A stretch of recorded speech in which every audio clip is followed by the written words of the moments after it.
junction. Seems that we have to... wait a moment. There's something written here. Chuijara nem Yoresa nem gan dila Pyara. Interesting. Yes? I'm translating. Lashery could do a better job with that. Age takes its toll, I suppose, but... I think that means something like... the warrior, the wise man, and the dark one together wield the light. And look at the inscription above the doorways. Chuijara, Yoresa, Gandila. The warrior, the wise man, and the dark one. Sounds to me that there's something we need at the end of each of these tunnels to go further. To the light, whatever that is. Brilliant deduction. That means we have to split up. Do you see the pressure plates in front of the doors? To me, it looks as if each of us has to stand on one to open the gates. I should take the path of the wise man. What about you, Joseph? The warrior? Good. That leaves you the path of the dark one. Off we go then. We'll meet again at the light. Come on, step on the pressure plates.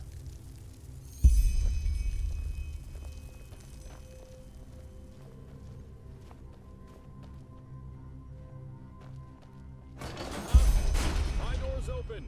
Constantine? Mine too. Then let's go.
There you are.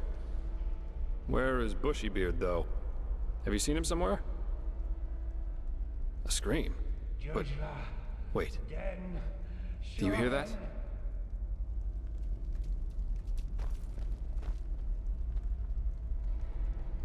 That's his voice. He got here before we did, but he didn't wait. Why the heck would he do that?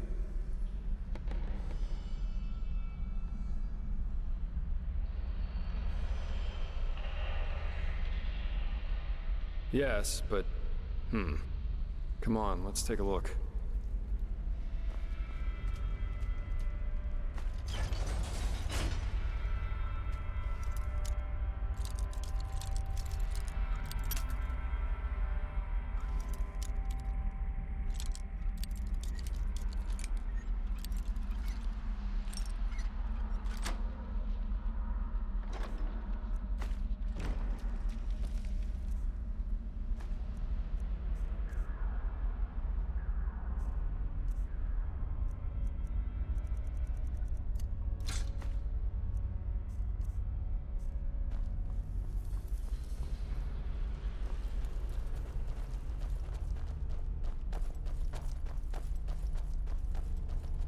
Shijara, Nem, Lohem, Shiraz, gradually.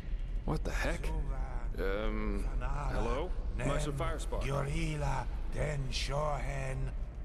Shijara, Nem, Jogen, Vetu, Vetu, Vetu, Vetu.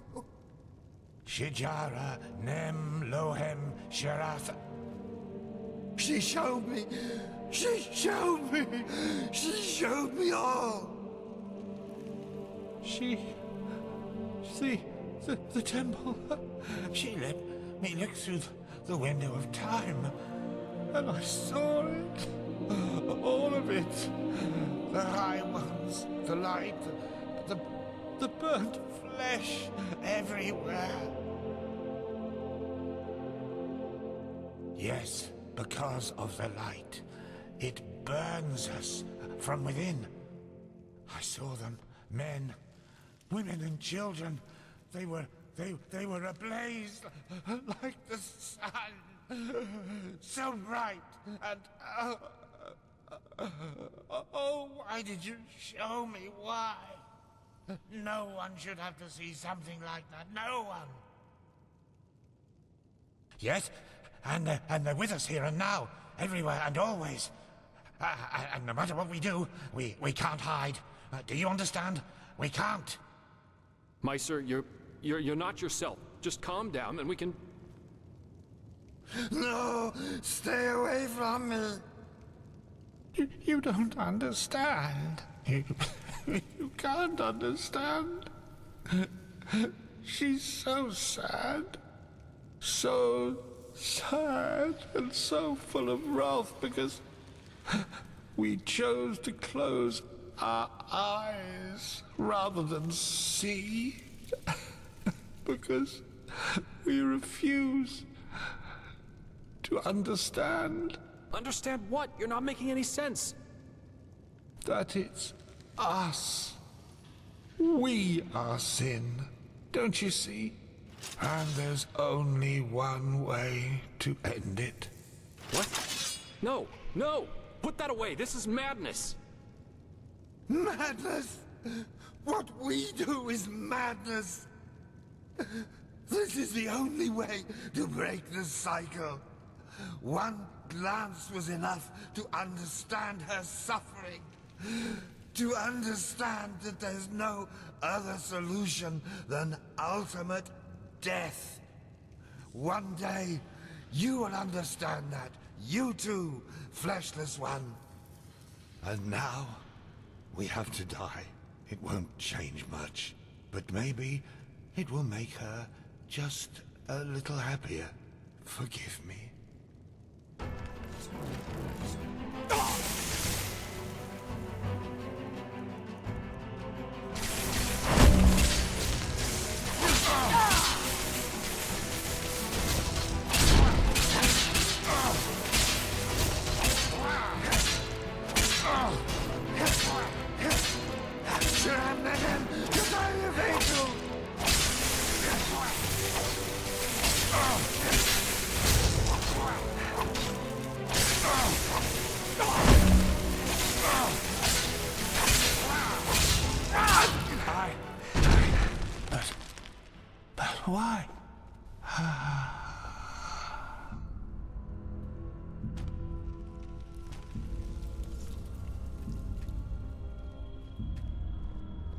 That was...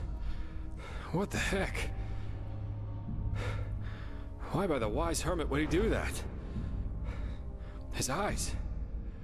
I've never seen anything like that. You mean he was possessed? I don't know. I always thought the possessed have a red shimmer in their eyes when it gets bad. He didn't. And what was that talk about making her happy? Did he mean the temple? My. This doesn't get better. We'll need to tell the Order about it. Now, let's push on. At least we should find this train. We owe Firespark that much.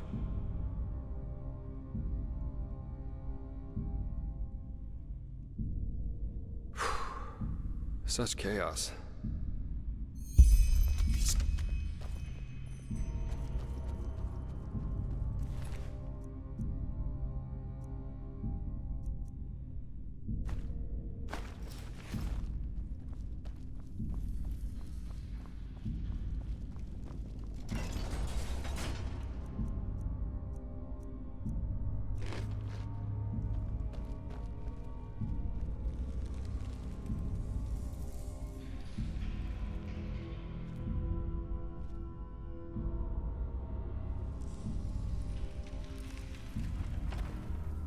You hear that? Waves. Nature takes back what belongs to her. Let's hope the tunnels of this undertrain aren't flooded too.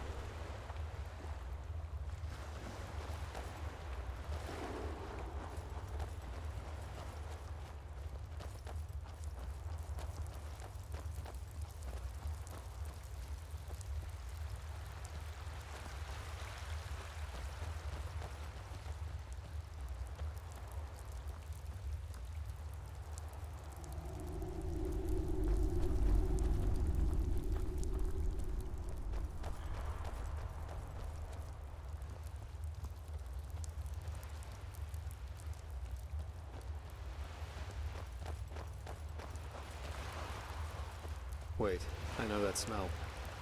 Stay here.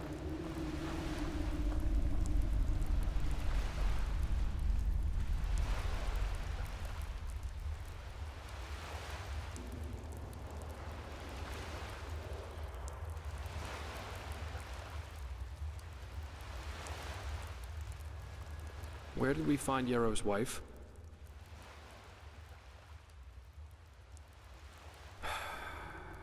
Then it really is you.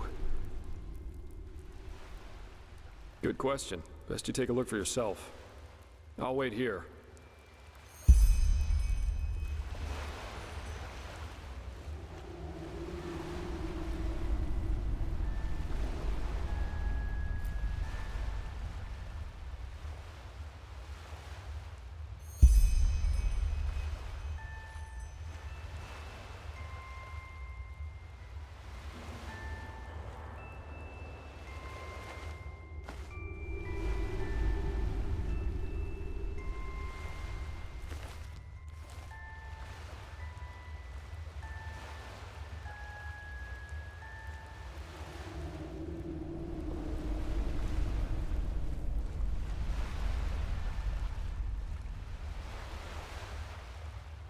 So, any explanations? It must be some kind of illusion. A mirage, created by this bloody temple. Or maybe even the High Ones. Yes, of course, that must be it. They're trying to confuse us. By the wise hermit, they'll do just about anything, won't they? This is just... wrong. This is crazy. Ugh. Well... working with you is definitely an experience, to say the least. We should push on, find that stupid train. I just want to get out of this place as quickly as possible.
bullseye.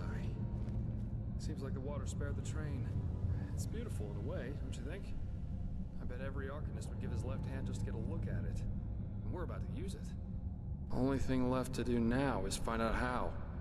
Seems to me that we first have to open this gate and reactivate the mechanism that powers this place. I'll take a look around. Try and find something that lets us open the gate.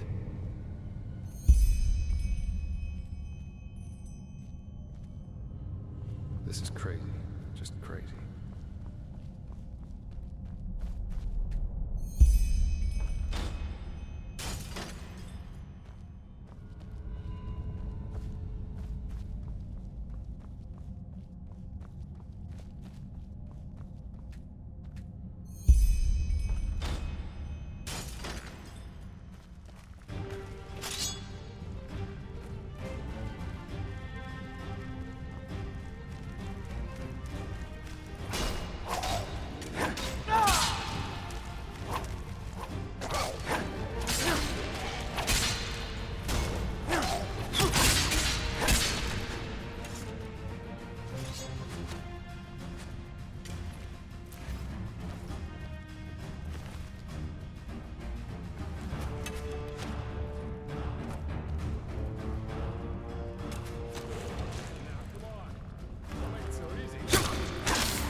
Wonderful.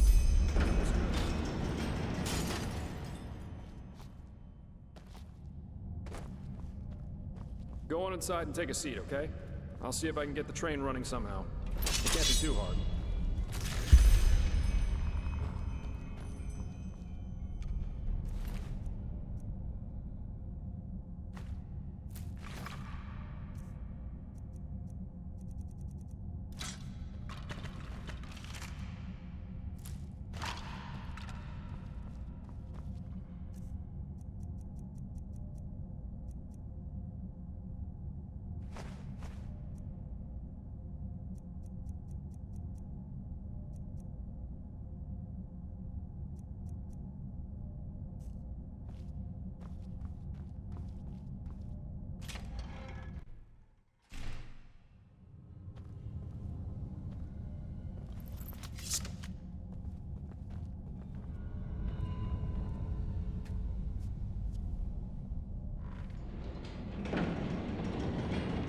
Ta-da! Yes, I'm amazing. I know that. If being a merc doesn't work out in the long run, maybe I'll ask the Order to hire me as an expert on Pyrean railways. But no guarantee this thing won't drive us right into the next abyss. Anyway, I guess even with this thing, it should be a while till we arrive. Let's make ourselves comfortable.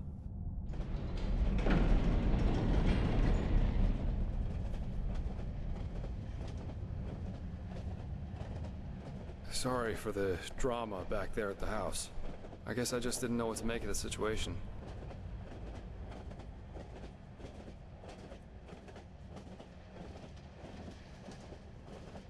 I figure all of this is just wrong.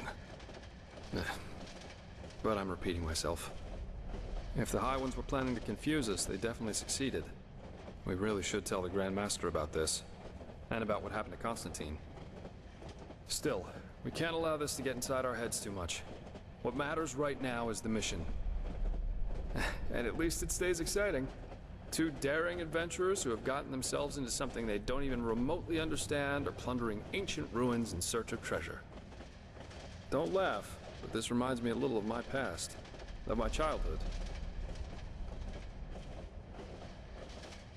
Not the part including mysterious corpses and crazed mages, of course.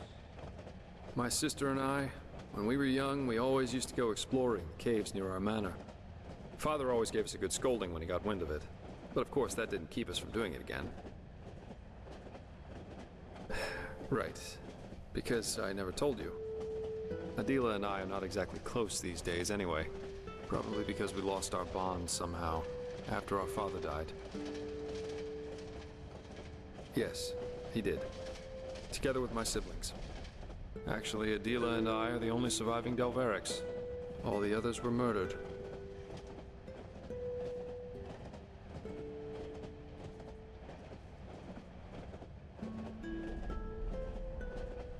Well, now you know why. In a sad way, a part of me is actually glad everything happened the way it did back then.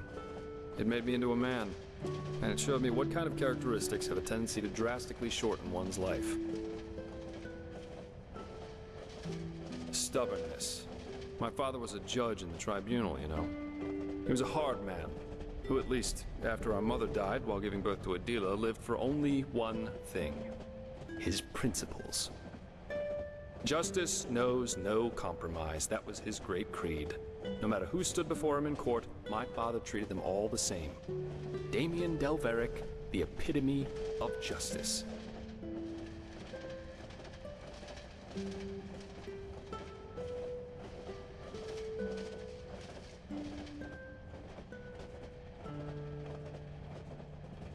It does to most people. One day, the son of a highly regarded Archer Sublime stood before the 12 judges of the court. Valenzio Duran. He had murdered 2 whores, made them happy, as he called it, and it was obvious that he didn't feel so much as a hint of remorse. You know those kind of people, the ones who think that money and power entitle them to anything they want.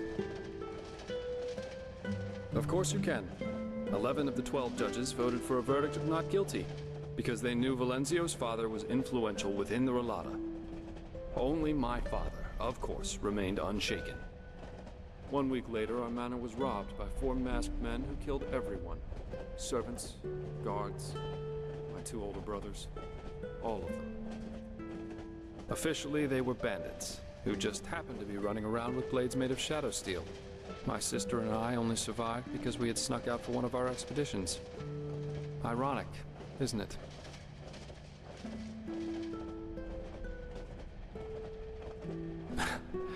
Horrible? None of this is horrible. It was the only logical consequence of my father's actions. And what good did it do in the end? None. As we speak, Valenzio's enjoying himself in some brothel, with 2 whores and a bowl of grapes.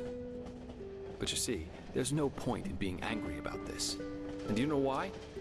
Because this is just how the world works. There's no divine justice, no system through which it's decided who lives and who dies. There are decisions and there are consequences. That's it. This is also why there's absolutely no point in fighting for ideals, the greater good, or whatever else you want to call it. First of all, because no one will thank you for it, and second, because people are stupid. That's the one universal rule that there is to this world, no matter how much you try to accomplish something. In the end, stupid people will destroy all you've achieved, with no more than a snap of their fingers. Fight for the moment, and the moment only. Because unlike everything else, you can be certain of its truth.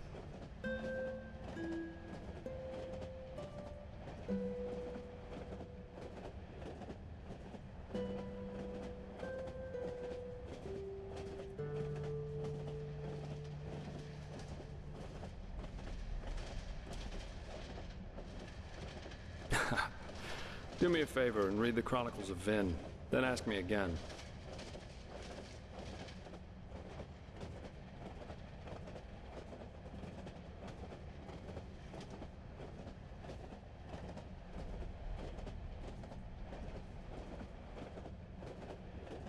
Absolutely. If he had wanted to see this snob die so badly, there would have been other ways. Poison, an accident, a hired killer, just a hint of common sense. That's all he would have needed. But, of course, none of that would have conformed with his sacred principles. Adela and I were still young when all this happened. A friendly family took us in, and my sister joined the Order of the Apothecary in the Frostcliff Mountains. But since then, we haven't been able to speak to one another. She raised a wall of ice around herself, so to speak, and fled into old family books and memories. But, anyway, enough about me. You're an orphan too, aren't you? How come? You never told me about that. You told me that the Creator's Temple in Ostian had something to do with it, but what exactly happened?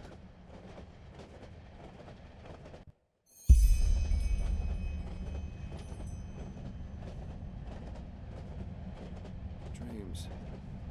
Yeah. I've had my share of nightmares too. There was this one that plagued me for years. I'd be in some kind of hall, almost like a temple. Only that there were benches and aisles, like in a courtroom.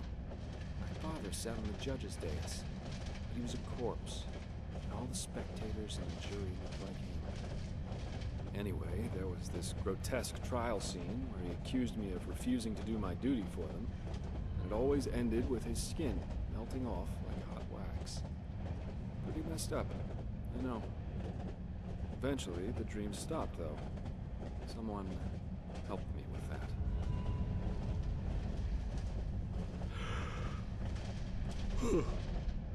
But anyway, enough of this gloomy talk for now.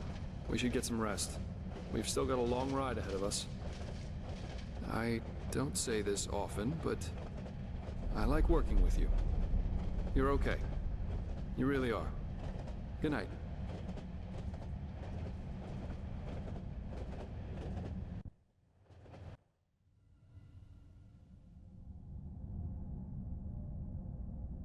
Rise and shine, my friend. We have arrived. How'd you sleep?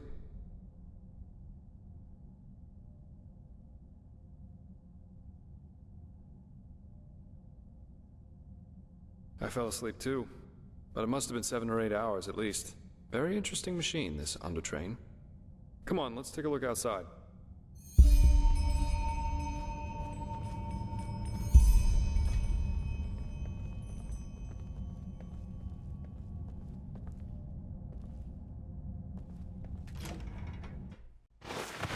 seems someone has prepared a welcome for us.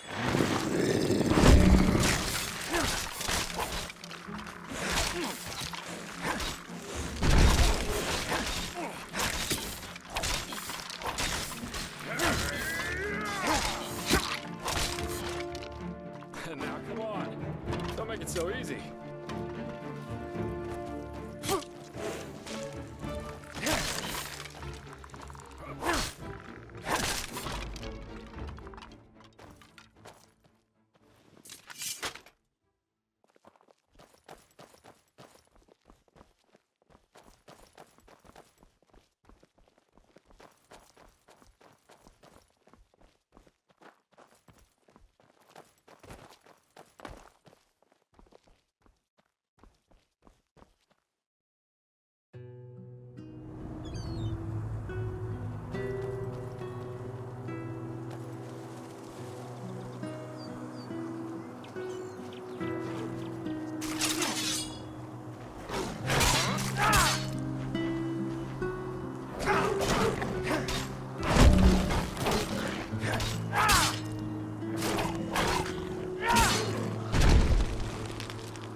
I'll be damned.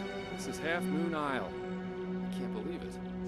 And I guess that camp over there belongs to Taranor Coarek. I suggest we split up. That way we'll still have a chance if they catch one of us. Here, this is your plate. I'll try going in from the east. You should go in from the west. And don't get caught, or try to play the hero, all right? Considering that we're up against an entire army, that's a bad idea, even for someone with your abilities. Anywhere inside the camp. But of course an officer's tent, or maybe even Coarek's, would be ideal. We'll meet again here by sunrise.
if they refuse?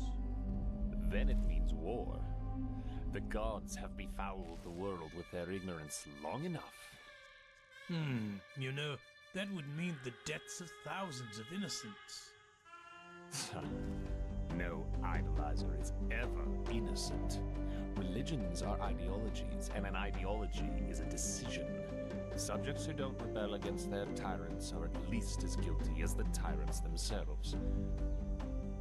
But let's see what's going to happen. Who knows? Maybe that old fool Aranthial will listen to reason. For once in his life. Yeah, let's see.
Child who just won't stop struggling.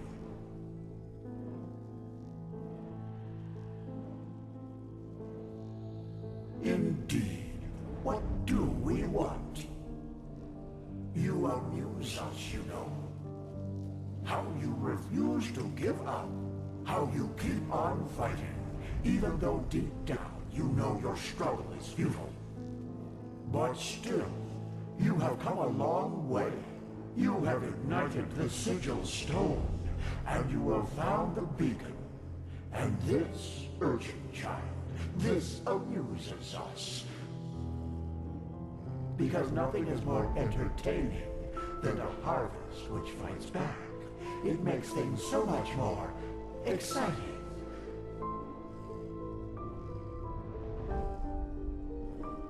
So here's our offer, Prophet. Ask us whatever is on your mind, and we swear to answer truthfully. Or you can leave. It's up to you.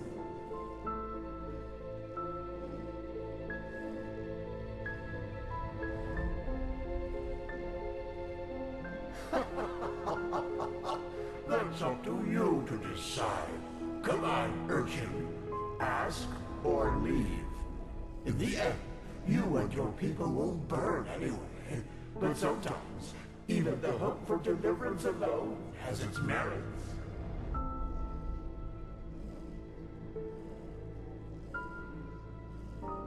They want to destroy the beacon. Amusing, isn't it? They are doing our work for us. Yes, but they are naive.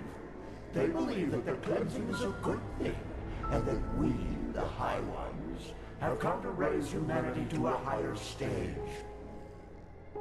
Evolution. That is what they call it. Just as the lizard became a dragon, and the bird became a man. Their leader, Taranor Coarek, thinks he is one of the emissaries, just like you.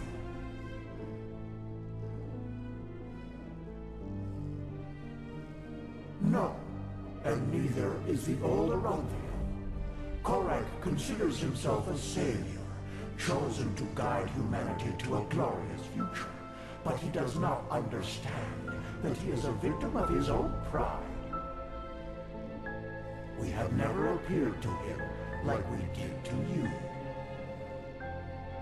You are the only figure of significance in this game, Prophet.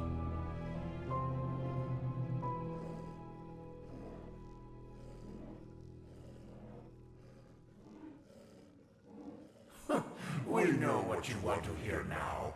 That you are special, that you have always been. But this is not true. You have been in the wrong place at the wrong time. And the truth is, you make our task easier. You are weak.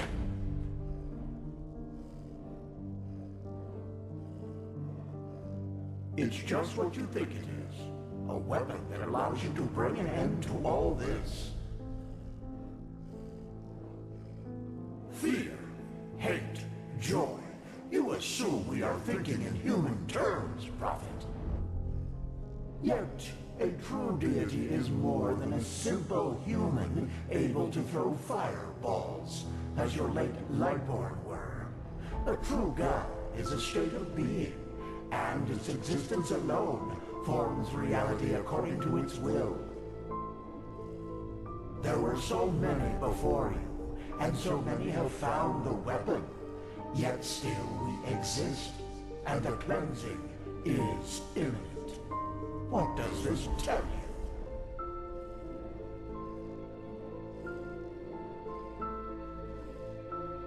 you? Indeed, we are powerful, and we always will be. Very well. Now shoo. Continue your vain search, and forgive us for the pain. Now!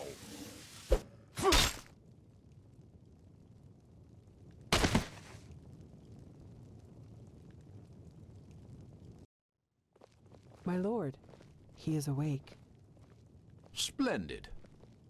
May I introduce you? To your left, there's Samael, my bodyguard, master of Ostian's arena for decades. And to your right, there's Blade Master Alma Sordan, the most gifted sword fighter of Nerim's north and commander of my troops. Furthermore, there's an entire garrison of elite soldiers outside.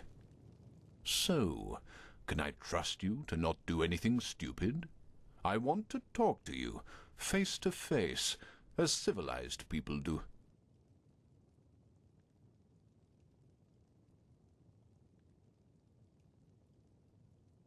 No, not really. By the way, we have captured your friend as well. He's in a tent up in the camp, and we will compare your stories, so you'd better stick to the truth. Samael, take off the blindfold.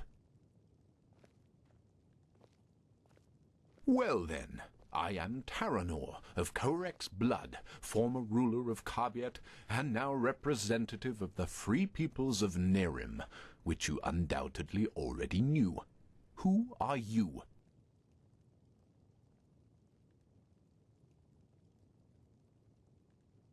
That is who we are, yes.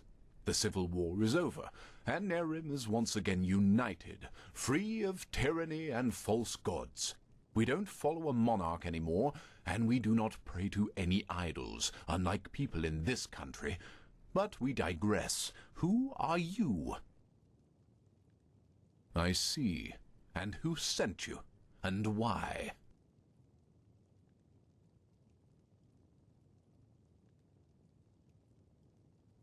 Actually, no, I won't. Contrary to what you might believe, I am no butcher, and I don't kill for the fun of it. And even though I cannot guarantee you will survive this night, I promise that cooperation will increase your chances drastically. So, who sent you?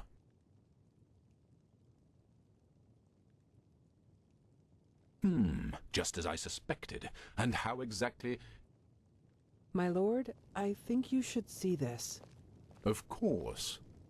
We have taken the liberty of stripping you of your belongings. If you'll excuse me for a moment, please.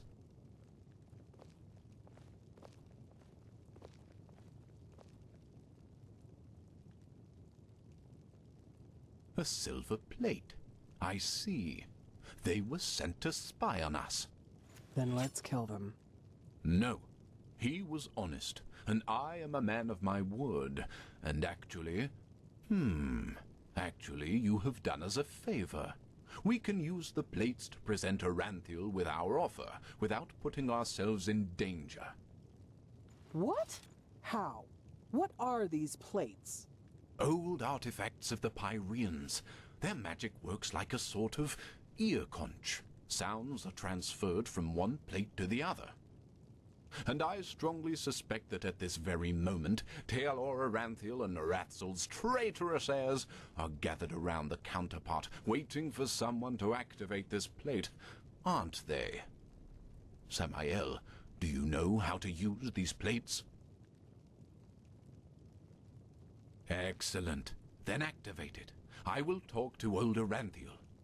Let's hope that he will listen for once in his life. Otherwise, this will end in disaster. Taranor Aranthiel. I know that you are there and that you can hear me, so why don't we just stop playing games? As you wish, Grand Master. You can keep quiet, but you should be aware of who's going to pay for your arrogance. Haven't you had enough war by now? After 2 decades? 2 decades of war that were necessary because your gods suppressed the people. Or would you deny even this? Is that why you wanted to talk to me, Coarek? To throw around accusations? No, that's not what I wanted. We are talking because I want to give you a chance. We know that you are fighting the High Ones, and that you're trying to reconstruct the beacon in order to stop them. Which makes perfect sense, since the cleansing means the end of all life. Don't you agree? No, I don't. And if you even remotely understood who the High Ones actually are, and what they represent, you wouldn't either. They are evolution, the ascendance of humanity to a higher level. What? Let's just face the facts for a moment. There's no evidence that the cleansing, whatever shape it will take, will be violent. Yes, the Pyreans are gone, but how do we know they've not just simply gone to another place? That they've transformed? The High Ones are not our enemies, Aranthiel. They are the next step of evolution, the envoys of our purpose, that we might become more than the simple-minded creatures we've been during the past millennia. This is what the cleansing actually is. Don't you understand? It's the moment when humanity is relieved of its vices, united, reaching a higher level of existence. That's absurd. To you, it might sound that way, but I have seen it with my own eyes. Ever since the gods departed, the High Ones have sent me dreams in which I can see the future, and it's glorious. It's not our destiny to stay human, Aranthiel. With their help, we will be gods, true gods, not the idols you have worshipped. It's the truth, whether you accept it or not. Either. People are dying, Coarek. There's war all over Veen. The dead are rising from their graves, and people are killing each other for no apparent reason. Whatever you have dreamed, does this look like some kind of ascension to you? I know about the Red Madness, but has it ever occurred to you that it follows a pattern as well? That it only befalls certain people? Whom? People whose thinking is in shackles. People whose minds are not free, and who are superstitious and ignorant. Such as the people in your country, to whom you have denied the truth about their gods. What? Are you saying that the Red Madness only affects religious people? People who still believe in the Lightborn? Yes. Religiosity is a pattern of thought that favors irrationality over reason. Someone who thinks in these patterns is simply not ready for the advancement, and the Red Madness is simply a way to sieve them out. A natural selection, if you will. That's also why you are not affected by it, Aranthiel, because you know that what you and your order fought so hard to keep up over the years were lies. This is nonsense. There have been cases of Red Madness in the Order too, and we have seen what the cleansing will bring us in the dreams and in their chronicles, and it has nothing to do with some kind of ascension. Just listen to yourself, Coarek. You talk like a mad prophet. Is that what you want to be? You react just as I expected. Very well, then. Will you at least hear our offer? Speak. The cleansing has to happen, and we, the free peoples of Nerim, will make sure that it does. We will not allow your backward thinking to keep humanity from advancing, as it has done for centuries. Therefore, if you don't want a war, you will stop rebuilding the beacon, and you will tell your people the truth about their gods, so that then they, too, can ascend when the time has come. You've said it yourself, Aranthiel. This world has had enough war. Spare it yet another one. I would if I could, but if these are your demands, then no. Then we will have to force you. This means bloodshed, Aranthiel, and innocents will die, and all because... This conversation is over. Bloody fool. Alma, prepare the attack. He asked for it. Yes, my lord. What will happen to the prisoners? The spies. Right. We're at war now, and this means you're my enemies. But as I said, I am a man of my word, and so I'll leave your fate to chance. Samael, put him to sleep, and then put him and his friend on a raft. If they survive, so be it. If not, fair enough.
Well, look who's here.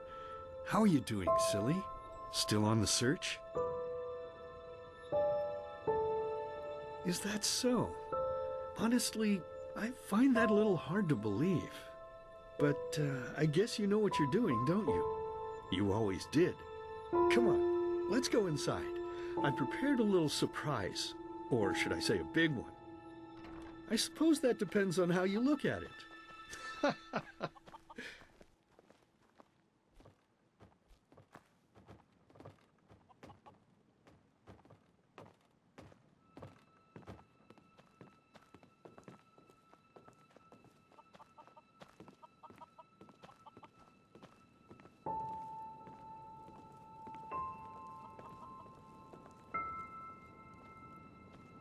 Ta-da-da-da! Look who I dug out. It's Mother and little sister.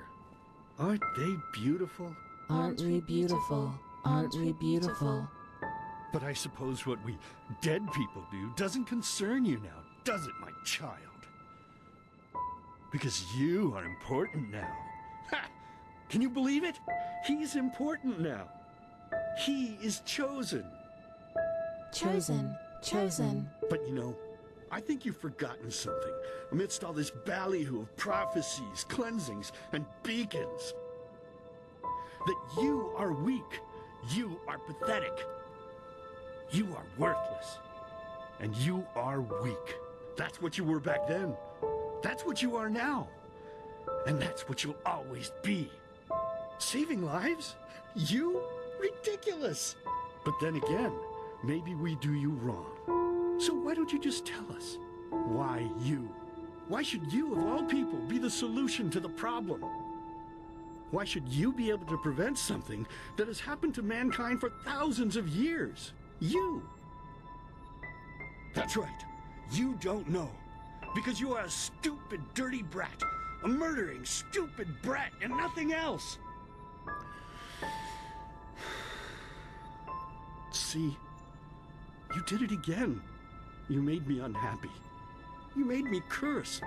And cursing is a sin. Don't you understand? I'm only trying to help you to see. This is not you, don't you understand? You are not yourself. And deep down inside, you know it as much as I do. You know it. You know it.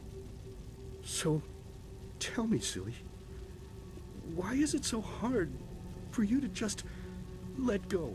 Your place is here, in the realm of the dead. So just let yourself fall. It only hurts in the beginning, you know? Then it's like falling asleep. Please, my child, we miss you so much. Little sister wants to play with you again. Play with you. Play with And you. two of us. We could go hunting again, like back in the old days. Find ourselves a nice deer, and then have a good, juicy piece of meat for dinner. But can you even listen to me? Hey, you're not supposed to leave yet. You're already here. So why don't you just stay? Please, child, stay with us. Stay with us. Stay with us. Stay with us. Stay with us. Stay with us. Stay with me. Hey, can you hear me? Wake up.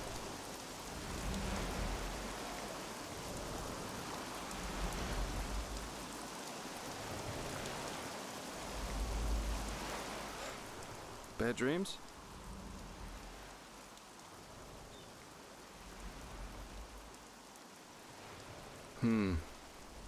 Anyway, it's over now. And we're lucky we woke up at all.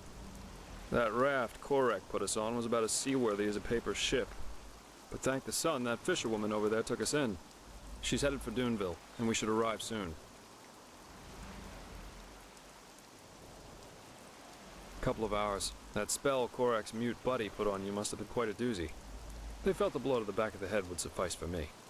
Guess I was the lucky one. Yeah. That guy should really go easier on the bottle, if you ask me. But it seems that the thousands who follow him see things differently. As if the High Ones alone weren't threat enough. Now they have a self-proclaimed messiah to back them up. That's just peachy.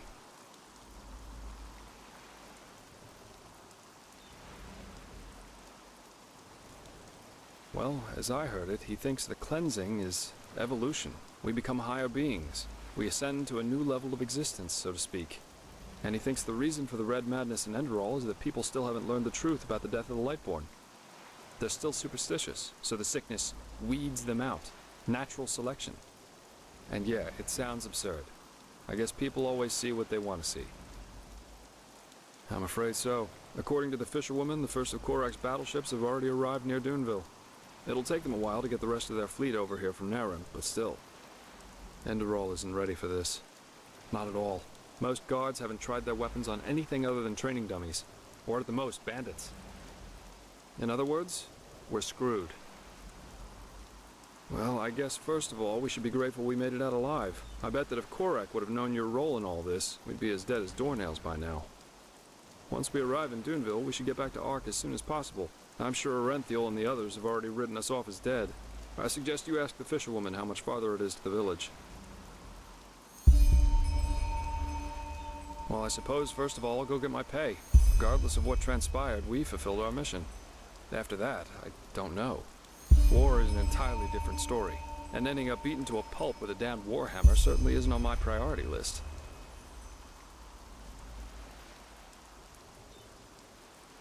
Maybe. The Order might be powerful here in Enderal, but compared to Narim's army, it's a joke. And maybe... On the other hand, if we don't manage to stop the cleansing from happening, it won't make a difference if I'm here or on Calais. Oh, my, what did I get myself into? I feel like a bloody marionette in a goddamn play.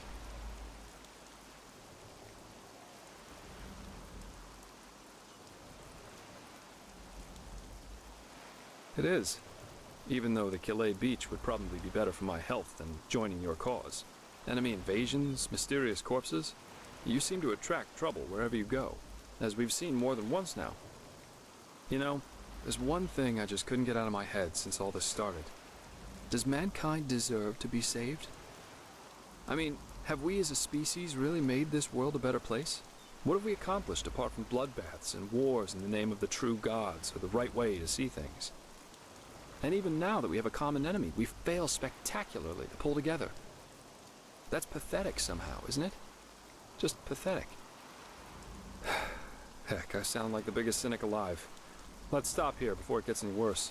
Go talk to the fisherwoman.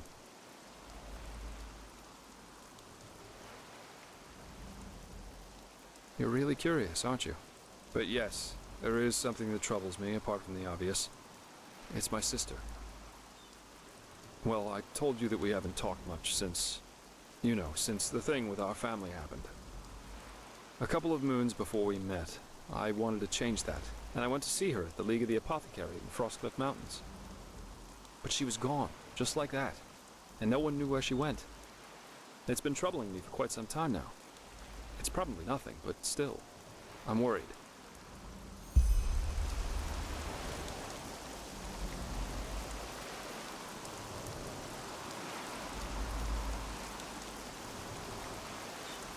Ah, you're awake.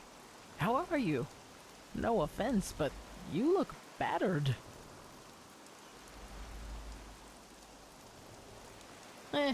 Don't thank me. I only did what every other path-abiding citizen would have done as well. Your friend, he told me about the Naramese. War. I have trouble believing it.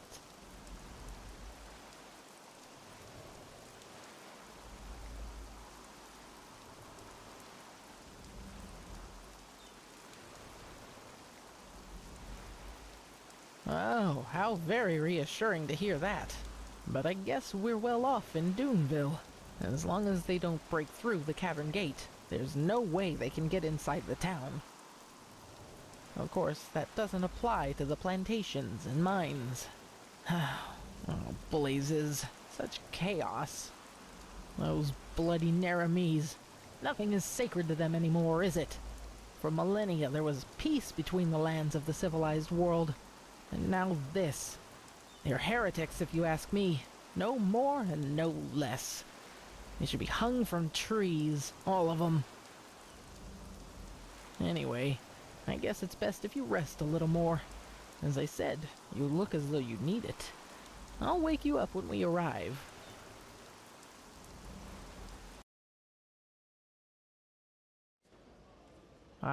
We'll do our best. I didn't think I'd ever say this, but right now I'd give a lot for the Art Guard to be here instead of these Duneville watchdogs. At least they know how to wage a war. In any case, you should get back to the Sun Temple as soon as possible, and show those Neremese bastards whose country this is. We will. And again, thanks for your help. Don't mention it. So, we should be back within range of the teleport runes. I'm gonna head straight back to the temple. See you there.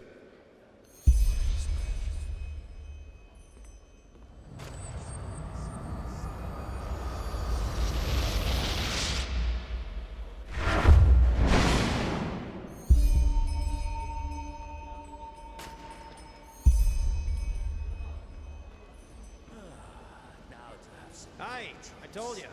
I never got how that imbecile made it to captain. Did you say anything about what we can do about the mast? Nah, what could he say? We don't have enough coin to fix it anyway. Shit, it's fucking storm. Ahoy. Really? I can't believe we were stupid enough to sail right into it. Why stupid? I mean, even old Charon said it'd be safe. Why? Because he didn't get his bellyache? Don't tell me you believe that bullshit. Well, you can't argue that he was right before. You're bonkers.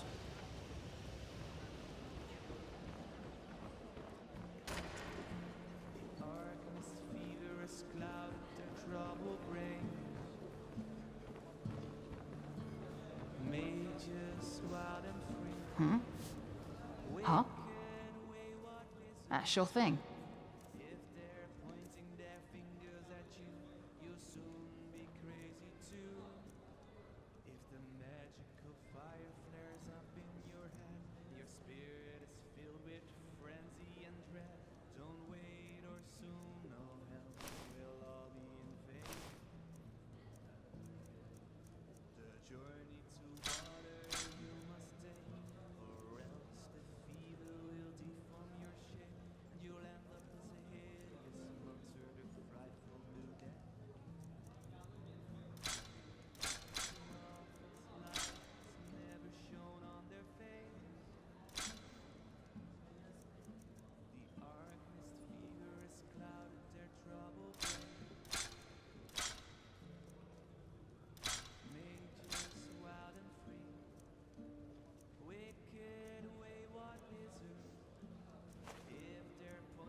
Hmm? Sure thing.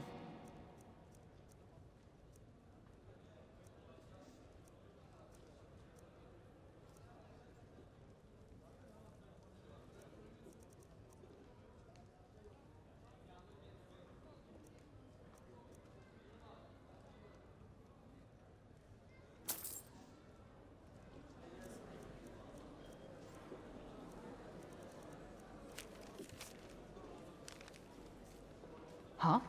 Take your time.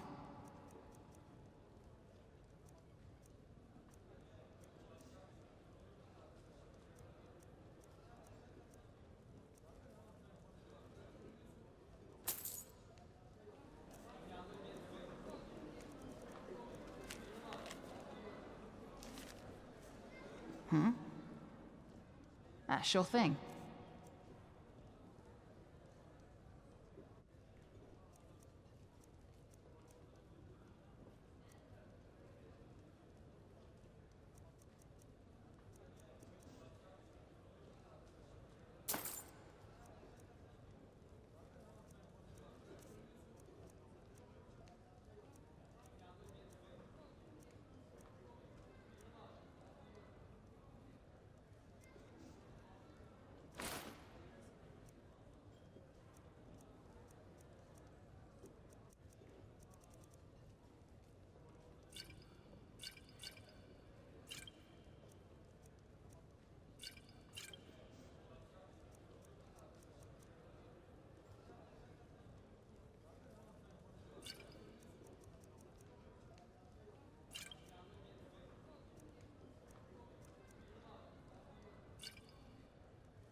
Sure thing.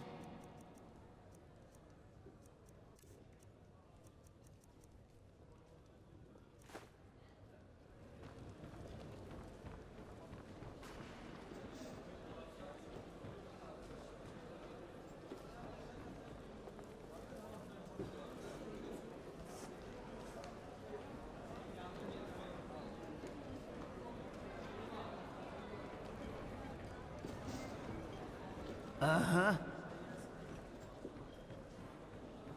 Keep your fingers to yourself, will you? This isn't Ark.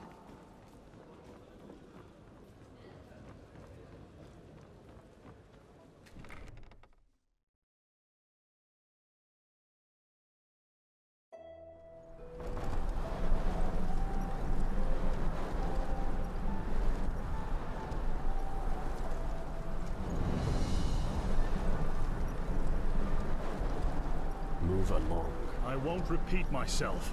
Sod off. I will not. I paid a fortune to anchor here, and you will tell me what is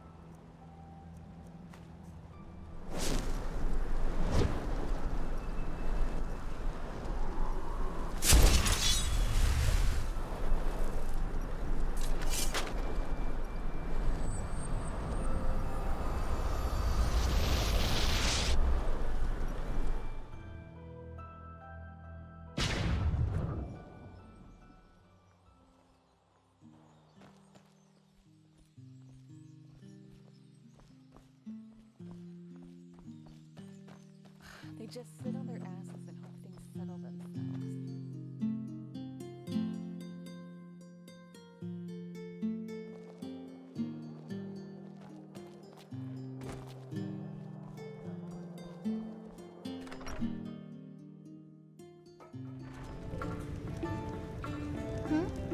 Is it important? Malfasci, and our room's looking for you. Good. We'll open up the room for you. And please, no shady business. Move We along. walk the righteous path in here and don't want any trouble. well.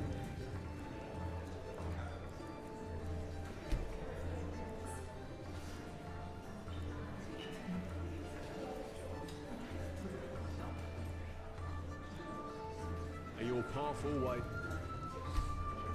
be even? Move along.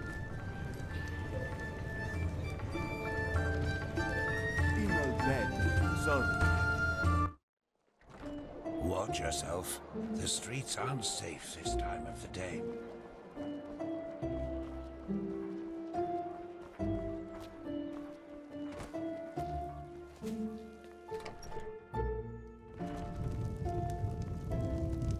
What do you need? All you'll ever need. But please, take a look.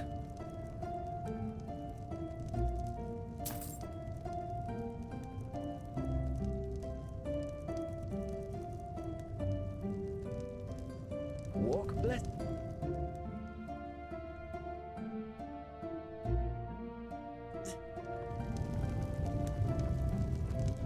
What's up? All you'll ever need. But please, take a look.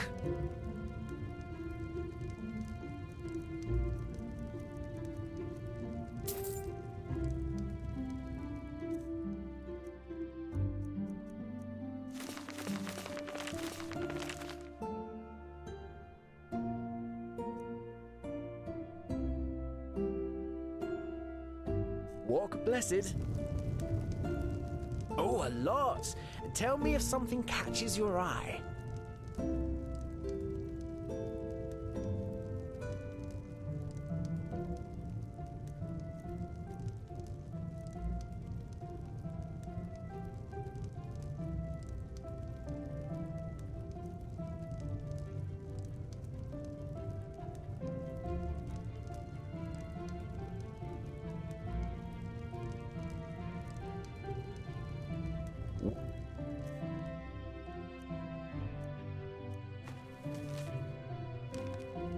blessed. What do you need? All you'll ever need. But please, take a look.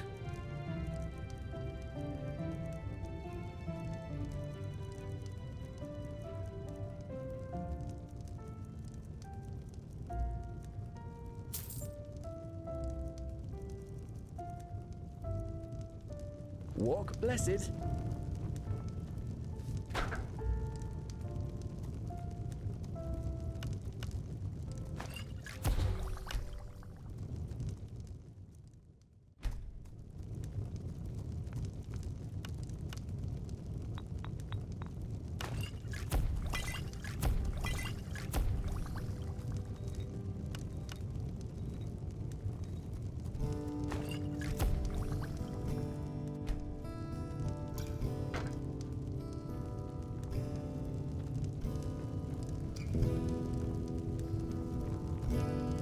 You'll ever need. But please, this and that, just take a look.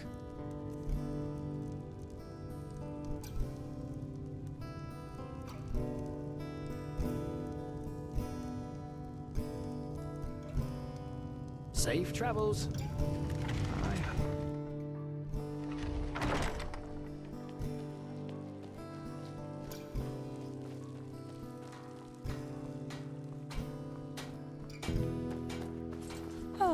You're not from around here, are you? I know that accent. Bread! Taste it now! Yes? Fresh and tasty bread! You're a foreign.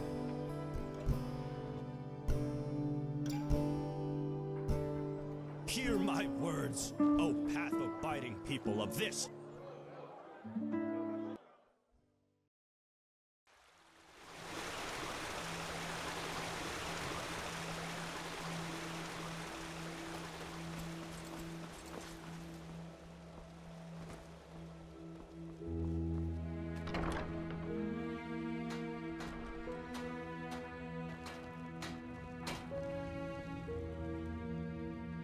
Sure. You'll have to pay normally, though. As much as the Grandmaster favors you, metal and work don't come for free.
Walk blessed. Sure. You'll have to pay normally, though. As much as the Grandmaster favors you, metal and work don't come for free.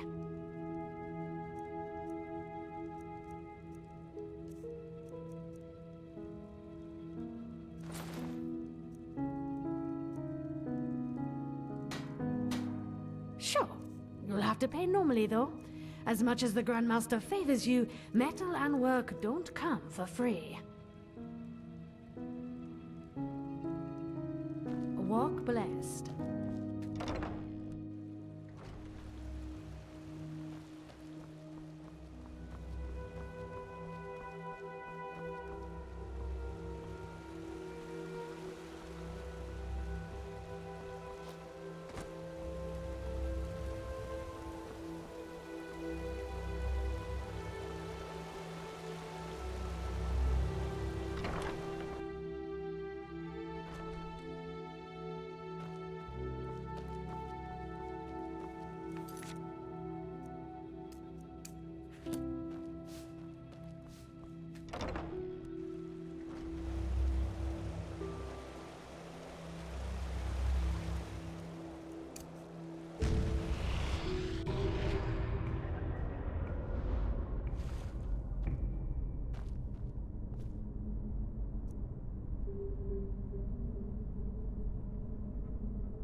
Walk blessed.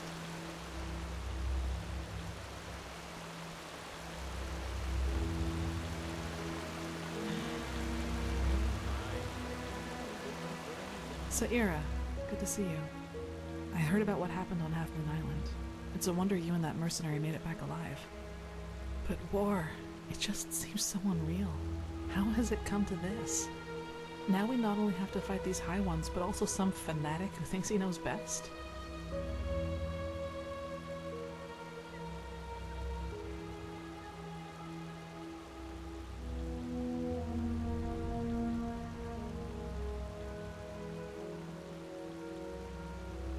If they are, then maybe we were foolish to think that the Red Madness is the only weapon at their disposal. Tell me, Saira, how is it possible that our beliefs about what's best for mankind are so different? Why are we so eager to be at each other's throats?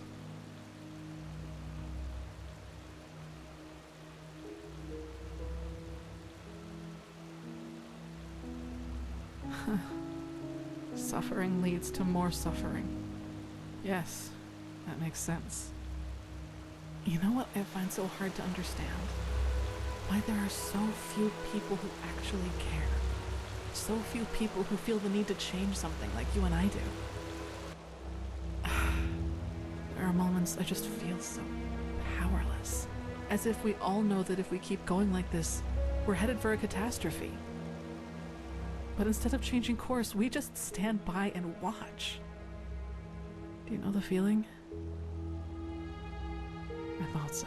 Whenever I think about it, I find it so hard not to get angry. Take all those upper city snobs with their colorful garments and exotic perfumes. They could put all that money to such good use if only they wanted to, but no, they don't, because they just don't give a damn about the poor. Sometimes I imagine going down there, grabbing one of them by the collar and dragging them down into the Undercity, and there I'd force them to see, just for once. But even that probably wouldn't help. I guess we only care about the things that directly affect us. Who fights against poverty if he's never suffered from it?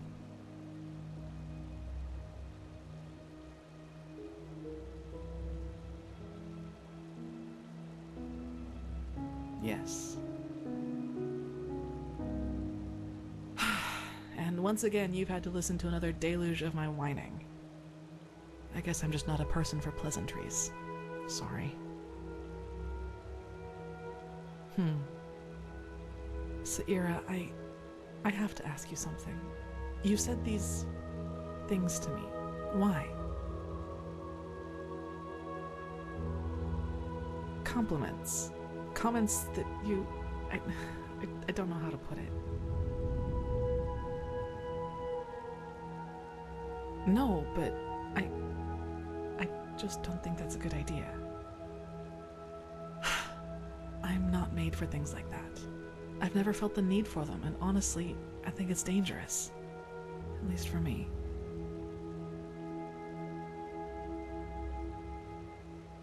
No, never.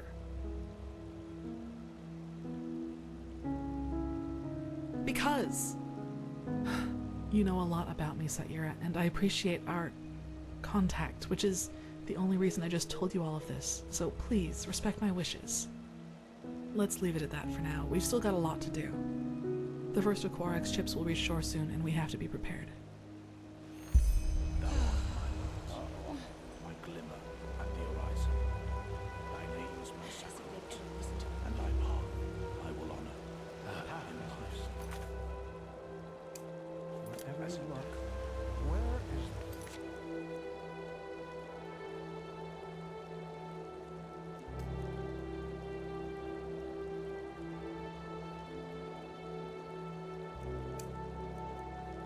supposed to mean?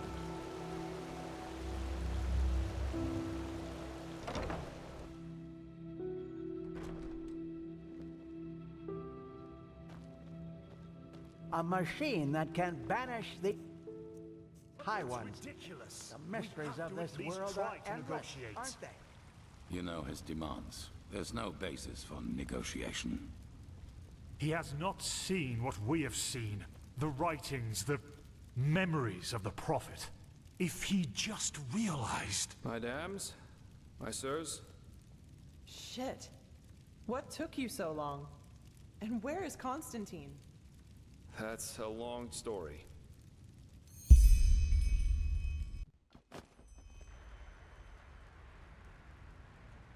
And those were his final words? I can't believe it. Simply another victim of the High Ones. If we do not activate the beacon soon, he won't be the last. Oh, right. The beacon. If it's activated, we'll simply glow the red madness away, won't we? Or maybe we could, for once in all this, do something that actually makes sense, and focus our resources on finding an alchemistical or thaumaturgical solution to this problem, rather than trusting in a pile of scrap metal. Oh, by the prophet's ass, won't you just shut up for a minute? All day long you do nothing but babble, getting on our nerves, and nothing you ever say gets us any closer to a fucking solution. So why don't you just shove off to one of the bathhouses? Go torture the washerwomen with your never-ending lamentations. That would be helpful for a change. You will take that back. Will I? Come here and make me. I'd be delighted. Blasphemy! Guard your This tongue, is blasphemy. wild mage, or... Or what? Are you gonna kill me?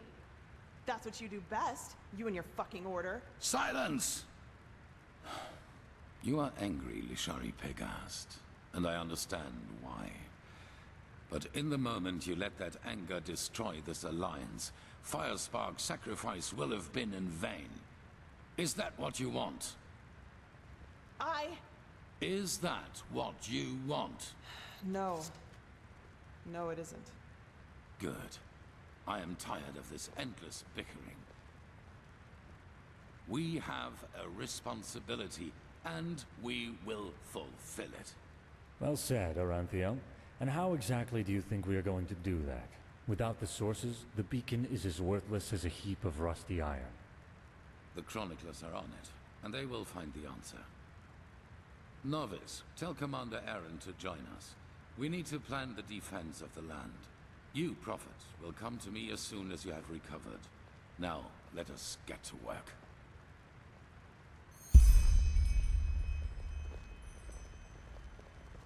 Please, Tilor, Jorek is right. A war with Nerim? This is madness.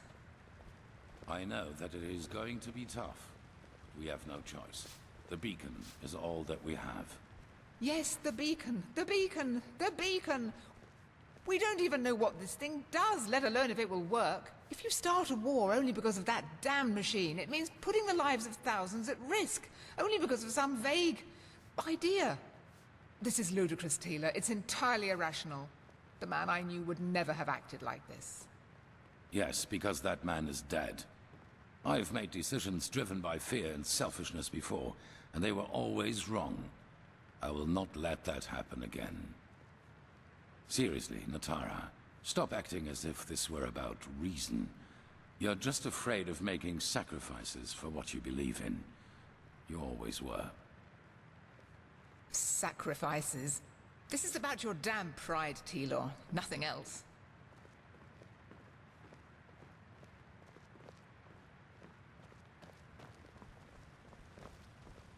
Have you heard? Apparently the Blue Islands Coalition sent an emissary here to Enderal. Despite the wars. They are bold. You gotta give them that. The sun be praised you've made it. Constantine. He didn't deserve this. It's just not fair.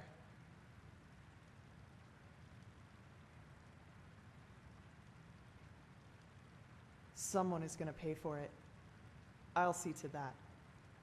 I have to talk to you as soon as possible. It's about the seal in that letter we found on the mercenaries in Old Rashengrad. I believe I'm onto something. Their client is from Enderal. From Ark, to be more precise. Let's not talk here, though. Meet me in the Dancing Nomad. I'll be in the first room upstairs, right at the end of the staircase. And hurry.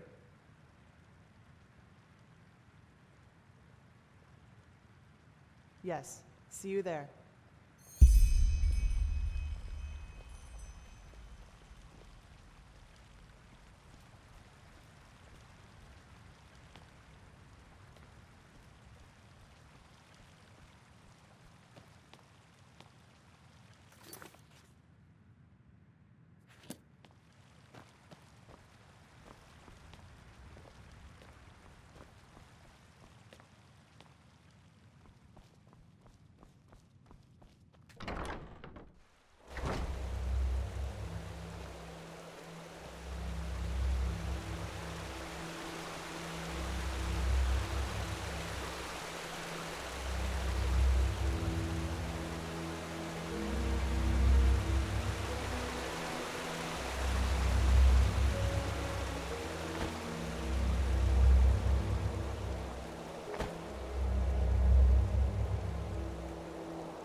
Yes, I did.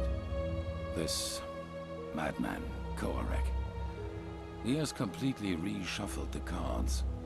Now we not only have to deal with the High Ones, but also with him and his fanatics. However, there's also good news. You have probably seen it already. Physically, yes.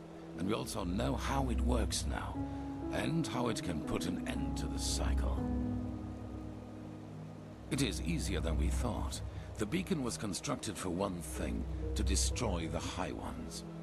Once reconstructed, infused with energy and activated, lit, as the Pyreans called it, it can banish the High Ones from this plane of existence.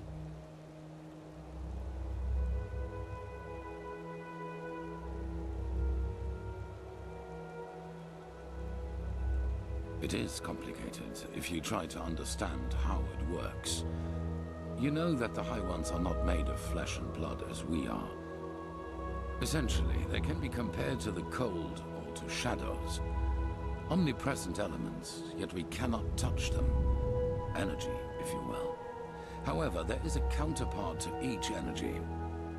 Cold and fire, shadow and light. The High Ones and the beacon.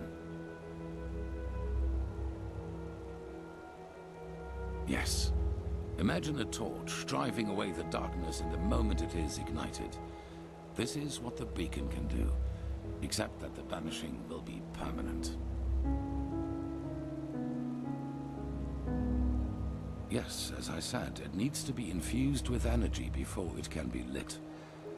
I take it you have noticed the 3 sockets on its base. They are what it draws its power from. Once they are filled, the beacon can be ignited and the High Ones will be undone, once and for all. At least, if the old writings are true. The only thing left for us to find out is what these energy sources are. But we are close. Give the Arcanists some more time and I will let you know if there's any news. In the meantime, get equipped accordingly. Some of the Neremes have landed already, and outbreaks of the Red Madness become more and more frequent as we speak.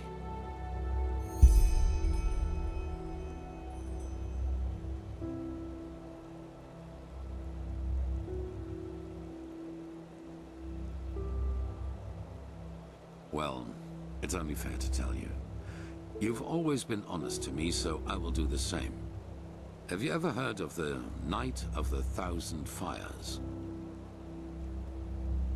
Between 8,192 and 8,202, there was an underground movement in Kira called the Red Half Moon. They were brought into being by a group of intellectuals and philosophers who, under all the freedom of thought Saldrine granted them, started questioning the reign of the Golden Queen, and thus the Lightborn themselves.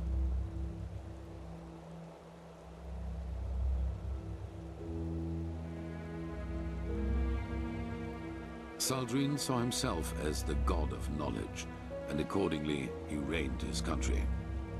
In Kira, no opinion is forbidden, which is why it is home to countless magic schools and universities, where people do nothing but discuss the reason for being all day long. An appealing thought if you hear it for the first time, but a cunning people isn't easy to reign. There have been more revolts and riots in Kira than bones in a graveyard, and the Red Half Moon was the worst of them. Correct, just as my son did. But other than him, they fought like cowards. Terror, dust crystals planted in the marketplaces, and assassinations, you name it. If they killed innocents, they blamed the Golden Queen. And if they killed her soldiers, they celebrated themselves as liberators. However, they never succeeded in putting her down, and neither did she in destroying them, which is why the court turned to the Lightborn for help. A division of the Holy Order led by me, a young keeper of barely 30 winters.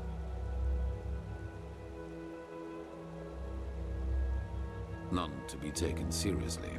You know, not everywhere is the Order as present as here on Enderal, or as it once was on Narem. In Kira, we were ridiculed. I saw the Kyranian keepers who served the Golden Queen. A bunch of decadent gluttons who had dedicated themselves to the court's banquets rather than to the will of the gods. They were pathetic. A moon after our arrival, we received an anonymous tip on where one of the Half Moon's bases was supposed to be located, in a small coastal village. As we entered it, we were greeted by the township's elders, and the villagers themselves had gathered behind them. You should have seen how they stared at us, as if we were plunderers. I should have seen by then that something was wrong.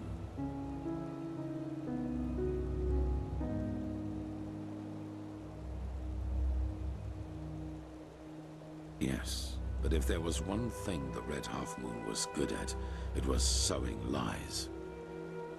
According to them, we were nothing but butchers who executed everyone unable to recite the revelation word for word. That's what they wanted us to think, and they did a good job at that. A veiled person here, an archer on the rooftops there. I got nervous, because villagers are not, they bested us in numbers, and they had cattled us. Then a man seemed to charge at us, and I gave the order to draw weapons. It was just the spark they needed. No, not a fight. A massacre. The villagers had pitchforks and shepherd staffs, and we had shadow steel swords, let alone the fact that we were trained warriors. I realized that I had made a mistake a split second after it started, but it was too late by then. My men, they slaughtered them all, like pigs. At the end of the day, 300 people were dead, and only 10 of them were keepers. Have you ever been in a big battle? Even if my men would have stopped, the villagers were blinded with rage and panic. No. From the moment I gave the order, it was too late. Well, what better proof of the Lightborn's cruelty is there than a division of keepers who, out of pure wickedness, slaughtered an entire village, women, children included. If the people had already distrusted us before that, that distrust had turned into hatred, and nothing could have changed that, not even the Golden Queen's heralds. We set sail back to Enderal a week later. 2 years after that, the Red Half Moon destroyed itself due to infighting. Ironic, isn't it?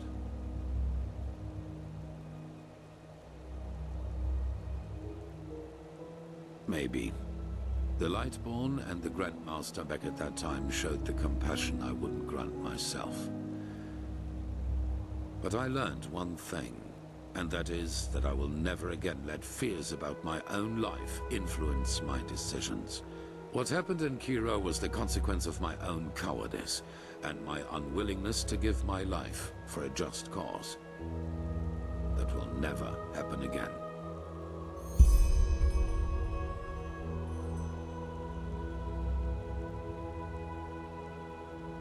What?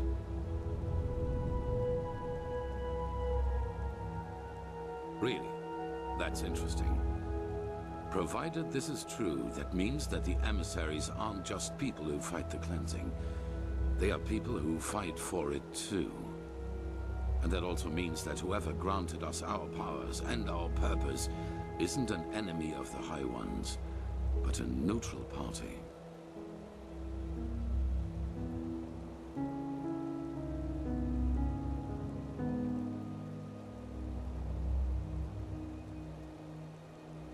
Possibly. But we will find out all about that once we've taken care of the High Ones. Now, with the Neramis against us too, there's only one thing that matters. Resolve. We must not hesitate and allow anything to delay the lighting of the beacon any further. I beg your pardon.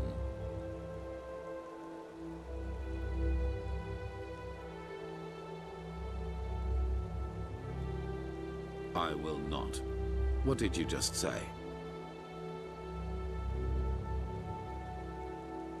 What? And the same goes for me?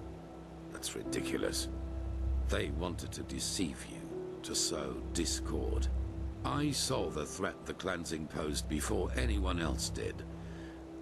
And without me, we would have never come that far. Something changed inside me since I fled from my prison. I feel it. And it is the same thing that made you a part of all this. Now, enough of this.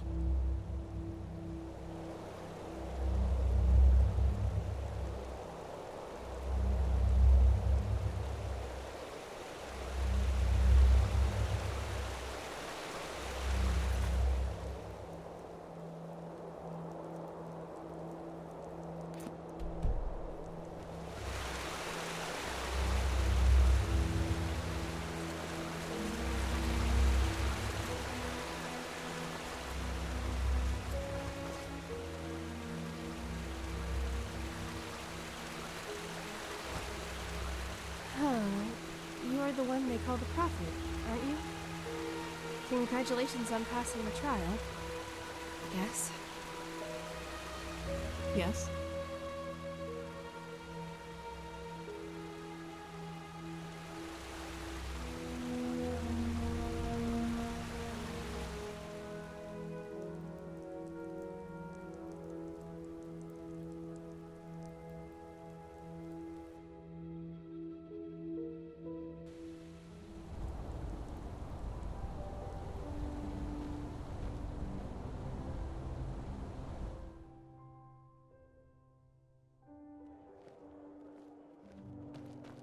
You're a foreigner, aren't you?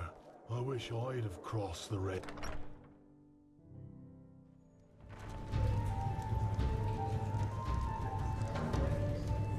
Please, sit down. Evening. Sorry. Malfast's blessings. Move along.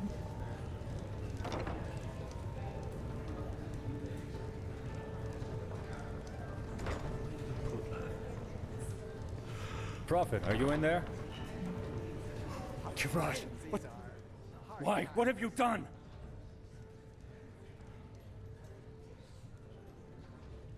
Watch your tongue, Shari. Be glad that the blood is already dry, or else you'd be nothing but a pile of bones by now.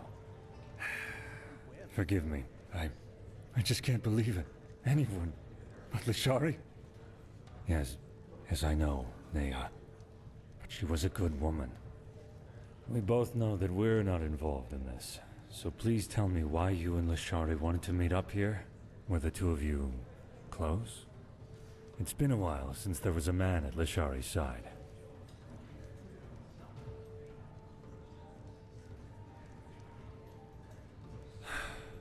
So why?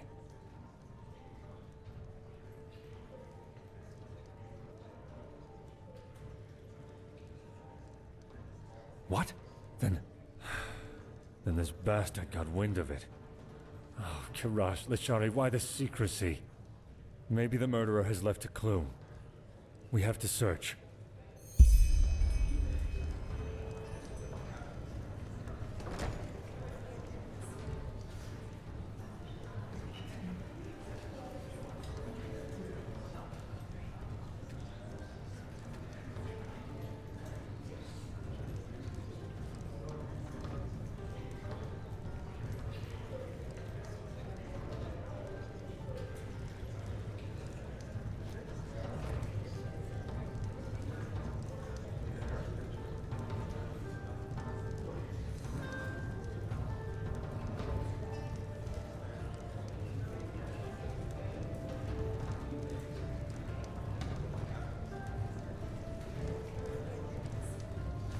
What's this? Let me see. Yes! This could be our clue. No, certainly not. But come to think about it, it doesn't really help us either. There are so many dust addicts in Ark, it would take years just to count them. Oh, by the name of the sun, I will inform the Order.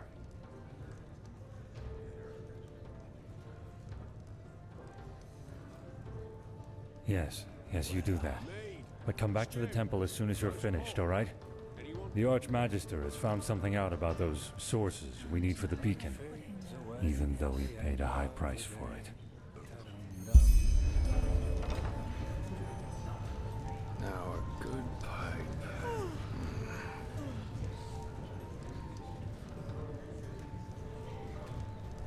Well, that's just how he is. Always talking on.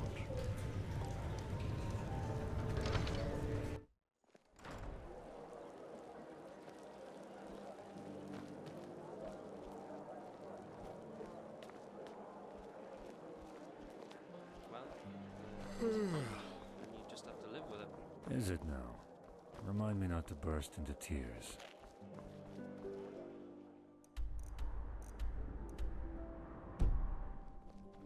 They just don't respect the elders anymore. Not at all. It's come soon.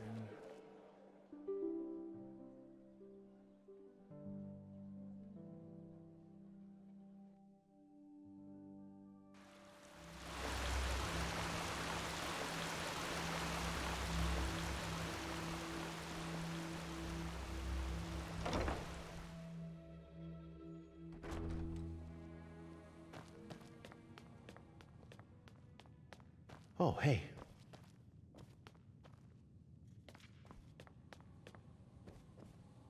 What? Yes. This just doesn't make any sense. Why can't it ever be easy? A machine that can banish these High Ones. The mysteries of this world are endless, aren't they? The fabled prodigy. I hope you can live up to what they say about you. I really do. Ah, if it isn't the Prophet. What's wrong? You look troubled. I know. Shah Rim has already told me. I hardly knew her, but it's horrible. Different ideologies or not, she was a fine young mage, and her knowledge of the Pyreans was impressive. We need to find the ones who did this, and fast. But you probably already know that. Thank Malphus we just had a breakthrough with the beacon.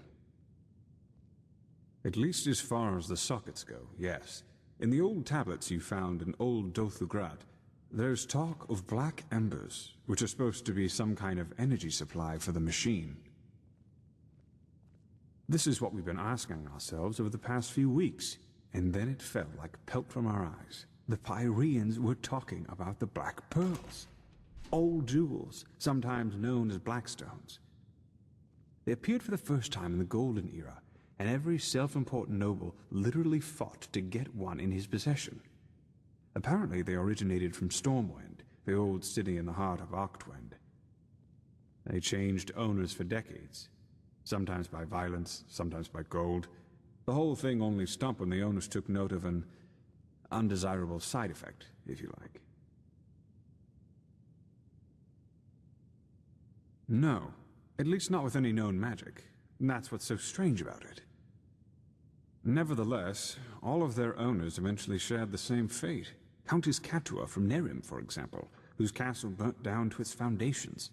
According to a survivor of this tragedy, she was to blame for that. He claimed that he saw her the night it happened, laughing hysterically and dancing in the dining room and summoning waves of fire all around her.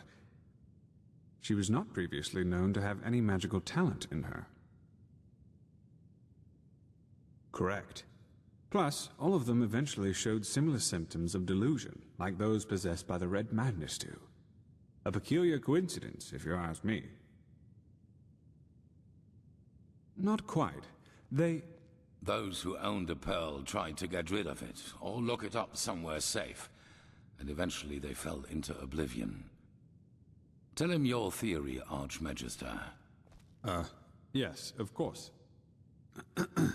We believe that the stones carry energy, pure, uncontrolled magic, and that the High Ones use them for their own purposes.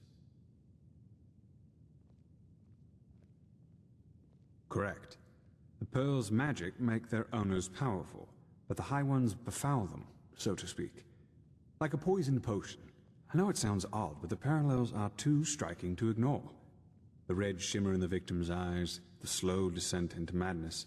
and ultimately this irrational, destructive act of violence.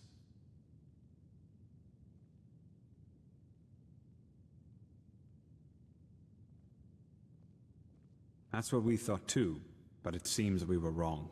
Maybe the High Ones never leave our planes at all, even after the cleansing. Maybe they are even part of this world, just like the tides or the elements. And the death of the gods is only what really sets them rolling, so to speak. That's a question I've been asking myself since we first learned of the cycle. Who knows? Maybe they like for us to suffer. Or maybe they see us as we see ants, whose lives simply mean nothing. Or maybe the very concept of intentions is meaningless to them. That's what we think, yes. Nothing else in this world possesses that much raw power. Yes? Which is why you will find them for us. No, because we know what we are dealing with, unlike those who fell victim to the stones. Imagine them as a powerful, magical sword. A fool won't know how to wield it and will eventually cut himself with it.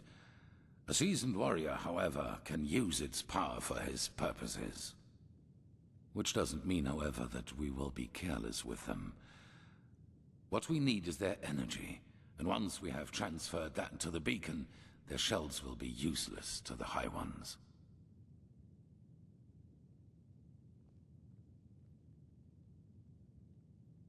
Correct. That's right. But we don't need all of them. The beacon has 3 sockets, and that is how many of the stones we will acquire. Archmagister. I studied the history of the pearls as a young arcanist, and I think that my notes might give you some hints as to where you should start looking. Give me until tomorrow. By then I will have prepared the relevant excerpts. Just come to me whenever you have questions. And hurry. I take it you have already noticed this, but Nerimi's troops are roaming our land and building outposts, and the Red Madness is also getting worse as we speak. Now go, Prophet. The sooner we find these stones, the better. That's beyond me.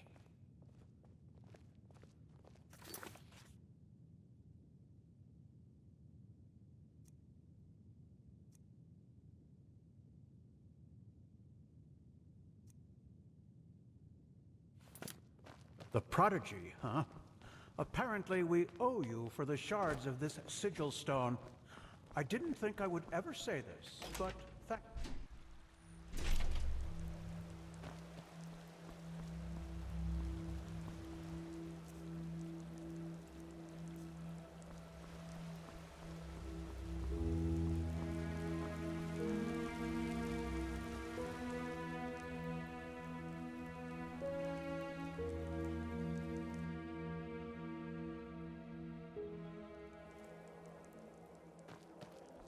You're a foreigner, aren't you?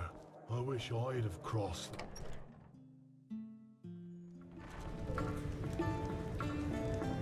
In no bed, sorry. Malfash's blessings. And our room's looking for you. Good. We'll open up the room for you. And please, no shady business. We walk the righteous path in here and don't want any trouble.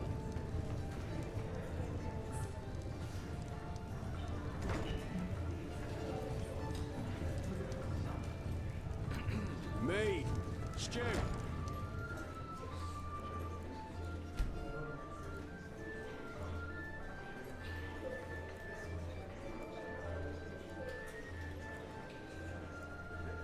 What's Paul? Anyone? Come back anytime.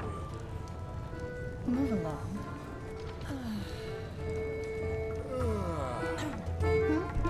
Is it important? In no bed, sorry.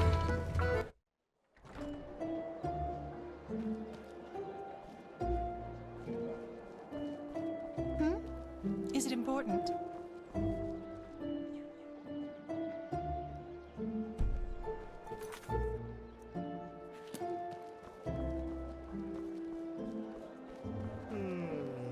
Watch yourself. In no bed, sorry.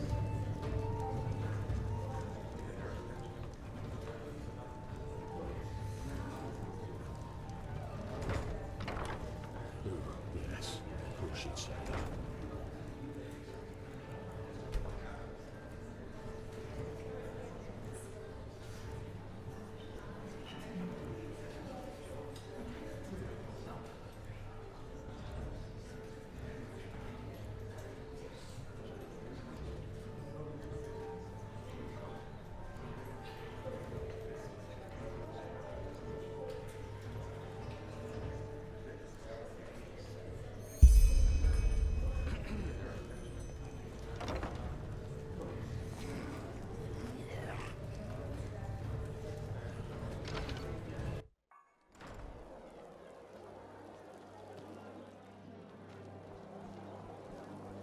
My sir?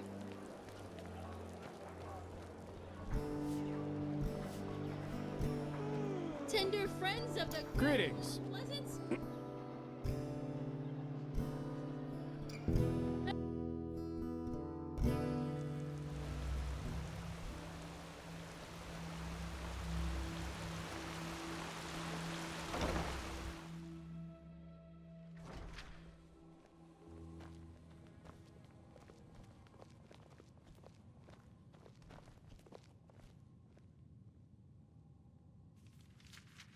Someone asks about you, darling. Isn't that charming? Most people are too polite to. But I'm afraid I can't satisfy your curiosity, at least not today. Yes. Let's just say that there are more things between life and death than what meets the eye.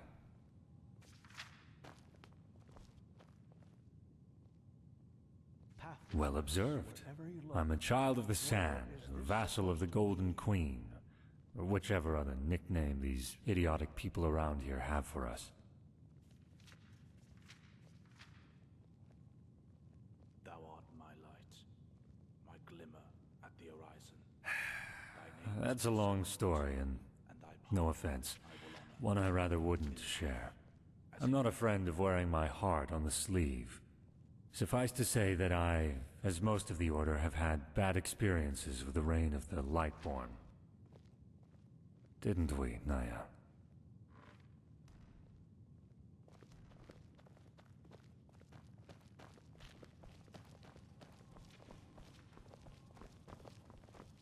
Oh, hey. One day, Naya. One day.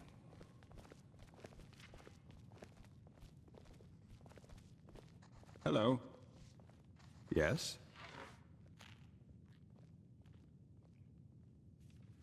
Well, finding out about the Blackstones was definitely a great step forwards. But still, we're left with a myriad of questions. Sometimes I feel pathetic, to be honest. Like a child, asked to understand the functioning of a Starling airship. Ah, yes. Here. There they are. I've marked the most relevant parts, so you don't have to read the entire book. Just see if they tell you anything that could give you a clue as to where you should start searching. I will be waiting at the beacon.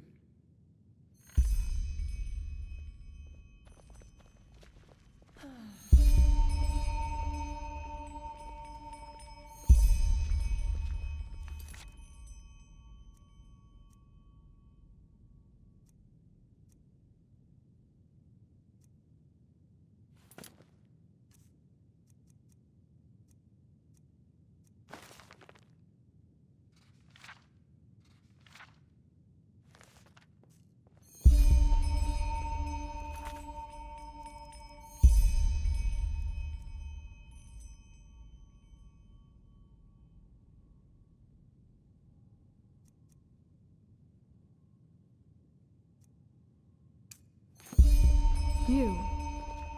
I heard you passed the trial without going to the novitiate. Yes? Congratulations. Have you found any of the stones yet? The Grand Master must think highly of you.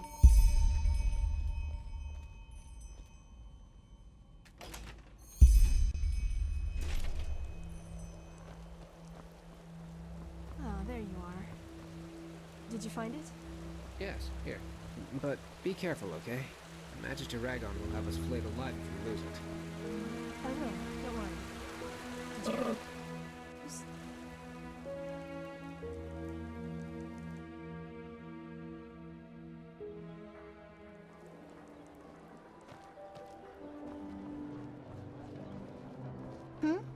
Is it important?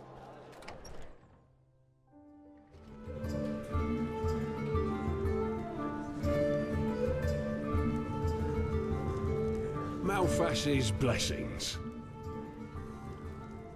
That pretty boy, you mean? Aye. He was here yesterday, all night long, with some noblewoman. Haven't seen him since, though. He looked a little battered, if you ask me. You know him well?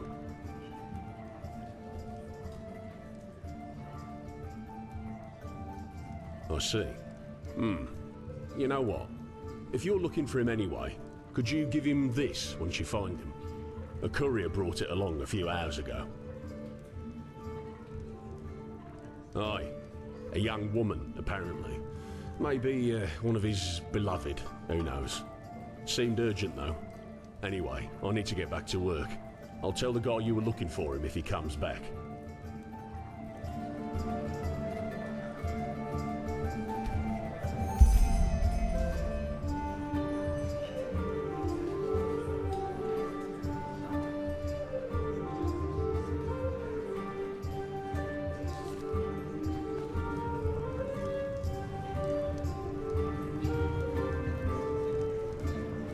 Malfash's blessings.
Monsieur? Obvious, Meister,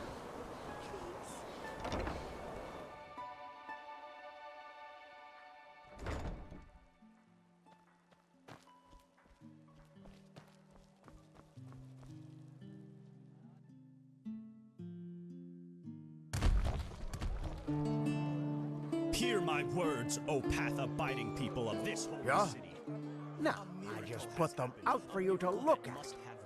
Tell me what you need, and be quick about it. Forth by Malthus himself.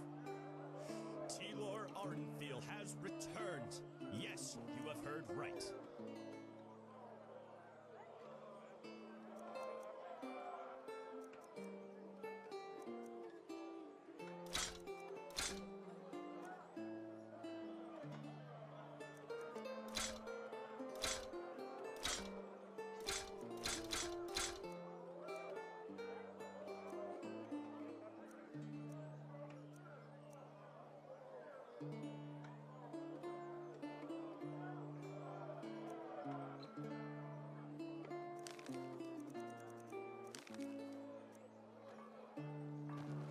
Walk blessed. Monsieur?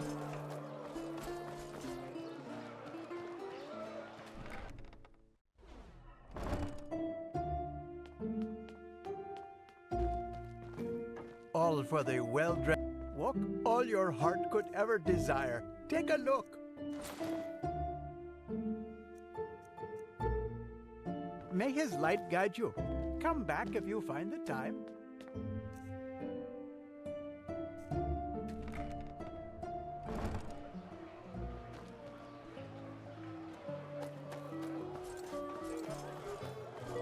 Yes?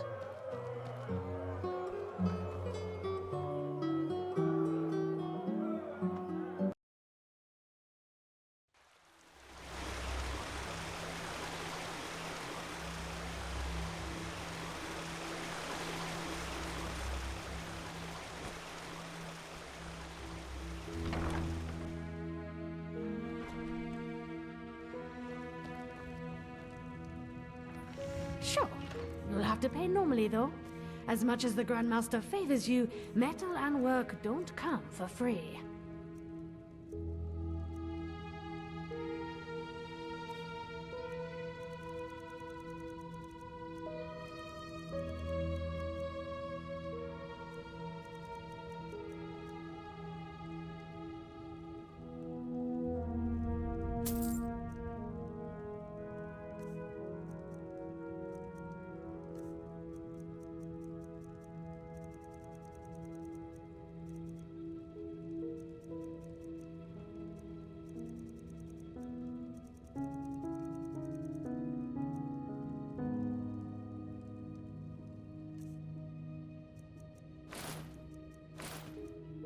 Walk blessed.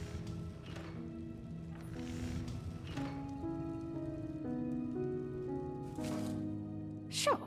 You'll have to pay normally, though. As much as the Grandmaster favors you, metal and work don't come for free.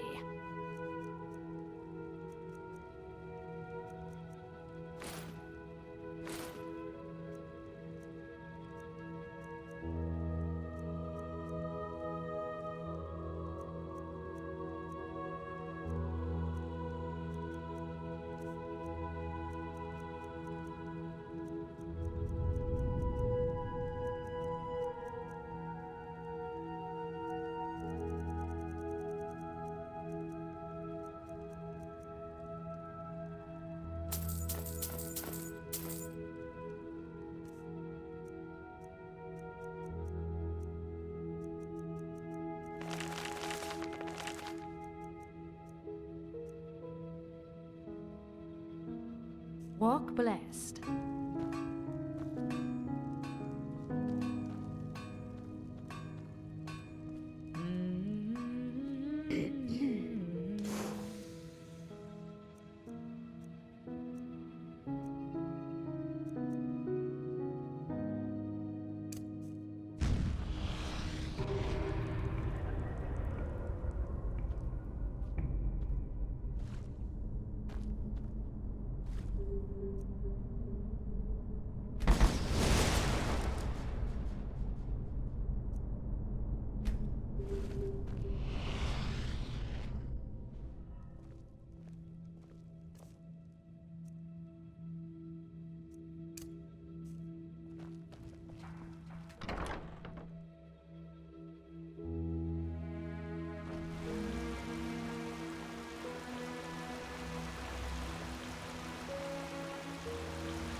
Monsieur?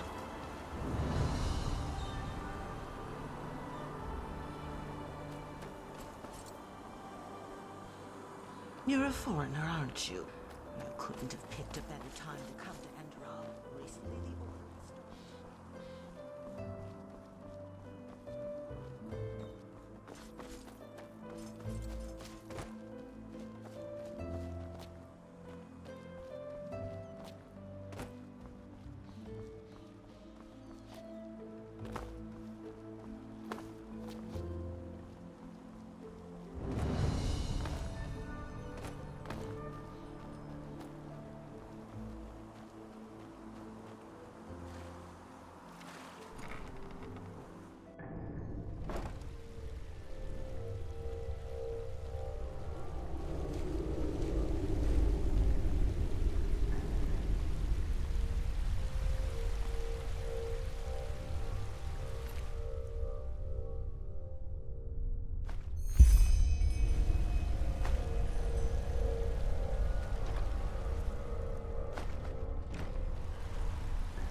Yes?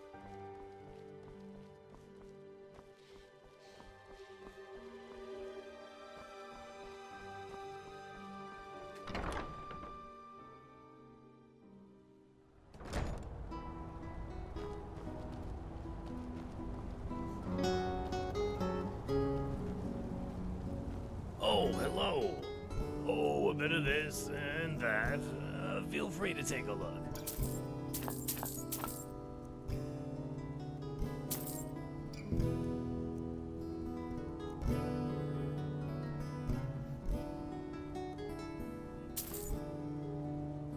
Walk blessed.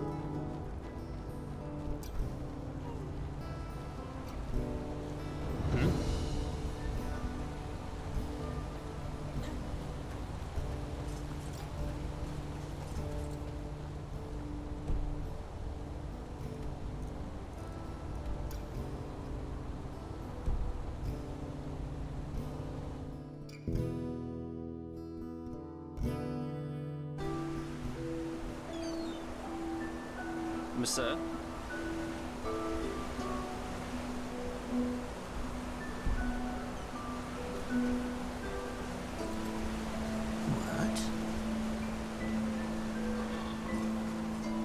Benny, my son, please just won't, Benny.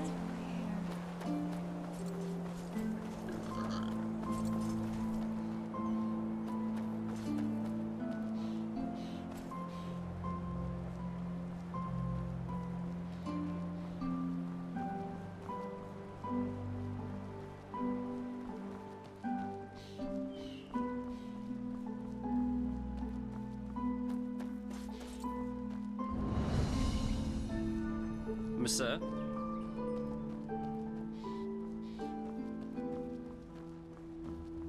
Potatoes, garlic, bread. Yes? Yeah, that should be it.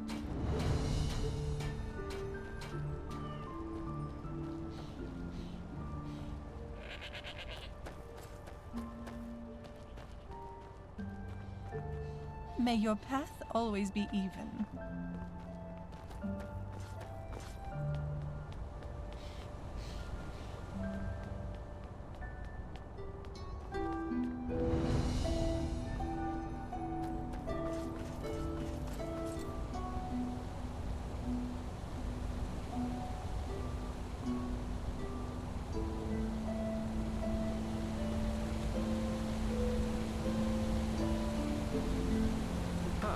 Look at a fellow traveler.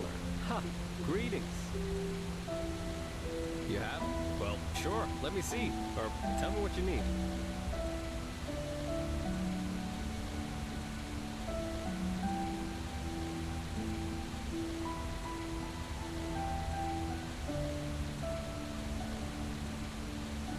Walk blessed.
I, Borio Oakenvale, hereby confess me sins.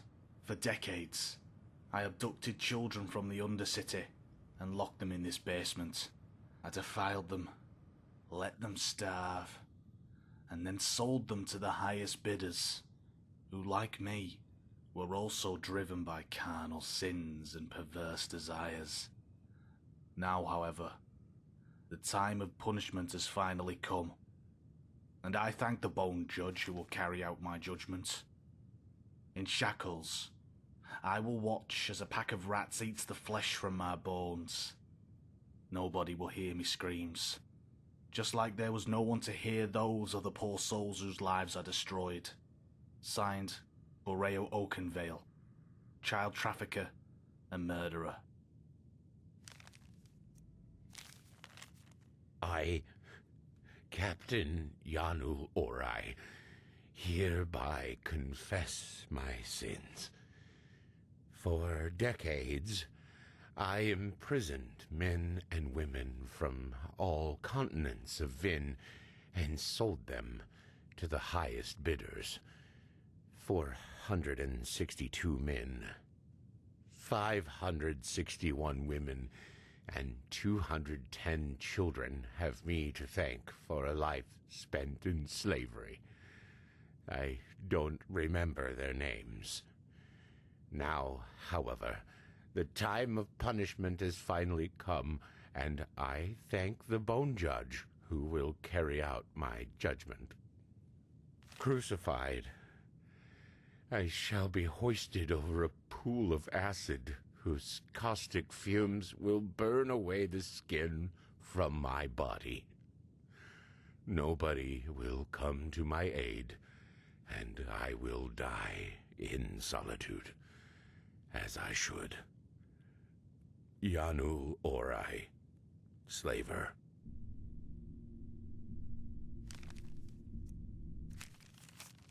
I, Ilaria Nettlegrass, hereby confess my sins. For years I murdered under the moniker of the Black Widow. Man or woman, young or old, it didn't matter as long as the pay was right. Never was I brought to justice for my crimes, for I always knew how to outwit the law. I am a despicable creature, without mind or compassion, no better than a rabid animal. Now, however, the time of punishment has finally come, and I thank the Bone Judge who will carry out my judgment.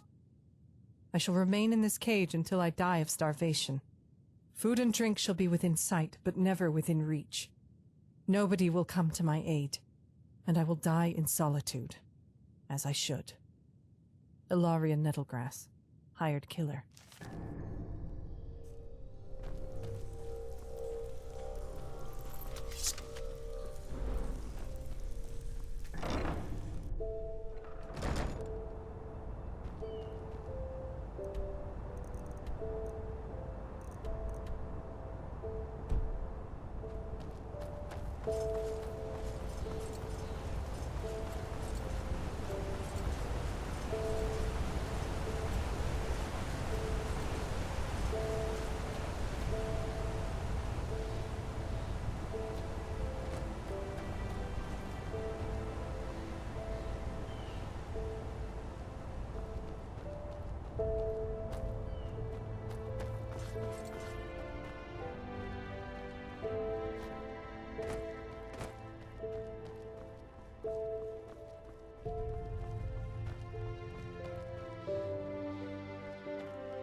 Malthus blessings.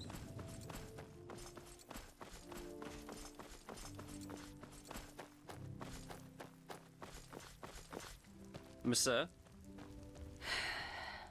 We always go too easy on the scum.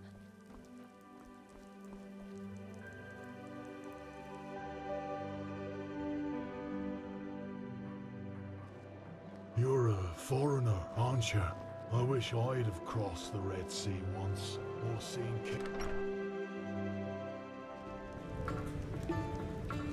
In a bed, sorry.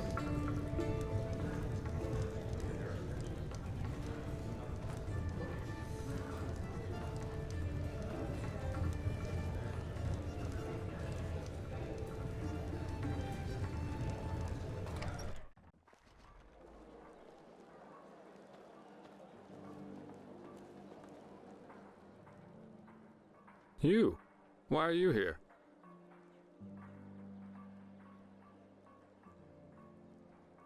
What, so the Archmagister really believes we Delverics owned one of those stones? I would have known that. Believe me, I've snuck inside our manor's treasure chamber more than once, and there was no black stone whatsoever. Not in the least, no. Setting aside the fact that what you're describing is bloody spooky, I don't have the slightest idea who might have an interest in sending me on this morbid paper chase through Ark.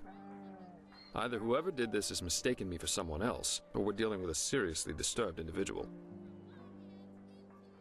Yeah, I already suspected as much, but still, it doesn't change the fact that I have no idea who might be behind this, and why he sent me this package and not, for example, the Ark Guard.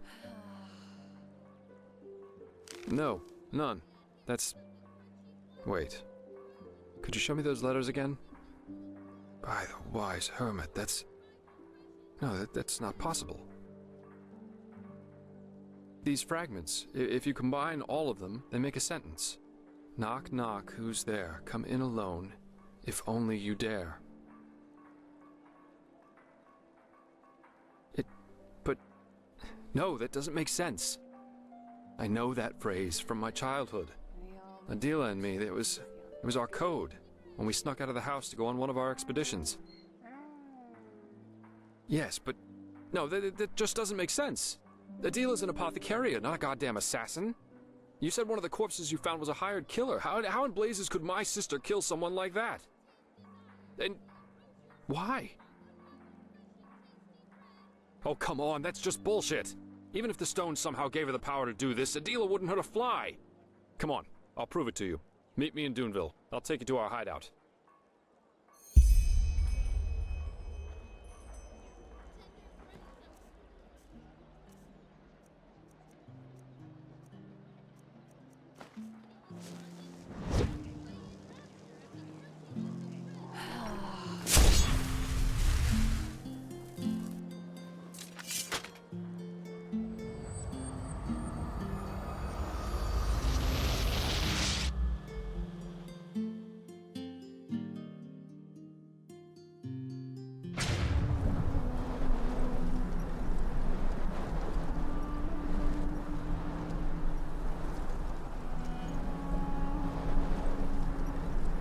there you are. Our old manor's in the desert, a few miles to the northwest from Duneville. It's quite a march, but doable.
Nothing left but rubble. By the wise hermit, how long has it been since I was last here? Come on, we're almost there.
Carts.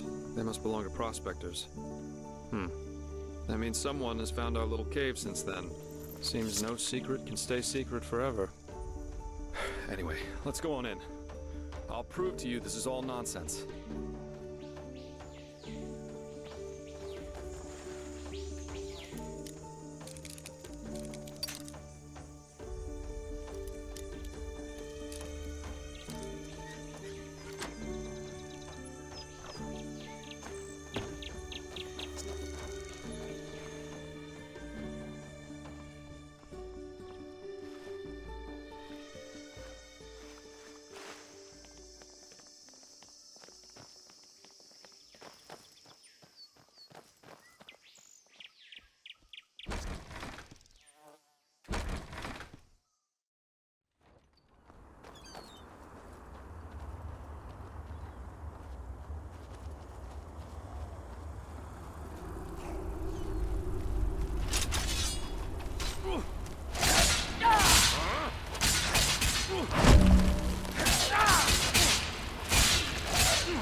Lost ones. If these are running free here, I suppose there's not much left of the diggers. Farther down, yeah. It belonged to an old landlord. When Adela and I came here, we always made sure the gate stayed shut. But someone must have opened it. Or maybe the Red Madness awakened the corpses and they did it themselves. Poor sods.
There, up ahead. That's the clearing where Adela and I always went. If someone's waiting for us, then it'll be there. I don't think we should go down together. If Adela really is waiting down there, and I'm still not sure she is, I'm pretty confident she wants me to come alone, as our code said. So I suggest you stay hidden and cover my back.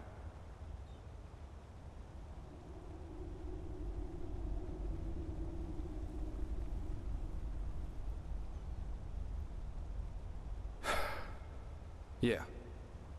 You see that platform up ahead? This'll get me down to the pit. You should take the path through the crypt, just down that tunnel a few steps back from here.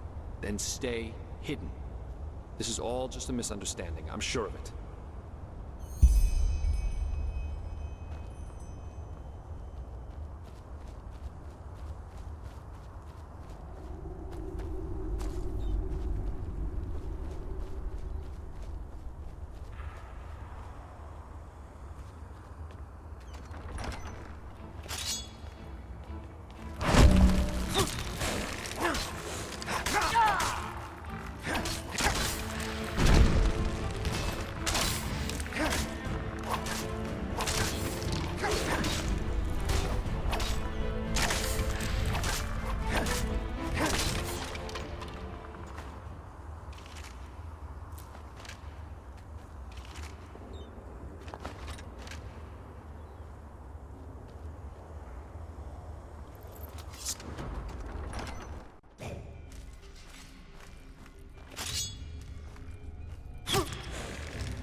So you came.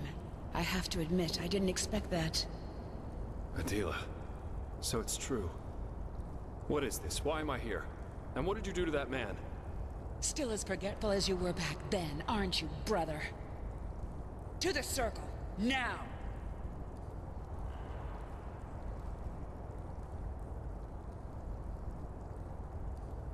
On your knees.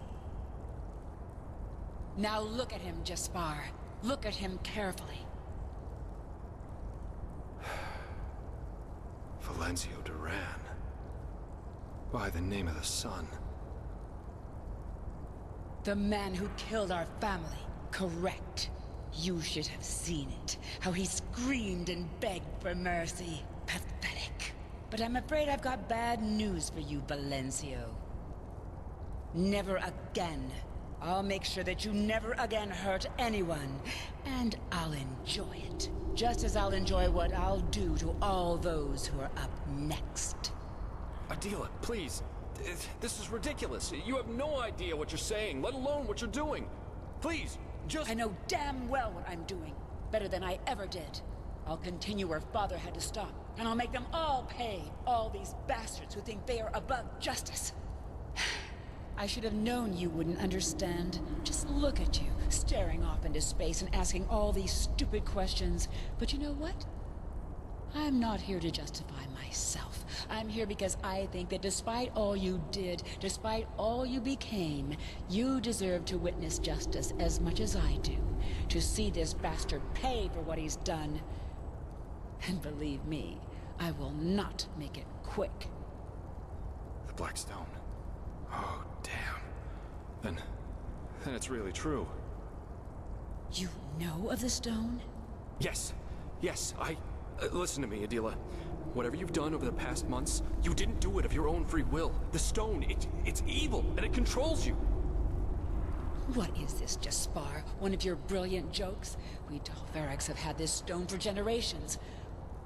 Father, he lived this calling, but he failed to see what the stone really was. A gift of fate, a means for us to carry out our destiny, to bring justice to a world where there is none. But I saw, and I will use it. No, you're seeing this wrong. The stone, it's cursed. It wants you to... Shit, damn it, I just don't know what to say. Surprised, Jaspar. You never did. But it doesn't matter now. Go, Jaspar. I've changed my mind. I got sentimental. Thought I owed you this, but I really don't. You don't understand me, just as you never understood Father. And listening to you talk makes me remember why I kept away from you all these years. Just look at what you've become, running around and working for the kind of people Father tried to bring down. Treasure hunter. You're a thug. You might as well just have spit on Father's grave. Yeah, you'd know. All right. This is getting us nowhere. You obviously think you know what you're doing, but you don't. Which is why you'll now give me the stone. Before it'll make you do something you'd regret. What? The Black Stone. You'll give it to me. Something bad's about to happen, and without it, we won't be able to stop it. You can keep doing whatever it is that you do, but you'll have to do it without magic. I'm sorry if this isn't what you wanted to hear. So, this is why you really came. You want the stone for yourself. What did they pay you, Jaspar, huh? What? No. Go. Adila, Go! As you wish. I'm sorry.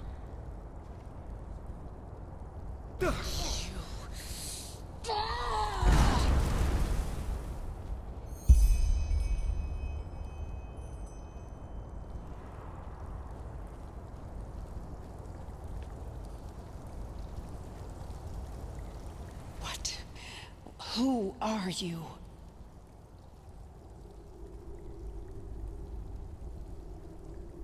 I know. You damn fool, Jaspar. You bloody damn fool. I guess I should have known he wouldn't have come alone. He always had a problem with following instructions. So you are what? His sidekick? What will you do? Fight me? I have to warn you, that's a bad idea.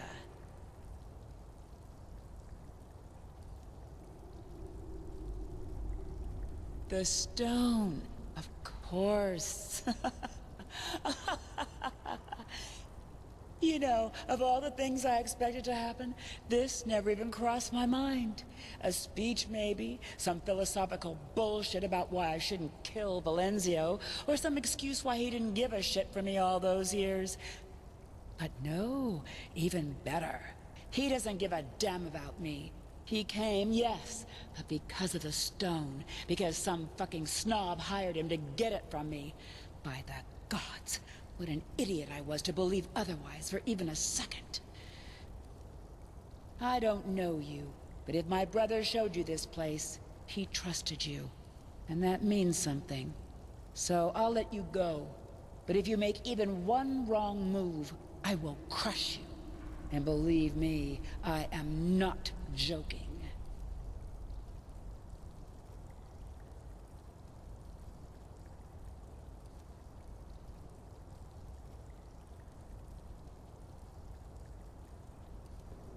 Them and others. And this is only the beginning. And since you're here, that means you've read their confessions. Which means I don't have to convince you that they deserved it.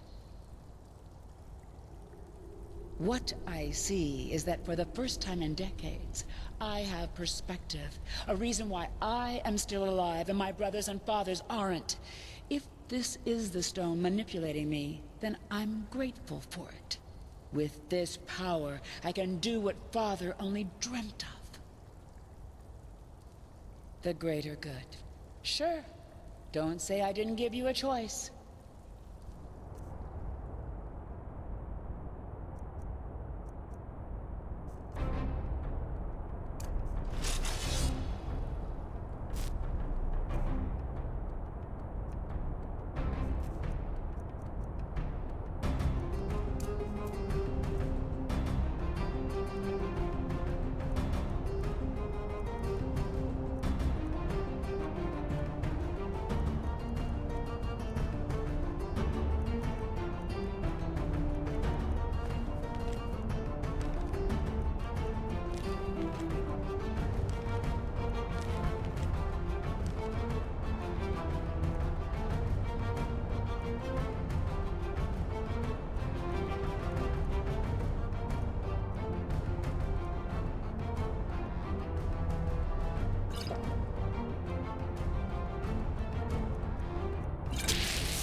Unexpectedly, death calls us to him. It is bitter, is it not? Unfair. You are angry because you blame me for the death of your friend. But I only did what had to be done.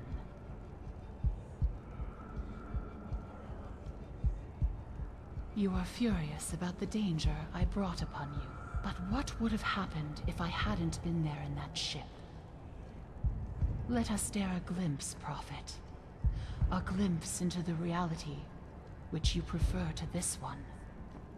3 hours after your brawl, Captain Rosio's ship enters the harbor of Ark. You wait until the noise falls silent, and together with your friend, you sneak onto the deck. And you almost make it. A few arms lengths from the safety of the dock, a sailor named Rajik takes note of your presence. There's no need for an explanation as to who you are. And maybe on a normal day, Rajik would have let you run. But not today. For years, he has been eagerly awaiting his promotion to become a petty officer of the 8th class.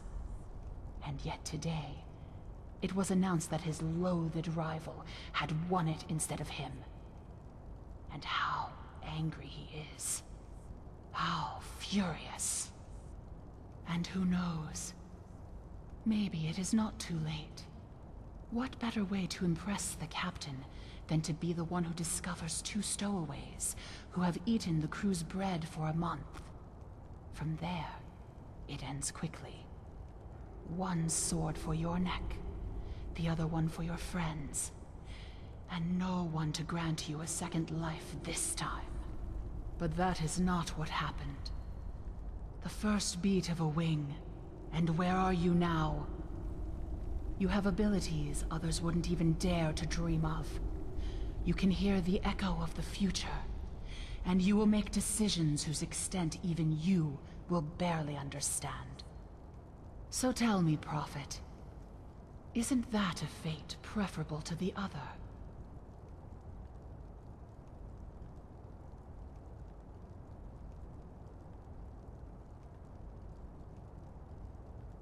You don't believe me, and you are right. I cannot see the future. However, there is no need for that. All that is required is a glimpse beyond the surface. And suddenly it becomes clear that we are nothing but a sea of endless possibilities. And if one listens long enough, the shapeless takes on form, and the unfathomable becomes tangible.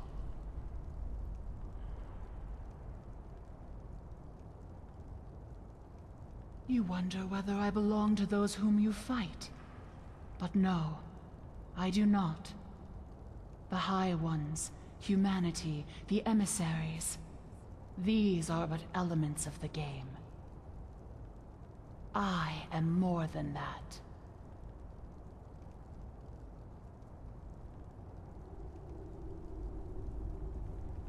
You ask if I can see more than just this branch. And the answer is yes, I can. But considering what I am, that is not much of a feat.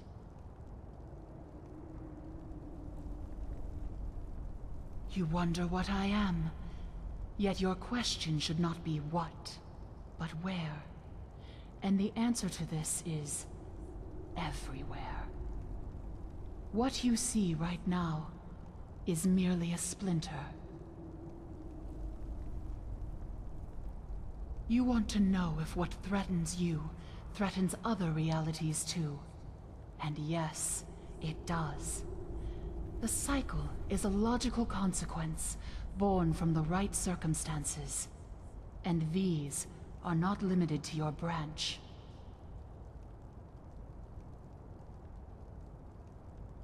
You think my intention is to disconcert you, but you're wrong.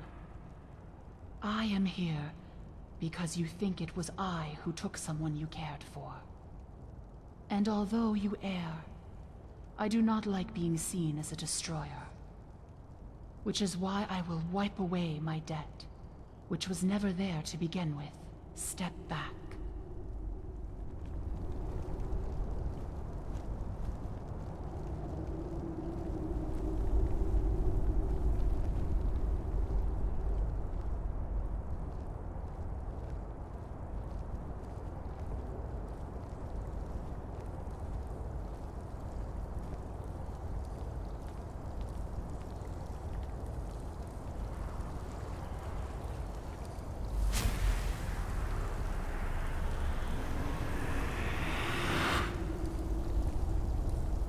Farewell, Prophet.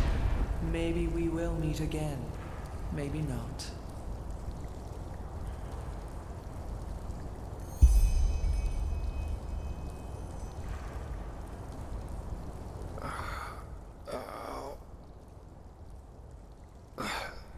That's my name.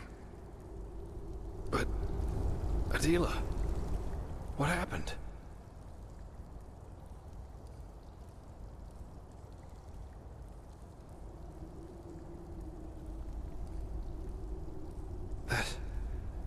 But... I only remember a flash of fire, and then... darkness. Everything's so... blurry. What?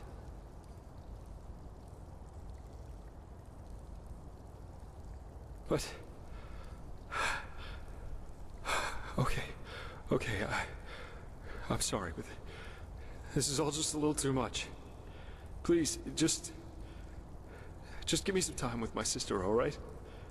Go back to Ark with that bloody stone. Go anywhere, but please, just leave me alone.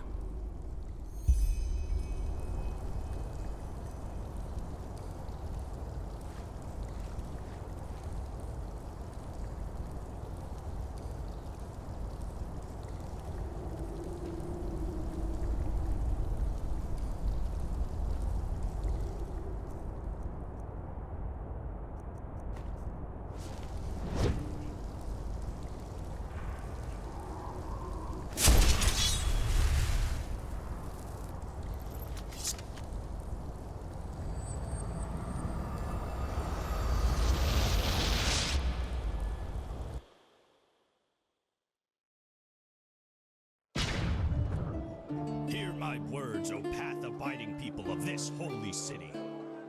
Rumors circulate, rumors about the horrible events of the past wounds. They speak... No? No, I just put them out for you to look at. Tell me what you need, and be quick about it.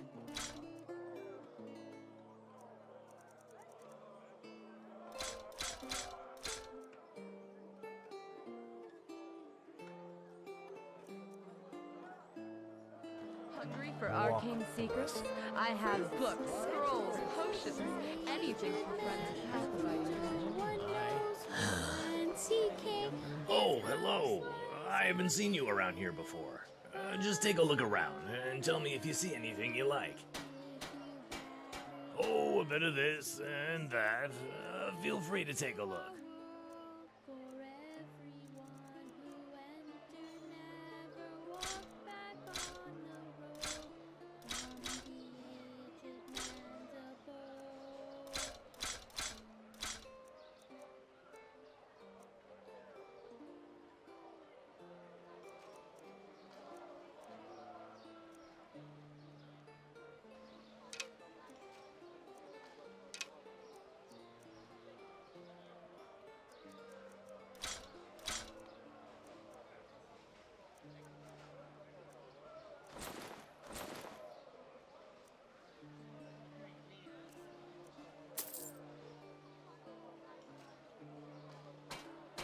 Luck blessed.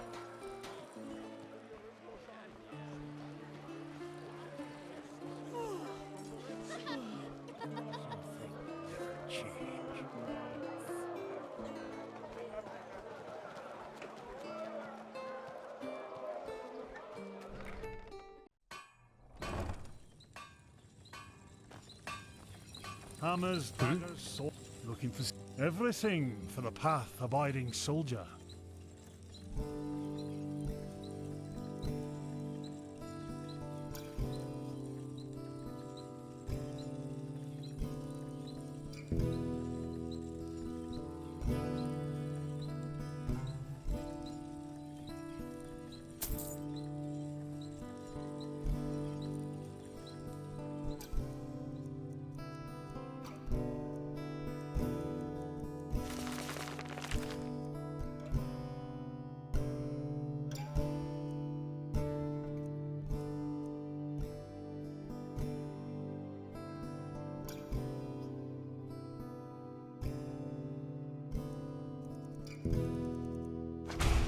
Again.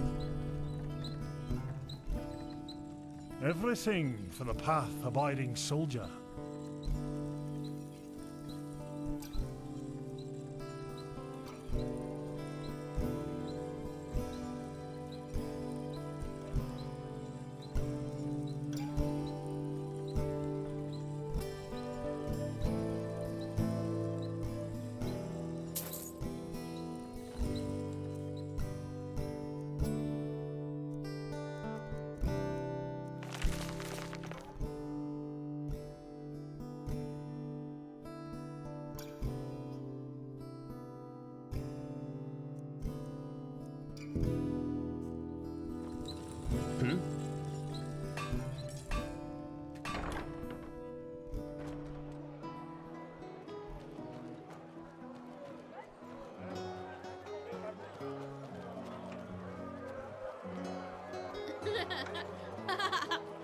You're not from here, are you?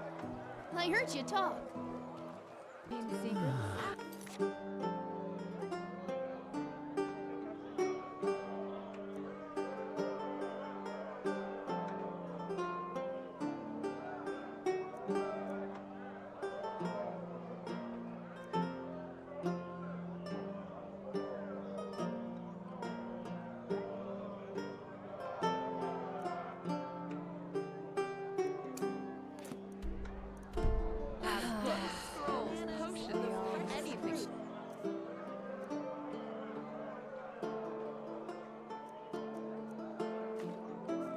Coast and Duneville.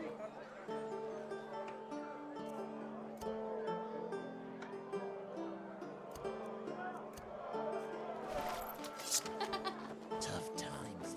Tough times. Walk blessed.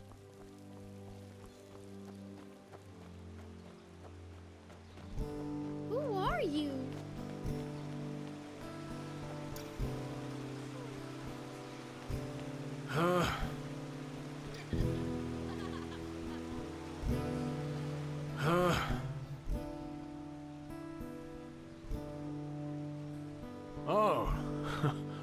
Oh, do you now? Well, at the risk of blowing your mind, my job is to keep folk like you out. So it is. Life is what Now, you make of it. what makes you think that you're any different?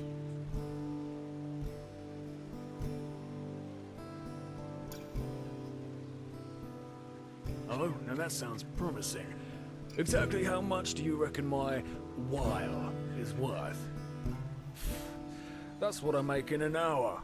Sod off.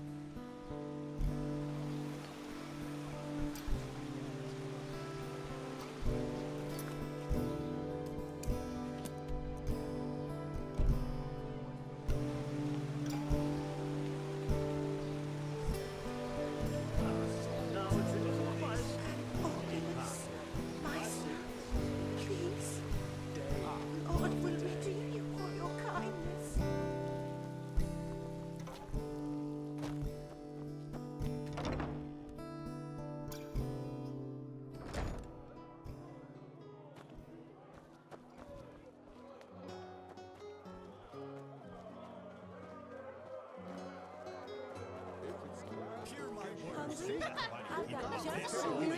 Huh?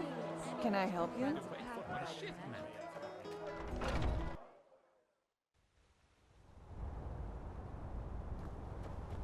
Monsieur?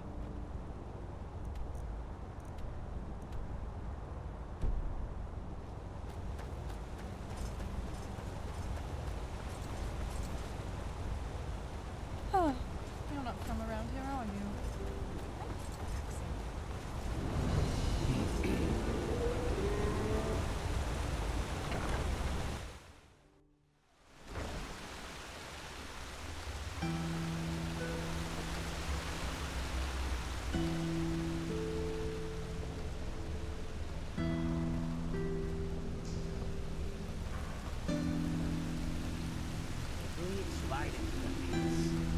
Hear me!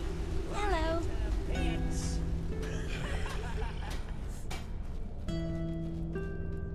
foreigners.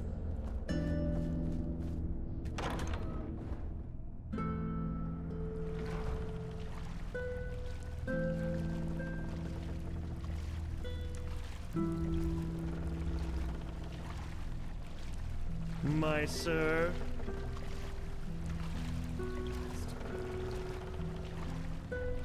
Bloody steel clamps. Always in the way of progress. Yes. What is it, sonchild? What?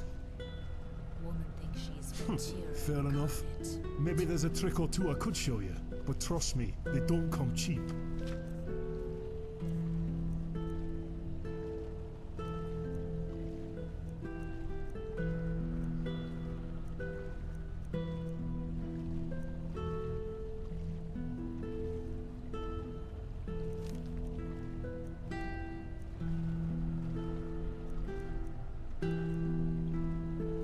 Well then.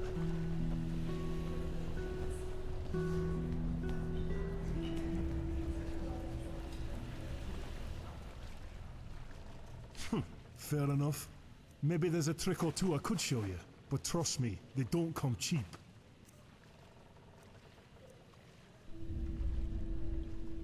Yes, yes, yes. Just move along, will you?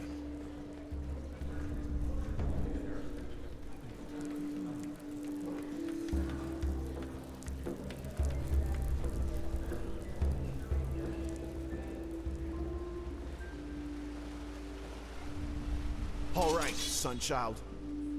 Stop right there. Hand over your money, and we might let you live. Play the hero, and, well, you fill in the blanks.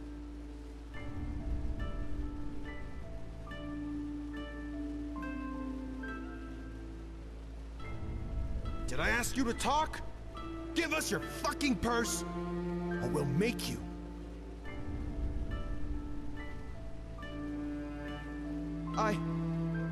But... Logan, don't. This is a bad idea. But the shadow tax... We'll find another way. Come on.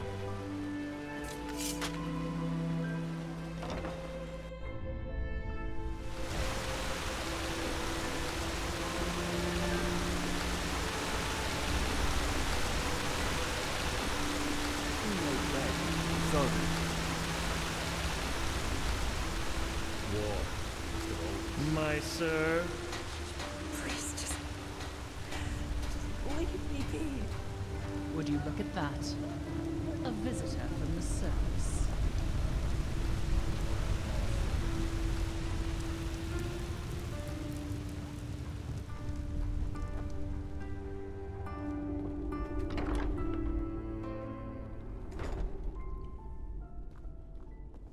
Help. Please, help.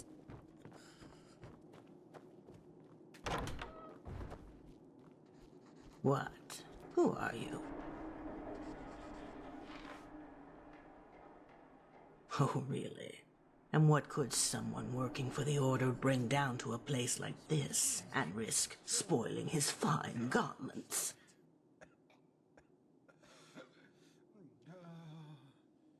A black stone? No idea what you're talking about. Now, is there something else? If not, leave. Time is sparse these days.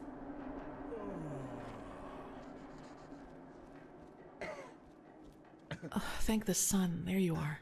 I've been looking for you. I followed you. It's about your mission. I know that the Grandmaster ordered you to find the Black Stones, and I believe I know where to find the one you were looking for down here. Far away from here, and I can show you where. The only thing I ask of you is that no one must know about my part in this. Promise me that, and I'll tell you what I know. Thanks. Believe me, I don't like this any more than you do. Come, follow me.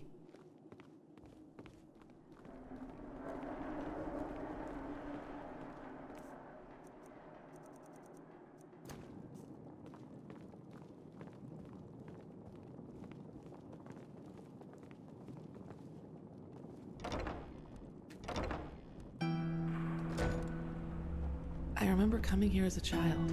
The apothecary gave me something to eat before setting me on the streets again. All that, it seems so distant now. It's easy to forget about the other side of the coin once you haven't seen it for a while.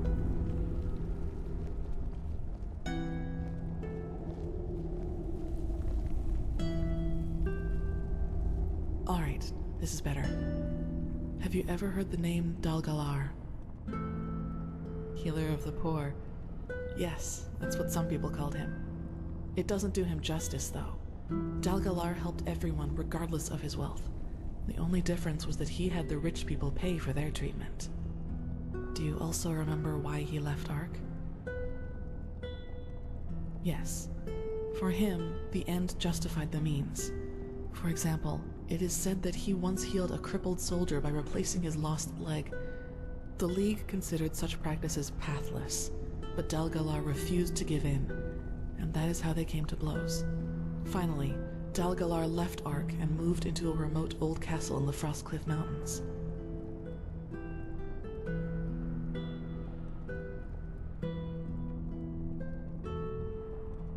True, but people fear what they don't know. It has always been like that. I guess you know the rest of the story. He became more and more reclusive until one day, he locked the gates and was never heard from again.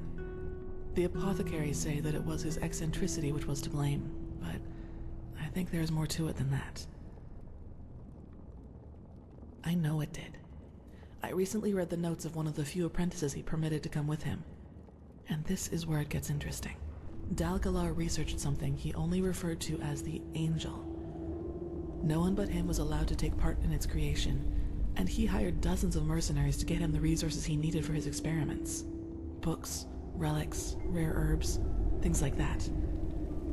And one of those relics was a small dark stone, shining like the skin of an eel. Yes. What do you think, Saira? That does sound like a lead, doesn't it? I was waiting for that question. Alright then, I might as well come clean. I am interested in all this because there is a rumor as to what the Angel was supposed to be. A talisman. One that allows its bearer to heal any disease in the world, even flesh maggots, the yellow fever, or the Black Death. All of them. And I want to find this Angel, Saira. Isn't it obvious? Because I want to be healed. Yes, if there's even just a sliver of a chance that this device, whatever it is, can help me, I have to take it. And that is also why the Order must not know about any of this. They would confiscate the artifact before I could use it for myself. And what am I supposed to tell them if they ask me why I need it? I can't allow anyone to learn the truth about me, not until I've dealt with it. Now enough about my motivations, Saira. Let us plan how we are going to proceed. Yes, I found us a map that should point the way from the Frostcliff Tavern. Go prepare yourself. I will meet you there. And thank you for helping me. I know I might not show it that much, but I appreciate your, friendship. I really do.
And just how exactly is that supposed to help me? Walk blessed, my son. But I did what you asked of me. Now where's my pay? But as he said, we don't know anything about that castle. Services. And if I were you, I would stay away from it anyway. This man, this Dalgalar, he was crazy. What makes you say that? Well, before he, shut himself in, he sent his servants down here a couple of times each moon. And every time they hired dozens of hunters to bring them dead game. Rabbits, deer, and the like. So, he probably needed them for his experiments. Aye, my dam, but why so many? I mean, 40 cadavers a week? Must be something wrong with that. Maybe he's an entropist, a bone mage, or something like that. And maybe he wanted to use those corpses to raise an army of undead to take revenge on the League. Rabbits, Foljek. Rabbits. The dose makes the poison. Isn't that how you say it, my dam? Yes, that's the saying. I need to go now, thank you for your help. I take it you listened. I don't think we'll get more than superstitious chatter out of these people. What do you say? Should we head out? Alright, come, follow me. Yes? And he's training the force as a wayward wanderer, despising the path that was meant just for him. Yet the dreams that he saw in the deep red afterglow. Cold. Well then, the castle is about 2 miles north of here. We shouldn't have any problems if we stay on the road. I suggest you go on ahead. I'll cover your back.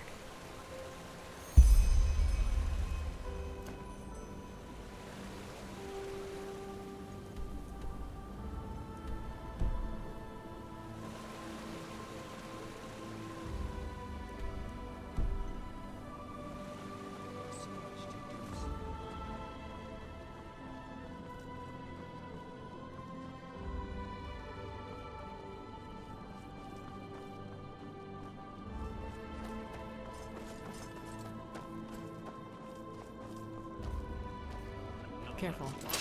Worshipper.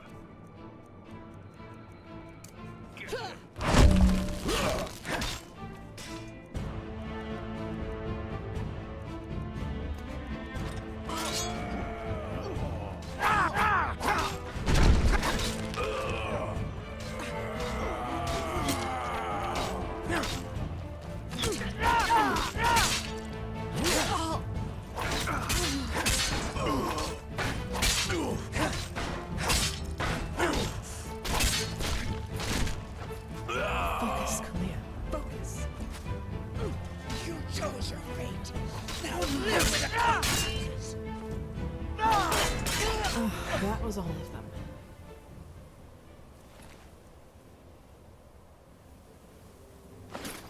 them. That tower over there looks suspicious if you ask me. Let's be careful.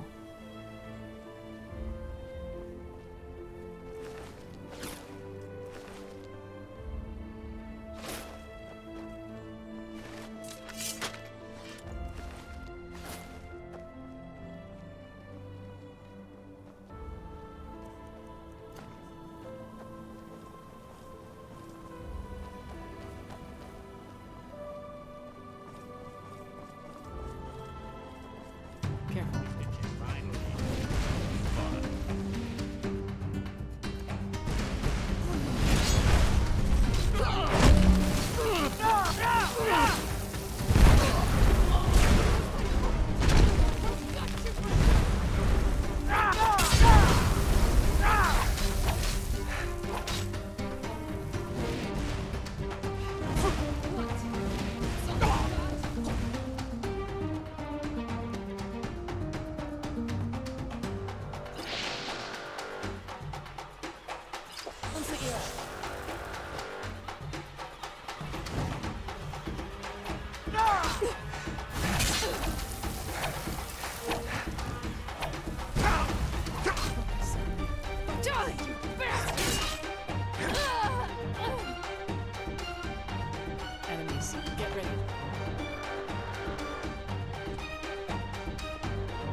Careful.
There.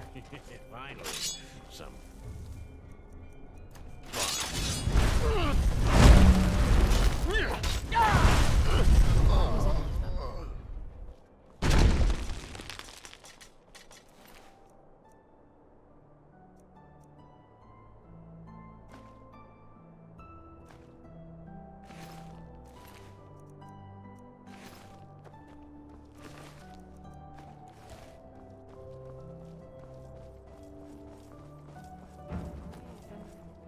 Careful.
Careful.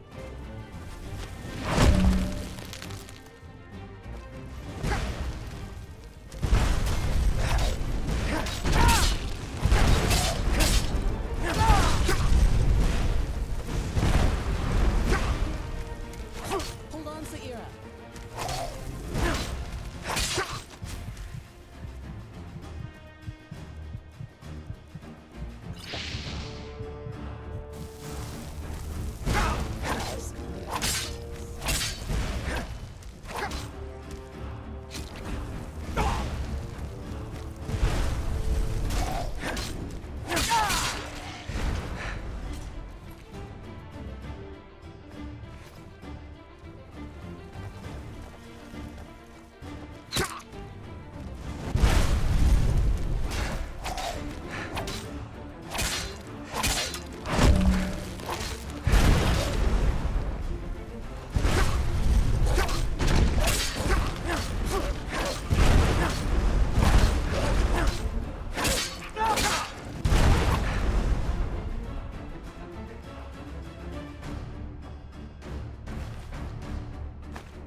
Wait.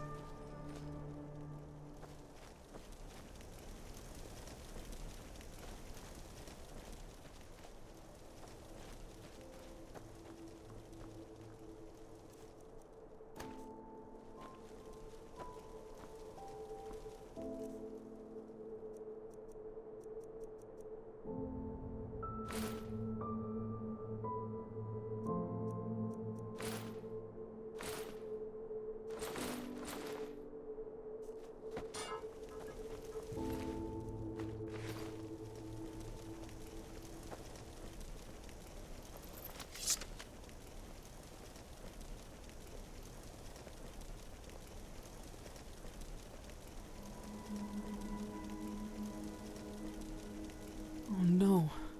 This is Brother Gallius. I don't know. Let's search their bodies.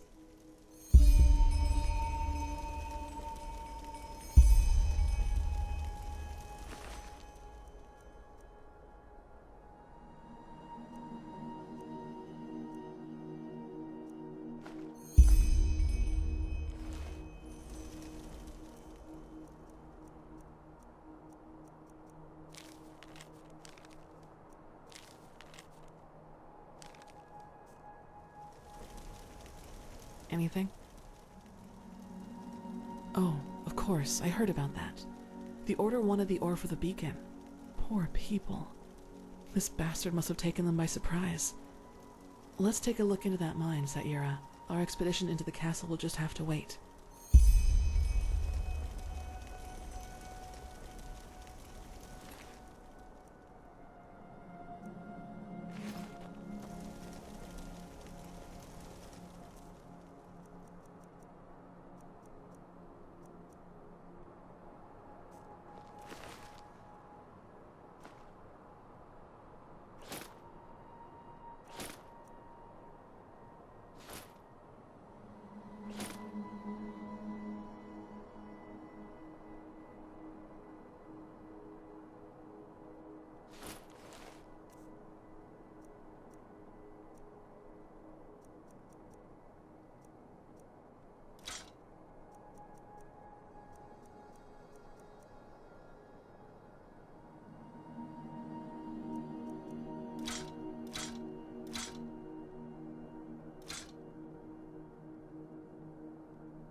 Where are you going, Saira? That is not the right way.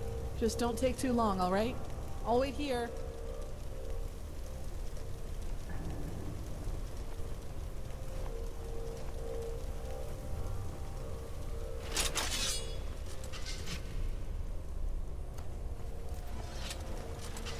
Enemies, get ready.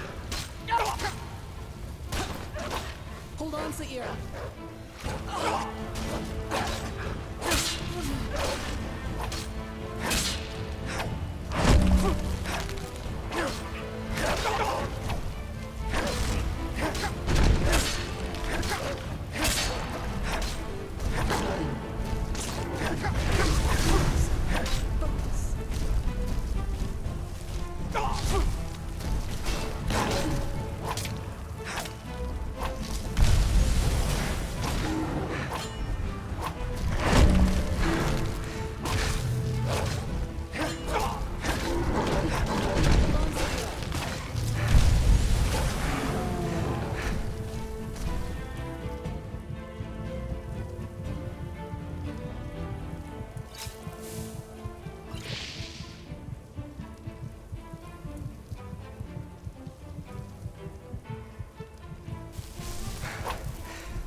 That's all you got?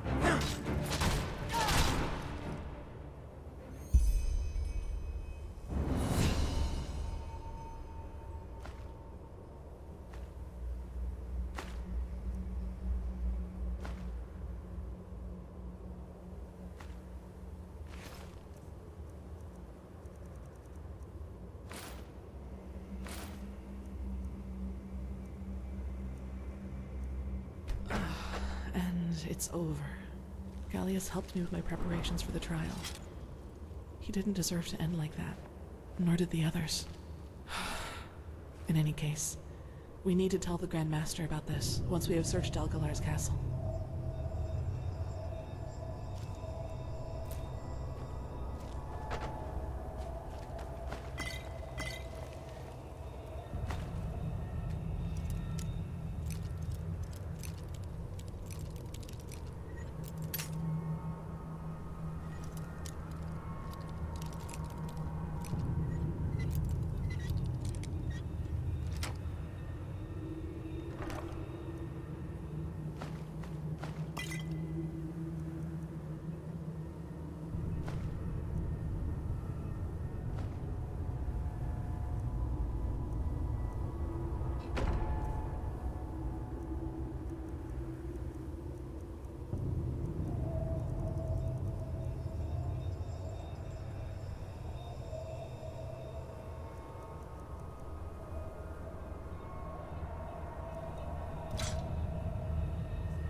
Oof.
Enemies.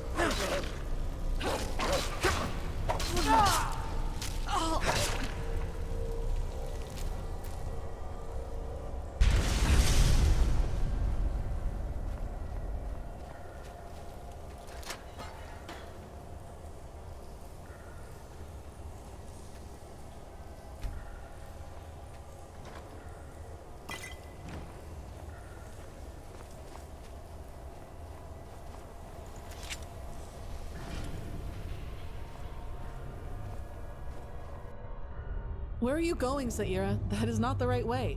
Just don't take too long, alright? I'll wait here.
Northwind.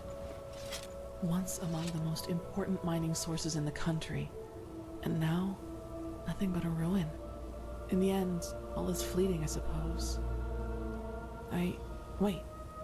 Do you see that?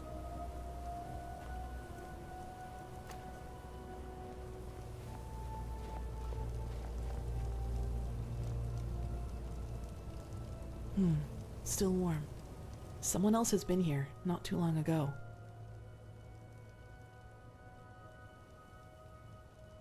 Maybe. Let's be cautious. The castle is just up that slope over there.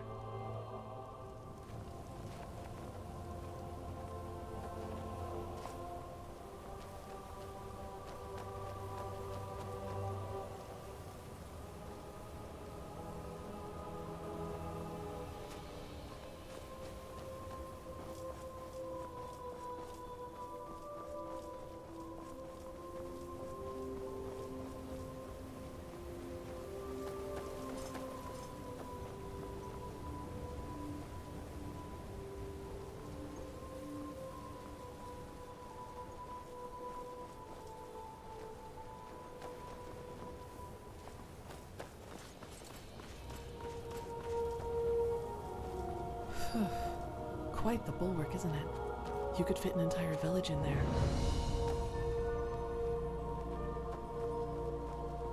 There.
Ah, there you are. Let us keep going.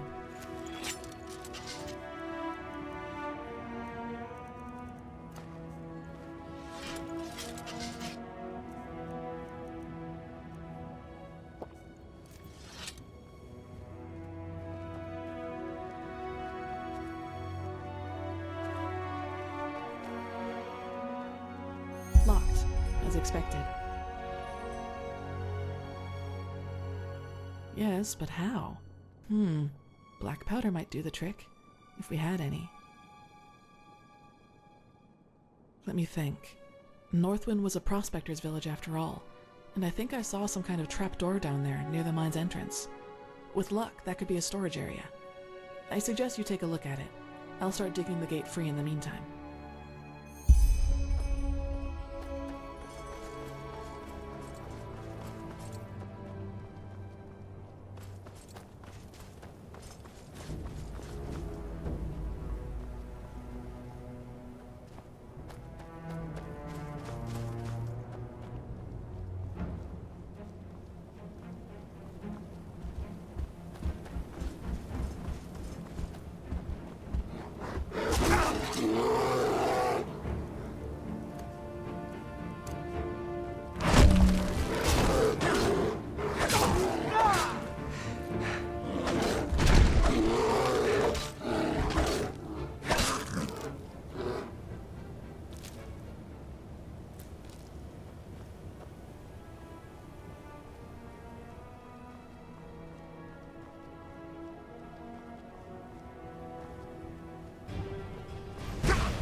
Well then, take cover.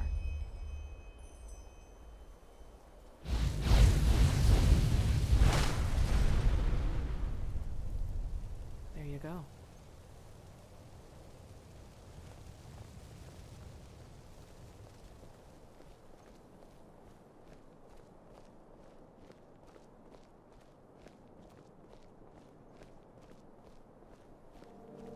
What the? Breathe. Just breathe.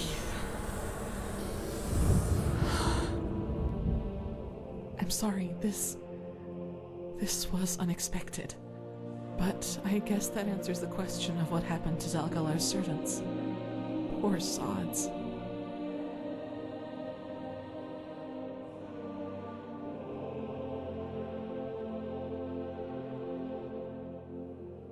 An idealistic count, a remote castle, and a powerful artifact befouled by the High Ones. That's not too far-fetched, wouldn't you agree? We won't be able to get in through the main gate, but there has to be a side entrance. Come on, let's take a look around.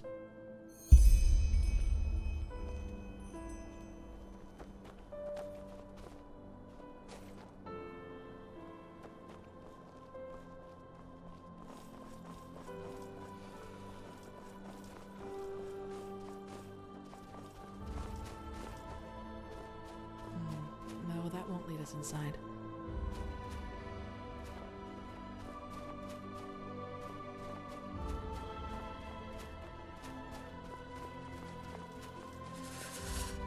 Oof.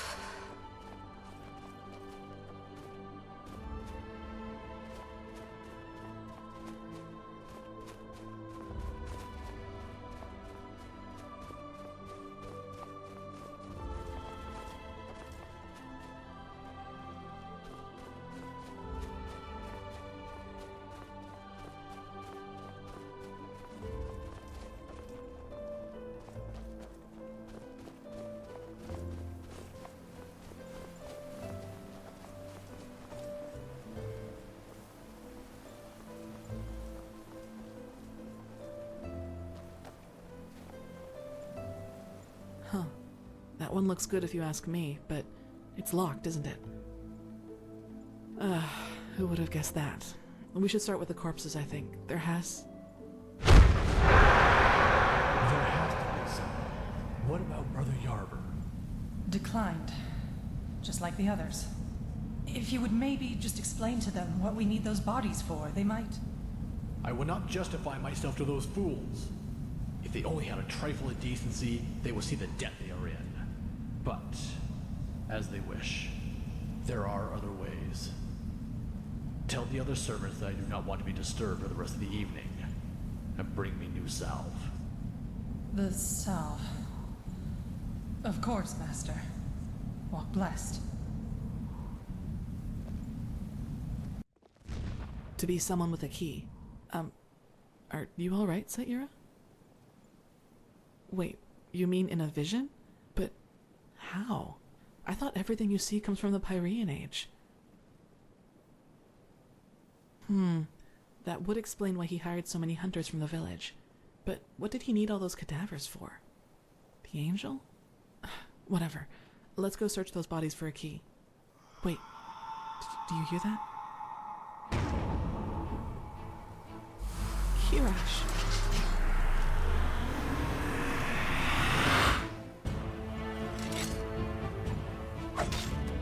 Prepare yourself.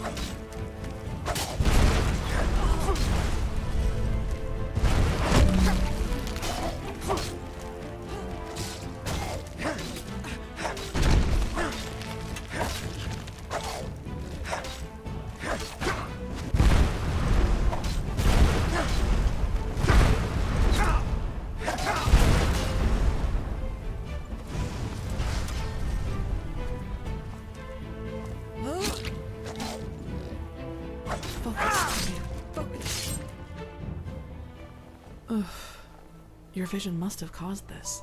We should be prepared for resistance now. Come on, let's find that key. I don't want to have to look at this any longer than necessary.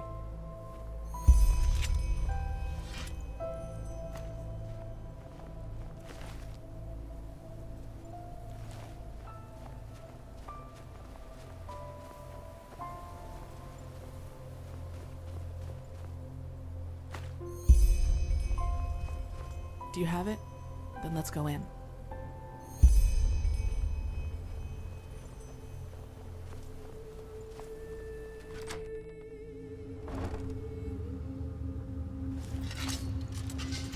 Good. Let's see if we can get through the main hall somehow.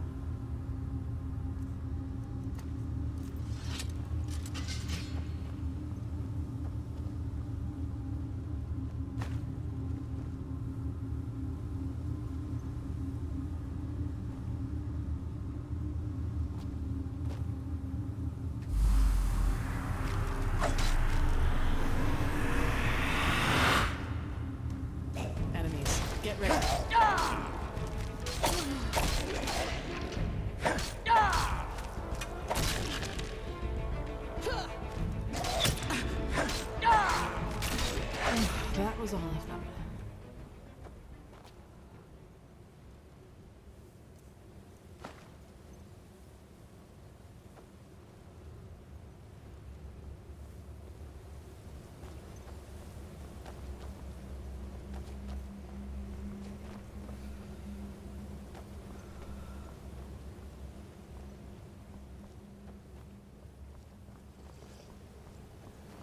There.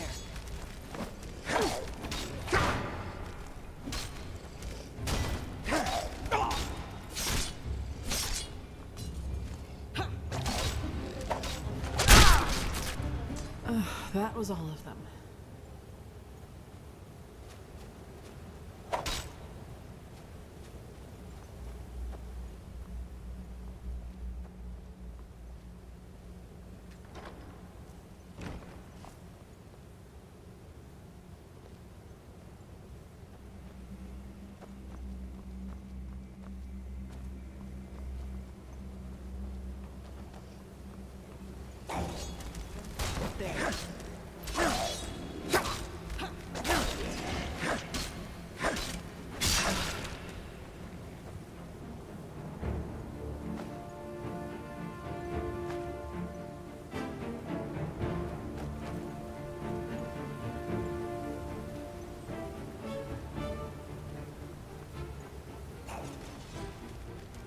Careful.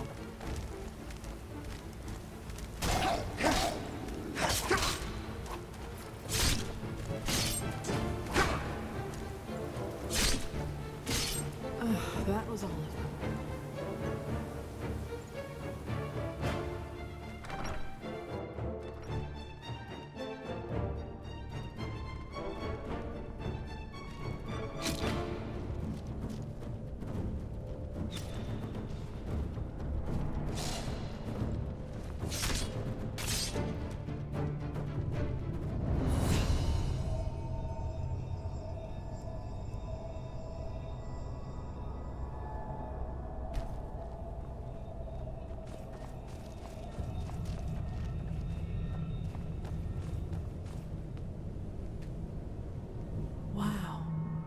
Sight. Do you see anything? With your gift, I mean. No, but I suppose Delgalar's personal quarters would be a good place to start. I guess the big gate over there should lead us there. Let's take a look.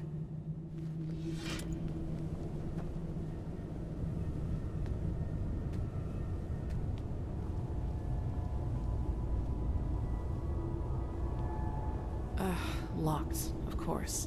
What else would you expect when breaking into someone's house? Let's see.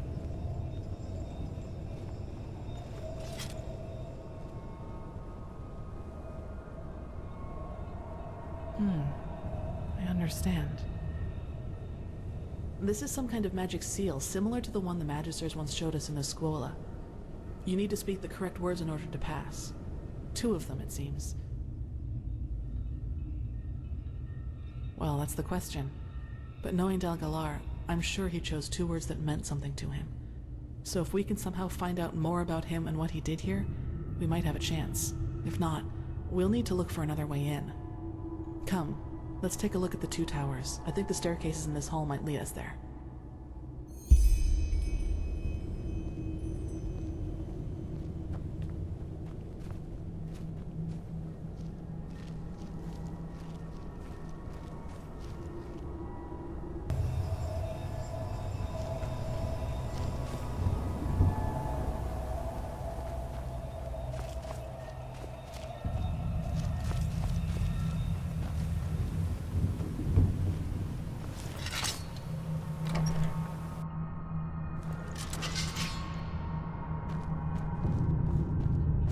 This must have been some kind of laboratory.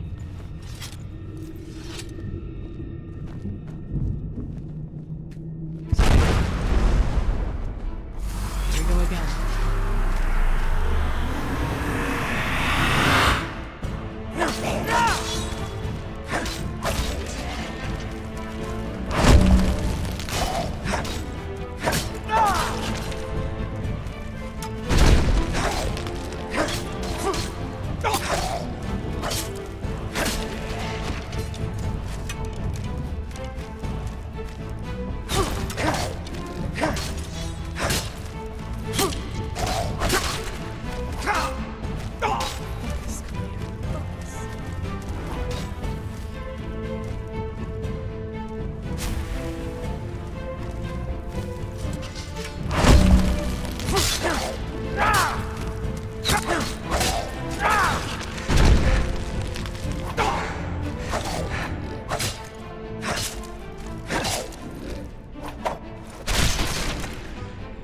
Focus, Kalia.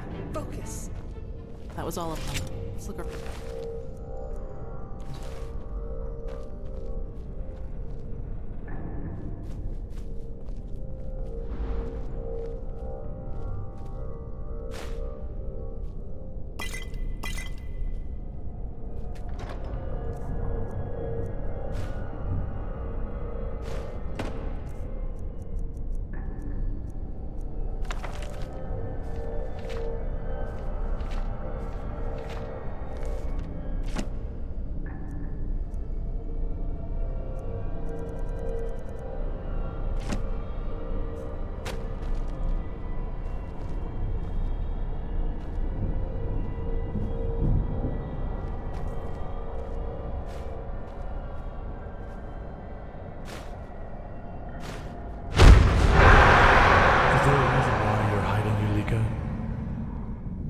Forgive me, Master.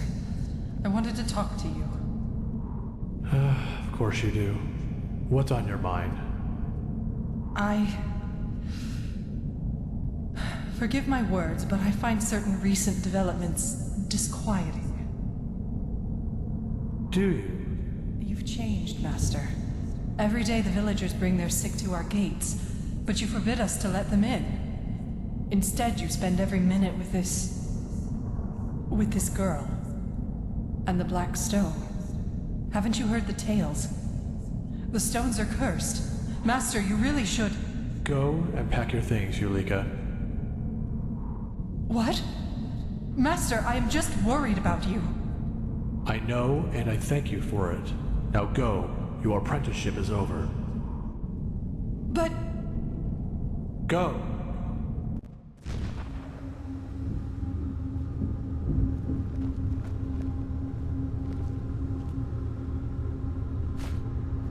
We need to go farther up, Zaira. We won't find anything here.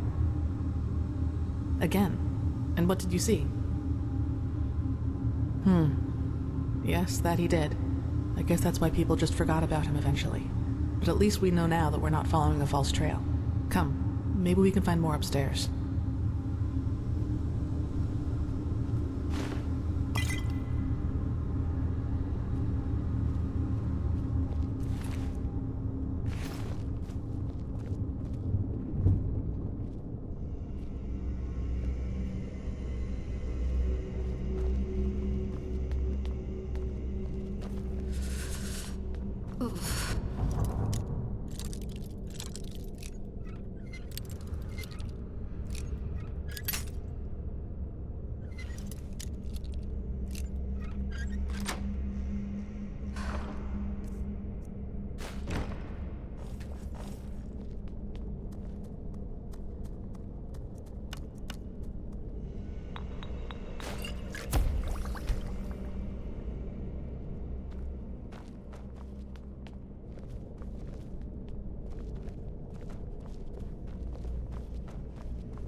Huh. Wait.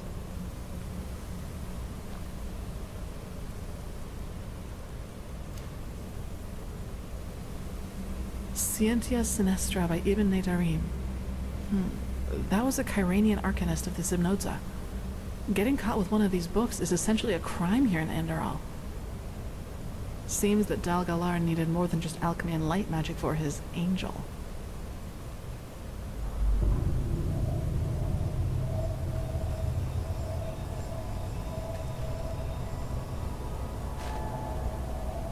We need to go farther up, Zaira. We won't find anything here.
What the? That's not a laboratory, that's a crypt.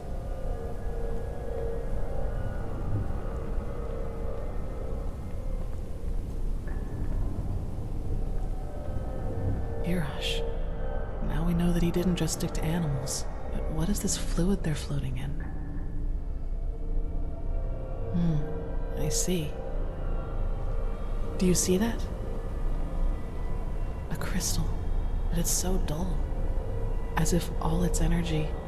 Energy is life, and energy is death.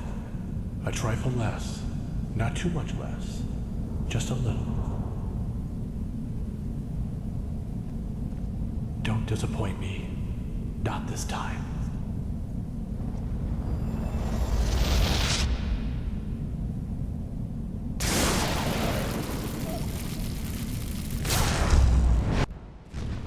Had been drawn from it. Maybe that was some kind of experiment for what he planned to do with the Black Stone?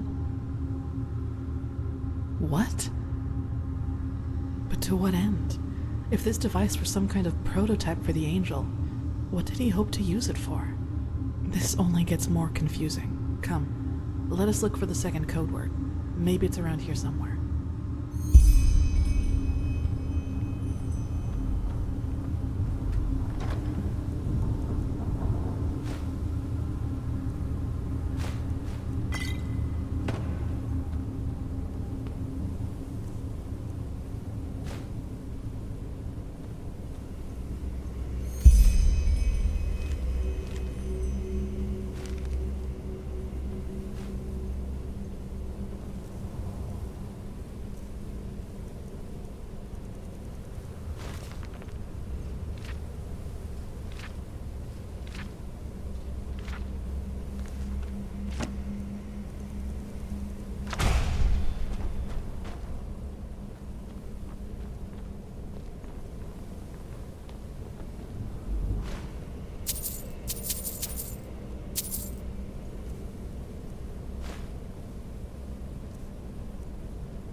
Anything? It does? Show me. So Delgalar had a daughter. And this Tanisha must have been his companion? His paramour? Yes, but why the heck would cold mountain air be good for a sick child? That's nonsense. He could have just stayed in Ark with his companion. At least now we have another candidate for the code words. Tanisha. I doubt we'll find anything else here. What do you say, Zaira? Shall we go back to the main hall? Good. Come on.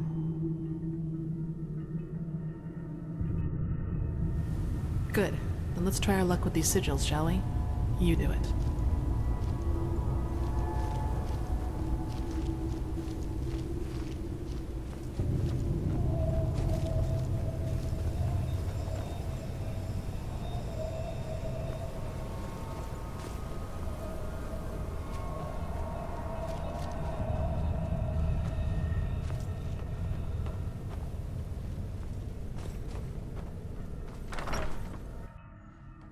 Ah, there you are.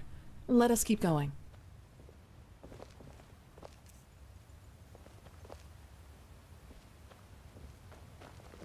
More bodies. What in blazes happened here?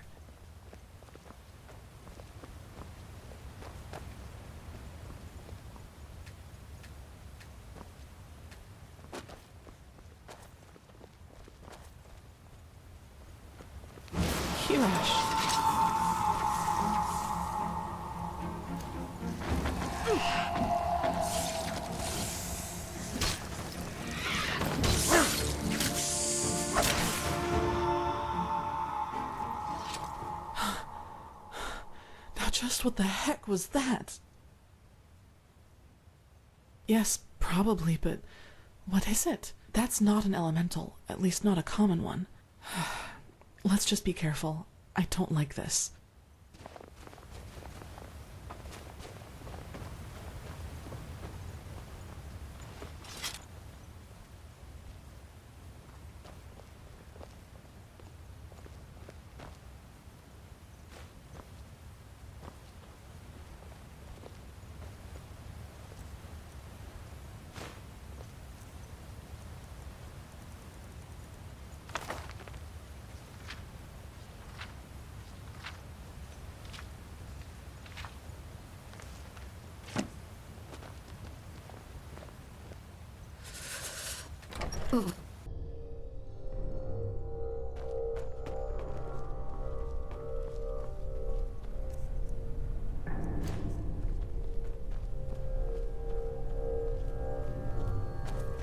A barrier. That looks like Starlingcraft to me. Without... It is impossible to banish the barrier, correct? Yes, my son. And no one apart from us knows the latter. I see. Then I owe you my thanks. We should make a toast. To your petroleum brandy? I must confess that I am no friend to alcohol, but thank you nonetheless. To places with it. What are we drinking to? Our collaboration? To our collaboration, and a world free of suffering.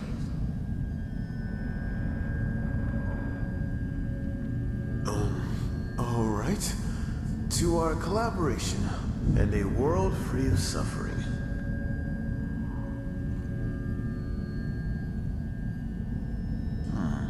Marvelous, really. Between us, Misa, why the barrier? What do you have up there that 5 arm wides of Northwind stone aren't enough for you? Something that's very dear to me, and very fragile. I see. Well, then I can assure you that... blistering blazes. How tired I suddenly am. All that work, it must have gone to my head. Yes, my sir. You should rest. And forgive me. I will take care of your family. You have my word on that. What do you mean?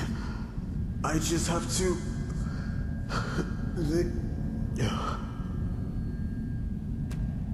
I am sorry. Knowing how it works, we'll have a hard time getting through here. What? You had another vision. Poisoned? Why? Yes, probably, but killing someone just because of that? I thought better of him, really. This must have something to do with the angel, however. Question is, how do we get through here?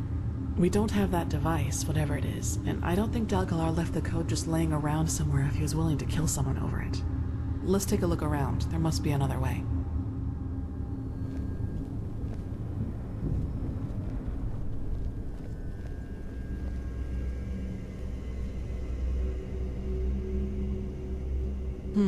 A breach. Maybe we could kill the mechanism that runs the barrier with force? But... wait. Yes, that could work. I snatched a bag of black powder earlier when we carried the barrels up to the gate. I thought it might come in handy. Here, Magistrate Jaela gave me this scroll not too long ago. You could use it to throw the pouch through the breach. And a fire arrow will take care of the rest.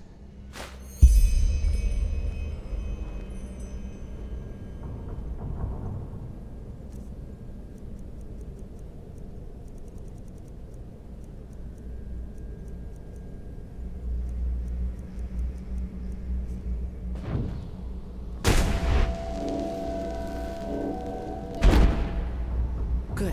Now see if you can shoot a fire arrow through the breach so it drops onto the mechanism.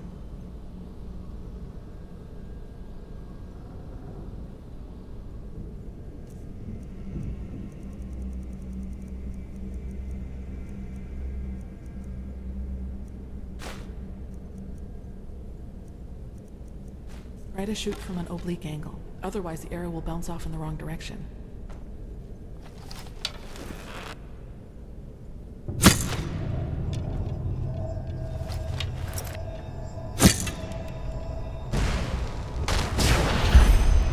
Perfect. Let's hope the fire doesn't spread. Now let's go see what Dalgalar wanted to hide so badly.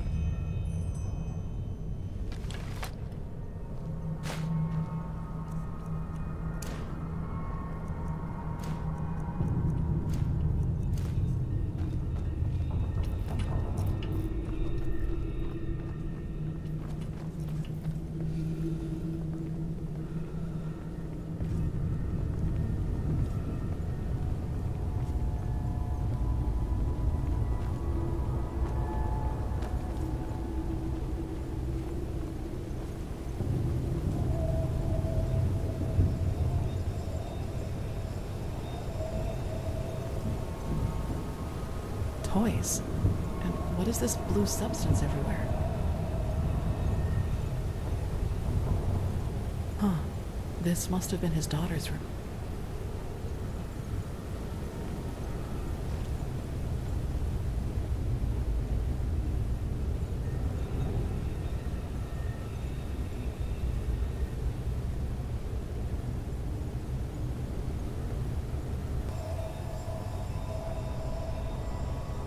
Look around, Saira. We need to find a clue as to what this code might be.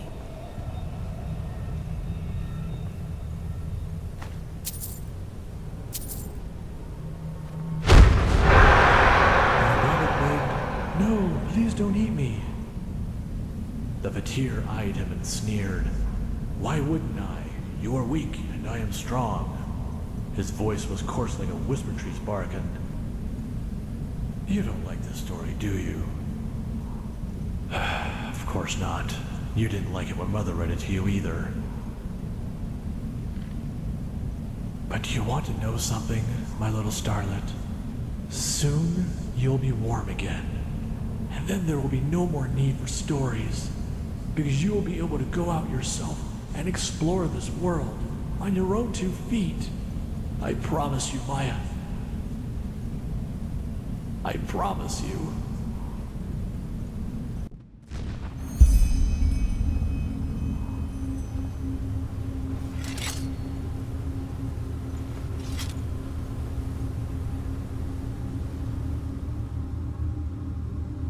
The girl was dead, Saira. She was dead. There, Dalgalar's acquisitions. Now guess what else apart from animal bodies he bought heaps of? Dewflowers, lavender, and shadow stem oil. These are the ingredients for the ointments the Chileans use to embalm their dead. As long as it is regularly applied, the process of decay doesn't begin. The Chileans use it to keep a body fresh before sending it to sea, but this... Dalgalar bought enough of these ingredients to prepare funeral balm for 6 corpses. And didn't you tell me he ordered his apprentice to get him his salve?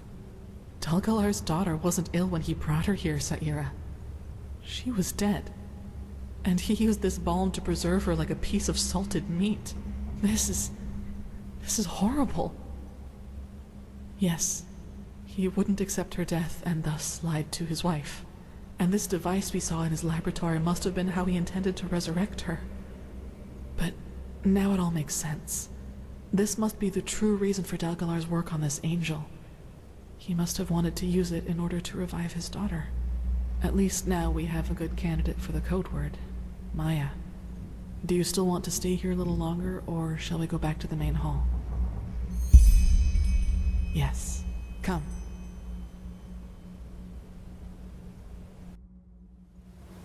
Good. Then let's try our luck with these sigils, shall we? You do it.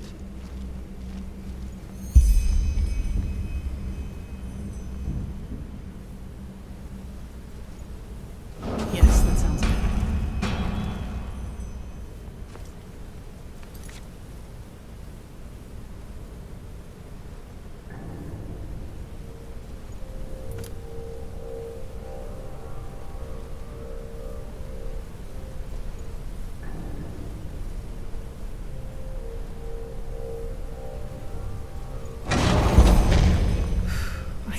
we actually did it. Come on, let's see what's behind there.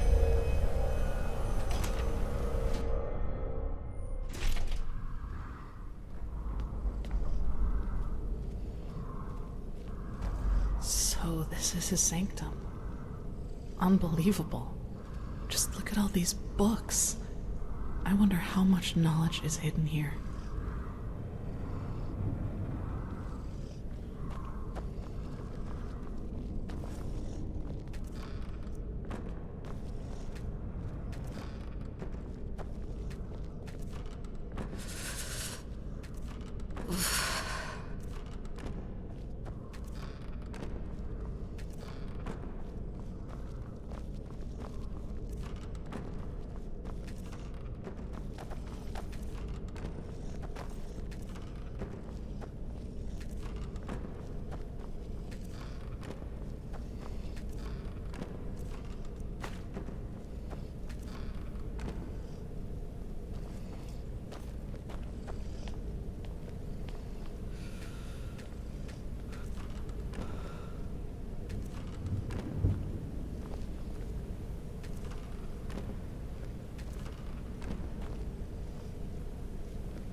Enemies, get ready.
was all of them.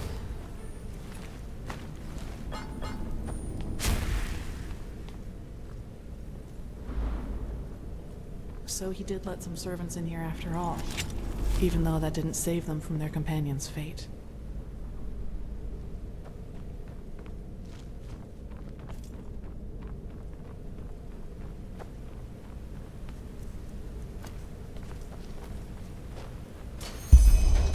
What the? Saira! Durual Minto Jaros. He who is patient always finds a way. I was starting to worry that you two little birdies would never part. So it wasn't just my imagination. Yes, you have been followed. Thanks for opening the gates, by the way. That saved us a lot of effort. Quite the feat, I must admit. Now look at that. You don't waste any time talking. I like that. Then I'll return the favor. Kirash, what is this? Let me go, you bastard! This, my little bird, is mentalism perfected. Because this time, someone was less willing to take risks and decided to send capable soldiers, rather than those idiots from Old Rationgrad. Now don't look so grumpy, sweetheart. You're up next. And I promise we'll have just as much fun with you as we'll have with her.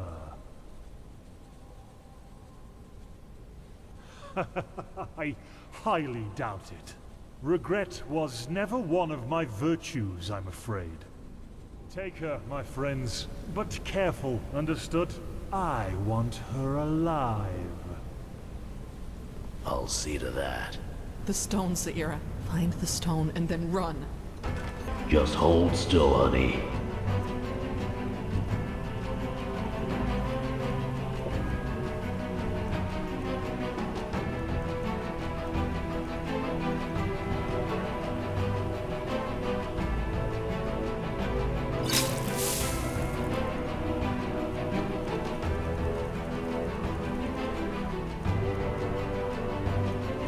Don't make it worse. No! Get off me! Damn it, get off me!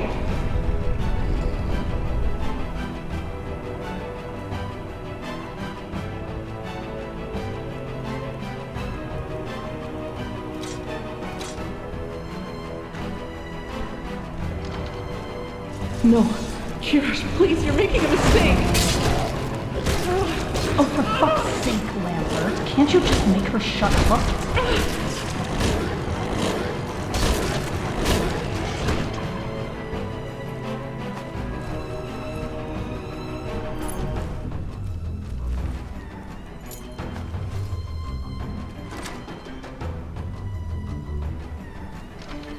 Finally.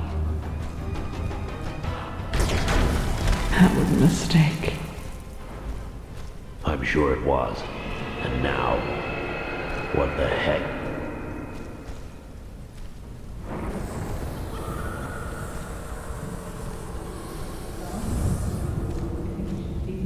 Didn't I tell you to? For the name of the sun!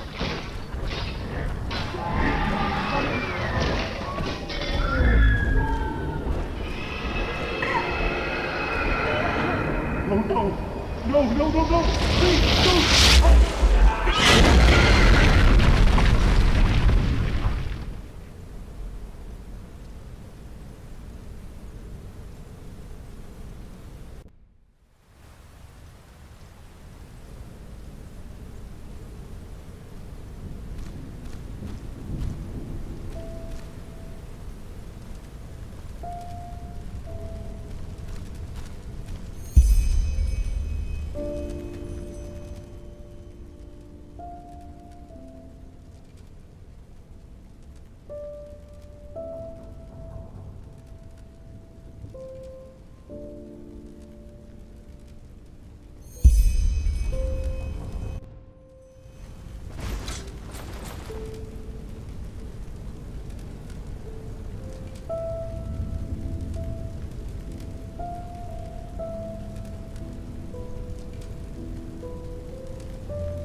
how you laughed. All of them ran inside, but you just stood outside in the rain and...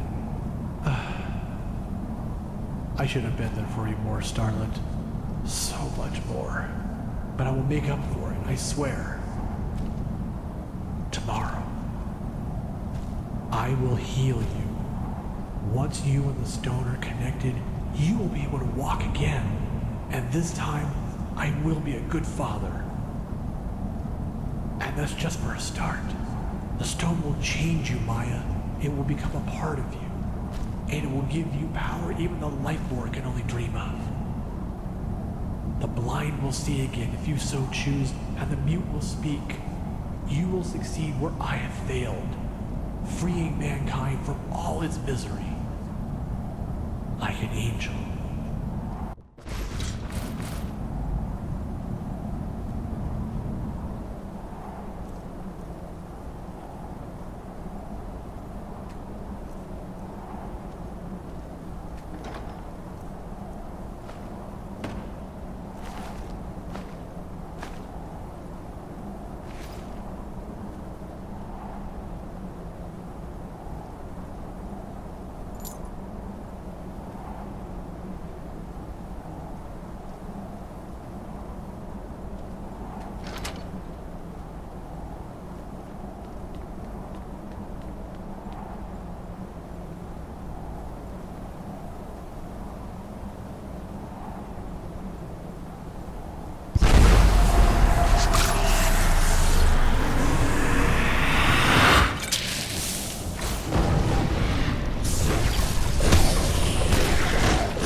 But there's no other way.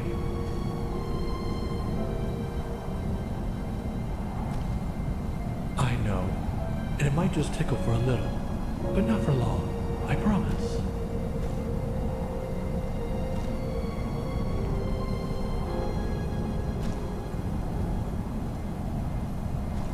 Not too little, not too much.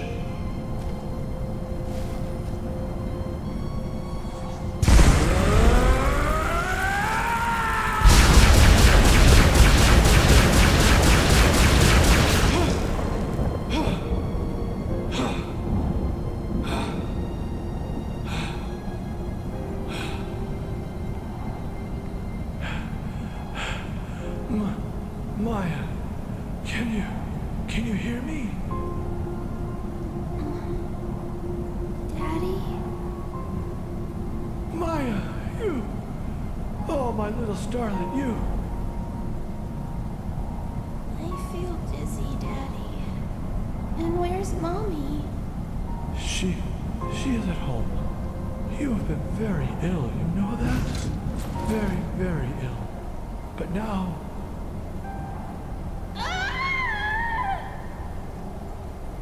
Maya, what's wrong? It burns. Stick the ice.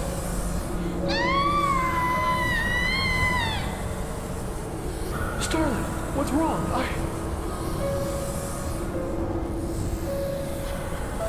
What?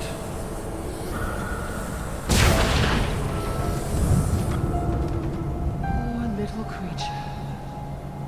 You don't have the slightest idea how special you are, do you, Kalia?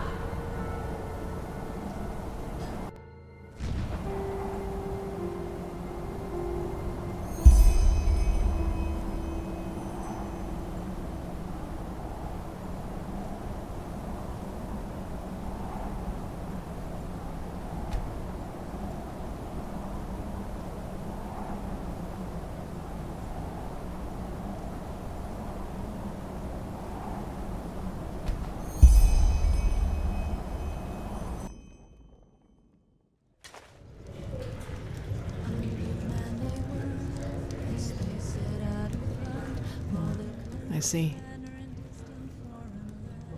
How do you think I am? It changes nothing. Yeah, who am I? The failed experiment of a broken man. I'm not sure if that insight was really what I needed. Of course, it helps me to understand the creature inside me. It's a black stone, and it was my father who fused it with my mind. But in the end, all I'm left with are more questions. For example, whether this means that I must bury my hopes for banishing that creature once and for all, or the question of what this veiled woman's role is in all this. It must have been she who set me out in that village, even though she knew of the Blackstone's essence within me and how dangerous it made me. She seems to be the same one you encountered on the ship where your friend died, and the one who made those bandits flee into Old Dothulgrad. Who is she? What are her intentions? I just don't understand, Saira. I don't understand. Still, what burdens me the most is what happened in that library.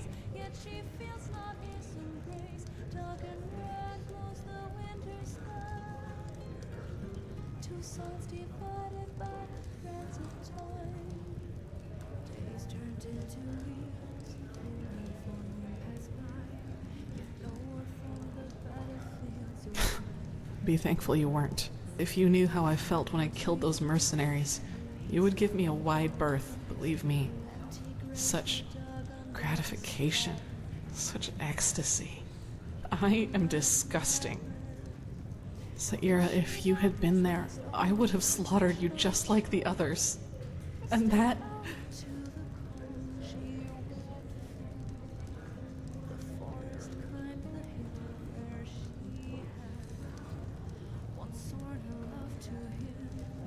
I know, Saira. Rationally, I do.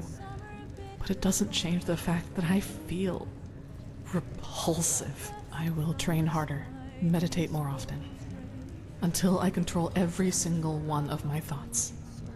That is the only way I will ever be able to fully control it. Now go and take that stone to the temple, Saira. I need some time to myself.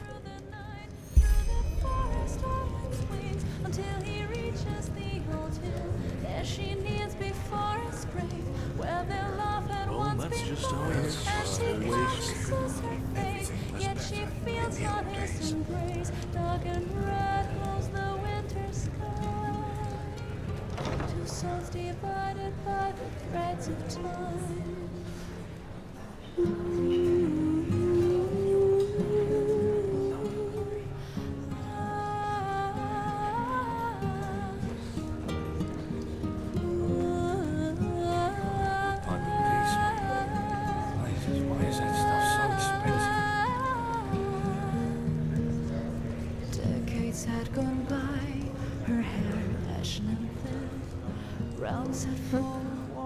Do I know you? When she walked the streets, they said that she was dead. Ah, well, I'm Esme. Esme Yal. Can I help you with something? Him? Oh, just another disappointment, I guess. Nothing you need to worry about. Oh, well. The brave miser helps the damsel in distress. How noble of you. Why? Once I could hold his hand, and as the sunset drew close by, she lingered, forgotten in the night. The moon's light shines bright upon So that's what this is all about. Well, I hate to disappoint, but I haven't exactly had the best of luck with sellswords. If it's a job you're looking for, look somewhere else. Him? Why? Well, you just don't see a lot of helpfulness these days. Especially when there's nothing to be gained in return. Especially to a tramp.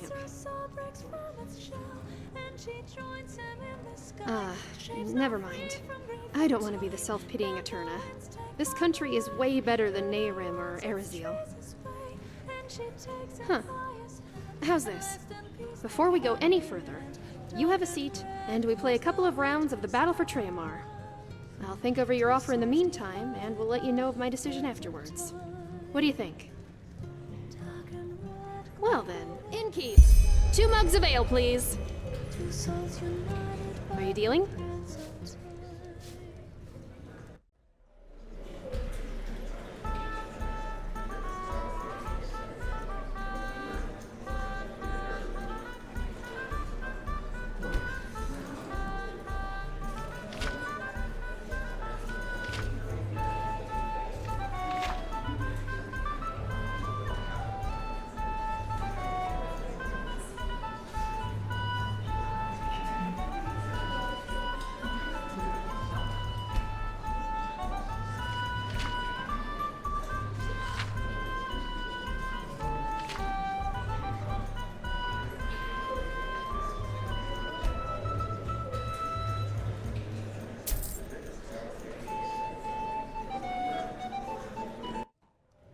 Well, I guess I got lucky.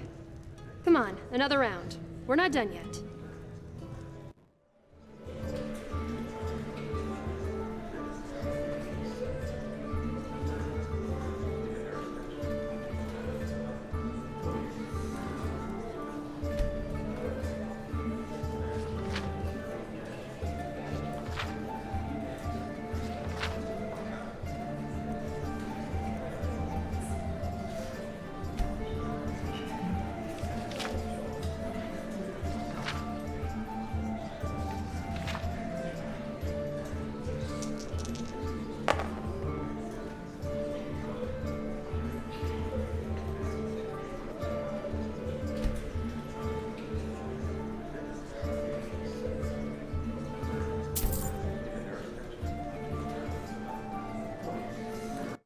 What? I won again? This is going better than expected. Ah, that was fun. Can't remember the last time I've played. So, regarding your offer, does it still stand? I've thought on it, and I'd actually be glad for all the help I can get. Well, I'm looking for someone. But let's talk at my camp, shall we? Elrond needs fodder, and he's been alone out there for way too long now. My Leorin. Yeah, something like that. Come, follow me.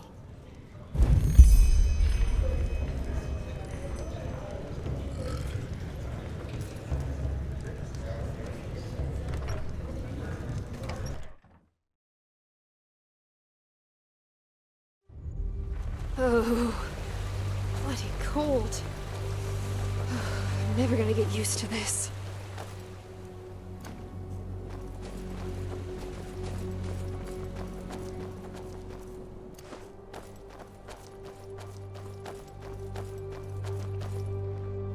Here we are. And yeah, this is where I live. Why don't you start a fire while I take care of Elrond?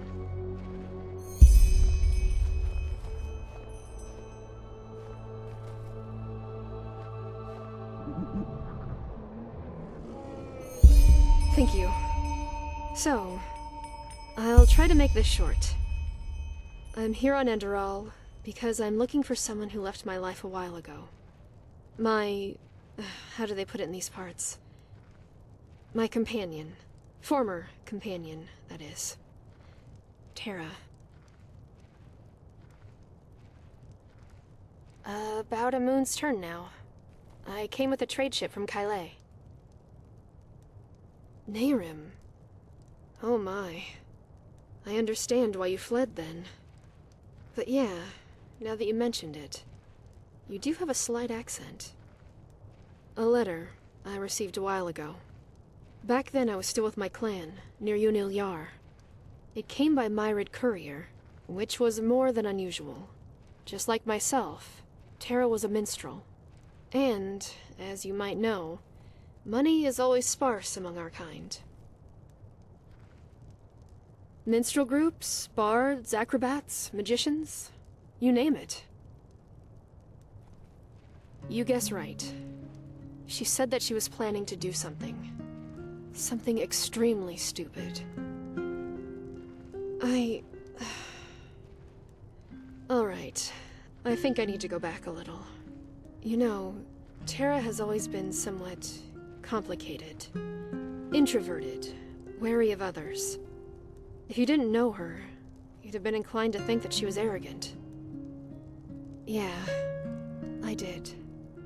Probably because I saw right away that her demeanor was a form of self-protection more than anything. Buried under that shell of ice was an extremely kind, vulnerable, and caring person. Anyway, what I'm getting at is that Tara has always had difficulty being happy. She had been through a lot, and it had broken her in some way. Every now and then, this black fog would come over her. Sometimes it was bearable. Sometimes it was so bad that she refused to leave her tent all day long. Doesn't matter. One of the reasons, yeah. But there was something else that happened about 2 years ago. We'd just finished a performance at a festival, and I had lost Tara in the crowd. When I found her again, she had this look on her face, as though the 7 Lightborn had just revealed themselves to her. She was hypnotized. Well, in that crowd, she had met a woman. She had worn a mask, like the other guests at the ball, and according to Tara, she had approached her right after our performance. How should I put it? She had told her that she had a solution for Tara's problem. For the black fog. According to Tara, she wore a white robe and a veil. Or was it gray? I'm not sure, it's been so long. Yeah. I quickly forgot about the whole thing, and I thought Tara had too. But the letter proved me wrong. Her encounter with that woman, it had never let go of her. Never. Yeah. And some of the things she said in that letter, they scared me. Because they sounded so final. I don't know. It's probably madness that I'm even here. I mean, she's a grown woman, and we're not even companions anymore. But still, when I read those lines, everything inside me froze. As though I was watching her walk towards an abyss, and wasn't able to stop her.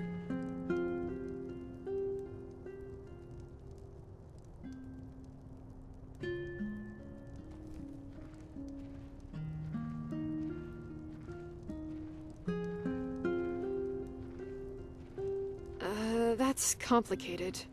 I'd rather not talk about it. Take a look? I don't know where I put it. I'm sorry. Maybe later. What? When? How?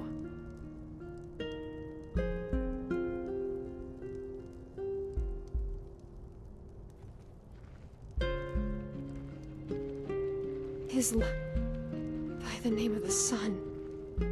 I'm so sorry. Well, who is she then? Do you have any idea?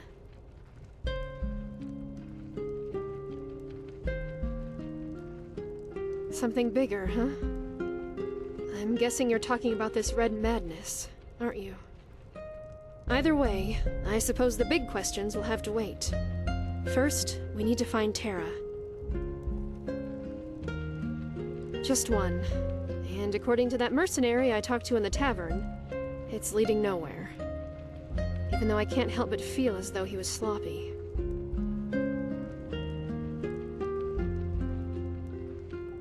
Alright.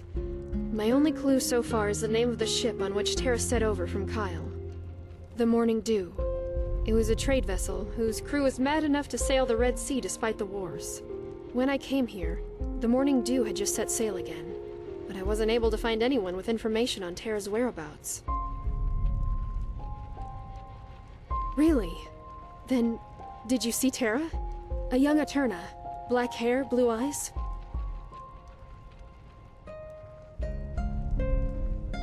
Well, according to the mercenary, the ship ran aground up north. If that's true, and if we get lucky, we might be able to find something in the captain's chambers that could help us. A logbook, a list of passengers, something like that. Here, this is where the ship ran aground, apparently. Thank you. I appreciate it. How about a sip of spiced wine before you leave? A Turna specialty. All right. One moment.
We always go to...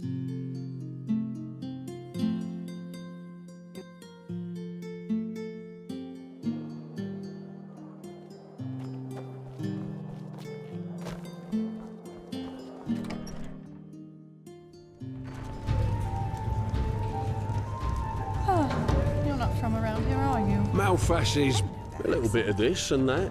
Why not? And our room's looking for you. Good. We'll open up the room for you. Move along. And please, Malfash's no blessings. We walk the righteous path in here and don't want any trouble. She-Ra. Always be even.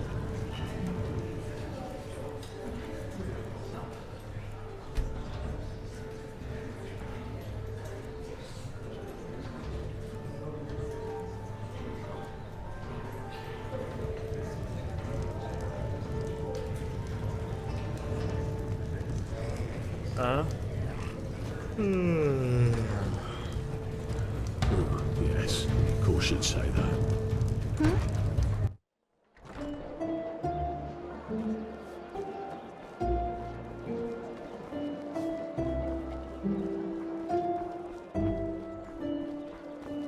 Nobles Hello. of the Ark, lick your lips in untamed desire as the ambrosial smells of our unrivaled fresh...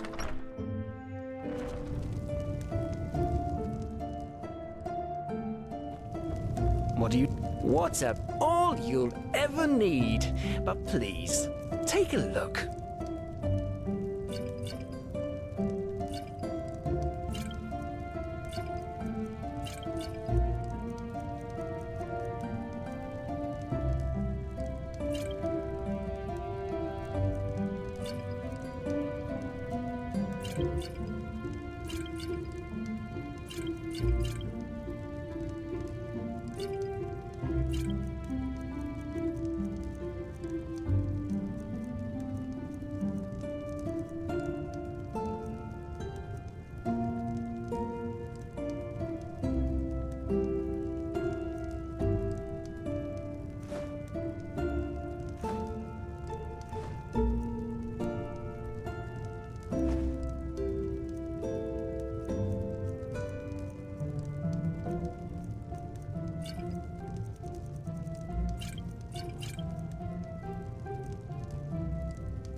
Walk bled, this and that.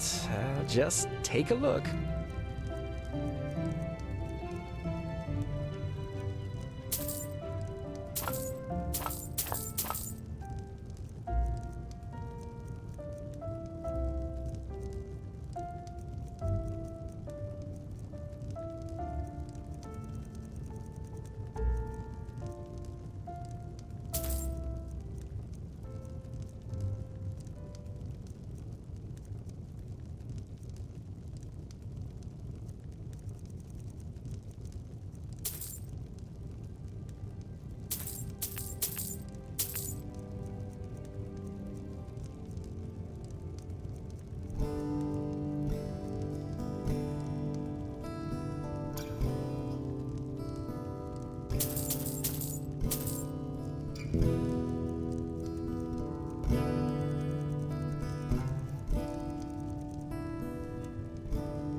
Walk.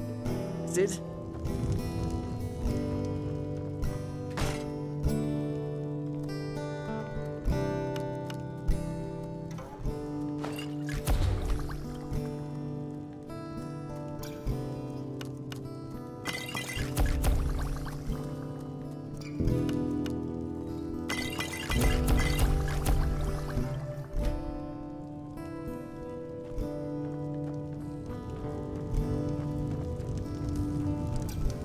Walk. Oh, a lot. Tell me if something catches your eye.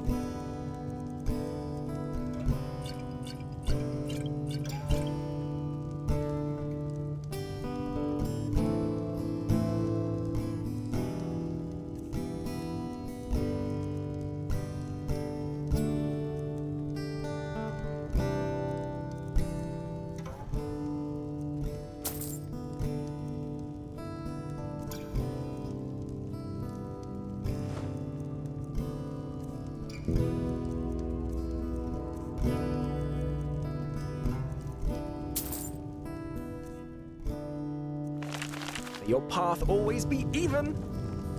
I hope the new turnips come soon.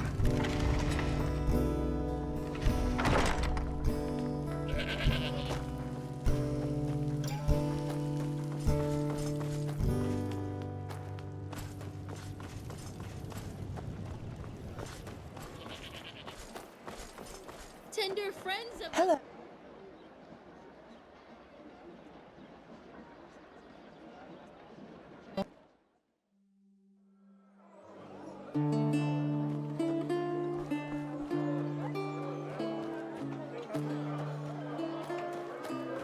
Move along.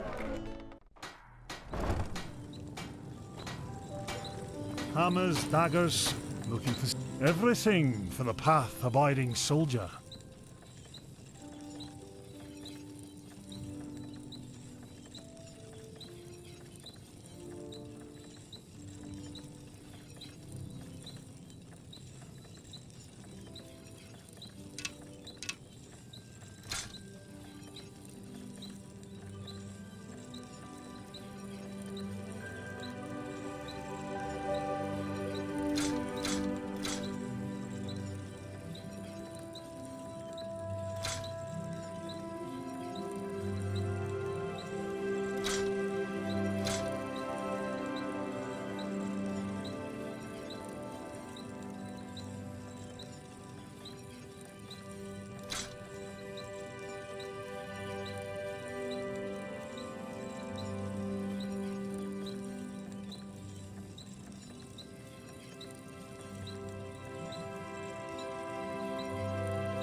I'm again.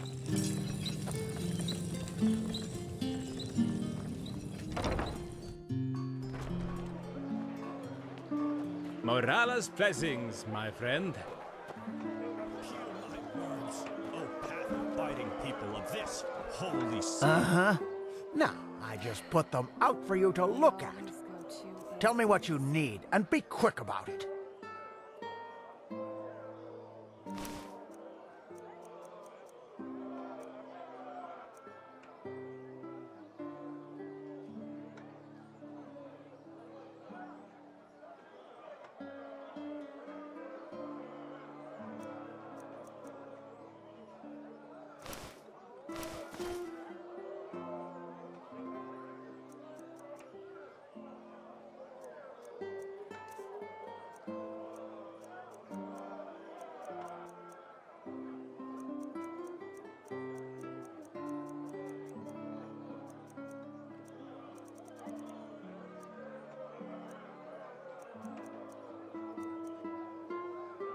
From this day on, Walk blessed.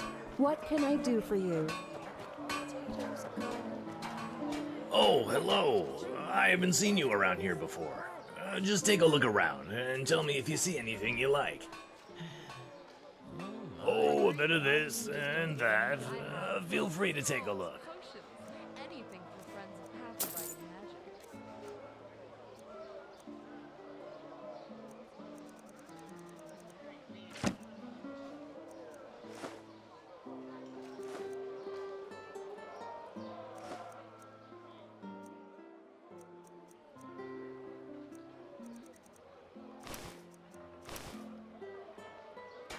Walk blessed.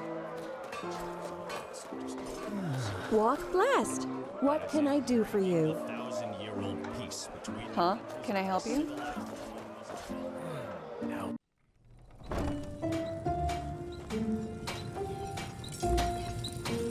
Looking for steel? Everything for the path-abiding soldier.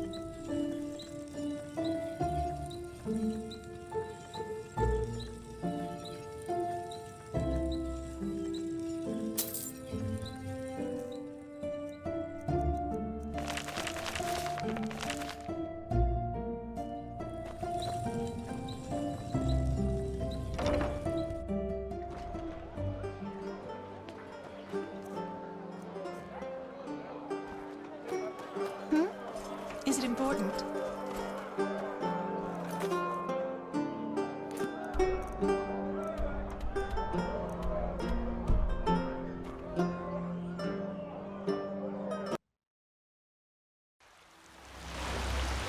Prophet?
You there!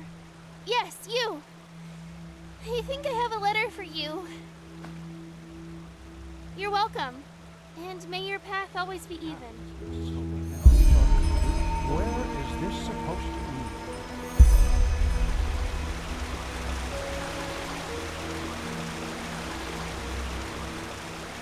The Prodigy, huh? Apparently we owe you for the shards of this sigil stone. I didn't think I would ever say this, but thank you.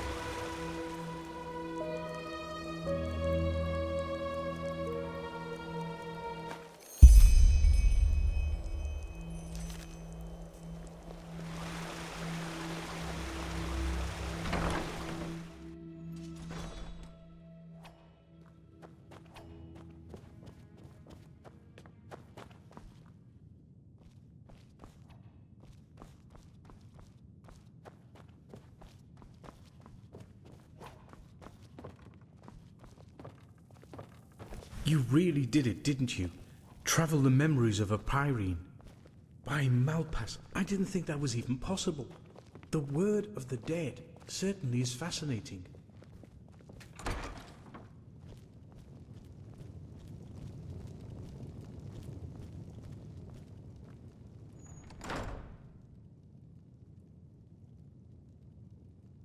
Yes? Is it important? If not, please go away. I'm not in the mood for company. Saira, what part of I'm not in the mood for company don't you understand? Please, just leave me alone, okay? What? I don't need your pampering, your pity, or whatever it is you came here to do. I just want to be left alone. But you just don't get that, do you? You always come to me like a bloody dog. Why, Saira? Why are you the only one who can't see me for what I am? All the others can, so what's the deal with you?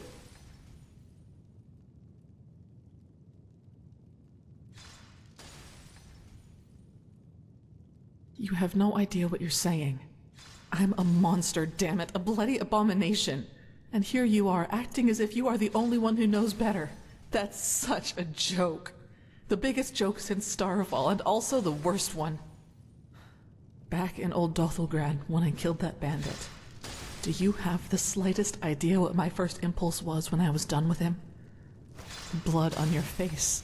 How helpless you are, lying there. And I would have enjoyed every moment of it.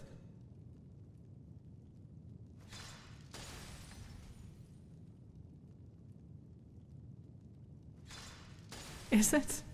So an army of undead is harmless until they massacre the city they are marching towards?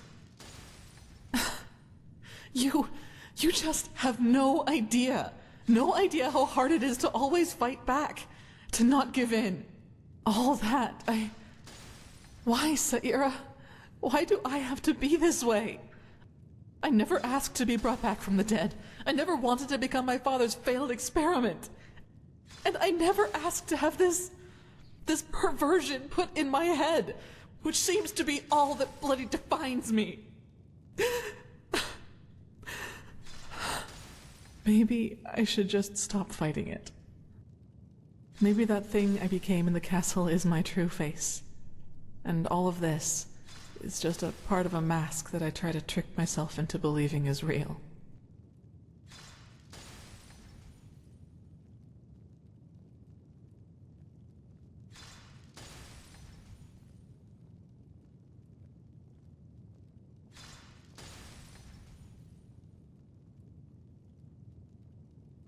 Yes, it is, Saira.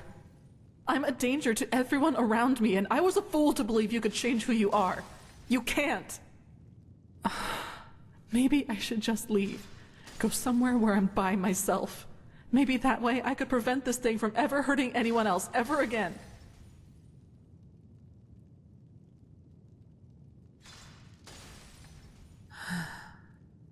I need some space now, okay? Please just give me some time.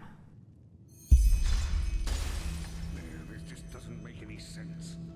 Why can't it ever be easy? It doesn't make sense.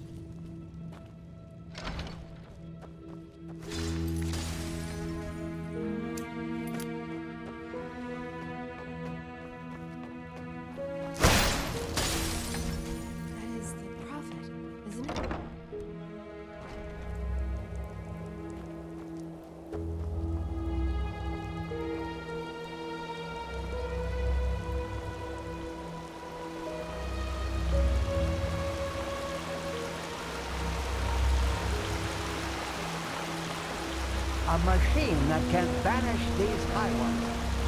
Mysteries of this world are endless.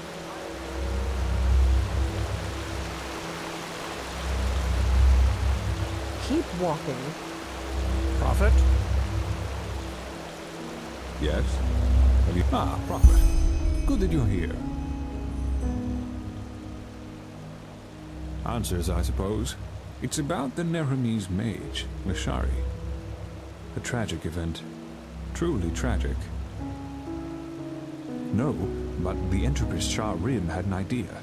One that was so obvious that I wonder why I didn't think of it myself. The word of the dead. We could use it to... well... correct. And I assume you can imagine why I am telling you this. Yes, you've already used the casket once, and you survived. That makes you the best candidate. What do you think? That's the answer I was hoping for. When can we start? Since Pegas' body, unlike the Pyrean, isn't preserved, we should lose as little time as possible. Who knows what the decay has already done to her memories?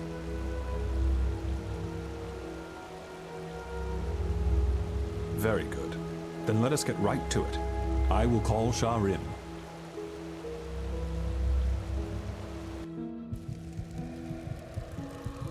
Well then, we are set. I still don't understand why we aren't doing this in the Chronicum. A storage room? This is a bloody disgrace. All the rooms in the Chronicum are occupied. Also, we don't know how the magic in the temple would react to the activation of the casket. So, if something goes wrong... Then the explosion only tears the three of us apart. How reassuring. But I get your point. Let's get started. Prophet, open the casket. What do you think? Anything that helps us find her killer.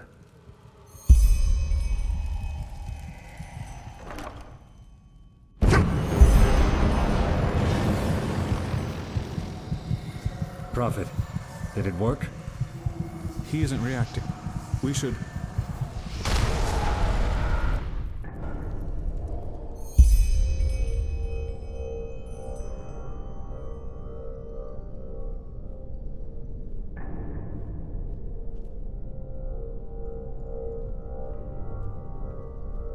Well then, let's find the mole. All trails lead here.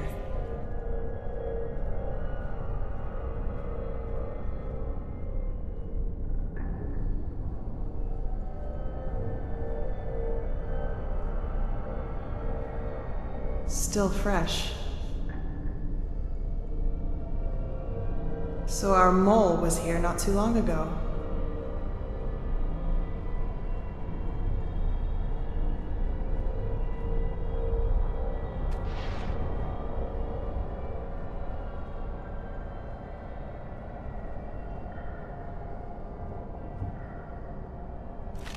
Tasty.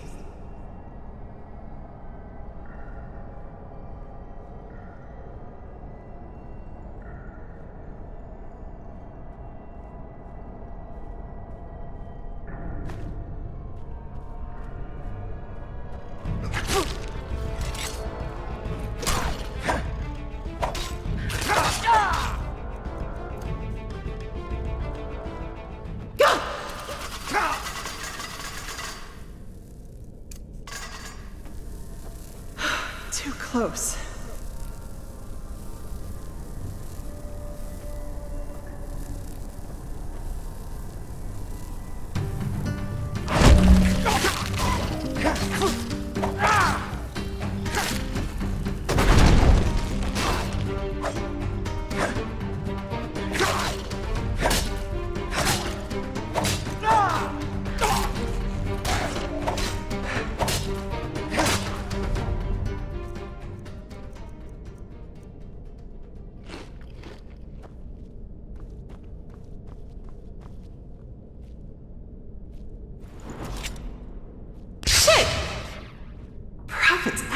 What is this, a horror chamber?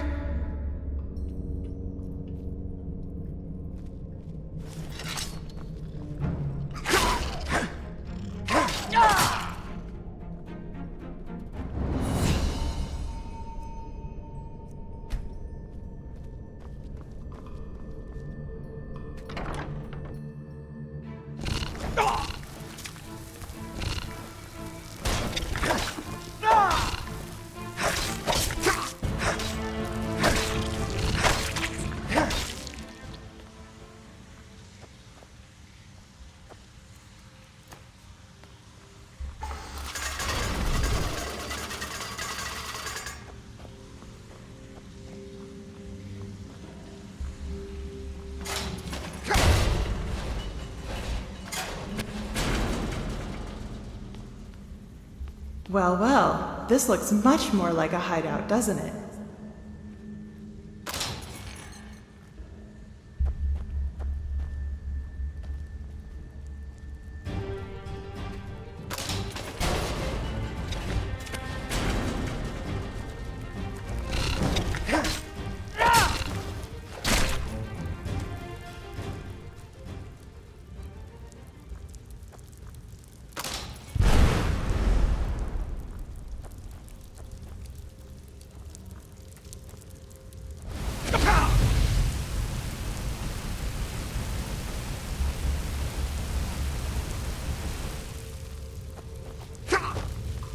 Traps, traps, traps. Don't want anybody to find your lair, do you? Well, too late.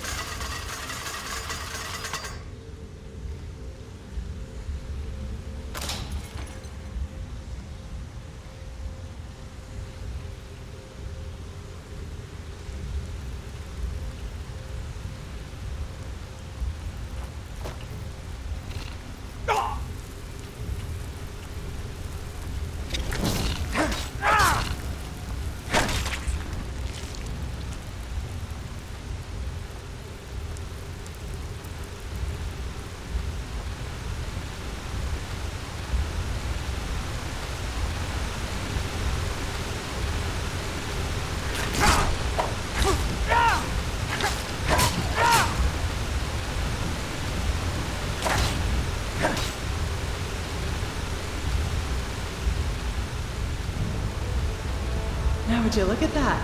The hideout. Let's find out who you are, shall we?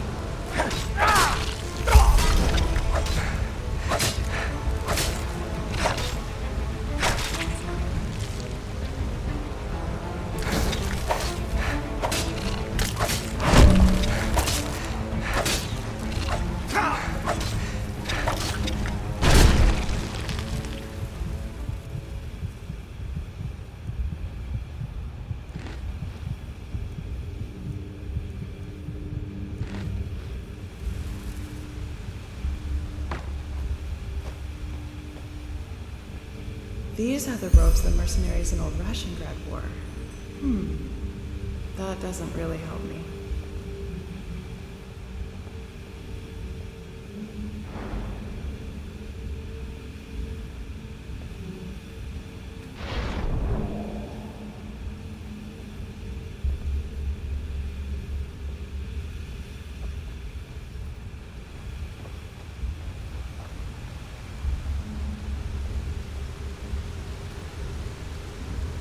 The Naramese brandy.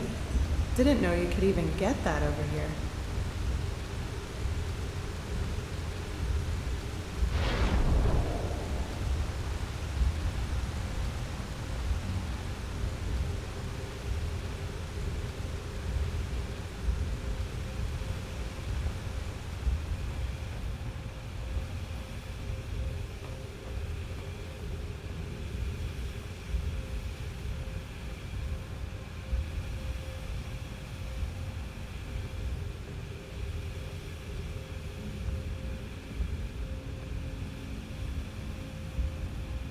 Huh.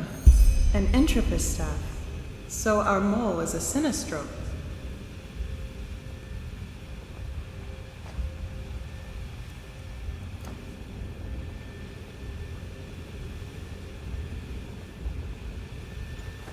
Well, well, how careless of you, leaving a letter down here for everyone to read. Let's see.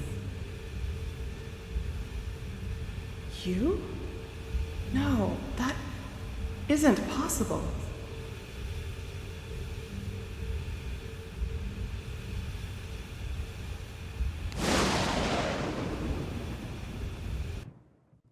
All right, upper floor, first room on the left. Madame, how can I help? Where's the innkeep? Running an errand. How can I help? A pint of mead or a bed? A bed. 5 pennies, right? Here you go. And here's the key. First room on the left. Have a great stay. I will.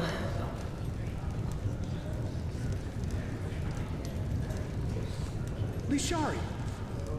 Not one step further. Wait, please, I can explain everything.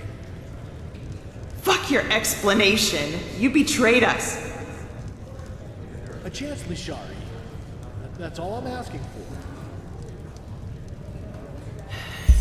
Come.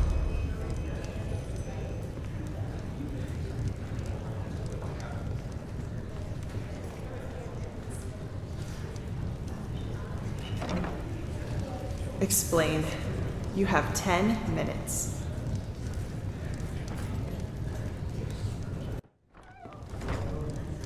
What is it? Huh? You've been staring into that mug for over a minute now. What is it? Well, let me think. I just learned that my former companion betrayed me and followed us to Enderal without my knowledge. There, he hired a mercenary army, wreaked havoc on our excavation site, destroyed my research, and massacred our allies. I just hired them to destroy the research, damn it. Is it my fault they snapped? Also, it's god lambs they killed. The enemies we spent decades fighting, in case you forgot. I can't stand those stuck-up idiots either, but the Lightborn are dead, and we need the Order's resources to stop the cycle. But let's skip this part, shall we? We've had that discussion before. Question is, where do we go from here?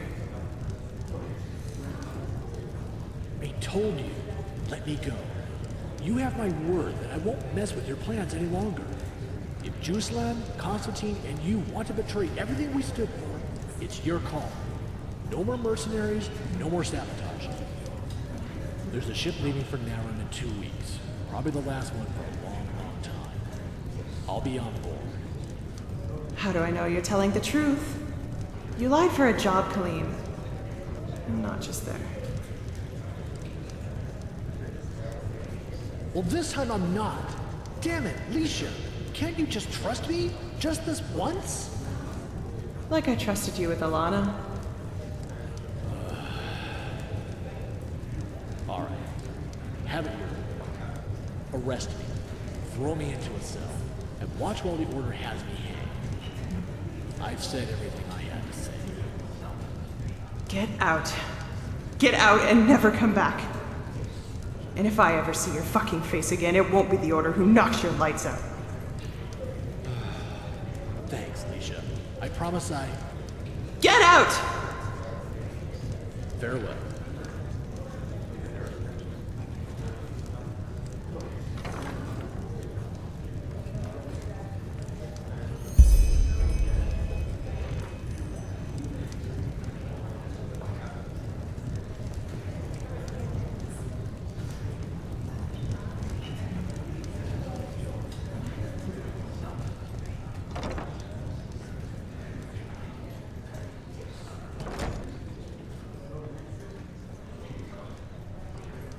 Trust me, Lisha.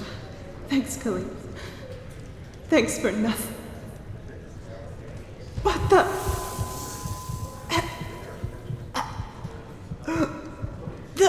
The mead. No.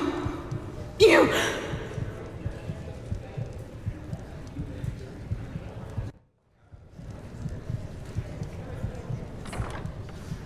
Took effect.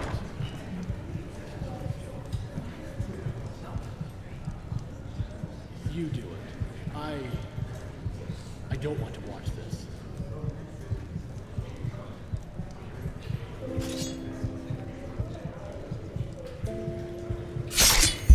Clean.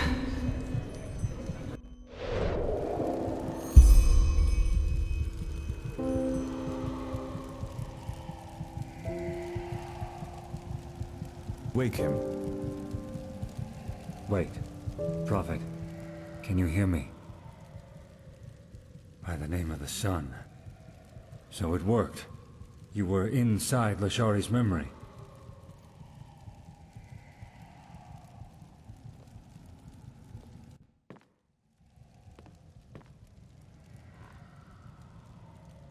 Khalim. I should have known.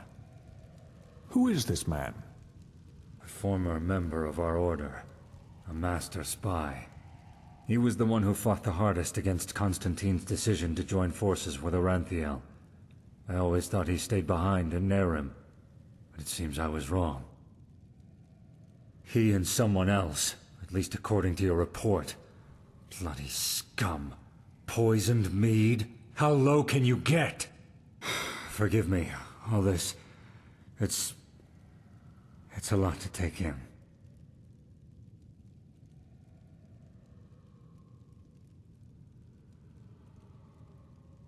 They were a couple, yes. Even though I always told her to stay away from him. He was the biggest liar to ever walk the face of Vin. An excellent trait for a spy, but for a lover, it was a disaster. Thing is, she wouldn't listen. She always believed she could bring out the good in him. It was only when she found out that he had cheated on her with a Cabetian noblewoman that she had finally left him for good.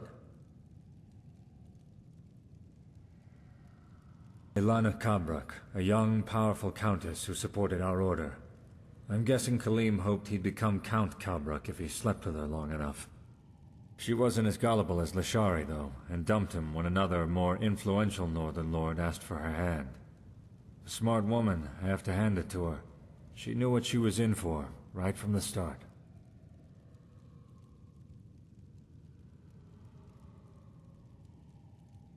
I can think of a couple people, yes.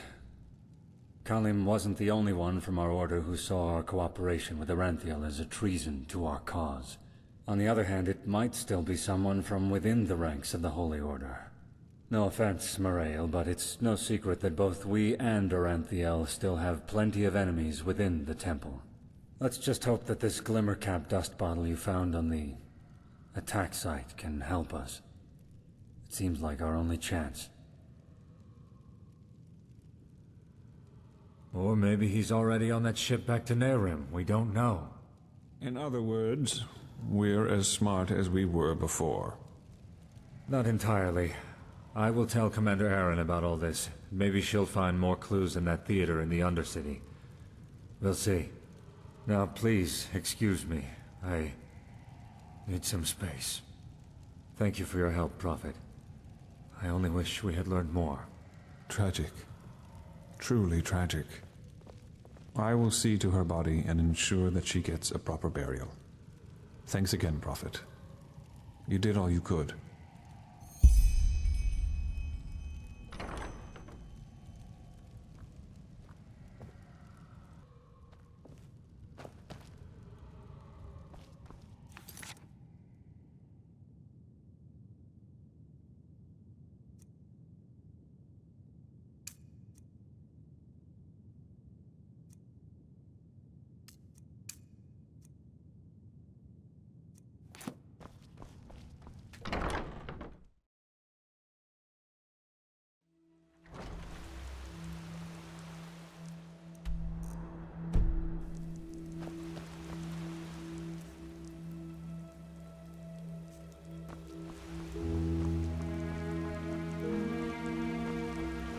The prodigy, huh? Apparently we owe you for the shards of this sigil stone. I didn't give them every Yes.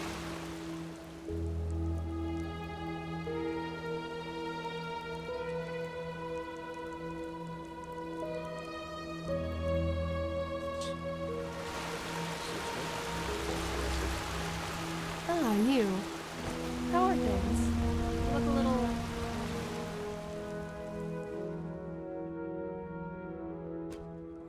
Hear my words, O path-abiding people of this holy city. Monsieur?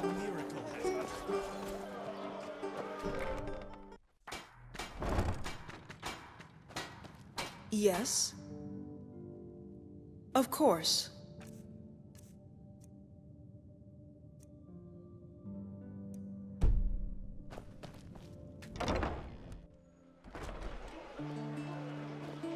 My sir?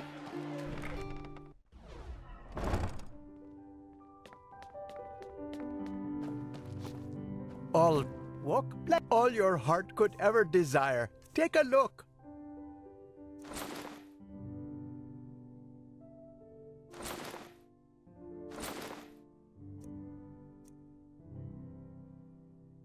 May his light guide you. Come back if you find the time.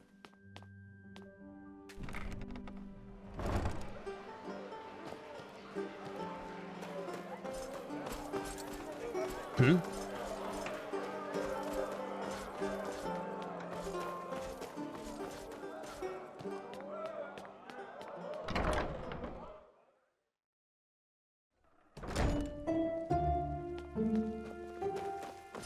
Yes?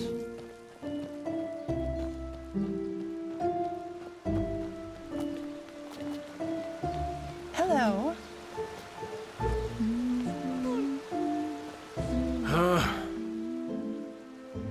Oh. Oh, do you now? Well, at the risk of blowing your mind, my job is to keep folk like you out. Now, what makes you think that you're any different?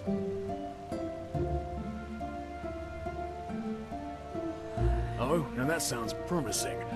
Exactly how much do you reckon my while is worth? Alright then, deal. I think I'm in the mood for a stroll. Just act normal, and the guards inside will think you're expected. And hey, don't get any stupid ideas about swiping anything.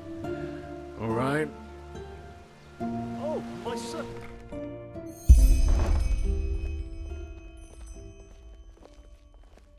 Is my master expecting you? Just go upstairs. He is in his scribbery. Walk blessed. Hmm?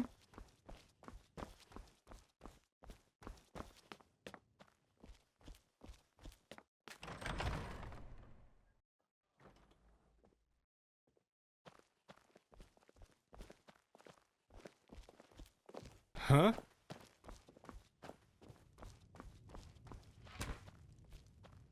Oh, grand. Yet another proof of the notorious reliability of sellswords. I should have known that simpleton was only good for peeling potatoes at best. So, what is it that you want? To mug me? I would seriously think that over, considering my esteemed bodyguard over there. He belongs to the petrified, and I'm sure he would love to demonstrate just what that means.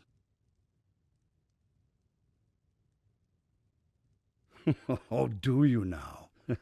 You really are a bold one, aren't you? But good. Go ahead. Tell me what you consider to be so important that you just had to sneak into my house without my invitation. What? No, you're mistaken. I have no idea what you're talking about. Now get out of here. Oh, am I now? Tell me, do you even have the slightest idea whom you're talking to? All I need to do is bend a finger, and you'll spend the rest of your life as a whore in the Silver Cloud. Now get lost, preferably to the land you came from. Kashan, show my guest the way out.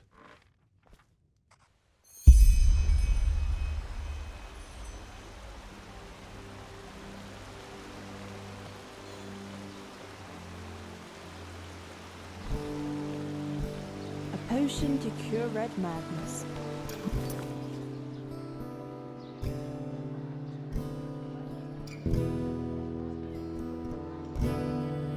That be something.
What the hell?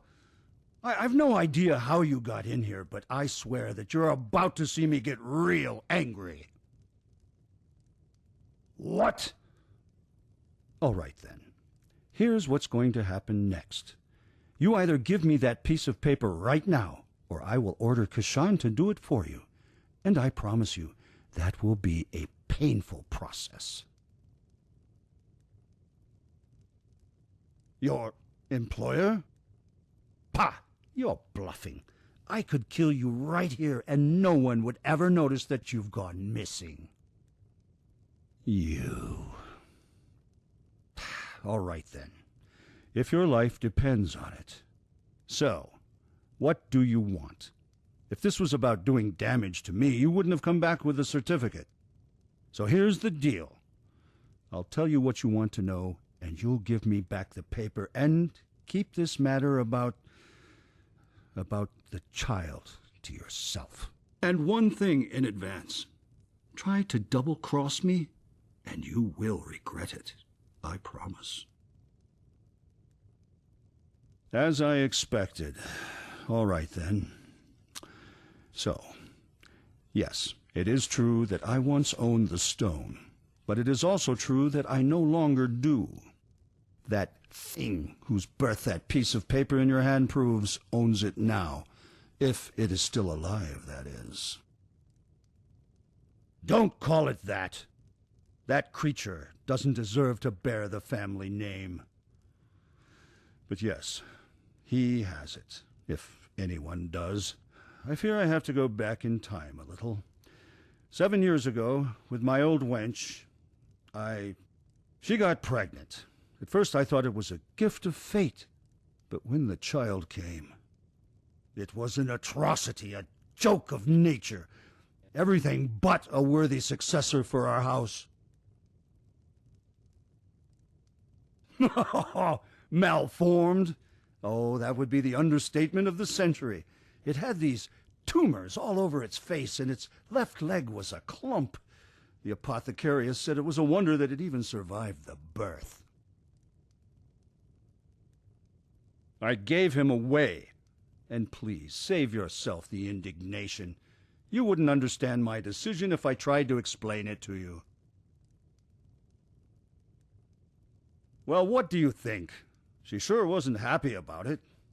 But it was the right thing to do, and if a man makes a choice, the wench has to accept it. She's gone, anyway. Syphilis took her. To a small village where no one from Ark would ever see him, or at least where no one could trace him back to me.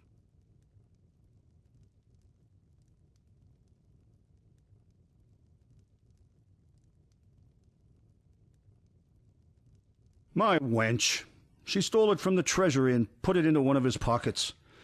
She probably thought it was a common jewel of some sort, and that it would help whomever he ended up with to take pity on him. But truth be told, I didn't mind too much when I found out. Buying the black stone in the first place was one of the biggest follies my father ever committed.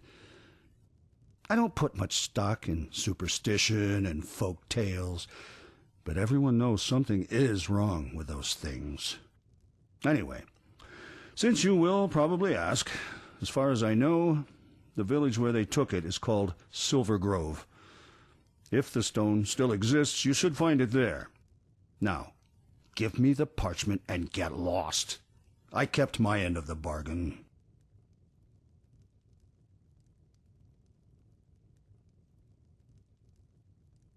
Thanks. Now get out.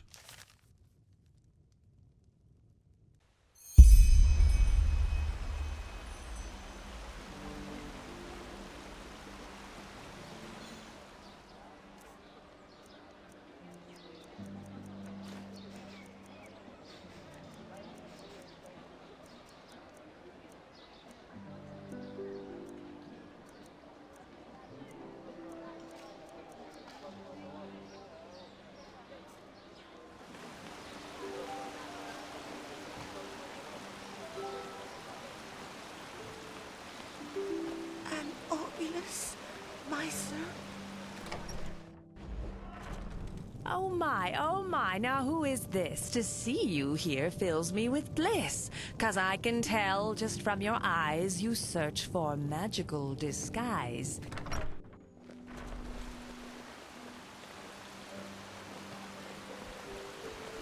Monsieur?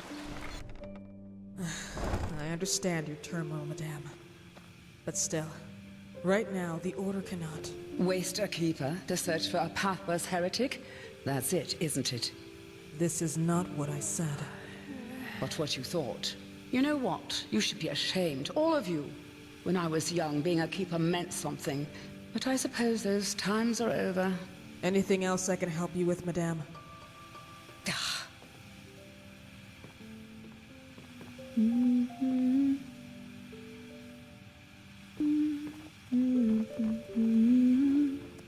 What is it? Yes, of course.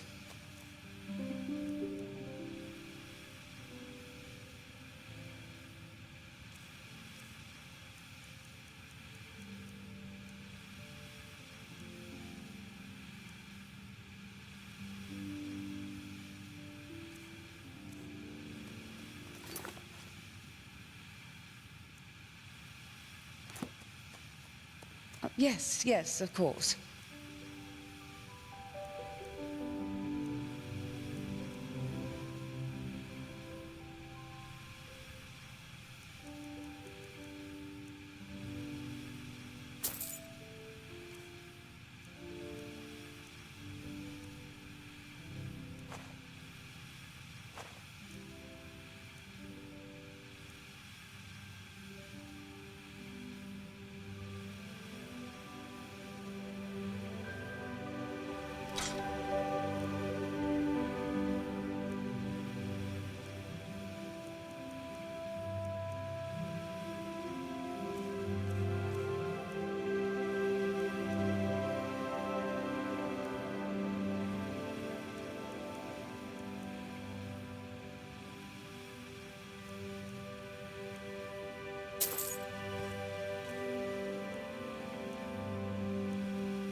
An outlander? What are you doing in this part of the city? Shouldn't you be...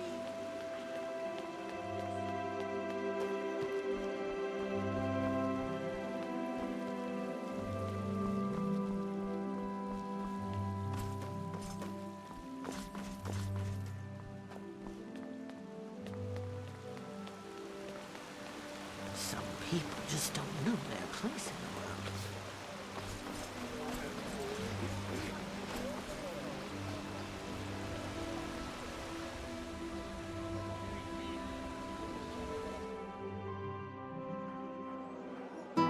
Hear my words, O path-abiding people of this holy city.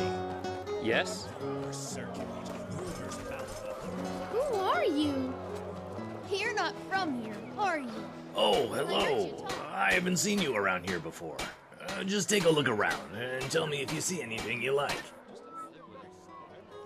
Oh, a bit of this and that. Feel free to take a look.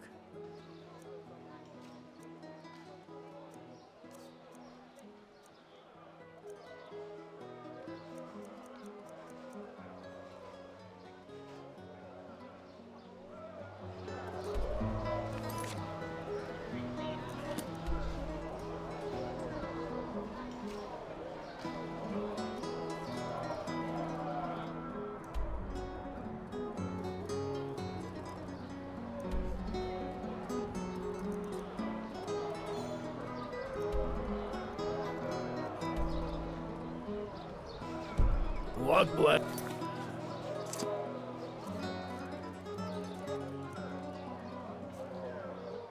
I just don't see it. Oh, a bit of this and that. Feel free to take a look.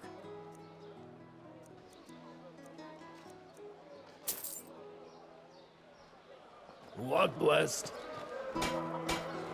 Hungry for arcane secrets? I have books, scrolls, potions, anything for friends who have abiding magic. For the Lord holds his protective hand over us. It's done for a millennia. If you had arrived his door, say farewell to our world.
Ho there, friend.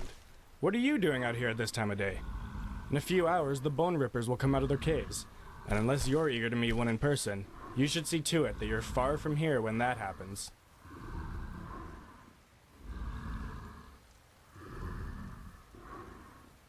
Heard of it? I guess you could say that. Behind these gates is the Valley of Silvergrove, and... you know what? Actually, I was just about to close the gate for the night. But if you're looking for our village anyway, why don't you just come in?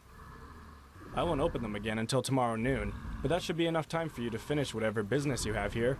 My Dame Thalar's banana grog is a blast, if that helps you decide. Glad to hear it. Follow me.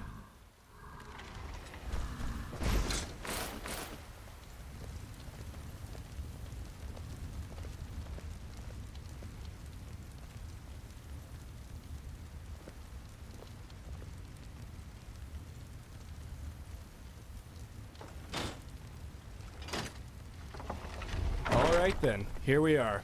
You'll find our village if you just follow that road down there. At least to the grove, you can hardly miss it. It's a really nice place. I bet you'll like it there.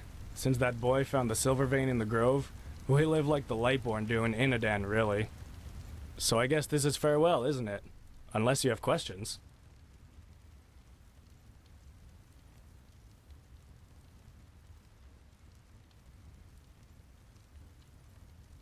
Well, you know, Silvergrove wasn't always as nice a place as it is now. Back in the old days, it was quite harsh, actually. But then, some traveler came by and left us with a small boy. He had a terrible disease, and I suppose that's why the guy just abandoned him. I don't know how someone can be that heartless, but it was probably for the best. Ulbar adopted him, and... when exactly was that? 4 years ago, the boy found a silver vein while he was playing in a small cave near the grove. And, well, from then on the wealth just flowed in pretty much by itself. Come to think of it, I don't want to imagine what this place would be like without the little fella. His name is Rhinaeus, or at least that was the name stitched on the blanket that stranger left him with. Who knows? Maybe you'll see him for yourself. He's quite popular. I'm no apothecarius, but he had these tumors all over his face, and his left leg was entirely crippled. But just a few moons after Ulbar took him in, he started getting better. The weather, maybe? I don't know. But I'm glad it happened. That boy is a treasure. Anything else? Otherwise, I'm damn ready for a nap.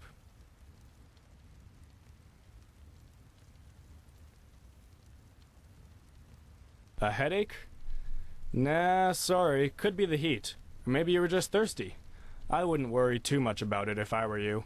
Any more questions? Ah, don't mention it. Walk blessed.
What?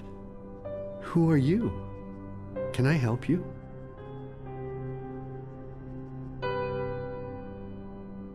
Foster father. But yes, I am. Why do you ask? Do you know Reneus? Is it? Well then, be my guest. His room is just through that door over there. I think he's reading at the moment, but he always likes company.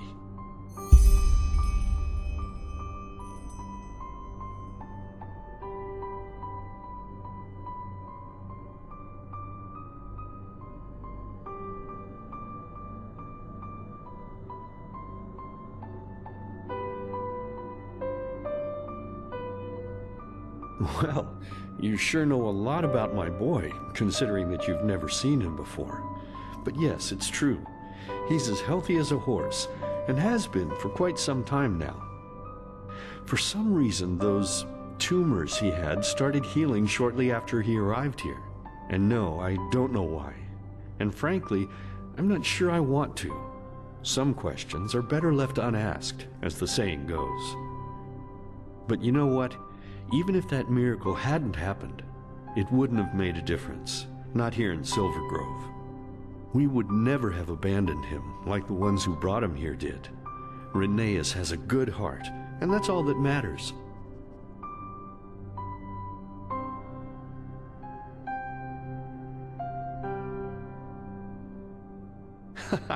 Yes, maybe we are. But you know, trust has to start somewhere. And in my experience, it is always rewarded. We have never had any problems with new people in Silver Grove. Never. And I have a hunch that's not about to change now. You sure ask a lot of questions, my sir. But okay, why not? You know, I'm a widower. My companion and I always wanted to have a foster kid before Reneus. But as you said, life here was harsh. Especially before Reneus discovered the silver veins. Frankly, we barely had enough to eat ourselves, and there weren't exactly a lot of orphans around here to take in either. Well, when my companion died, I was occupied with my thoughts, as you can imagine. Flesh maggots. There was nothing I or the apothecary could do for him. And Reneus appeared out of nowhere, discarded like a blunt knife. I saw him and I don't know, how could I just leave him there? What kind of person could? It was demanding at first, to say the least, especially with his condition. But even then, I never regretted it, not for a second.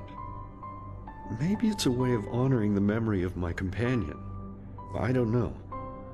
In any case, I'm glad it all happened like it did. Here in Silver Grove, we are all one big happy family. And every day, I can feel how happy Reneus is, knowing that we all accept him and love him, no matter what.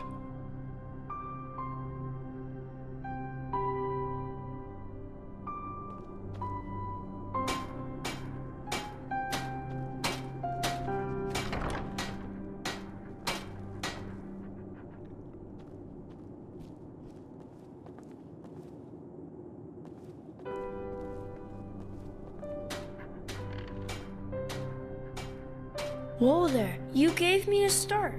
Who are you? I don't think I've seen you before. Ark? That's way out there, isn't it? Then you must be very happy to. Hey Thoris, what are you doing? Oh, Blazes, that's my favorite toy. You look as if you can run fast. Can you catch Thoris for me and get my teddy back? If you don't, I'm sure he will bury it somewhere in the sand, and I'll never get it back then. Could you? Man, that's really nice of you. Then run, quickly, before he's gone.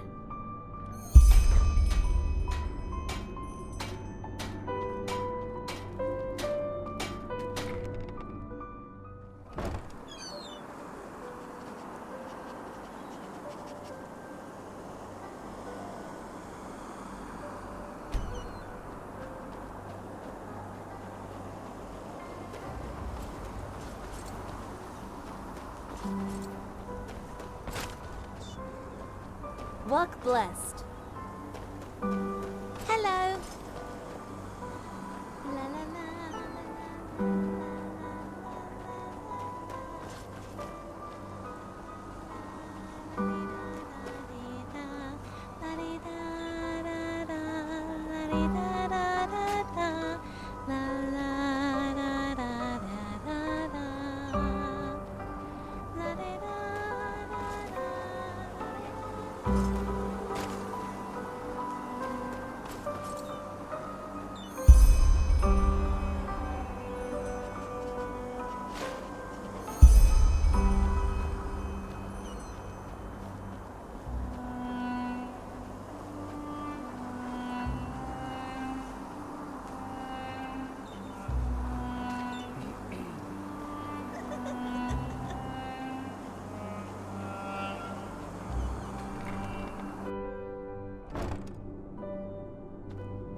So, did you catch him?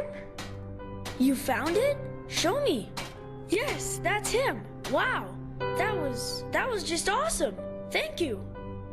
Retha and Gages will be so jealous when I tell them that I have a friend like you.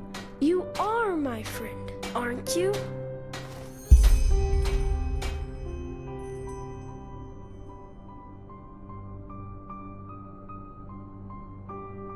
Questions? Sure.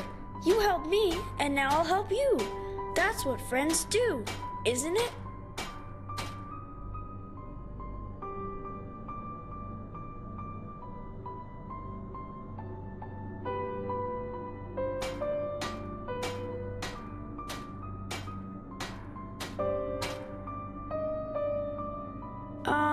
Is it? I don't know. Daddy taught me how to read very early, and I just love it. Books are like pictures you can enter whenever you want. When I'm older, I want to write them too. I don't know. I think I'm 7. Yes, that's it. 7 years old.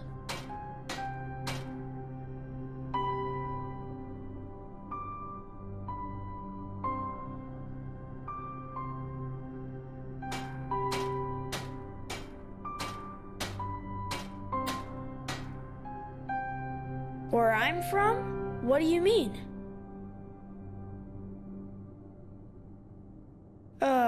If you say so. Yeah, I do. They're so beautiful, aren't they?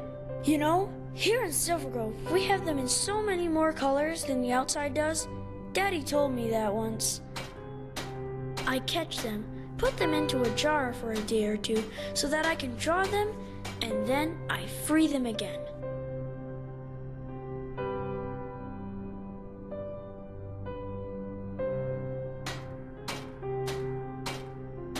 A stone?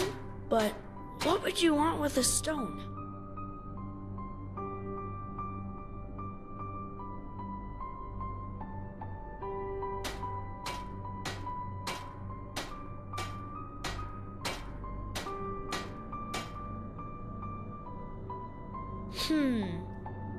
Okay, yes. I think I know which stone you're talking about. And yes, I can show you where it is, but only under one condition.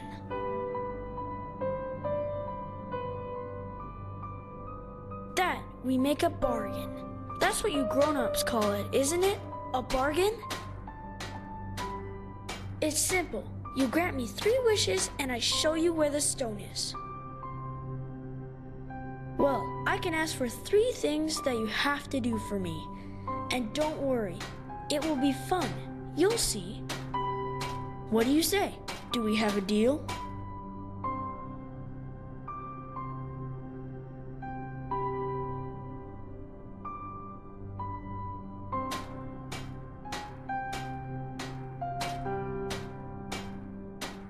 Awesome! I knew you would say yes, and we can start right away. Just come down to the beach in a few minutes.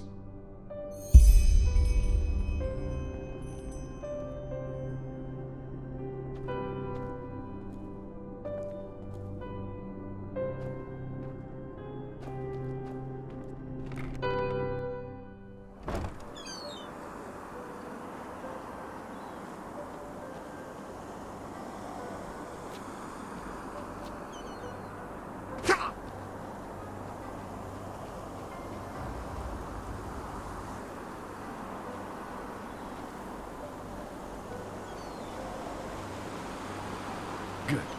One more time. The left switch makes it go faster. The right one starts it. You got it? Yeah. Thanks, Daddy. You're the best father in the whole world. And you are the best son. But look who came. I will leave you two to it, okay? And remember, don't steer it toward the village. You don't want anyone getting hurt. Have a good time, you two. Hey, that was quick. So, are you ready? It will be a blast. I promise. Okay, Actually, it's really simple. Do you know how to shoot a bow? I knew it! Awesome! So, now look.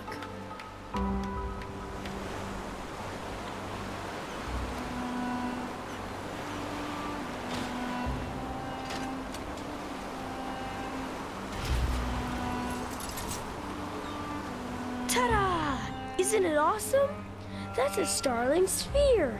Daddy found it in the old ruin down by the beach and put it back together for me. And he said it's really, really old. Great, isn't it?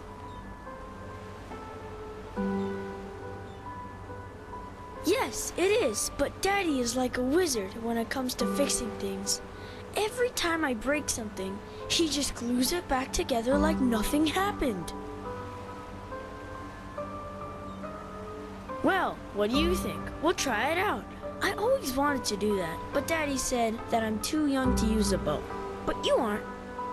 So, that's my first wish. I want you to try out the sphere with me. Easy.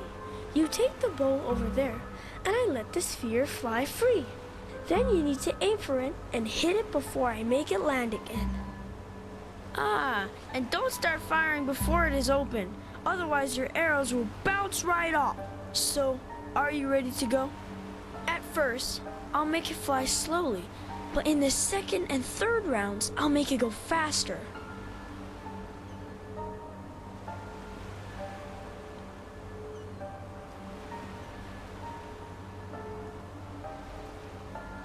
Awesome! Don't worry if you do poorly the first time. We can play as often as you like. If you're ready, take the bow over there, and I'll start the sphere.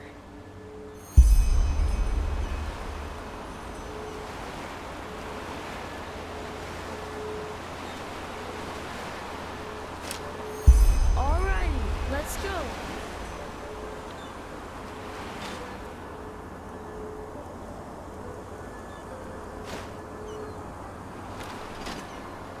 One, two, three!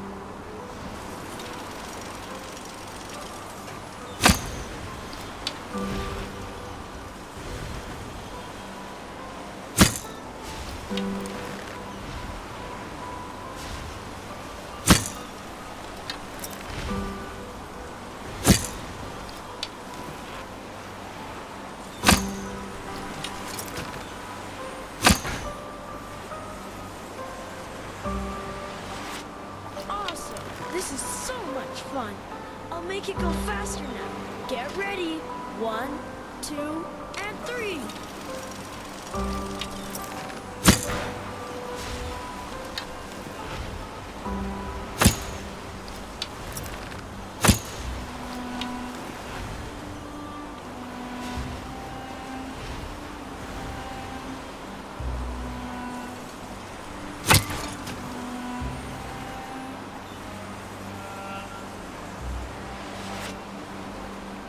Wow, that was crazy. Come, let's see how fast it can go. On my mark. 1, 2, and go!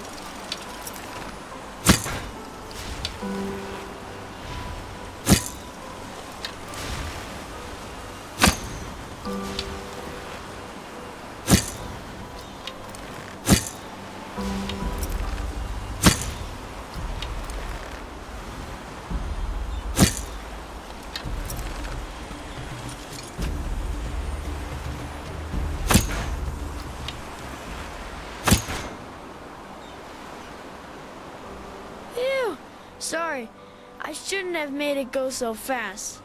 Then it would have been easier for you, but still, it was fun. So, what do you say? Another round? Maybe you can do even better. Yeah, sure. That must be tiring, huh? But you did great, really. Thank you for playing with me.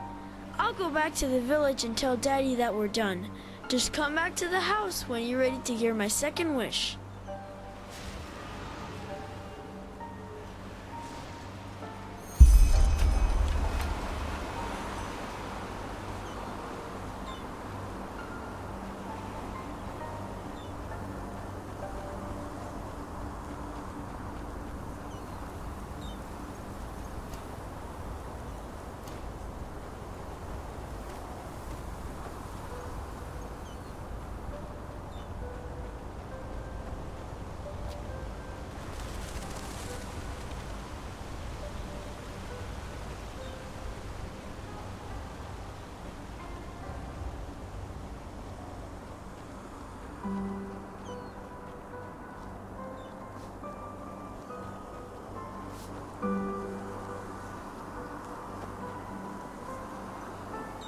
So, that old thing really did work.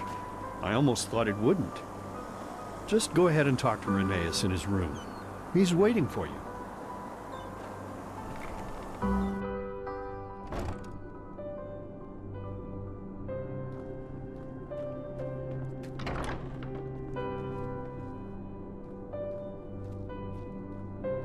Hey, that was really fun, wasn't it? You'll see, in Silver Grove, it's always like that.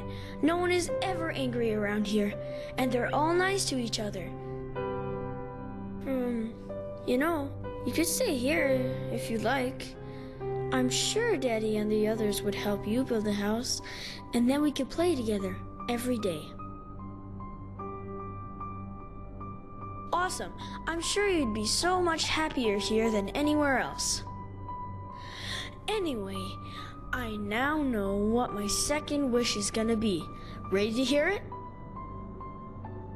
Alrighty. As you know, I really love to collect butterflies, to draw them, and by now I've drawn almost every kind that can be found around Silver Grove, except for one, the Moonglow Moth. And that's my second wish. I want you to help me catch some of them. They look so incredibly awesome. Their wings are black and blue at the same time, and they shine in the sunlight like crystals. Normally, it's very hard to catch them because they are really tiny, but I know a trick. You have to search with your eyes and your ears at the same time. If you listen closely, you can hear this weird ringing noise that they make when they fly, and that can help you find them, even in the forest. Just be careful when you catch them. I don't want them to get hurt or anything. Here, I'll give you 15 jars, but if you find 7 of them, that should be enough. Yeah, the Moonglow Meadow. That's next to the old watermill. You have a map, don't you? Here, I'll make a cross where the meadow starts. I'll wait for you in the village, just in front of the tavern. Just meet me there when you're done. Have fun and good luck.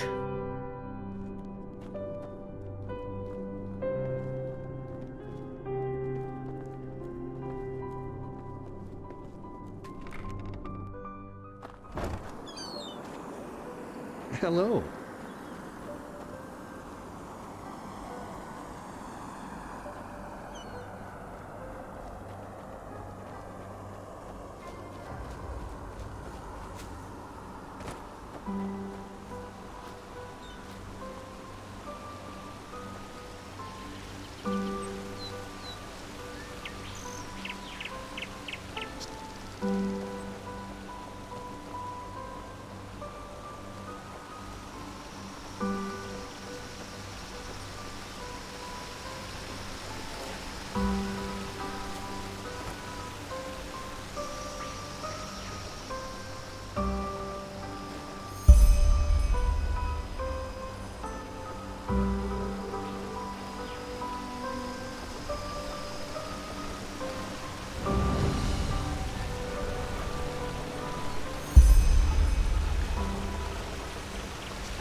you are. So have you already caught enough?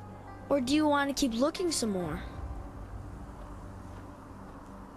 Yeah, that's awesome. Thank you so much. I could never have found that many without you. I am sure that was fun. Wasn't it?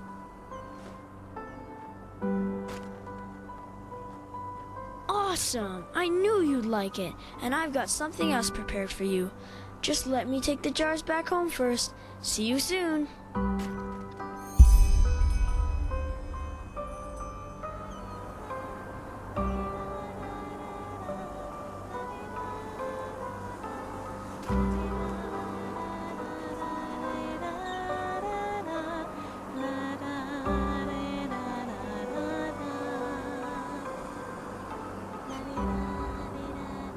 Hey, good to see you. Are you ready for my last wish? I think you will like it. I'll tell you in a moment. Let's go to the old ruin near the waterfall. I've prepared a little surprise for you there. Come, lead the way.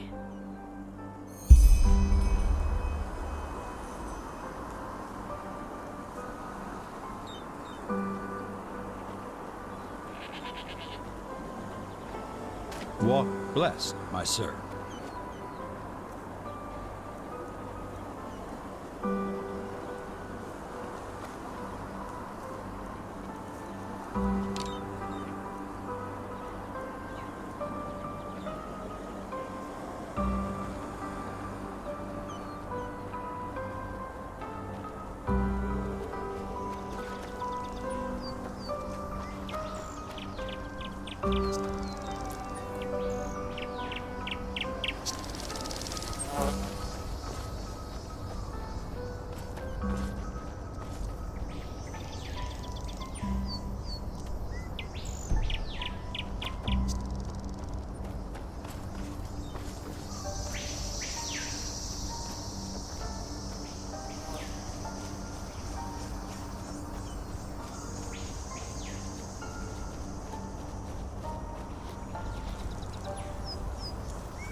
See that door over there?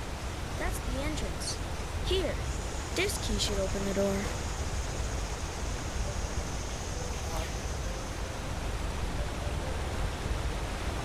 Okay, this will be a little splashy.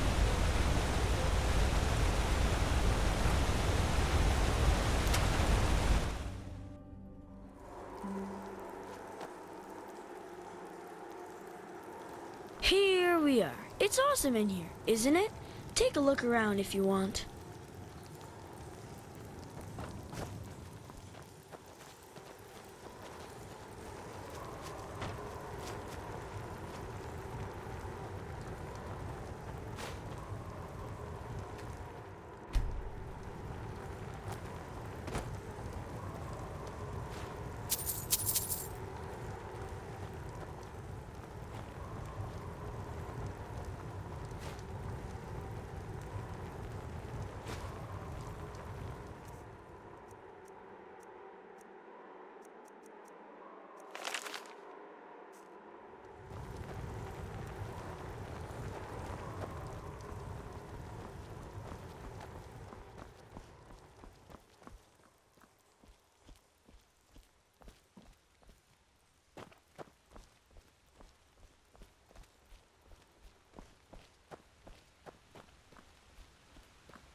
So, ta-da! That's the surprise I promised you. Do you see it? That's us, on the beach here in Silver Grove, right where we tested the sphere. Do you like it? It's really nice, isn't it?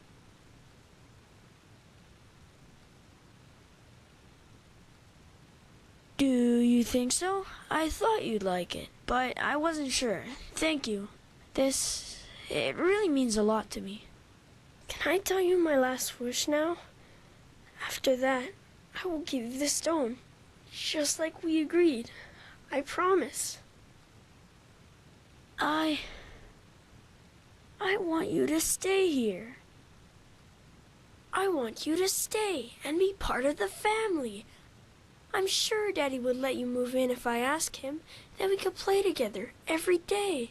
And every night we'd have supper with Daddy like we were siblings. It would be so great, wouldn't it?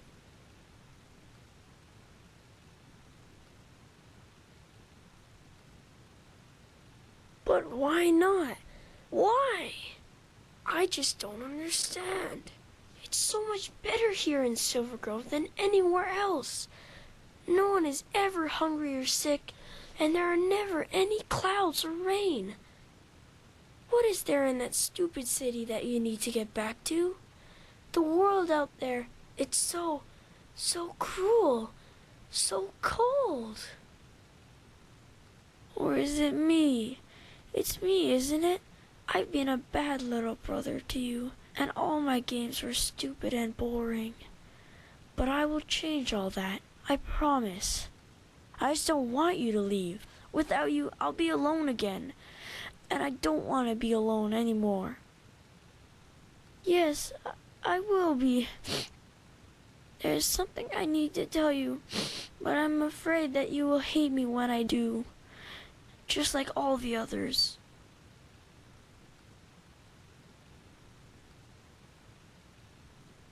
It's just, I don't know where to start. I never wanted them to be trapped here. You have to believe me, but it was the only way to make them love me. Back then, they were always mean to me, even though I never did anything wrong. Every time Daddy took me out on the streets, they called me freak, demon, and things like that. Don't you see? Everybody hated me. They all did. And it was all just because I had those bumps on my face, and my left leg was like a big clump. Only Daddy loved me, and he took care of me. No, I never was. All this here, it started when the old woman died. Yes, one day she just fell down and died. As she walked past our house, her heart stopped beating. That's what Daddy said. But all the others said it was me. That I killed the woman with wild magic. Because I'm a pathless demon, a freak. But that's a lie. I never wanted to hurt anyone. Ever. They only said that because they hated me from the start. No, nothing is alright. Nothing at all. They came 2 days after that happened. It was already dark, and Daddy and I were asleep when all of a sudden they came into my room and tried to pull me out of my bed. I screamed and I cried, and then Daddy came and started screaming too and punched one of the men in the face. And then one of the women pulled a knife from her coat and she... Yes, I don't think she wanted to, but she just stabbed him in his belly again and again, and suddenly there was blood everywhere, on the floor, on my drawings, on the bed sheets, even on Thoris's basket.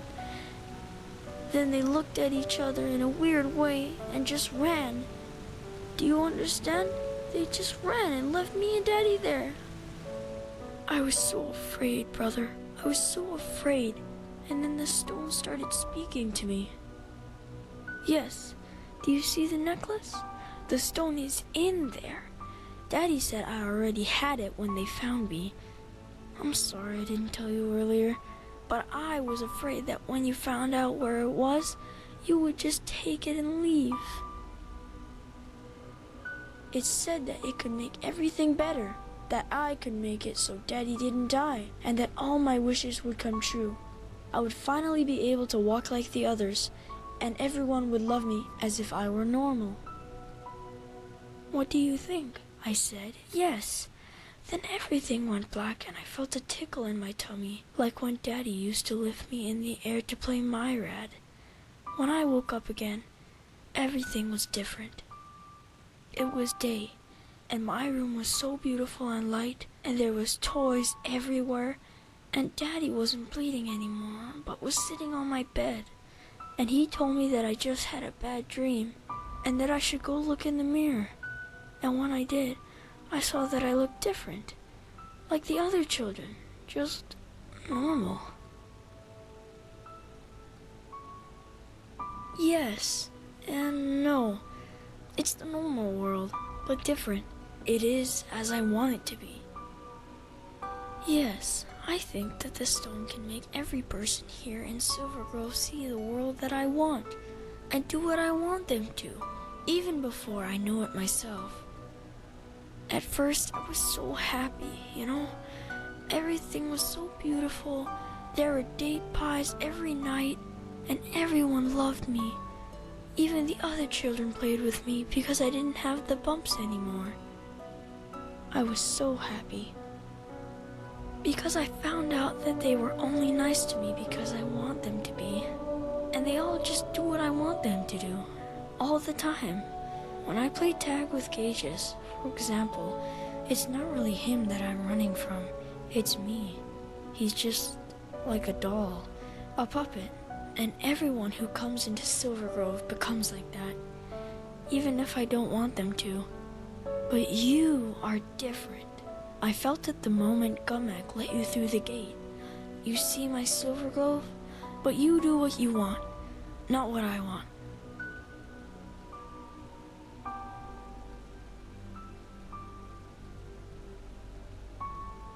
I don't know, but whenever I look at you, it's like a part of you isn't really there. I know it sounds weird, but that's how it is. No, I can't. The stone. They told me once what would happen if I did. Everyone would die, because they haven't eaten anything real for years. It's only me, only my wishes that make them healthy, you see? And even if that didn't happen, I never want to go back out there.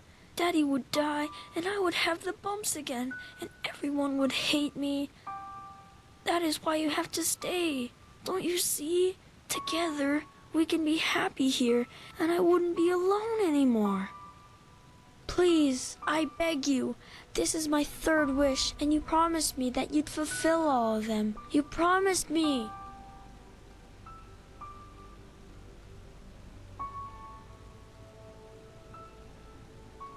No, there isn't. We'd all die if I made this world go away. You, me, everyone. You have to stay. Why don't you believe me? There isn't. And even if there was, I wouldn't do it. You know why? Because you'd hate me out there, just like all the others. You'd see my face, the bumps, my leg, and you'd spit on me and just run away. I know you would, because it's always been like that. Always. I just can't take it anymore. Can't you see? I just can't. You say that now, but how can I know it's the truth? How can I know you won't run away when you see how I really look? Tell me how I can trust you. Promise, but maybe you're right. You were always nice to me from the beginning. But what if the stone is right, and we really do die if I make this world go away? Not just the others, but us too. I'm so scared. I don't want you to die. Yes, maybe you're right. Okay, then give me... Wait, what is this? I feel so weird. Oh no, the stone, it's in my head. Help me, brother, help me. It hurts so much.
right, brother? We made it. No, I don't think so. The bumps, they hurt so bad, you know? Yes, thank you.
Daddy, is that you? I am so sorry about the vase. That was Thoris, and I...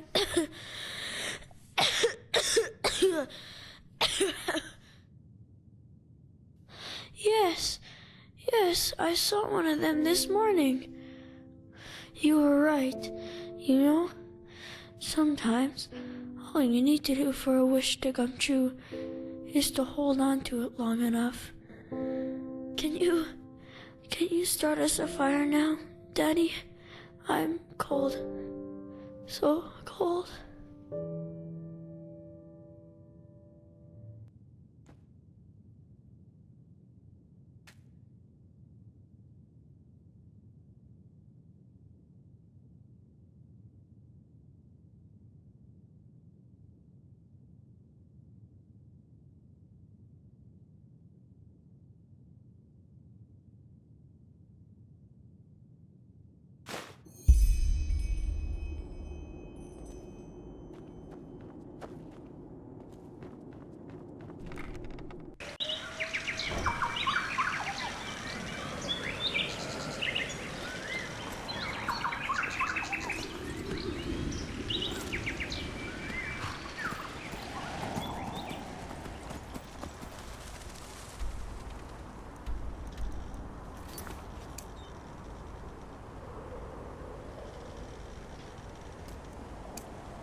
Hello. Well, finding out about the Blackstones was definitely a great step forwards, but still, we're left with a myriad of questions. Sometimes I feel pathetic, to be honest. Like a child, asked to understand the functioning of a Starling airship.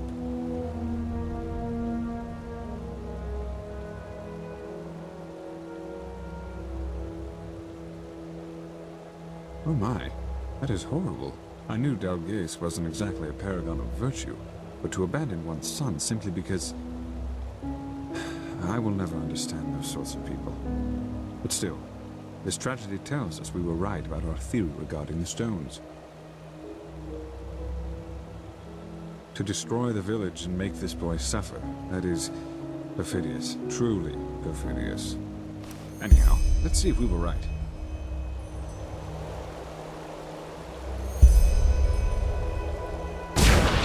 What the? Fascinating. Truly fascinating. Well, exactly what we thought would happen, I'd wager. The stone connected with the beacon. And what a connection it was. I've never seen such energy, let alone felt it. But be that as it may, half a chicken doesn't make a cake. We still need 2 more stones. Yes?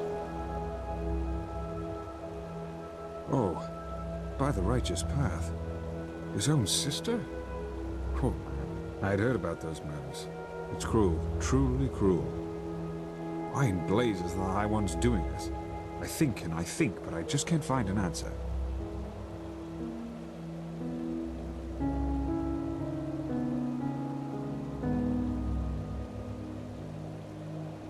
Maybe. At least all that suffering wasn't in vain. Let us insert the stone.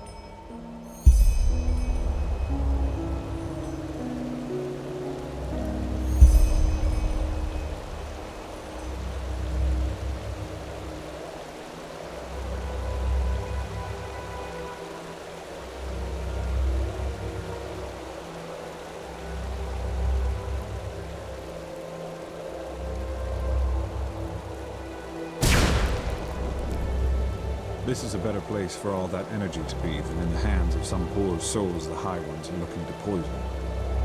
Only 1 more stone to go now, Prophet. Hello. Here you go looking for a stone, and you simultaneously solve an Enderalian mystery. Good work. I had read theories about what happened to the Count, but this is not what I had imagined. I wonder what became of that girl. Huh. Seems as if a part of the stone's energy really was banished into her body. Just look at it, it's somehow duller than the others. But still, it shouldn't make a difference. At least we now have all the stones. Let us complete the mosaic.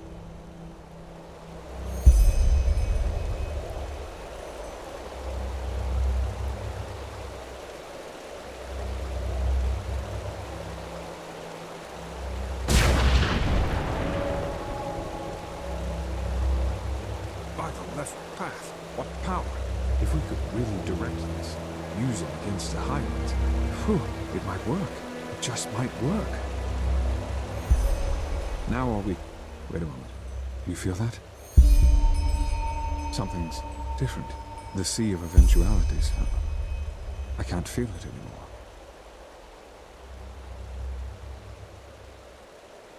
No, I don't think so. It's like a veil put in front of my eyes. This doesn't bode well, it truly does not. Skyrim. He's currently trying to raise the barriers. The ones at the gates. They are meant to magically seal them as a protection against Coarek's armies. The walls are nearly impenetrable, but the gates aren't. Skyrim said he would raise entropical barriers to take care of that. Quickly, go see him and find out what is going on. I will secure the beacon as best I can. Go!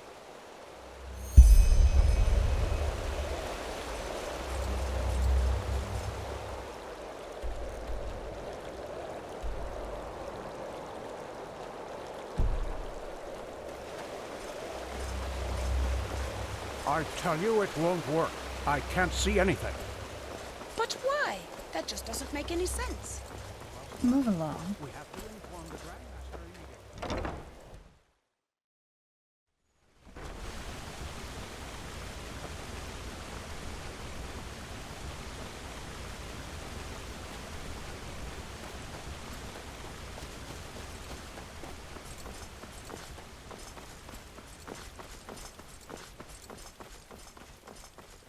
The fabled prodigy.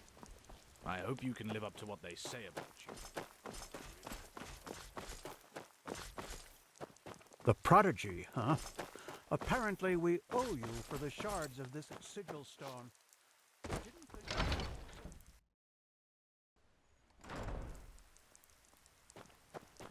Yes? An outlander. What are you doing in this part of the city?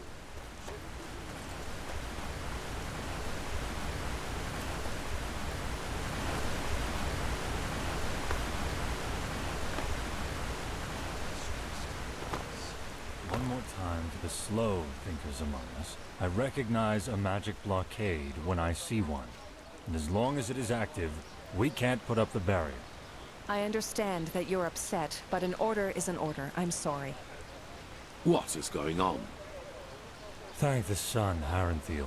I'm trying in vain to make this highly intelligent commander of yours understand that these headaches are not arbitrary. Grandmaster? Skyrim is right, Commander. Something is wrong. What the...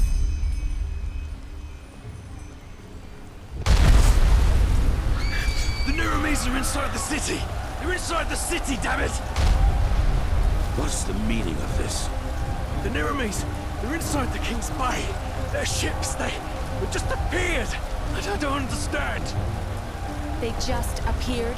Are you trying to tell us that an entire fleet entered our harbor and nobody noticed it? Of course. They cast an invisibility spell on their fleets. A magical blockade prevented us from recognizing it. A good plan. Thanks to the utterly capable military around here. It worked out perfect. Watch your mouth, wild mage. Nobody... Come on. It does not matter how it happened. We must act quickly. Sharon, is the spell for the barrier of the gates ready? One at the main gate, yes. Until now, we couldn't cast it because of the blockade. Now give the signal. Yes. They want us to panic, but we will not do them the favor. Activate the barrier, then return to us. Soldier, you said that the Nurames have already invaded the city. To what extent? They're in the Fog District, I think. They overran the harbor gate before we were able to close it. But Sergeant Harlechan has entrenched himself in the gate of the lower district. He won't be able to hold it for long. Good. Commander, station your soldiers on the battlement and use arrows to keep the Nurames at a distance. Don't let them get close to the market. You, Prophet, will accompany me there. We will liberate the South Quarter and then secure the harbor gate, so that Skyrim will be able to place a barrier there as well. At least the heart of the city will be safe then. You're going to fight? Yes. Now go. Time is of the essence. Understood. Soldier, follow me. Are you ready? Good. We need to find Sergeant Harleyan. The soldier said he's in the South Quarter. Follow me.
Oh, come on.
the damn gate!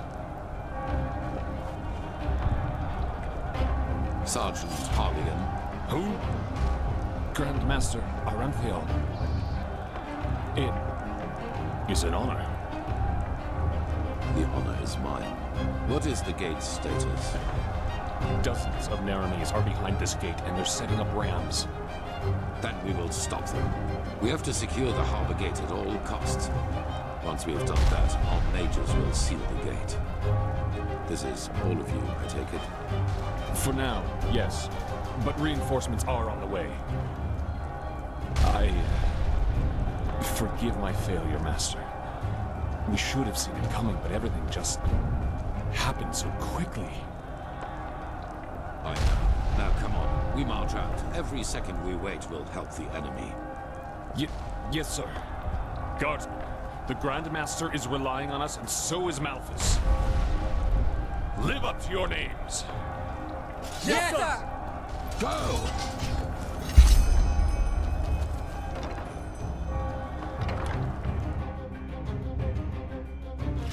Do as the Grandmaster says. He's the only one who can save us.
It's jammed, Sergeant!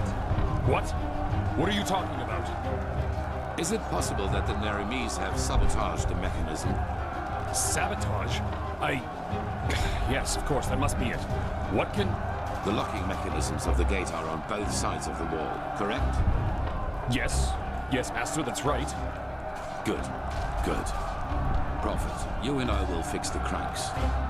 Sergeant, in the meantime, you and your men will keep the Naramis off the gate. When we are finished, we will give the signal for retreat. Understood? Yes, Master, of course. Get it. Elbow, prepare the cannon. Let's show the bastards what it means to defy the Lightborn. We will await your signal, Grandmaster. May his light guide you. And you. Follow me, Prophet.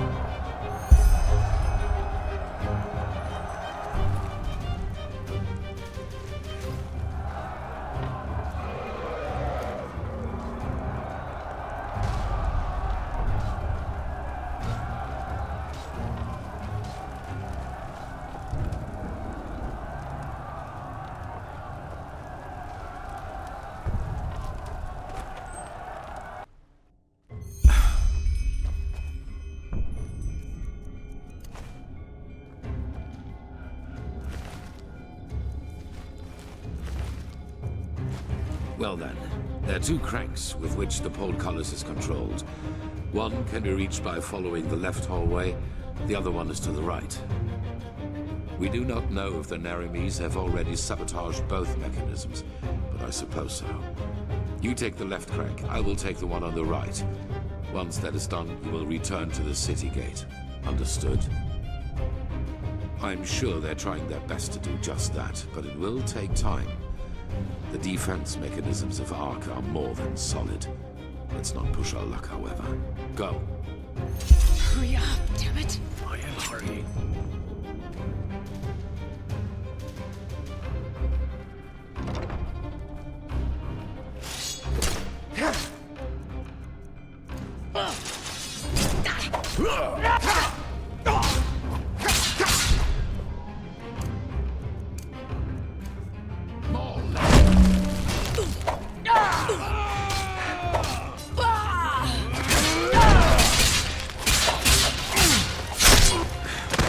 What a waste of time.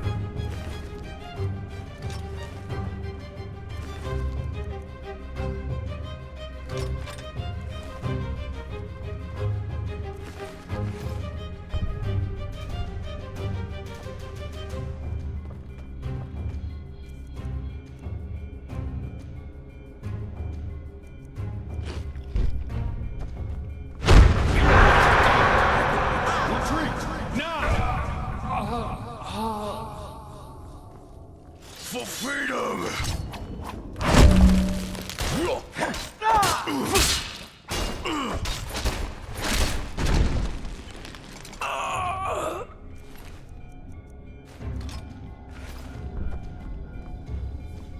There they are. Get it. Nara, prepare the fire spitter. Wait a second. That was my light, my shimmer at the horizon.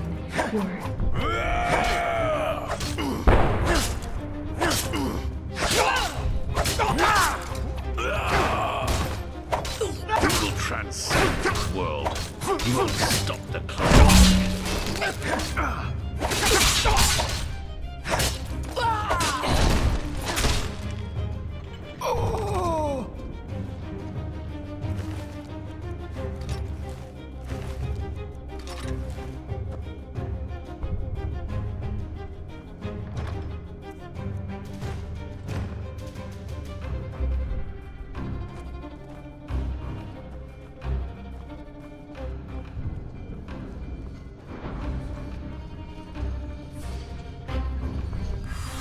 Prophet's ass. Someone's out there.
Retreat!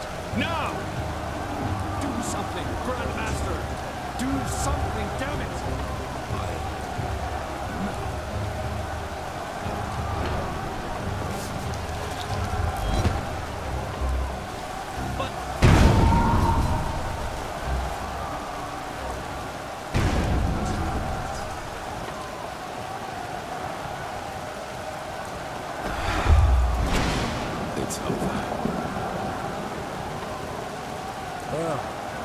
reconquering the gate didn't go as well as planned, did it? What happened here? Nothing. Secure the gate. As you wish. However, seems we have a visitor. Taranor Coarek on the battlefield. I must confess, I am surprised. Oh my, look at these poor fools, trusting you until the end. It seems you still value human life as little as you did back in Kira. How many people was it around you? I have forgotten. Wise words from the mouth of a warmonger. Oh, so that is what I am to you. If I remember correctly, it was you who refused to negotiate. You might not believe it, but I enjoy this no more than you do. Hence, one more time, Aranthiel, surrender. Your so-called army is a joke compared to mine, and it is merely a matter of time until we find a way into the city. So, for once in your life, make the right call and end this conflict before it gets even bloodier than it is now. Well said, Coarek. So, what do you expect us to do now? Ask in your wisdom? Kneel before you? Yaslan Sharim, how disappointing to see you here. All your life you have fought religion and its tentacles, and now you fight for it. I'd fight for something called common sense. Should try it sometime. As I said, Aranthiel, last chance. Stop working on the beacon, and no one will be harmed. The cleansing has to happen, and you will not stop it. Trust me, I will. Now, is that all? It is. It is. Elmer, line up the prisoners. I want to see each one of them crucified before nightfall. And then inform the troops. Every Enderalayan will be killed on sight. Understood. What? Religion is a sickness, Aranthiel. And it is the cause of pretty much all the evil that has happened in this world over the past millennia. Your son saw that too, like you, but he also made a fatal mistake. To believe that the death of the Lightborn was going to change things. But they were just a symptom, not the cause of the sickness.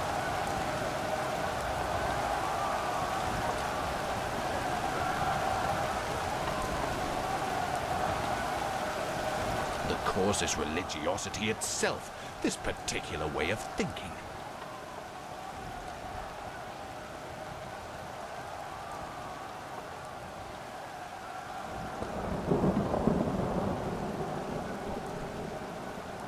I know what has made the world this way, and that it needs to be exterminated. Religious people choose irrationality above reason, and dogmas above free thinking.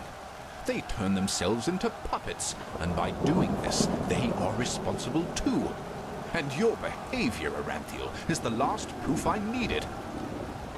Believe me, I wish there were another way, but you have shown me that there isn't. The High Ones will never elevate us until the ulcer of religiosity has been torn from every single head in this world. I've tried the peaceful way, but you don't seem to want it. Now live with the consequences. By the way, it's good to see that you have survived. What's about to happen now is your fault, Aranthiel. Don't even try to convince yourself otherwise. Take this. We need to go back to the temple.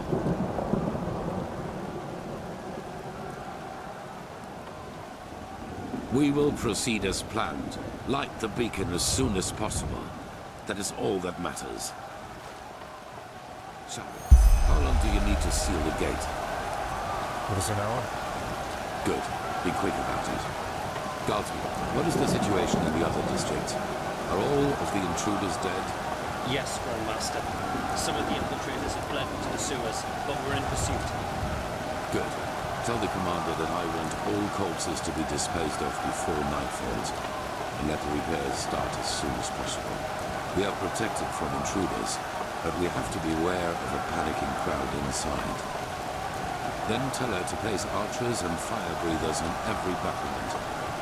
Their arcanists will try to break the seals, but we won't let them. Understood, Grandmaster.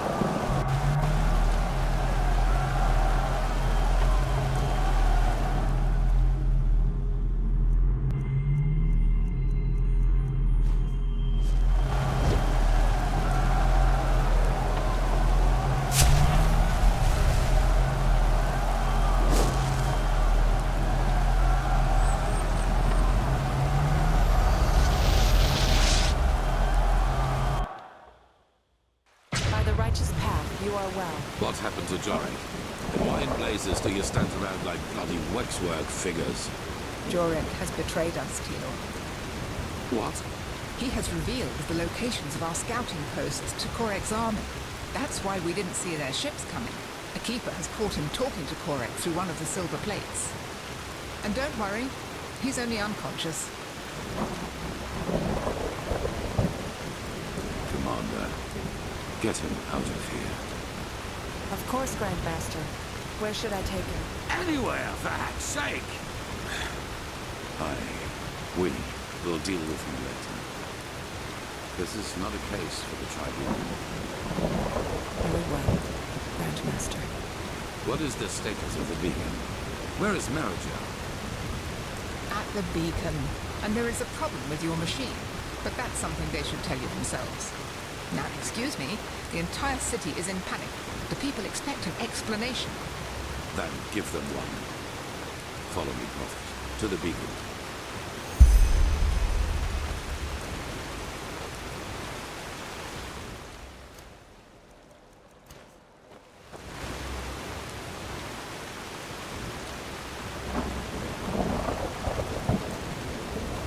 I don't care, damn it. Just do it. You know, getting angry doesn't help anyone either. I know, but it's just too much at once. I tell you, there's no word about Numenos. Well, if you say so, then I guess we have to get used to the idea that our machine will not glow anytime soon. What are you talking about? We have the stones. Grandmaster. Yes, that is right. We have the stones, and they give the beacon the energy it needs, as we had assumed. But this crystal in the middle of the cross, it is the core of the machine, the Numenos. So? The Numenos is empty. That's why it is so dark. If we were to ignite the beacon now, its energy would be emitted aimlessly, with devastating results. An explosion, to be precise. An enormous one.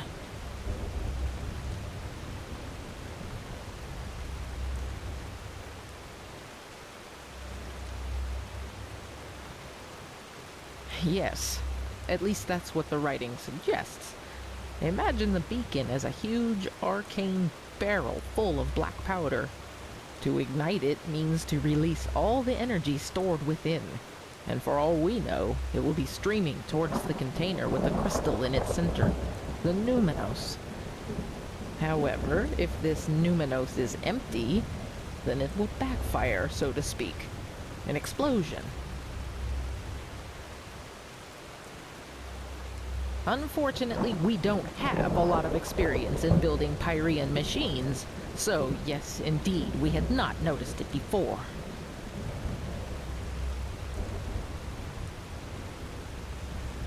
So it seems, yes.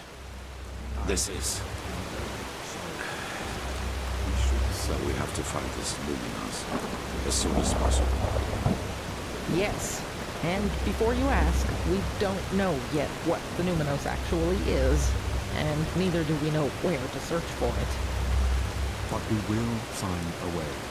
Give us a week, maybe two, and there will be results, I assure you. Then begin. Prophet, get some rest. You need it. Oh my, such chaos. Yes, I think so. But right now, we can't do anything but read the writings from old Dothul Grad for the upteenth time, hoping for some clue we might have missed before.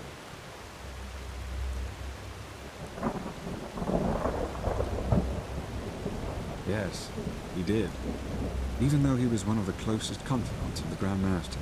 I don't know what to say. Not really. But it was no secret that he regarded the Grand Master's actions against the Nerimese as careless. He does not seem to understand that the beacon is our only chance.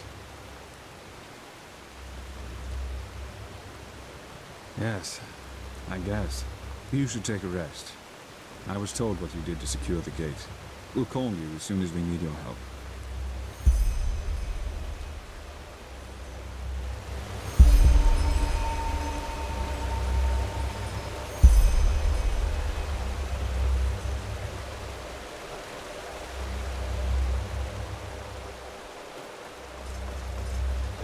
Malphas's blessings.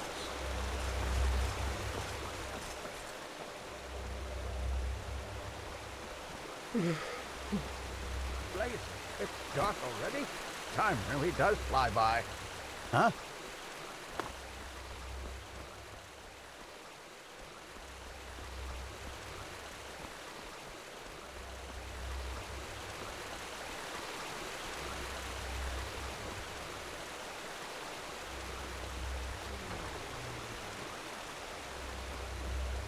Damn those Milanese fools.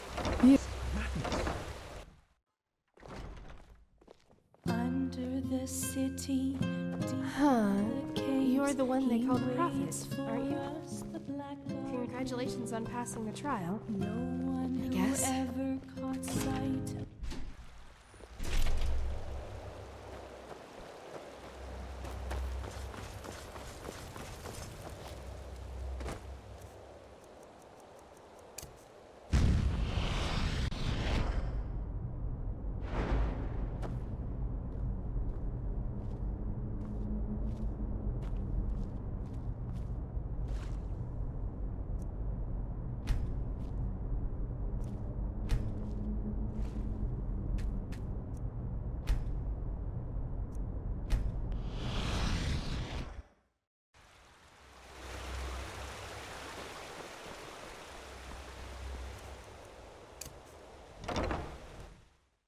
Huh?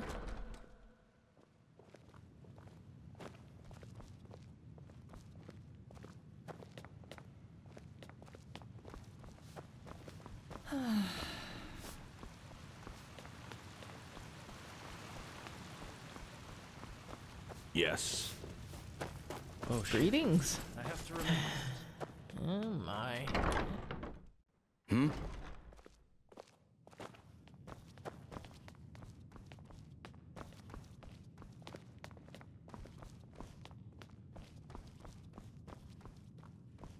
One more time. Why did you kill Pegast? I didn't kill her. How often do I have to tell you that?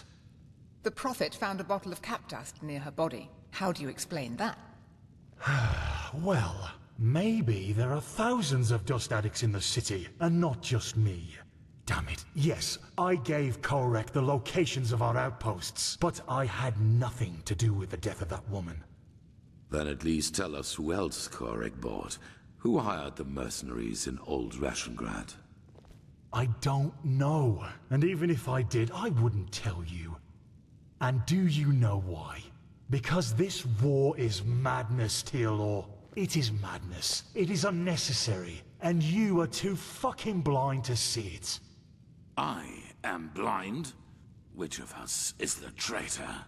Which of us is responsible for the deaths of hundreds and hundreds of people? Let's stick to the point. Accusations lead us nowhere. The Grand Master and the Truchessa do not want to be disturbed. I'm sorry, Brother, but bravo. Good work in the harbor. Really. Pity that your wisdom doesn't go beyond words. Weren't you always the most determined of the three of us? For 3 decades you led this country, and you never showed any weakness. But no. As soon as the grand, presumed dead Taranor Ranthiel returns, all you do is bow and scrape. Why, Natara? Have you too come to believe that pile of scrap metal out there can save us? Whatever that's supposed to look like. Or do you do it because Taranor warmed your bed back in the day? You are only making it worse. Oh, am I? You are so bloody blind. Blind and stupid. Both of you. Don't you realize how much of a fool this Coarek really is? His only condition for peace was that we would stop rebuilding some ancient machine. What would that have cost us? Nothing. But no, Taranor. To you, this fantasy of cycles and high ones is more important. More important than anything else. Damn it, even your own people. Fantasy. So you still believe that the threat is not real? After all that has happened? I don't know. I'm a warrior, not a sage. But even if it is real, what I do know is that we can only lose this war, and that we will dig more graves with each day we wage it. Up here we are safe, yes, but what about the villages, the farmers? Don't get me wrong, Taranor. I know what I did. But sometimes a quick cut is better than bleeding out slowly. Coarek would have conquered the city. We would have surrendered. And maybe he would have even shown mercy. But it's too late for that now. No. You didn't do this for our country or our people. You did it because you wanted to save your own skin. Nothing more and nothing less. And yes, Coarek, maybe you are right. Maybe we can't win this war. But that doesn't mean I will surrender. Because I have something that you don't. Principles. You don't have any. You have nothing but your bottle of booze and your bloody dust. You are a hollow man without talent. And the only reason you are here and not in the alleys of the Undercity is your bloodline. And now people are dead, all because of your cowardice. Do not think I will ignore that for old time's sake. I will count to 3. Who else has Coarek bought? 1. Now aren't you a tough guy, Taranor? 2. What I did was right. One day you'll realize this too. And then you will be ashamed for you just... 3.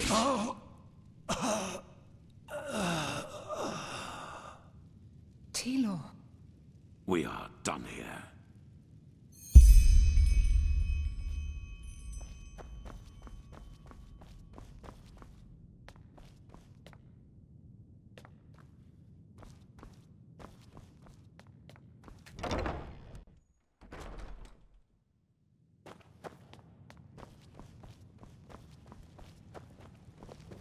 Move along. My sir, the fabled prodigy. I hope you can live up to what they say about you. I really do.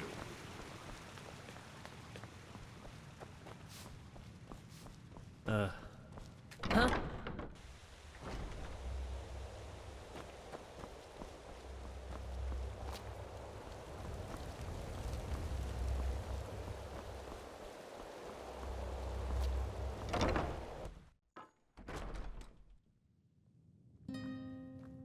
Huh. You're the one they call the Prophet, aren't you? Congratulations on passing the trial. Yes?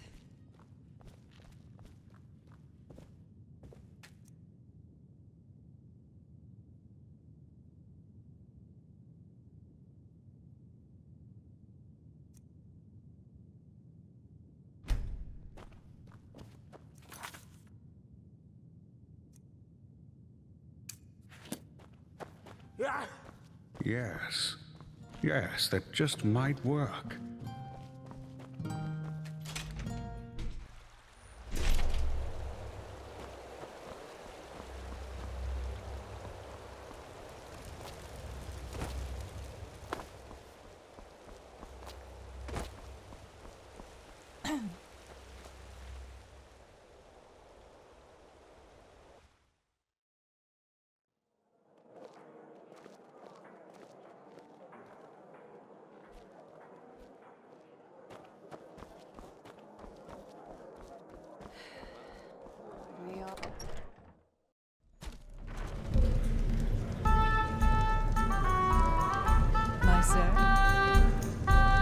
Malfash's blessings.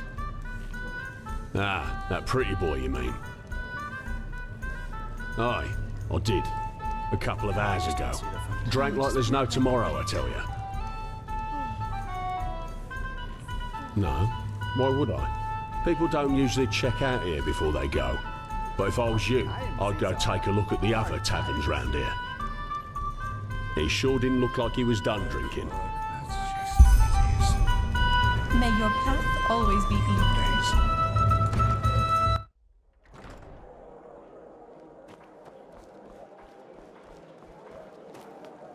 Yes?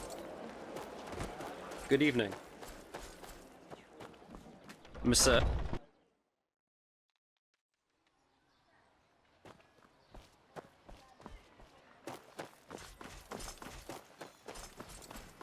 Be careful, my sir. The streets aren't safe at this hour.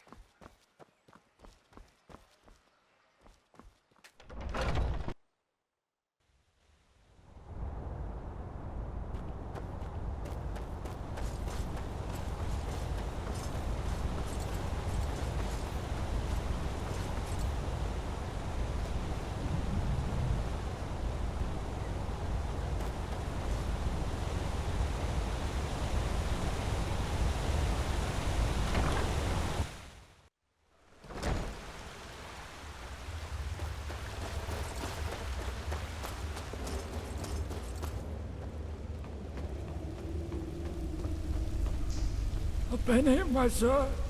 Please, just one penny.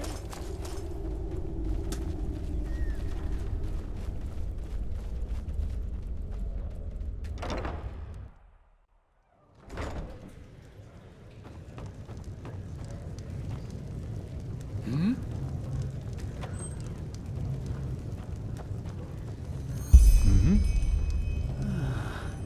Mm-hmm. What? Uh-huh. Malphas's blessings. Huh? What do you want? What are you doing here? Go ogle someone else. Move along.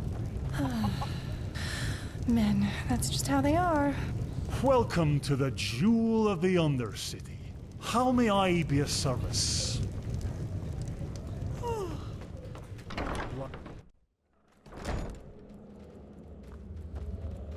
Foreigners.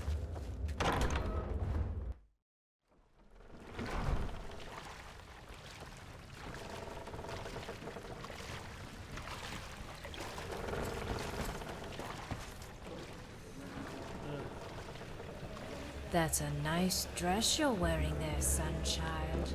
I'd be careful. Some people down there would kill for something. My sir. Relata Shara. You know why we're here. The shadow.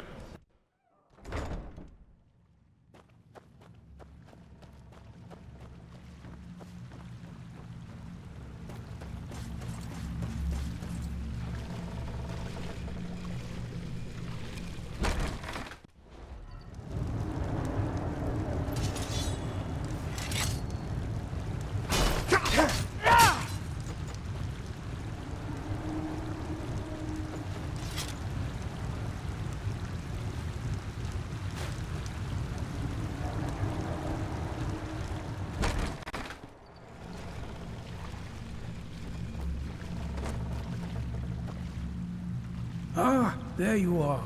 Had any luck?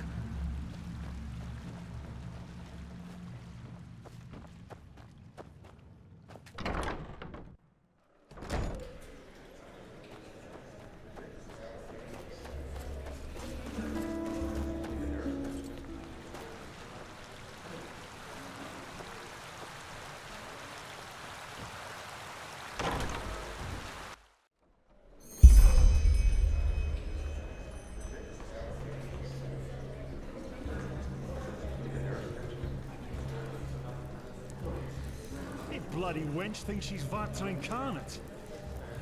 She'll get what's coming to her soon. Now look at that. If that isn't the Holy Prophet, what are you doing here? Looking for some fun? Eating the last penny right out your pocket.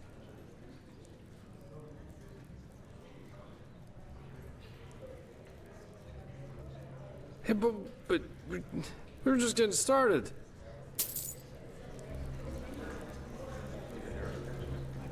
You are way too serious sometimes, you know that? There are times when you just have to indulge.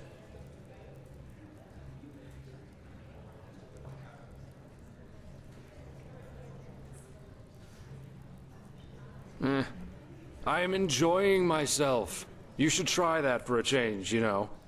Who knows how much time there's left for that? What are you doing here, anyway? Ah, right. Talking Talking is good. Or is it? I forgot. Maybe I can't, yeah. Or maybe I don't give a fuck about Adila. Maybe I don't give a fuck about any of you. And I'm just waiting for the right moment to stab you all in the back. Who knows? That's the great thing about life. You can never tell exactly which way the wind blows.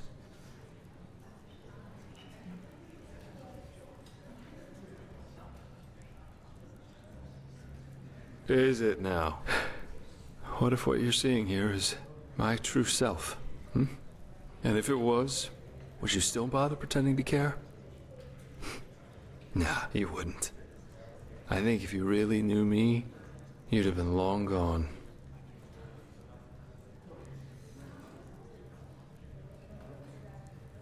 Friends, you just don't want to get it, do you? Let me think how I can make myself more clear.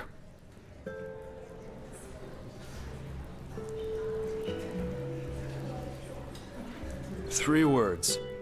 I don't care. I don't care where my jobs come from and what I have to do as long as I'm getting paid. I don't care if the beggar in the front of the tavern eats his own shit as long as I can enjoy my beer inside.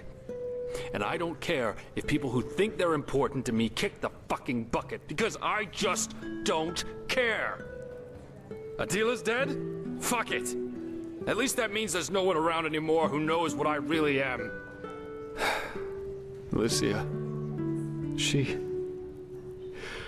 was the first one. I took what I wanted from her, and when it got too tiresome, I just left her behind. Like all the others, before and after her.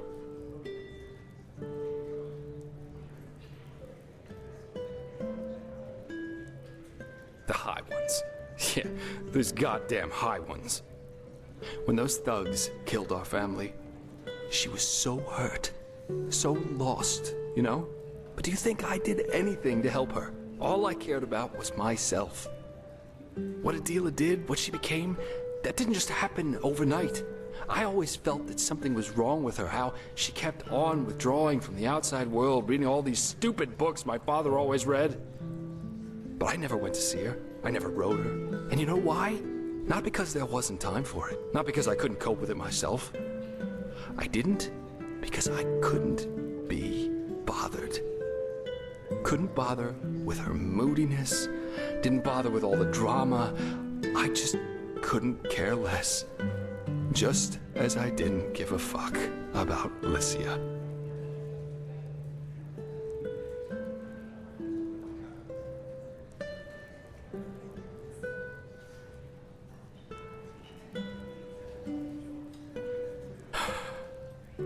We were on a mission in Golden Forest, and had just set up camp for the night.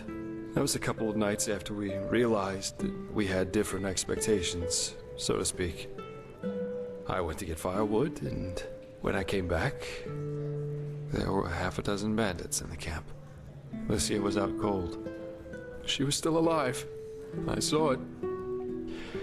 She was alive, but I just ran. I just turned around and fucking ran.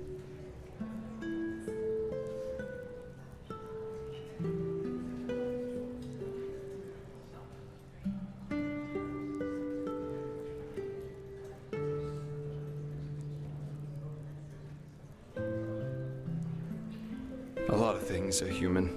That doesn't make them better. Do you think it was any different with us? I saw you and felt there'd be money in helping you. And if that Coarek had offered me my life against yours, do you think I would even think twice? You think we're friends, or whatever, but we aren't.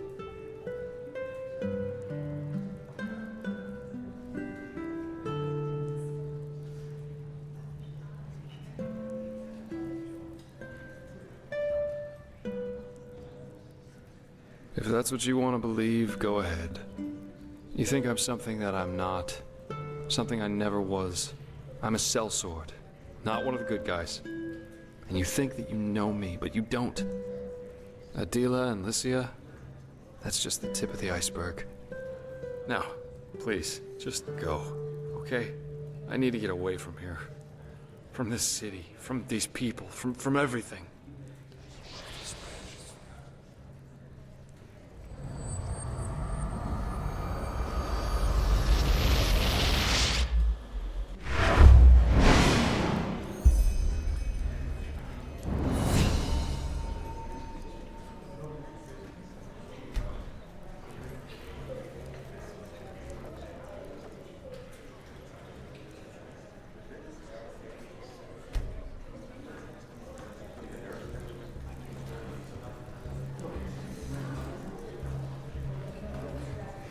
Now there's a treat for the eye. What do you say, darling? Want to spend some time together? Hmm? Hello, handsome. My sir, you look as though you have a kind heart. Please, spare a penny for me. Just one. Blessed, my sir.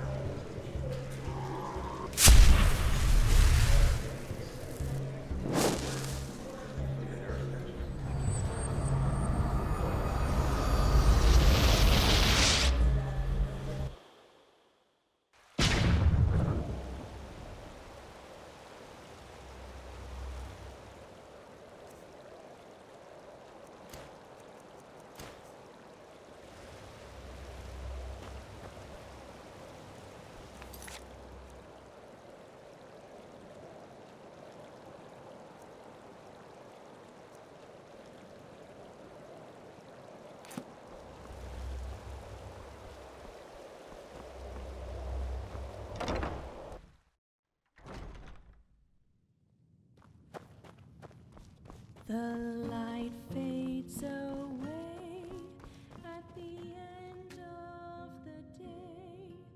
The sun slowly sinks in its nocturnal grave.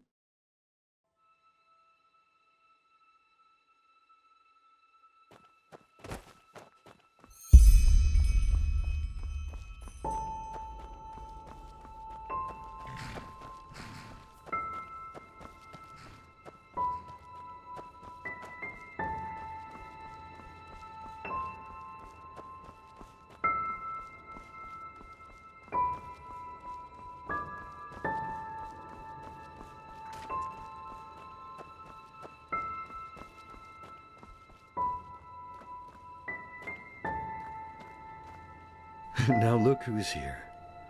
So, my child, I know you still didn't find it. You think you know what you're doing. But the truth is, you're still wandering through the mist, just like all the others. Yes, that is what you believe. You know, it would be so easy to see the truth, to feel it, if you, for all your heroism, had not forgotten one thing. To listen.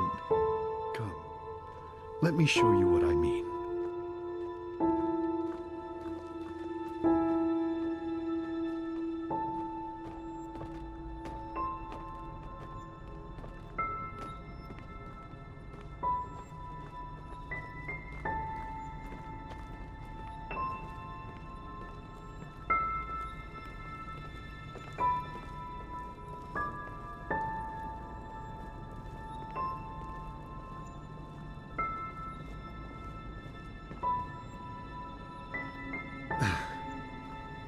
There we go. Sit down and let us listen to the silence. Okay, fine. I get it. You know you have sinned, and that's why you're lying. But look, honey, I'm your husband, and I deserve the truth. Lying is a sin. You know that as well as I do. And you also know the position this puts me in. What else do you want me to say? It's ours! Yours! Mine? You make me unhappy. You know that. You make me very, very unhappy.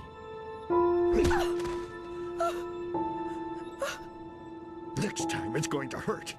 Whose child is it?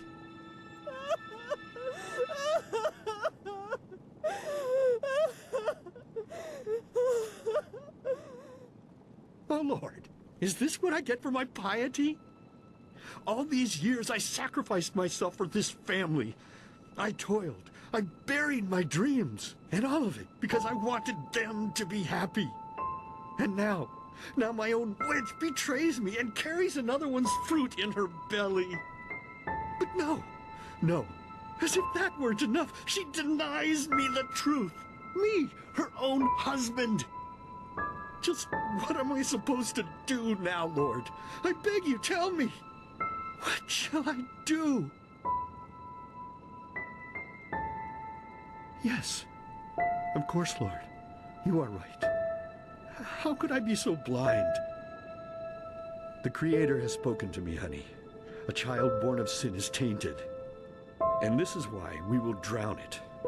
Yes, that's what we'll do. As soon as it's out, we'll put it in the trough. You're a monster! You're a goddamned monster! I beg your pardon. No, I think you just said something that would have made me really unhappy. But unfortunately, I didn't hear you loudly enough. So please, be so kind as to say it again. What? I can't hear you, darling. I can't hear you!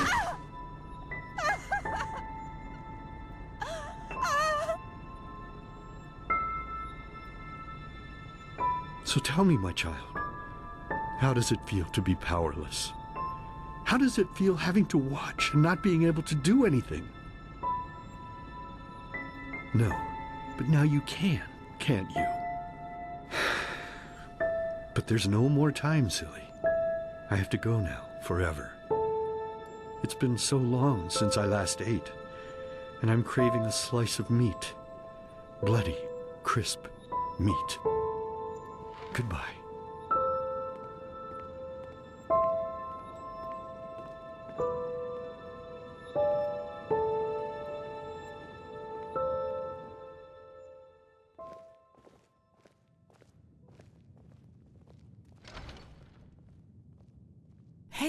Hey, Saira, wake up. What's the matter? What? But we will. You found the black stones, Saira, and we'll use them to banish the High Ones, no matter how hard this Coarek tries to stop us. But first of all, calm down a little. Well, because I heard you screaming, I suppose? And both Sharim and the Archmagister were asking for you. Apparently they have a clue as to where to find this Numenos. You should go see them as soon as possible. No, they're in the Chronicum. One more thing before you go, though. There's something I need to ask you. The mercenary. Sorry for asking, but how do you feel about him? Yes, that just might work.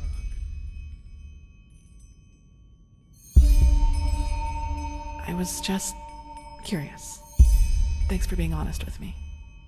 Anyway, we'll talk again later. Take it slow. You don't look too well.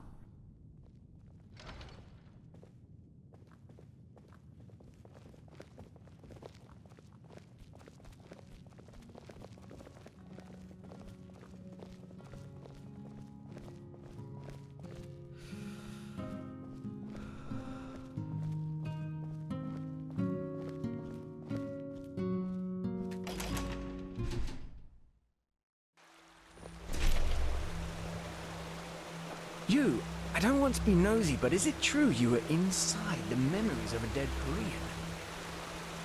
That is incredible.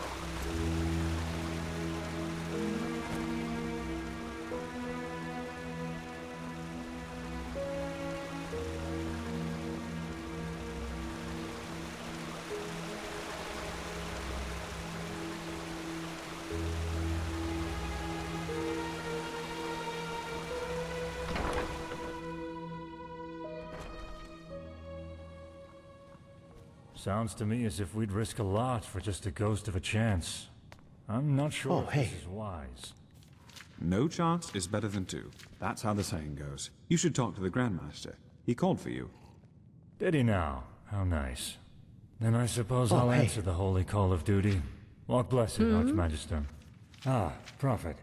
If you have a moment, I'd like to talk. Just come upstairs when you find the time. There you are. Have you recovered? Well, I suppose as good as can be expected under our circumstances.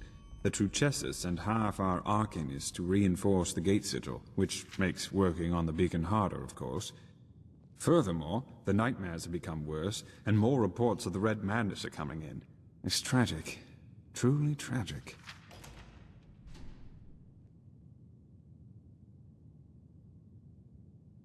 Yes. Citizens are disappearing from the city, and our outposts are finding them in the wilderness, starving and delirious. And even worse, they are extremely violent. Take care if you're on the road.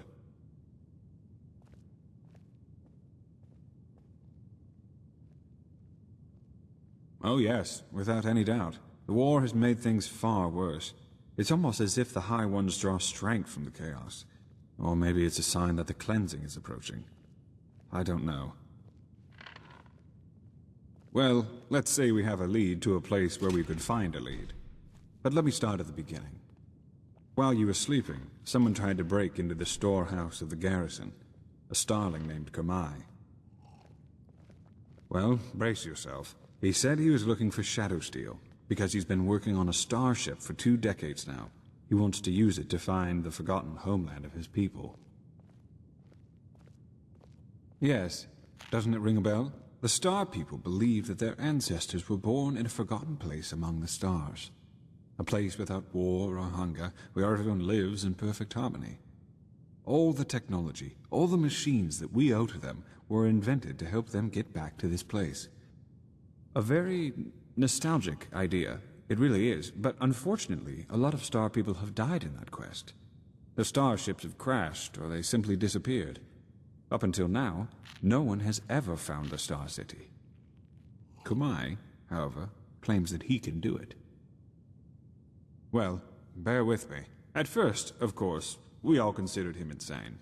He was begging and pleading and insisting that he was just an inch from finishing his ship, and that it really could get him to the Star City.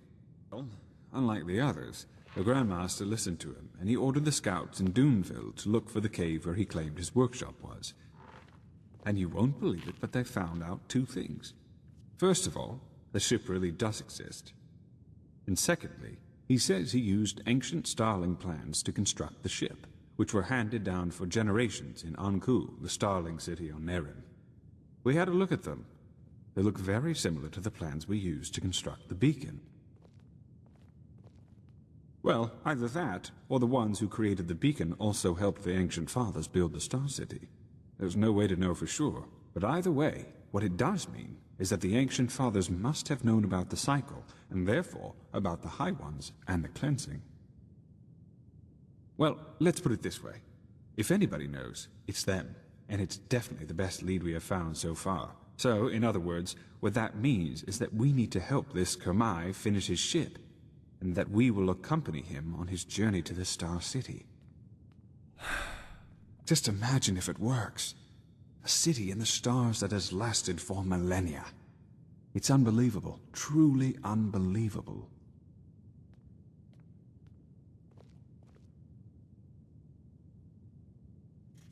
You make it sound so easy. But in a nutshell, yes, that's what we need to do.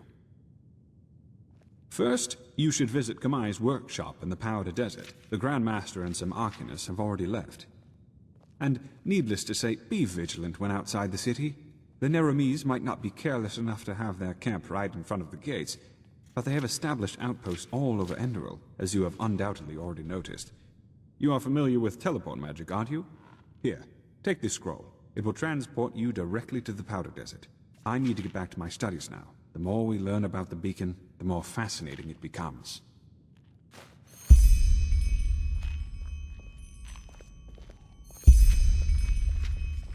Huh?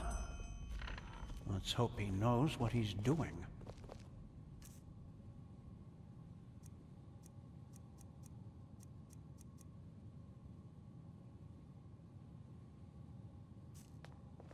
What?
More scum coming in every day. After all these centuries, it's just plain crazy.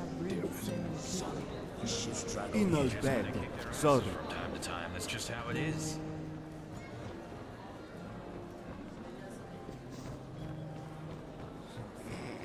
He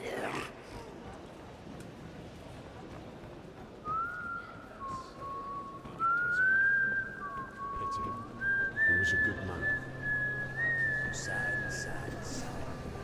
Huh? Weather. Be careful outside. They've You're sent a from the sandstorm surface, aren't you? pretty soon. And they say that Need Tila something? Anfield came back. My Let's sir. hope he knows Country's banners distant as well as the true Chessa did.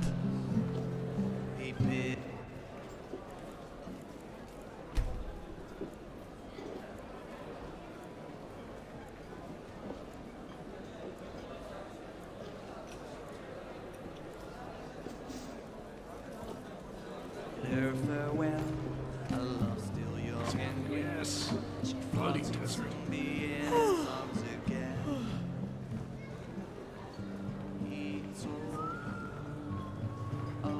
Pity. He was a good man. Huh? A fellow traveler. That's my job.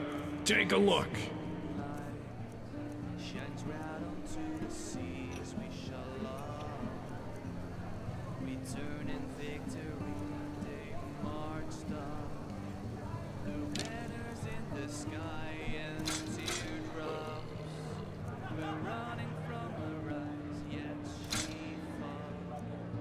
If only I believed I'm weary. Him save me back to me when the red moon casts light. His ghost travels through the night, through the forest on wind wings, till he reaches the old hill. There she kneels before his grave, where the love has once been born, and he caresses her face, yet she feels not his embrace. Dark and wet close the winter sky, two souls divided by the threads of time.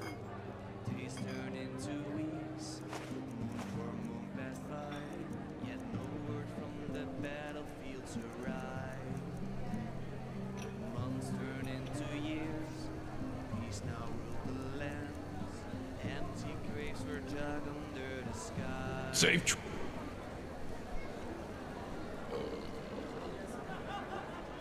Travels. That's my job. Take a look. Did she doubt his last oath each night she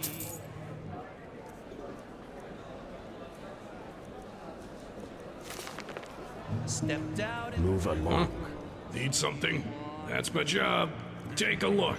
forest, climbed the hill where she had once sworn her love to him and always. Summer bid goodbye and moonlight, blood red.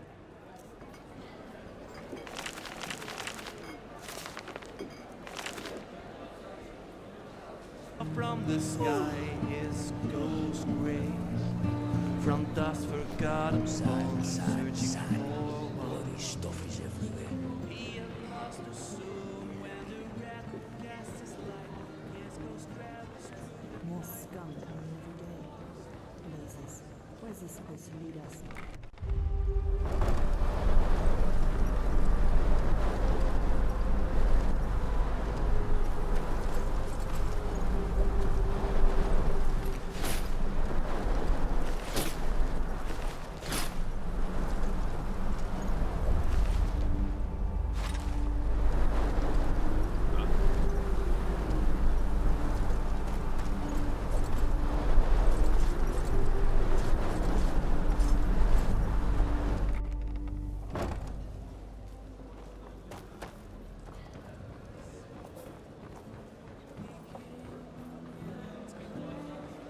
Keep your fingers to yourself, will you? This isn't Ark.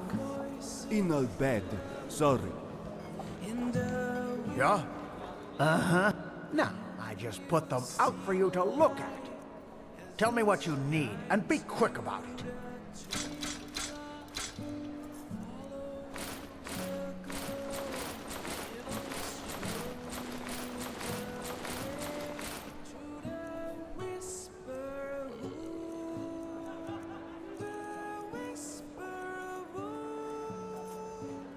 Walk blessed.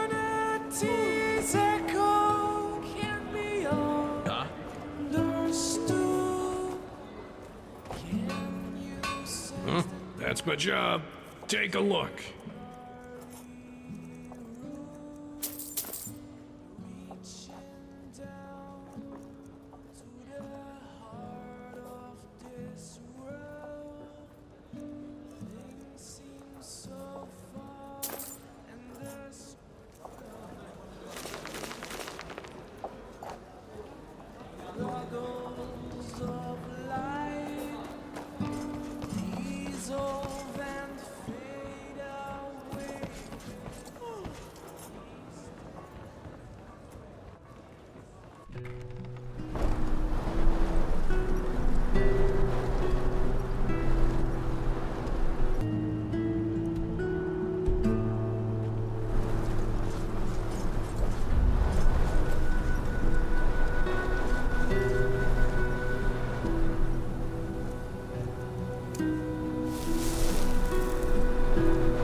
you will pay for your crimes.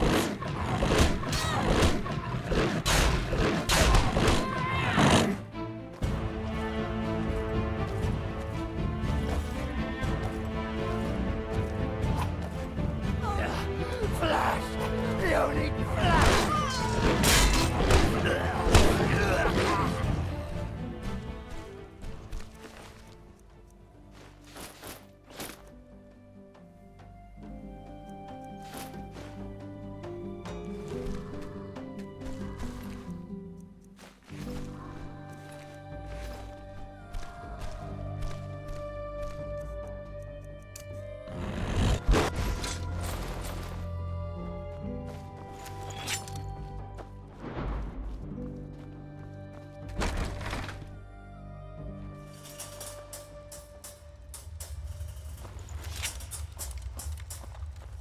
Prophet, it's good to see that you're here.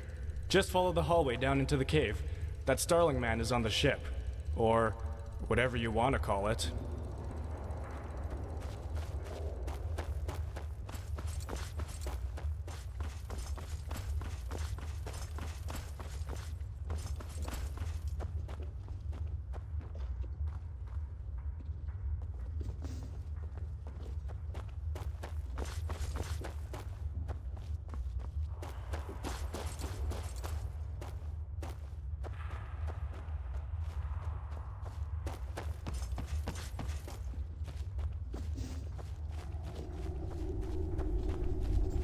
Well, he can't have built it all by himself. Just look at that thing. It's unbelievable. I know, but apparently those steel spiders helped him. Interesting creatures, really. With enough of them, we could build another sun temple. Huh, probably. Still, it would be better if he used his machines to keep those Neramese fanatics out of our city. Trusting in the seal of a Neramese sinistropist. It's naive, if you ask me. Well, you can't say that it doesn't work. So far, if entropy is anything, it's unpredictable, Marek. 5 out of every 10 students do not live to see 30 winters. Ugh. Anyway, let's just hope that the Grandmaster knows what he's doing. This madness has to stop.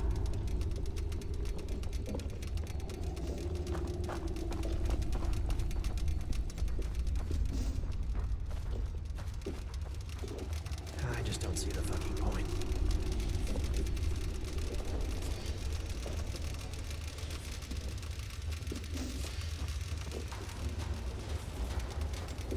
That's the prophet, isn't it? What he did ask for was a tube with a circumference of 3 fingers' length. And does this look like 3 fingers' length to you? His thoughts exactly. Now bring him a new one. Chop chop. Well, well. You are the one everyone is talking about. Kurmai Betrayal. Pleased to meet you. Material, not help. To be honest, with all those brutes hammering on Gertrude right now, he is more concerned for her well-being than for his own need to be helped out. Ah, Gertrude. That's her name. It expresses both elegance as well as dignity, don't you think? In her embrace, we will find the ancient fathers. That's the deal, yes. Even though he wonders what you hope to find up there. Anyway, enough talk. They say you are quite skilled in finding things, and there are things that need to be found to finish Gertrude. Sakabaku copper alloys and a Pyrean crystal cube. Find them, the sooner the better. Well, that's the challenge. The alloys can probably be found in one of the old Starling mines in the Powder Desert. The crystal cube, that's a bit more complicated. But as far as he knows, you might find one in Thalgard. In the time of the expansion, there was a famous Starling tinkerer working under Dalmarak, and he must have used similar cubes in his work. Here, I'll mark both locations on your map. Please don't die. That would be most unpleasant. Ah, and one of the arcanists was so kind as to put a teleport rune in the cave, so you can use this scroll to return here. And now, excuse him. There's a lot to do, and Gertrude does not like to be kept waiting. You! I don't want to be nosy, but is it true you were inside the memories of a dead Pyrean?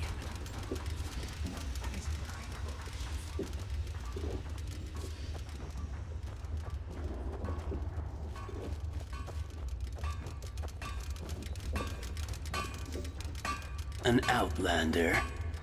Isn't this nice?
A machine that can banish these High Ones.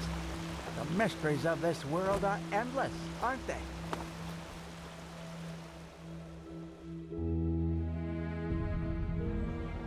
Hear my words, oh path-abiding people of this holy No, city. I just put them out for you to look at. Tell me what you need, and be quick about it.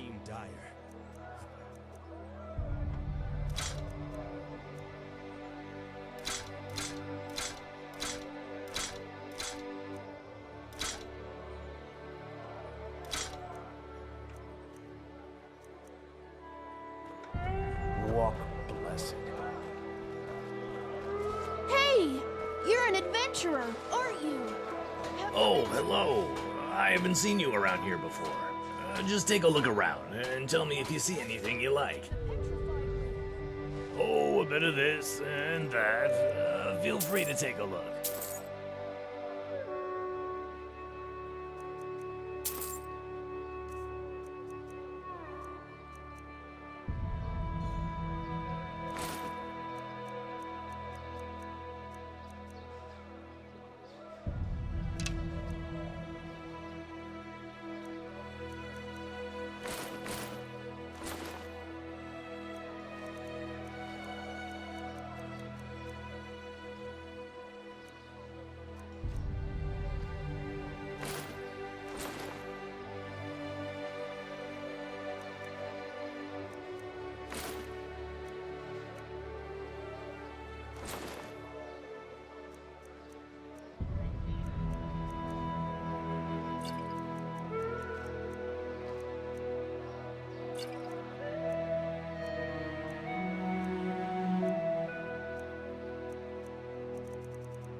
Walk blessed.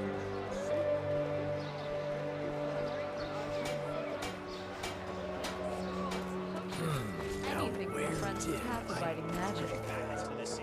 And their blood will just get rid of those sailors. How long do they expect me to wait?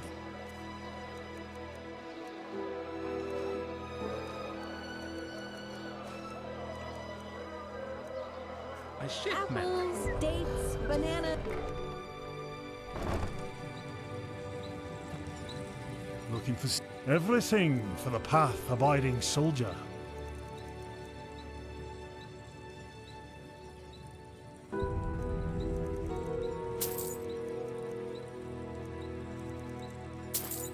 Come again.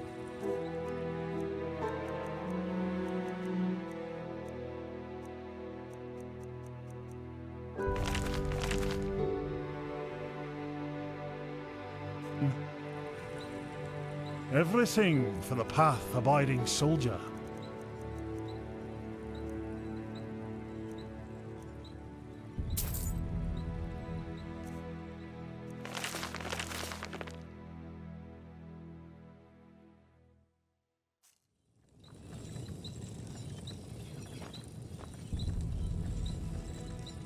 Everything for the path-abiding soldier.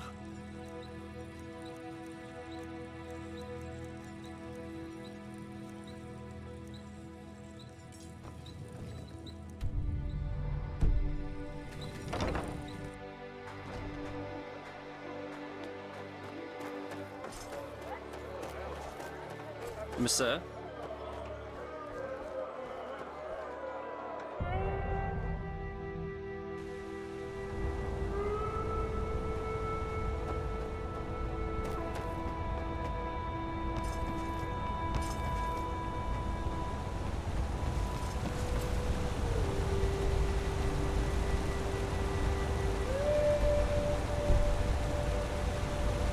Walk blessed, friend.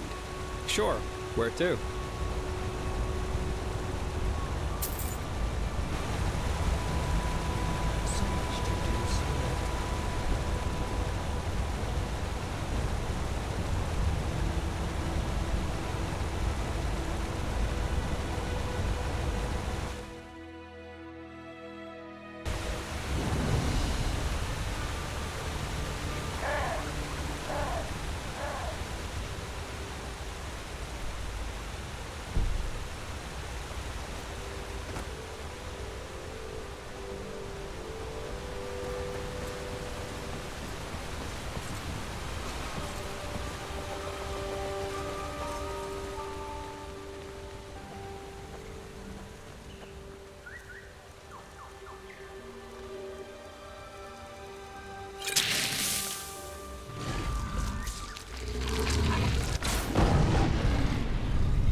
Ahoy.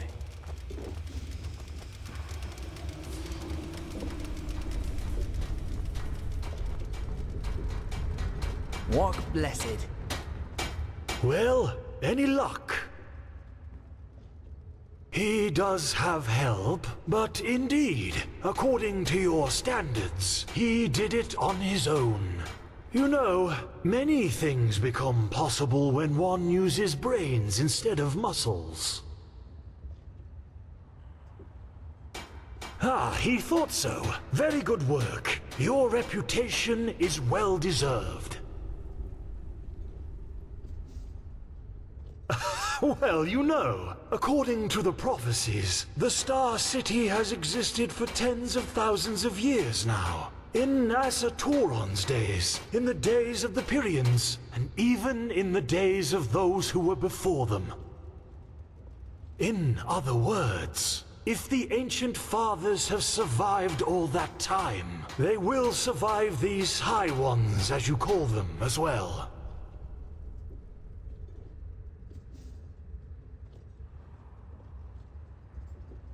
Maybe they already have. The steel machine.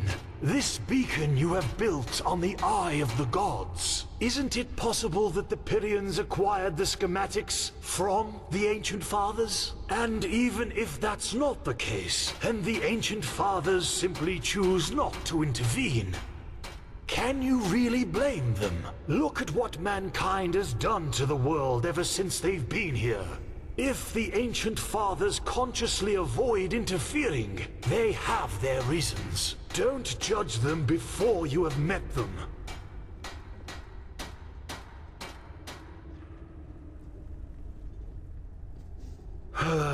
No. Gertrude and everything you see here is the result of decades of work. Not long ago, there was no threat at all from which he had to flee.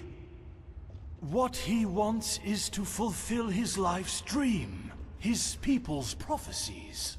That the Starlings one day return to where they came from, to their home. That's all. Perfect, that's them. Good work. Yes, he didn't expect it, but you and your order have been of great assistance indeed. Give him one more day and Gertrude will fly through the heavens like a fairy. Ah, and you should go to the captain's cabin before you leave. Your Grand Master arrived a short while ago, and it seems he wants to talk to you.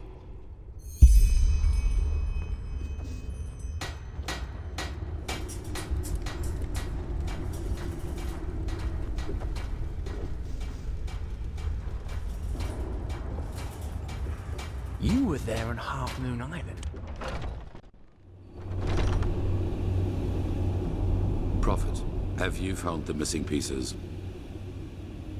Good. According to Kurmai, your journey will last 2 days. I've instructed him to first head for the Nexus Tower. According to the Starling writings, this is where the Ancient Fathers kept all their knowledge. The heart of the Star City, so to speak. And you will not be traveling on your own. The mercenaries, Sakaresh, Magistra Yaela, and her adjutant will accompany you. I expect you to be back in the temple in 1 week, with knowledge about the Numinas.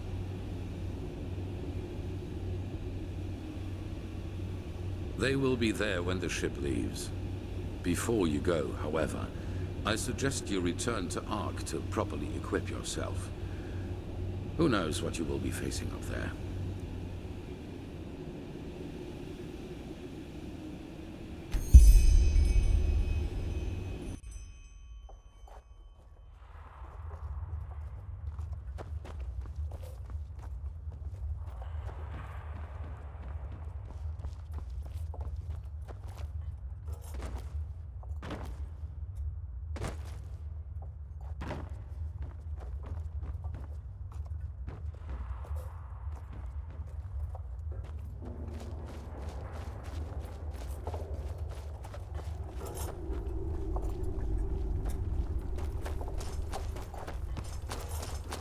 What?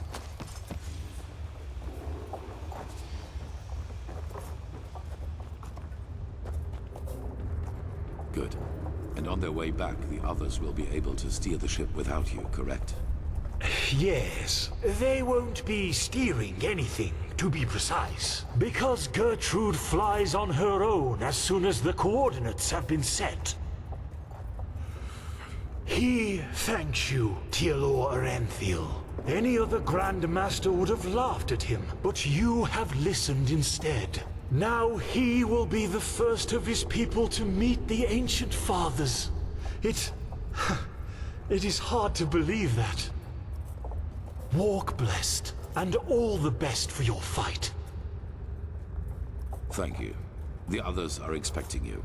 Ah, and there's one more thing. This amulet belonged to my son. I want you to have it. Wear it or not, the choice is yours. Now leave. And do not disappoint me.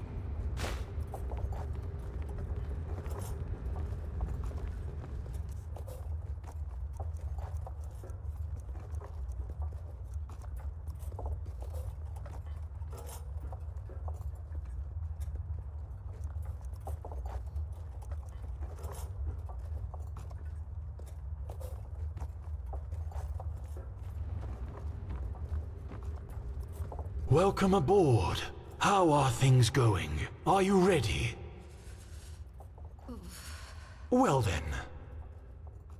All aboard! Then raise the ramp! She's taking off! And there we go. Good. Very good.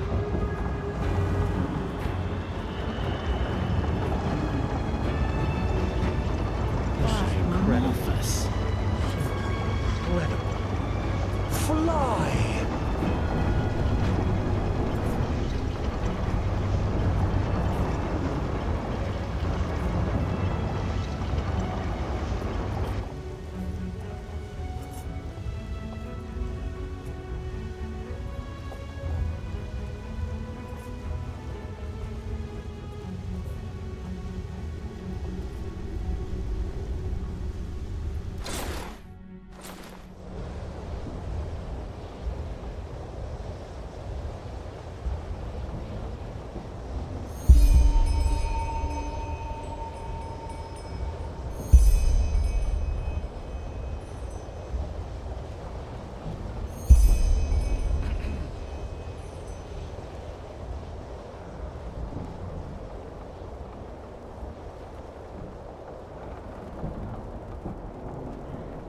It's a crazy world, isn't it? On our way to a forgotten city in the clouds, and I'm part of it. That just sounds surreal. But anyway, it's good that you're here. I wanted to talk to you. Do you have a second? You have a point there. How should I put it? I wanted to thank you. I'm not sure if you know it, but all that's happened since I plucked you out of that thicket on the Sun Coast, it did something to me. I think I've understood something, as corny as it may sound. It's hard to put into words. You know, I still believe what I told you that time we met at the Dancing Nomad. That we all act as we do because we hope it makes us happy. But somehow, in no small part thanks to my father, I've always considered responsibility and being happy to be contradictory. But actually, that's wrong. It's the exact opposite. In order to be truly content, we need connection. To a person, to a cause, to anything. If you never find that, you'll never find yourself.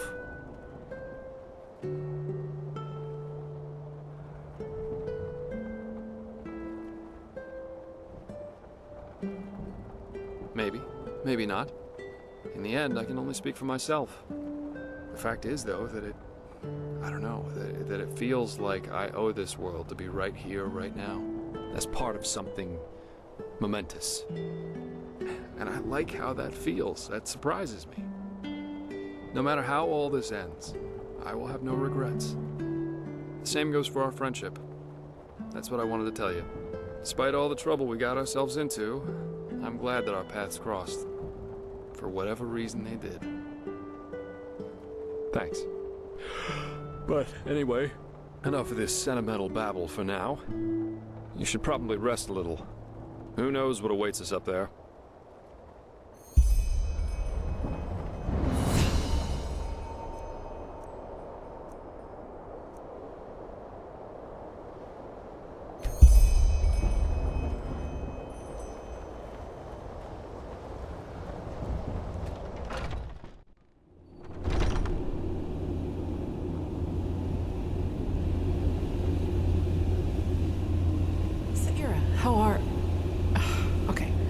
Let's just skip the small talk. I was never good at that. I wanted to see you because there's something I need to show you. Follow me. I couldn't sleep, so I used the chance to take a look around. The thought that Kurmai did this all by himself, it's incredible. It would take dozens of Enderalian craftsmen at least 5 years to do this.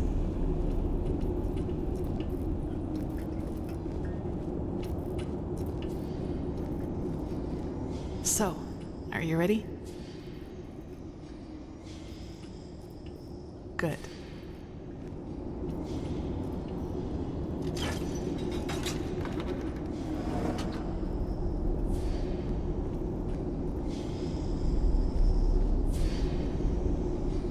Kurmai told me about this place. This sphere is what keeps us in the air, and it draws its energy from the water. Crystal water, that's what he called it. I just had to see it for myself.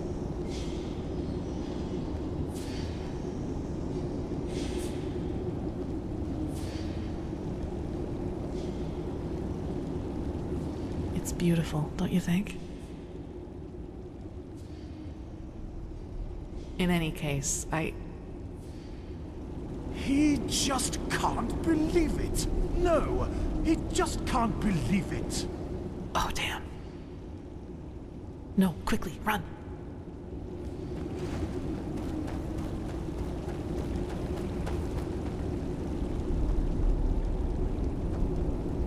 That should do it. Now, wait a second. What part of vertical didn't you understand? He thinks his instructions were clear. Stay here. Do nothing. But no. You decide to run around the ship and open whatever door crosses your path. And no, don't look at him like that. Next time, there will be consequences.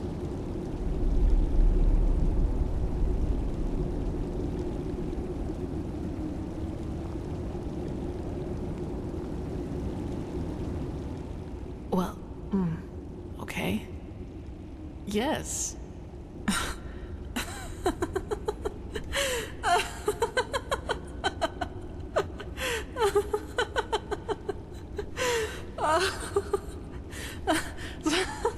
Saira, that...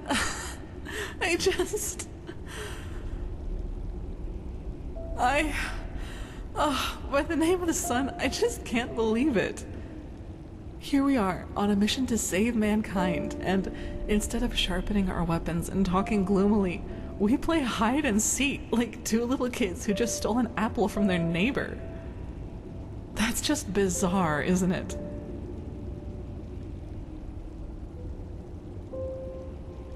No, it hasn't. Anyway, I guess we're safe down here, at least for a while. Actually, I don't mind. This place, it makes me feel serene. Lets you forget why we're here. Do I? In a good or bad way?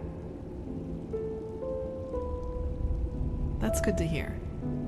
You know, Saira, I've been thinking about what happened in the castle and the talk we had after that. Well, do you remember when I said that I should maybe just give up and accept that I'll never be able to fully control that thing inside me? You tried to comfort me and told me that what happened in the castle was just an accident, and that with just enough tenacity, I could make sure it would never happen again. At first I was grateful, but then I thought about it and realized that there was actually some truth in what I had said. You know, all my life, I've tried to kill that part of me because it made me feel despicable. And every time I failed, I hated myself for it and thought that I was just too weak. But that was the wrong way to look at it from the very start. This thing, The only way to truly kill it would be to kill myself. And I can't and won't do that.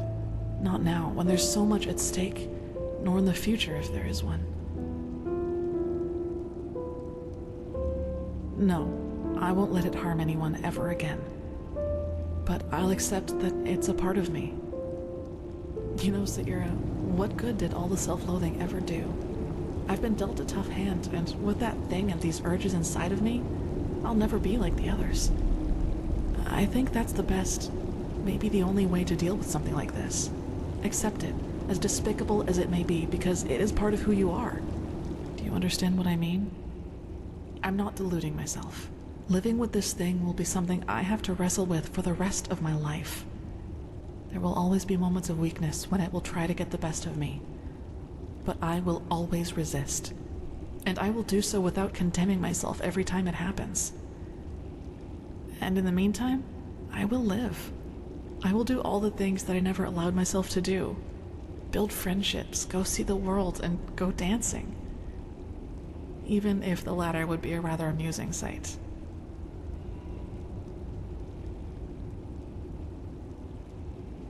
Yes, and that. You are, if you want to be. That really means a lot to me, Saira. You know, I'm not sure I could have... Why am I still talking?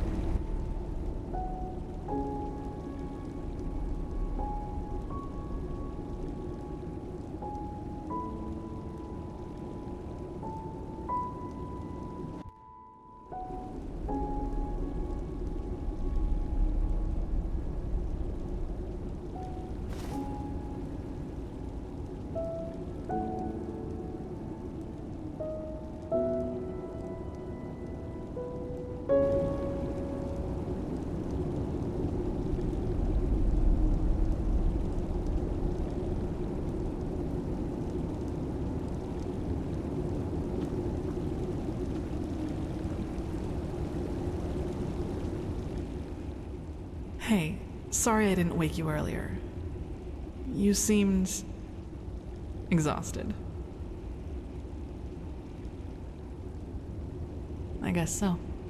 I heard talking coming from upstairs, and I think it could be time to go back to the others. What do you say? Good. I'd recommend a little clothing first, though. I don't think the others would like this look as much as I do.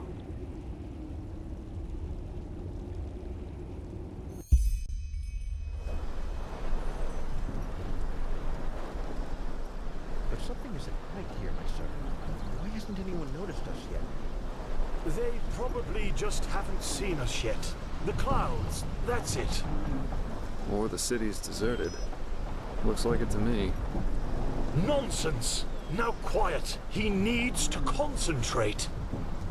Now, if it isn't our missing friends. It's good to see people finding common ground, even in these times. Magistra, I... No reason to be ashamed, Keeper. There was a time when I was young, too, believe it or not. We came across the first of these floating buildings about 3 hours ago. The Valley of 1,000 Clouds. That's what the Starlings called it. But as you've noticed, it's a little too, well, quiet.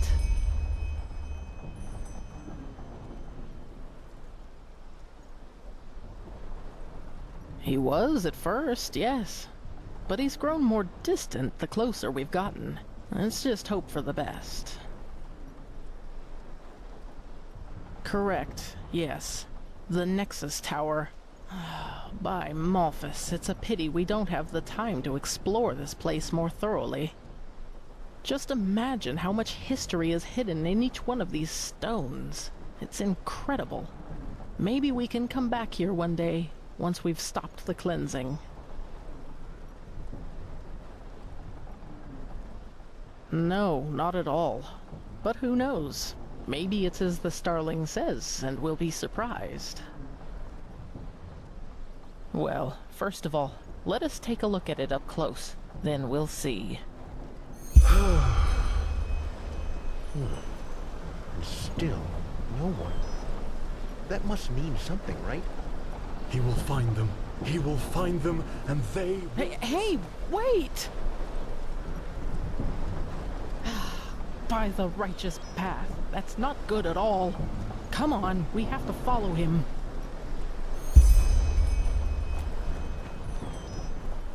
Amalthus, this is so beautiful.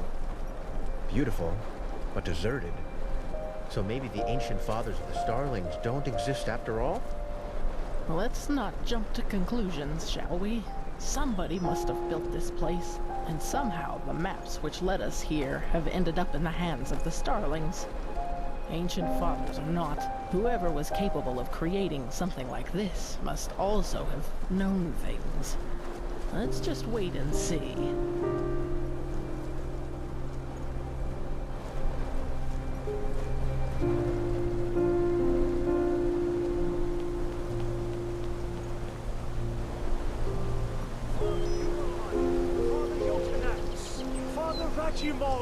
He is here, and he has found you, just as your prophecy foretold.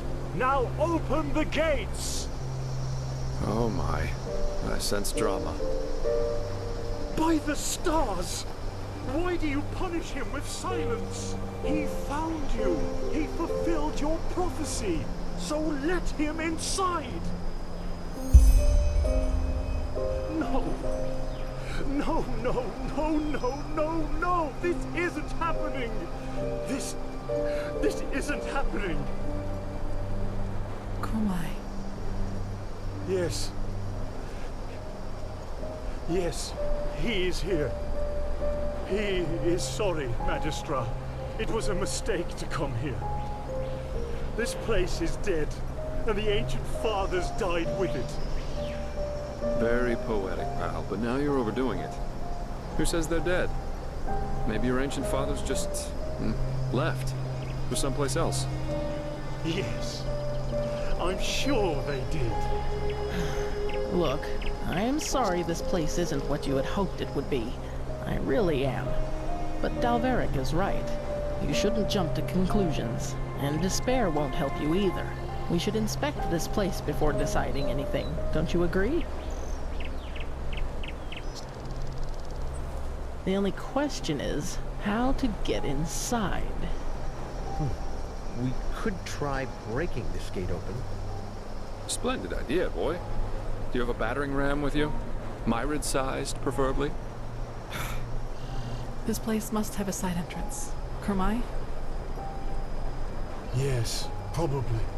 Well, then let's go look for it. We split up. Dalveric, I suggest you accompany Kurmai and take a closer look at the area around the docks. Legium and I will examine the eastern part of the city. And you and Sister Sakarish scout the west. If anyone finds anything, call the rest of the group before doing anything else. Now off you go. Oh man. All his life he has worked for this, and now it turns out he'd been chasing ghosts all along. Let's just hope the architects of this place didn't take their knowledge with them to the grave, or wherever they are now. This is going to be interesting, that's for sure. And I can't complain about the company. Come on, you go ahead. I'll be right behind you.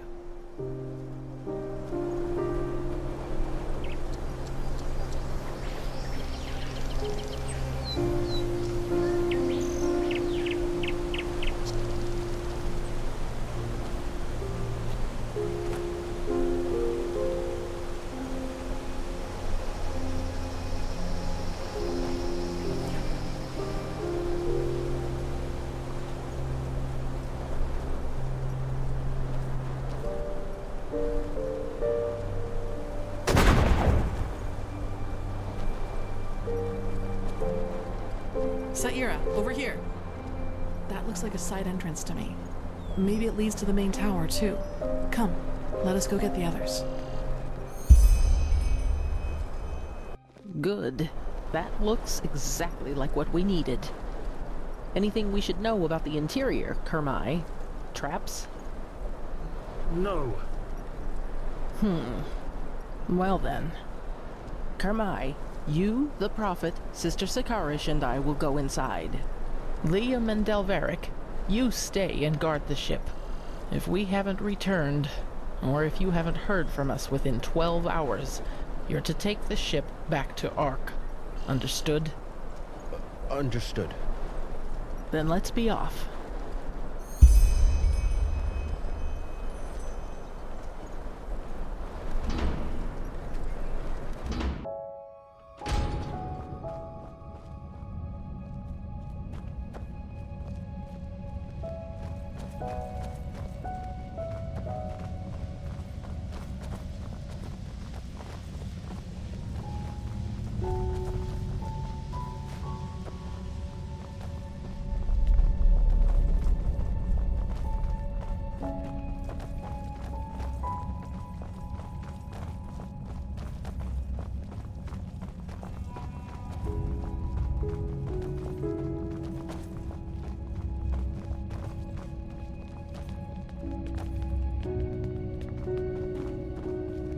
Let's see. This is Starling's script, but it's different. Blazes. Can you take a look at that, Kurmai? Of course. He sees. That's very... all right, yes. These are directions. To the left is the Shorai, which roughly means workshop. The right corridor leads to the living quarters. He thinks the Shorai will lead us to the top of the main tower. Good. Then left we go.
I suppose this is where the council held their meetings, isn't it, Kurmai?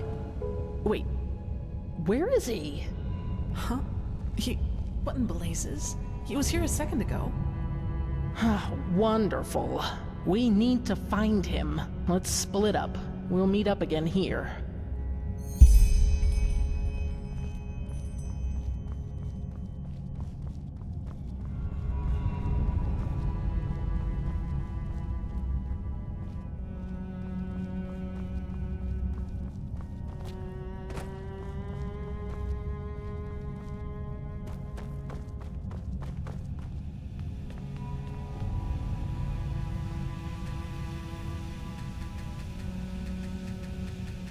So?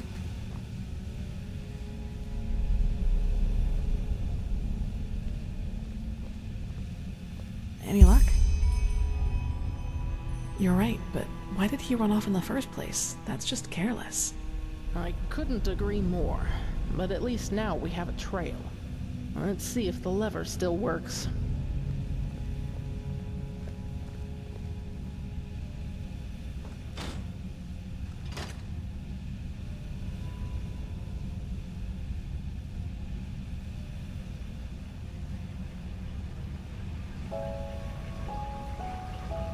There you go. Then let's see where that leads.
there. What now, Magistra? Let's take a look around. He must have gone somewhere.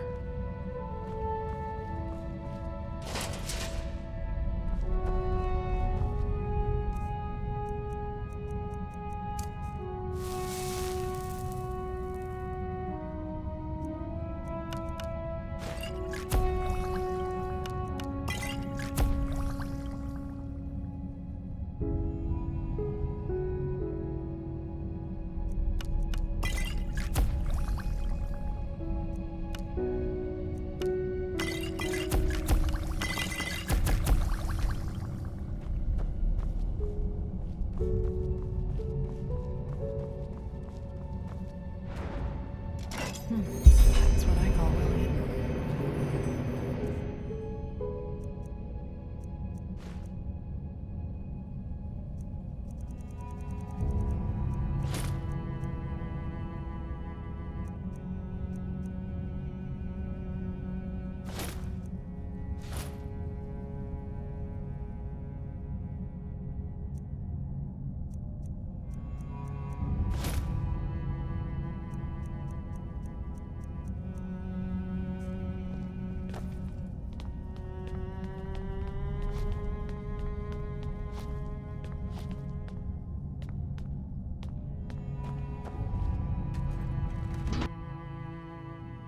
Kirash, this is beautiful.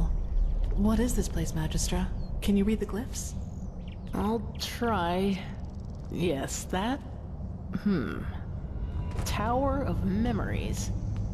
That should be it. Good question. They look like energy sources, don't they? The same as the Pyreans used. And that power, it's immense. Let me read some more. Blazes, this is tricky, but by Malphas, yes! We got lucky. The prophet was right. This is an archive. The archive, to be precise. The gathered memories of the ancient starlings. But there's nothing here.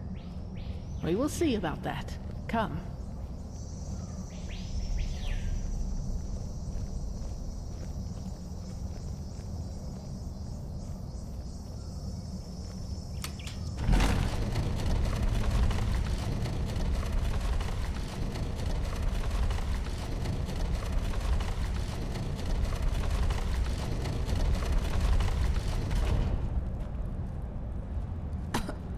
Was unexpected. What now? One moment. Here.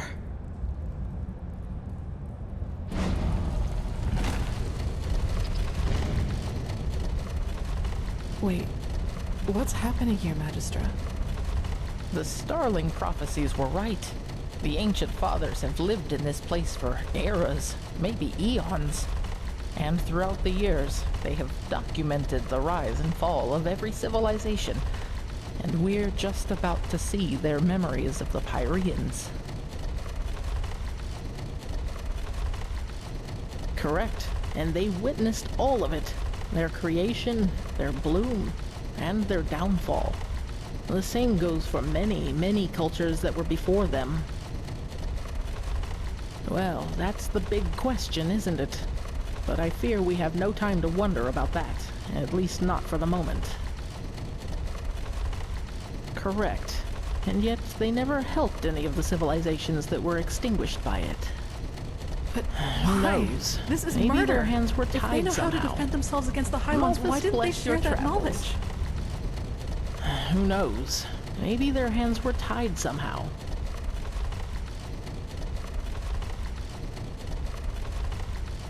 Or that. But that's just speculation.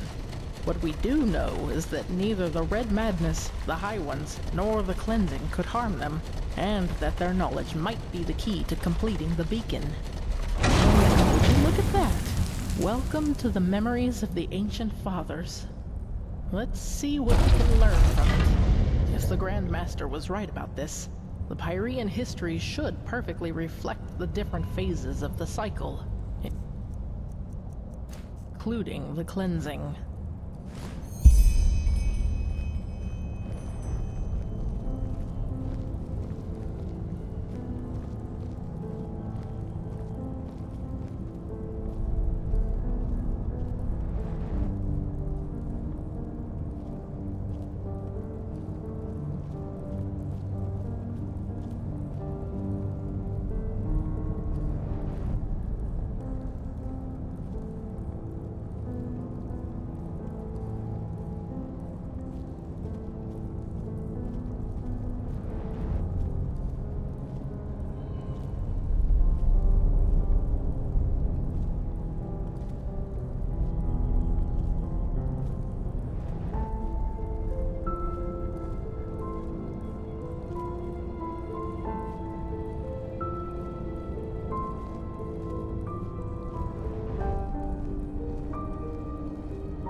Yes?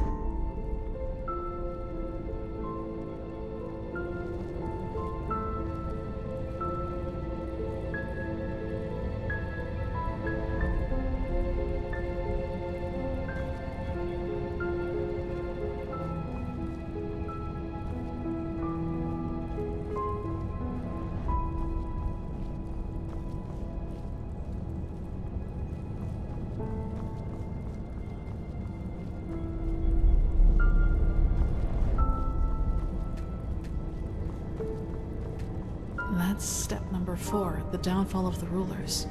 For us, it was the Shadow God and Narazul Aranthiel who killed the Lightborn. In the Pyrean age, it was this general, Jakal. He was a member of one of the reigning castes himself, but one day turned against them. The Archmagister told me all about it. He was the Pyrean Shadow God and the Pyrean Taranor Coarek, all in one, so to speak.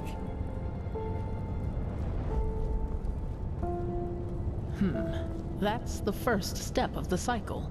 Out of nothing, life forms itself. And from that life, man evolves and starts populating the earth. The second step of the cycle, just as the Grandmaster said. A first civilization arises, blossoms, and falls. For us, it was Asadaron's reign of the Eterna, which collapsed after Starfall. Who knows what it was in the age of the Pyreans? That's... let me see... Yes, this is the creation of a theocracy. After the first civilization falls, a second one arises. That is reigned over by a few who proclaim themselves gods. Do you see the hats? These were the sun priests of the Pyrean realm, the equivalent of our Lightborn.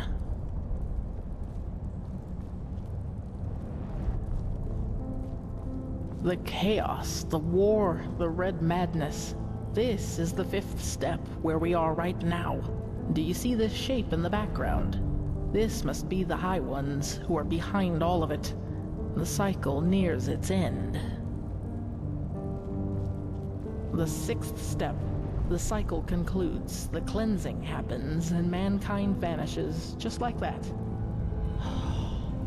Do you see this temple in the background?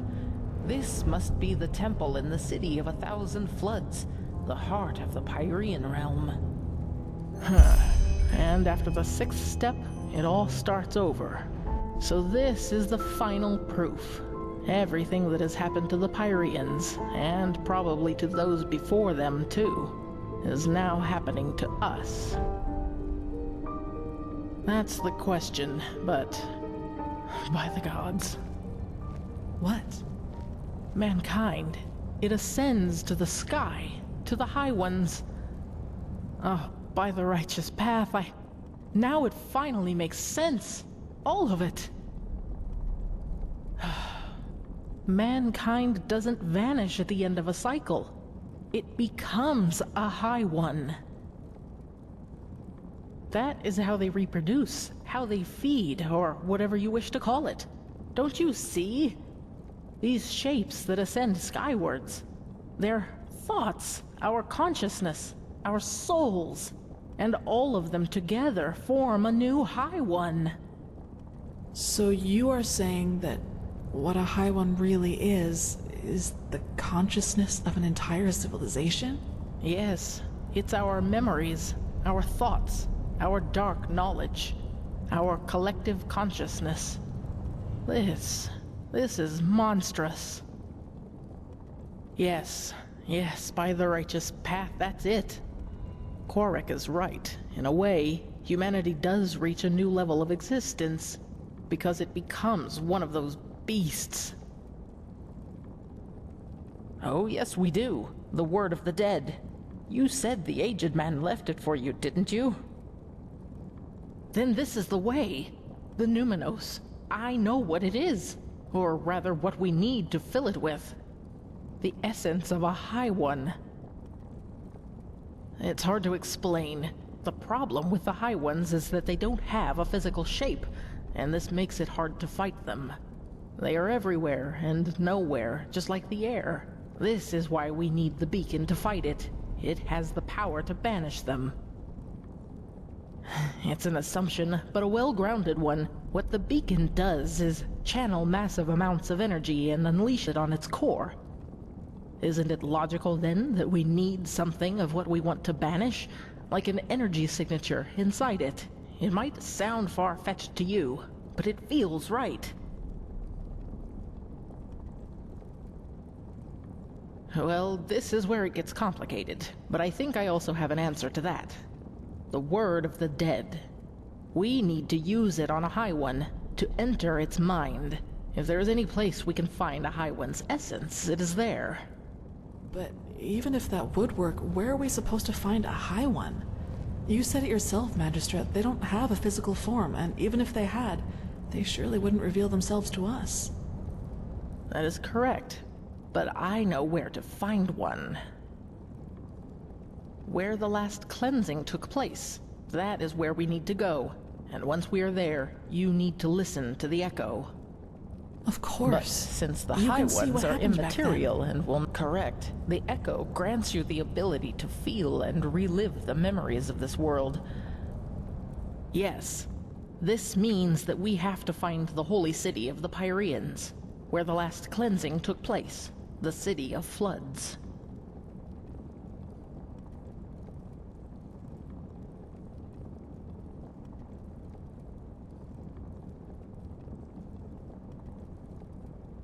Well, I hope this place can help us find the answer.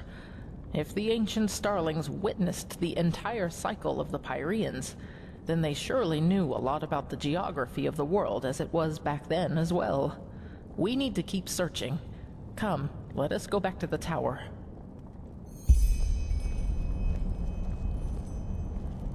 Entities who reproduce by devouring the consciousness of an entire civilization? That's just bizarre. Is it?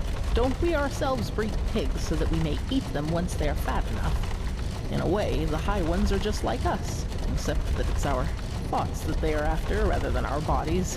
It bears a certain kind of logic. You cannot deny that. Knowing that, Coarek's story about mankind ascending to another level isn't as far-fetched as it first sounded. We don't cease to exist. We coalesce into something else. Into a High One. Yes, but is this new High One really us? Or does it just need us to come forth? Yes, we know now that this is how they reproduce. But we still know far too little. How did they come into being? How long has this been going on? So many questions. True, but if I may say so, Magistra, we should save the philosophical questions for after we have stopped the cleansing. Of course.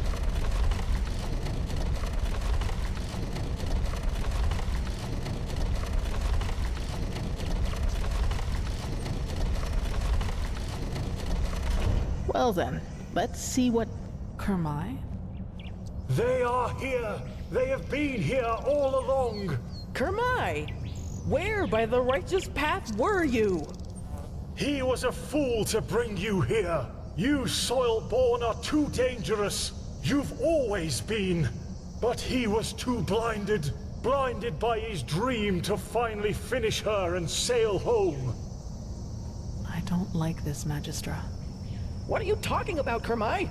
The fact that the ancient starlings left this city doesn't have anything to do with us. Stop talking!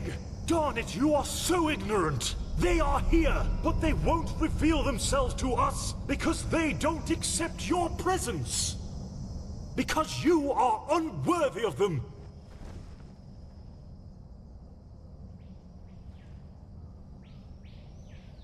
He rationalizes? What do you take him for? A fool? If you would just listen for once in your life, you'd hear them. They're everywhere. He will prove his worth to them. He will show that he deserves to live among them. The soil-born have to die, and then the fathers will reveal themselves. But how? Kurmai, stop this! Right now! The defense system, of course. They will understand.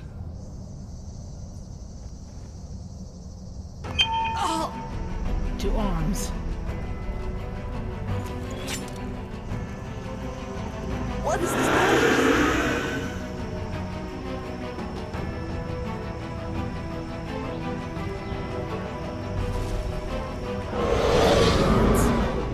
Forgive him!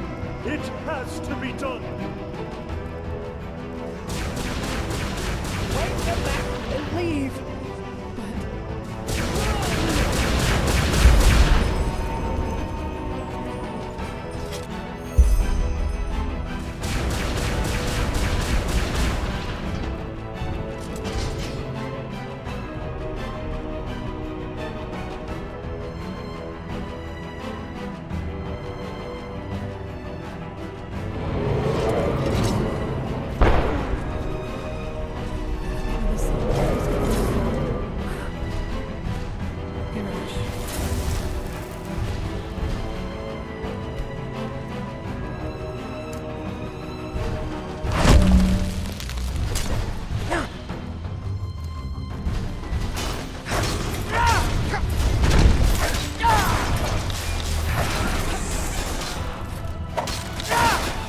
That was all of them.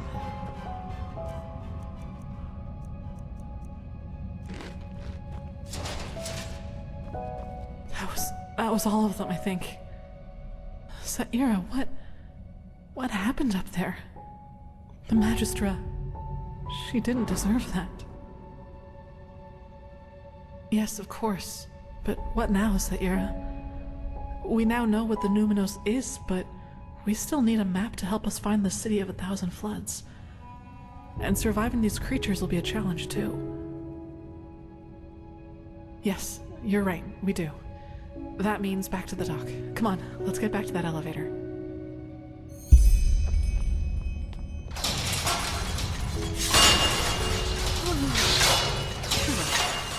So much for that.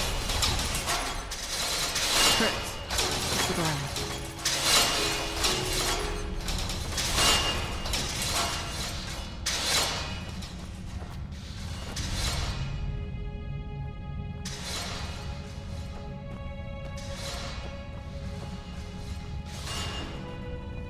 Magistra Draela, dead.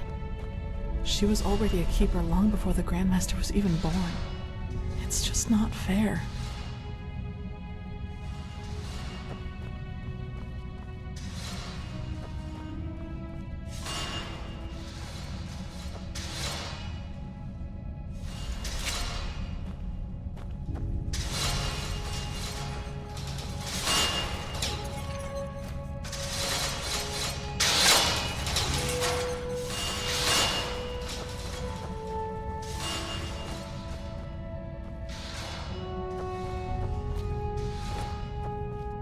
Yes?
That looks good.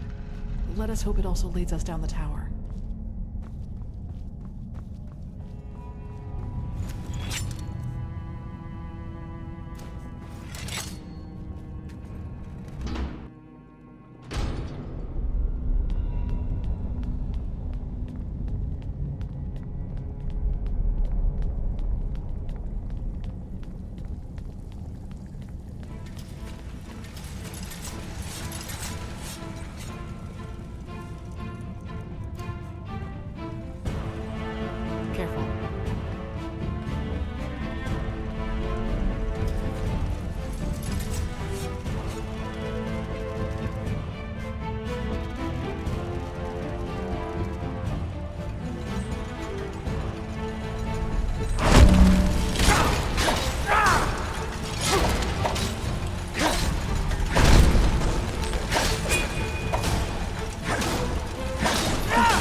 Well, it seems the ancient starlings weren't as peaceful as they were made out to be after all. Kirash. That doesn't look good.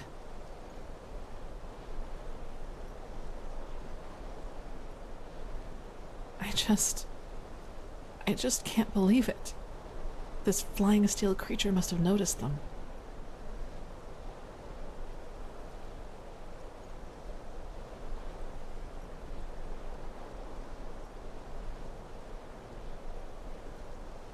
I agree, but going out into the open would be suicide. At least, as long as that alarm is active. In other words, we need to find a way to switch it off. Well, that's what we need to find out. But do you remember that Surai that Kurmai told us about when we first entered the tower? He said it meant something like workshop. I suppose that's our best chance. Come on, let's get back inside.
Look, over there. That looks promising.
There are a lot of them.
Let's see what we can do to deactivate this alarm.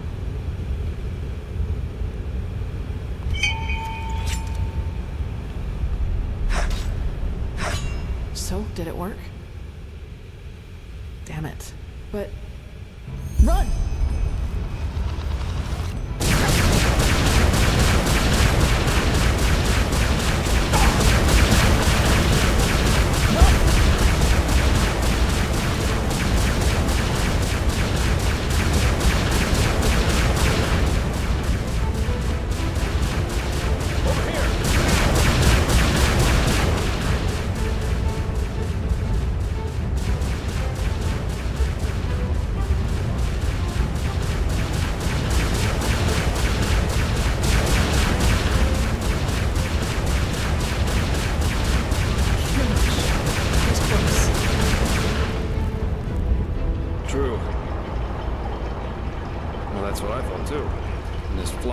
Started tearing apart our ship. Like chance I was on land when it happened. The novice, Legion, he didn't make it. I'm Malphus. Then we're the only ones left. The only ones? So the Starling and the Magistra didn't make it either? Oh, that's tragic. I'm ashamed to ask, but what about the Numinos? Did you find anything out about it? A map? If I believed in such things, I'd call this a twist of fate. I think I know where we can find one. And up there could also be our passage back. Up where? Follow me. I'll show you.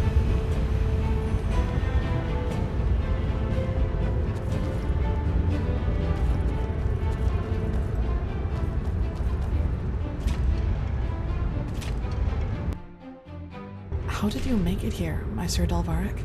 And what is this? Some kind of tunnel system? Please, just to spar. I think we've been through enough together by now for that. And concerning your question, there was another entrance into the tower that led me right to these tunnels. There must have been shortcuts for the ones whose job it was to keep this place running. At least that's my guess. But it appears that you can reach almost any place in this Nexus Tower through the tunnels. And that's just what we need. At least one lucky break. Don't say that too loud. For all we know about this place so far, there could be some secret mechanism that floods these tunnels with poison gas.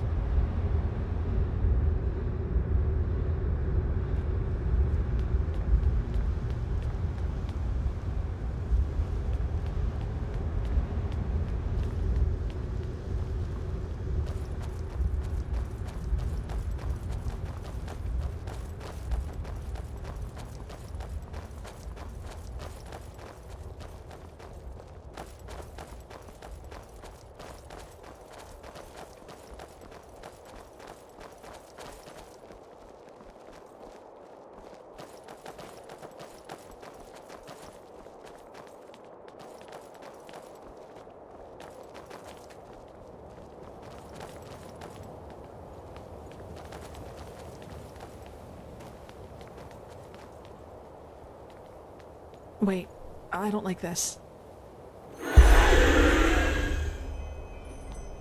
Damn it, that just had to happen, didn't it? To the other building, quickly.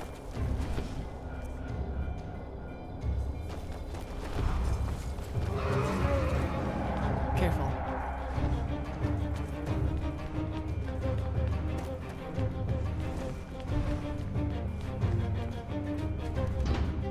Here we are. Care to fill us in on your plan now, Jespar? First, we need to find our map. And then, well, then we each take a seat in one of these capsules and let ourselves drop. We let ourselves drop? They're escape pods. Kurmai had some of the ones on the airship, and I just hope they work as intended. Unless you have a better plan, of course. No. Good, then get going. Let's find that map.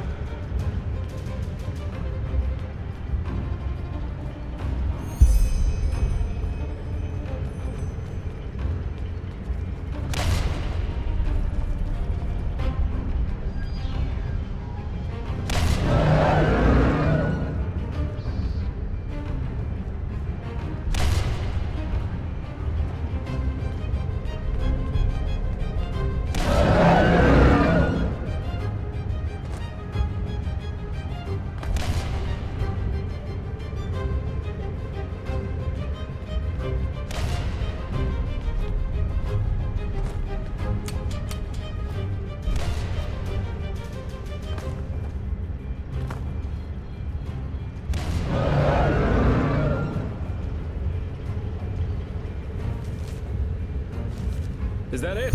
Great!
Kirash, you're well. I thought you... Come, we should go look for the mercenary, for Jespar. I saw his pod go down not far from here.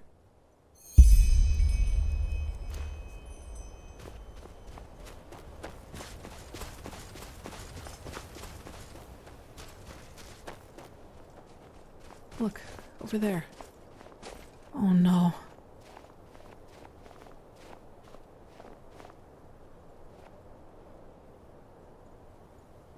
Oh, he's alive. Looks like a minor laceration to me, maybe a broken rib or two. I guess the force of the impact threw him against this rock. Still, we need to get him to an apothecarius. Do you have the map? I think teleport magic should work again down here. Good. Then at least all this wasn't for nothing. Let's go.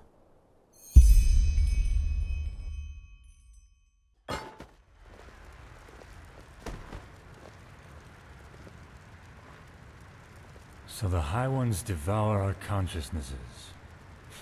Now that's what I call ironic.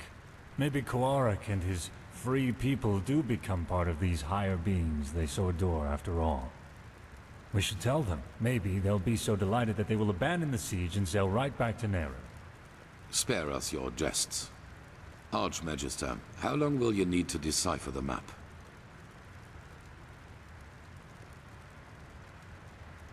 Archmagister? I don't know. A couple of days, at least. I should start right away. Excuse me. What is wrong with him? Jaela was his mentor during his novitiate. But he will get over it. He has to. You did well, Prophet. Despite the complications, the mission was a complete success. A complete success? What in blazes has happened to you, Tila? Nothing. And now is not the time for quarreling. Jaela is dead, Tila. Just like Jorek. Jorek for the name of the gods. And none of this would have happened if we had just given Coarek this idiotic machine. Please, Tila, if my opinion means anything to you, let go of this madness. I don't care about your opinion. Jorek was a traitor, and Jaela gave her life for something greater than herself. But the latter in particular seems to be something you cannot relate to. Now, silence. I've had enough of your attempts to hinder our mission. Back to the topic at hand. Sharon, what do you make of Jaela's plan to use the word of the dead to enter a High One's mind? I always thought it only enabled its user to relive the last memories of the deceased. Well, if the High Ones are made of a collective subconsciousness, they are different in that regard. They consist only of memories, and a lot of them.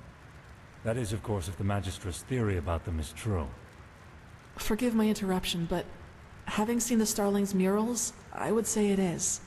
Mankind ascends to become a High One. This is what the cleansing really is. Then it might work.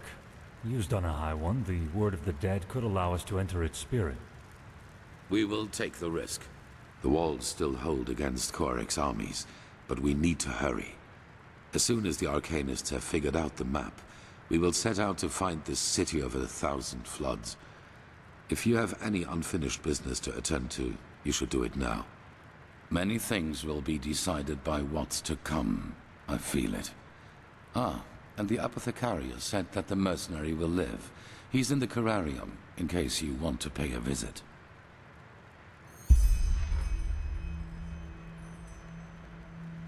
Poor Marayu. I have never seen him like that. Saira, I almost feel ashamed to bring this up now, but I would like to spend some more time with you before we start this last mission. For some reason, I have a bad feeling about all this. Just meet me in the upper city when you find the time. And be careful whatever you do. We've lost too much already. Huh? That's beyond me.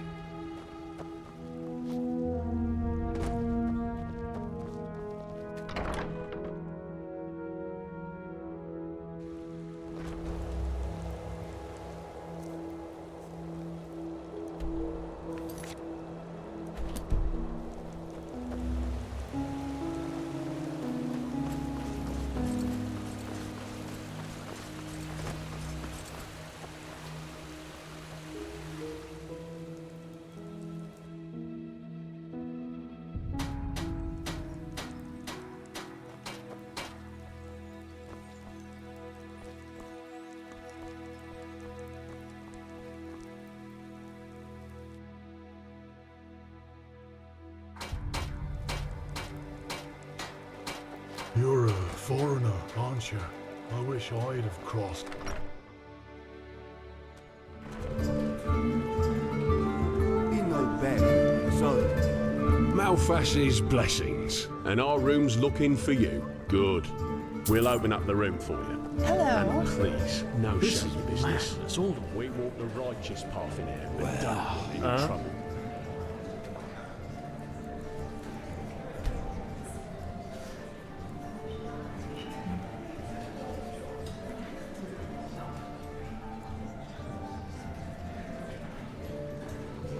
Come back anytime. That's just how they are. Move along. In no bed, so. Watch yourself. The streets aren't safe this time of the day. You're a...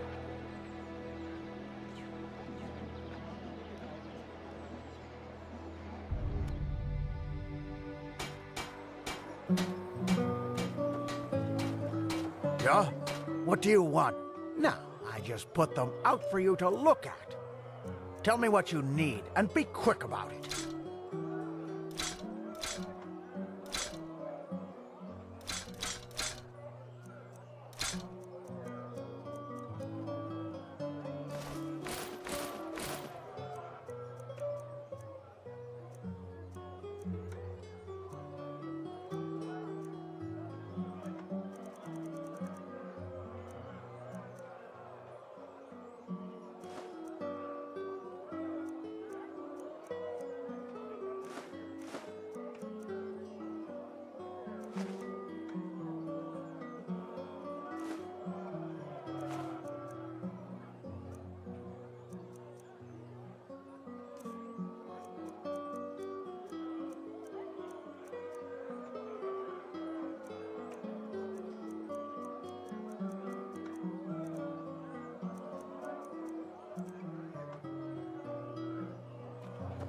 Walk blessed.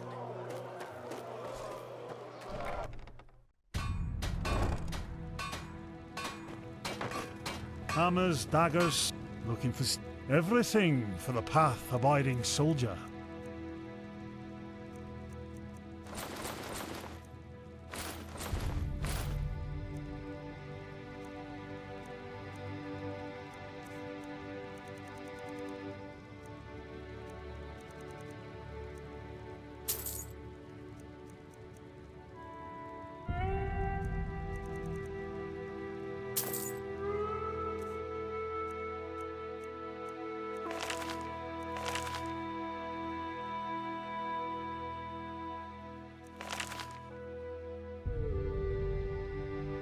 Come again.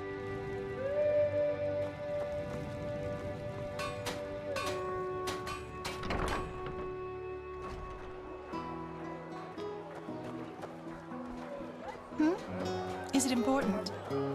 Yes? Yeah? No, I just put them out for you to look at. Tell me what you need, and be quick about it.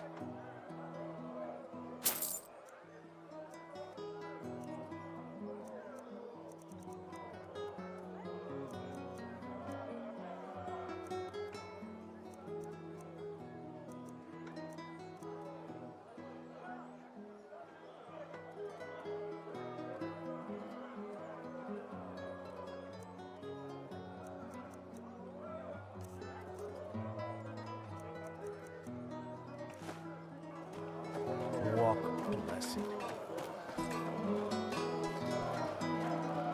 Oh, hello. Oh, a bit of this and that. Feel free to take a look.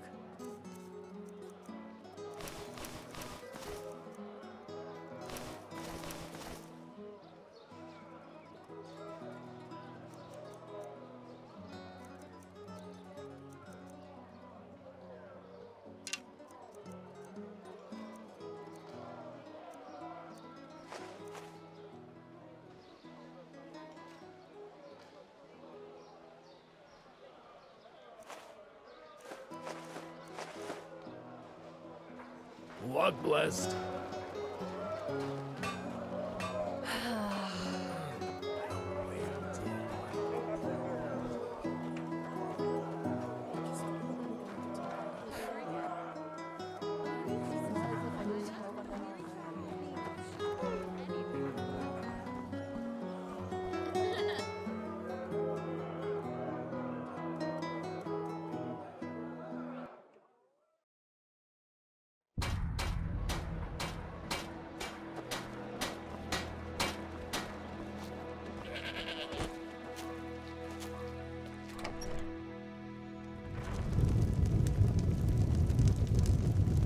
What do you need? Oh, a lot. Tell me if something catches your eye.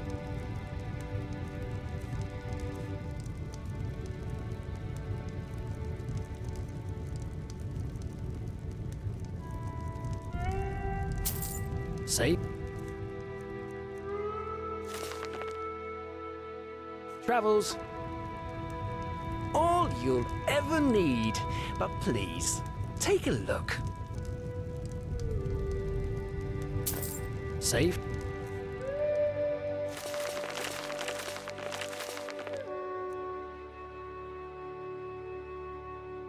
Travels.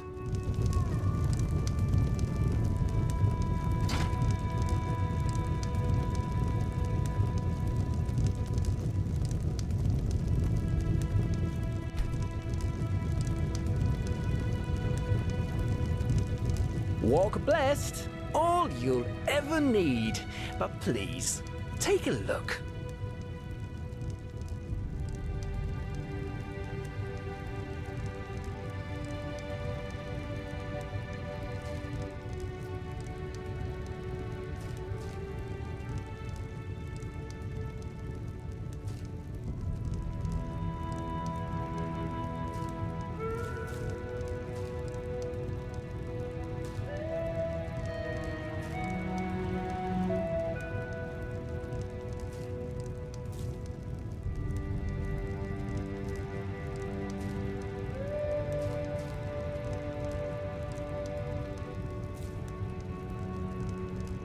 Walk blessed. A new turnips come soon.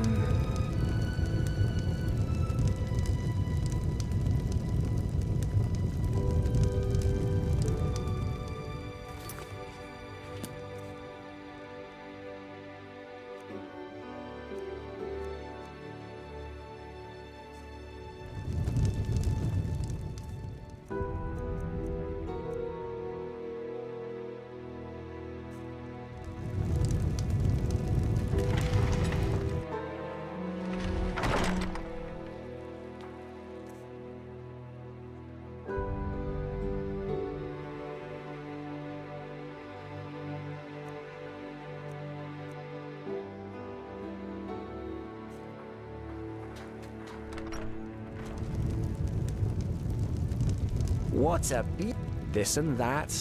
Just take a look.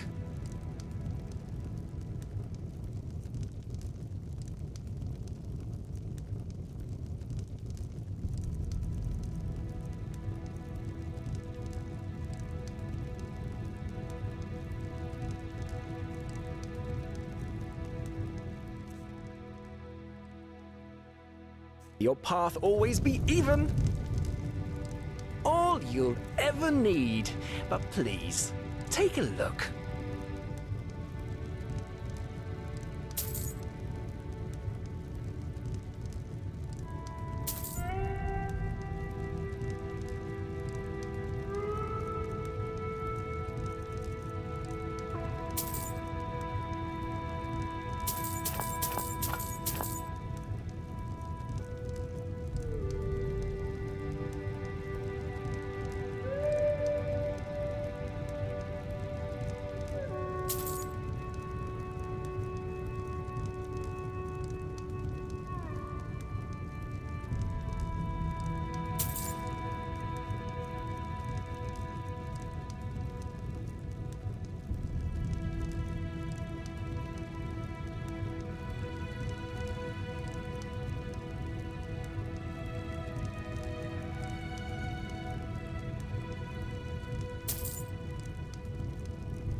Walk blessed.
Some shifts never end.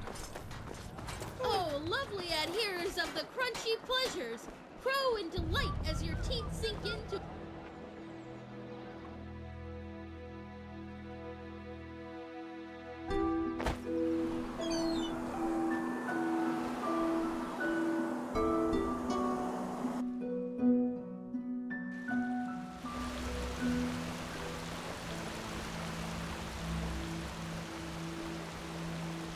Move along.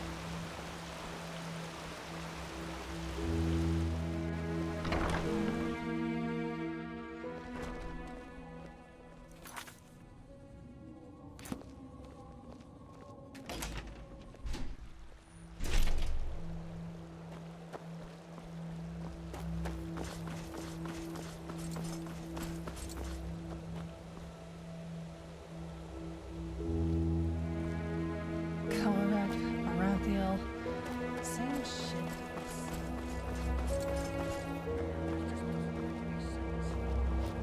Yes. As if they'd ever listen to me. I can't believe Sigil Bearer Bartabi.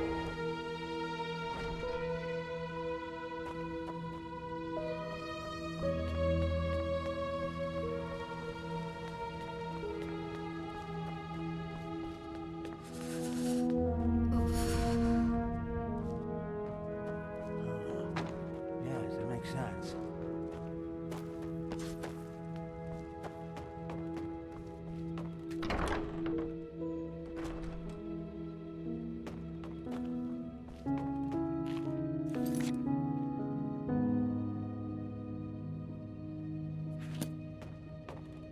Prophet. Yes. Yes.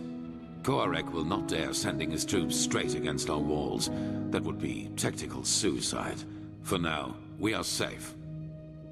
However, the Red Madness is getting worse by the minute. The cleansing is closing in. I can feel it.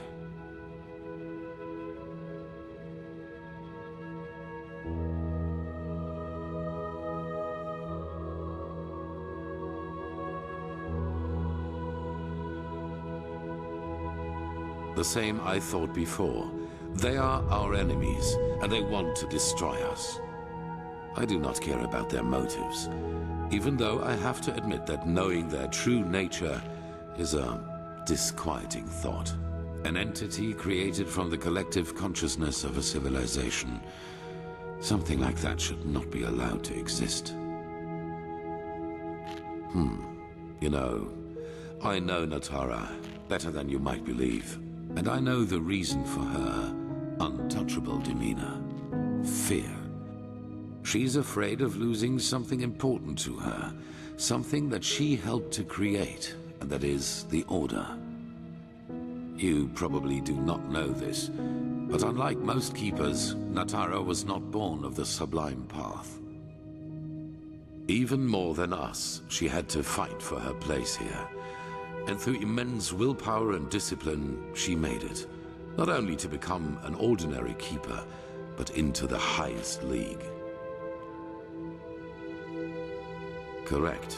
It is all she has ever lived for, and she's afraid that change will destroy it. Your admission into our ranks, our truce with Narazul's mages.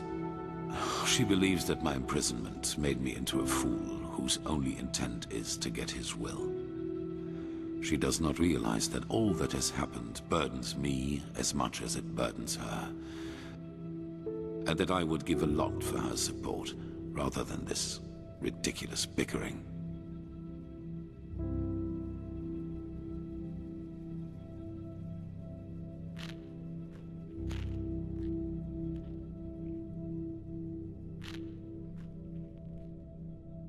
Everybody needs someone to back them up from time to time. You know, as humans, we are not so different from animals as some try to make us believe. We are like wolves, and every pack needs a leader. Someone in front who is not afraid to make the hard calls. And this is who I am. I did not ask for it, but I will not fail. If my resolve weakens, the others will lose their courage, and I cannot let that happen. But that does not mean that I regret any of the decisions I have made. None of them. That's none of your concern, but I presume you have your assumptions.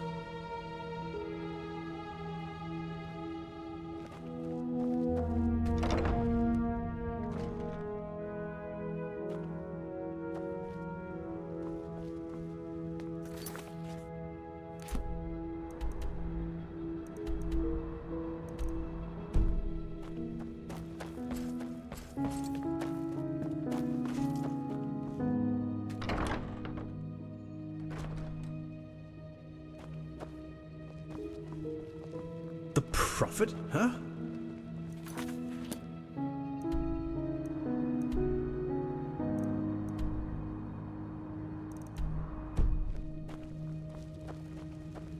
My sir. Huh?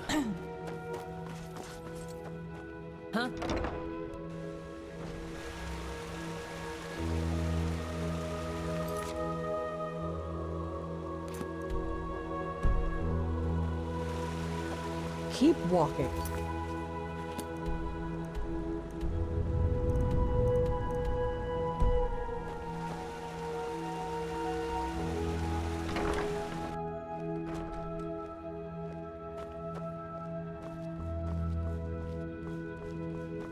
Keep walking. Yes. Walk blessed.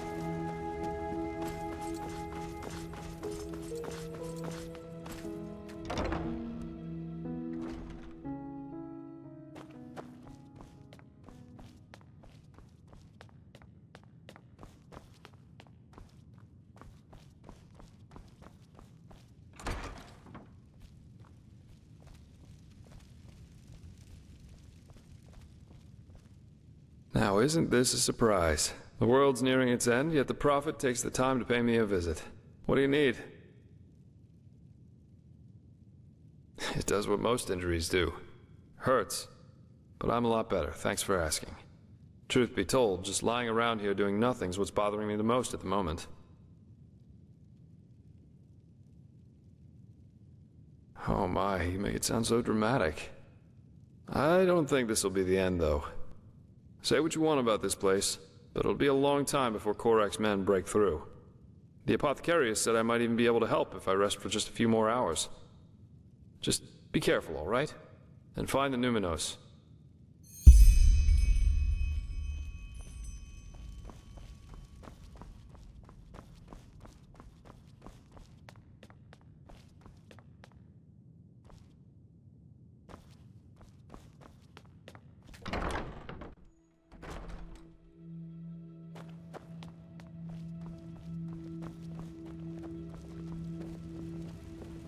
Move along.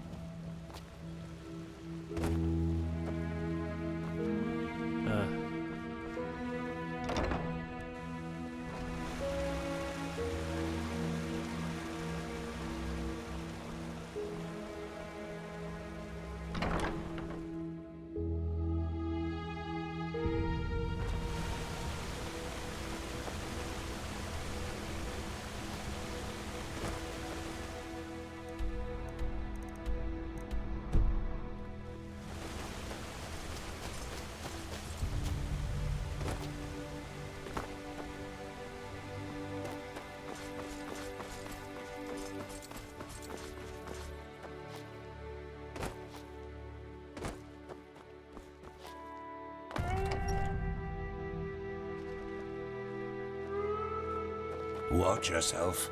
The streets aren't safe this time of the day.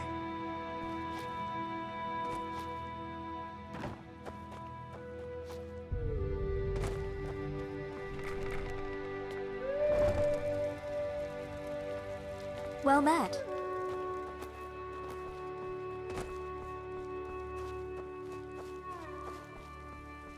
An outlander?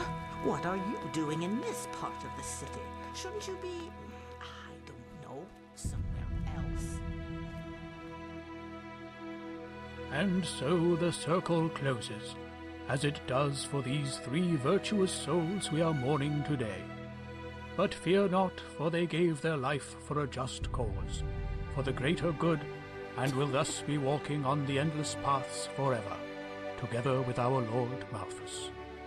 Magistra Jaela, Keeper of the Third Sigil and Master of the Archives. Stalwyn Willowsong, Keeper of the First Sigil. And Legium Lightman, Novice.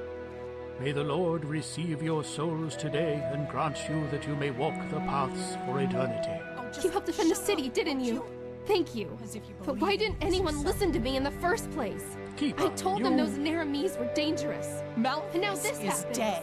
Our Lord is dead. And if even he could not last through the ages, how is he supposed to lead us along the eternal paths? A dead god? Take her away. Yes, just go on. Close your eyes and pretend that none of this is happening.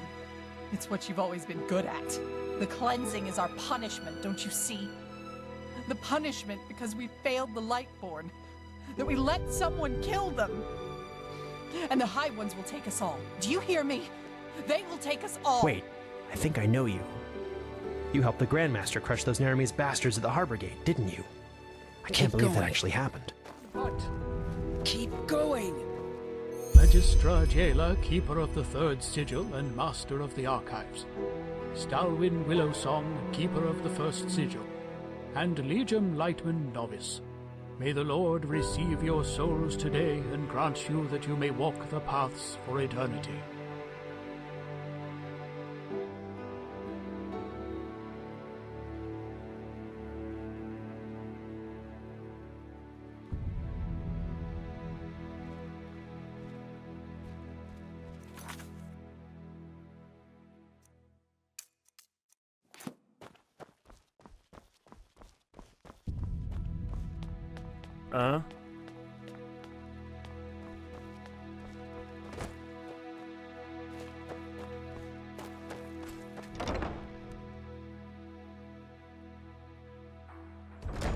Hear my words, O path-abiding people of this.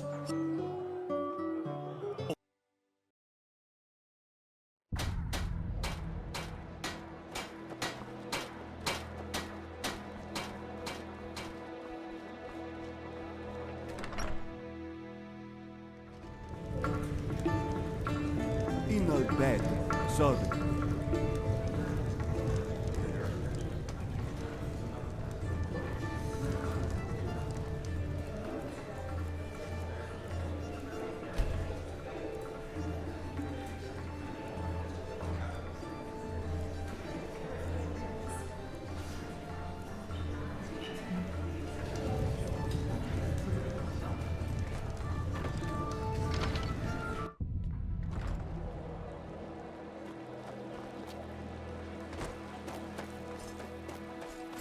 Yes?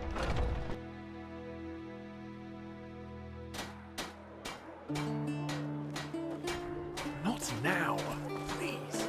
Hey! You're an adventurer, aren't you?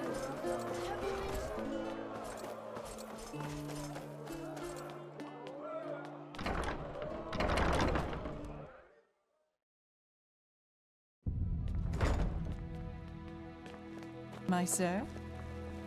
Monsieur?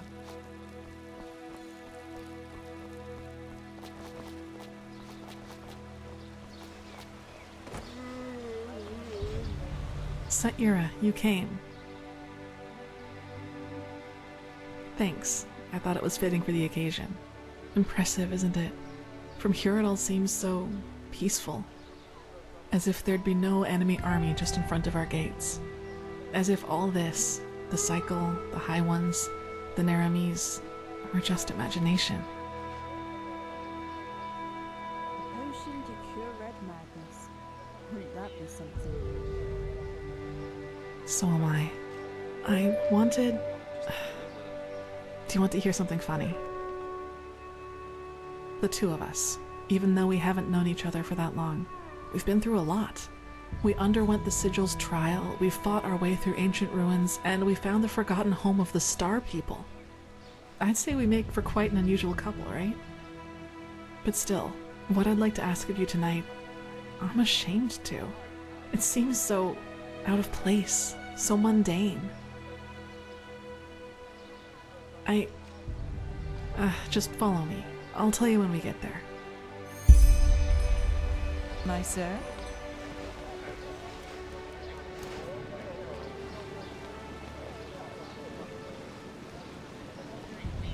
Well.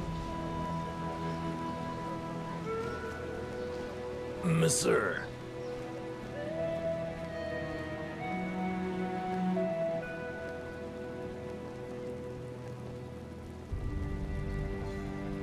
Yes?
It's not as if I didn't tell them that already.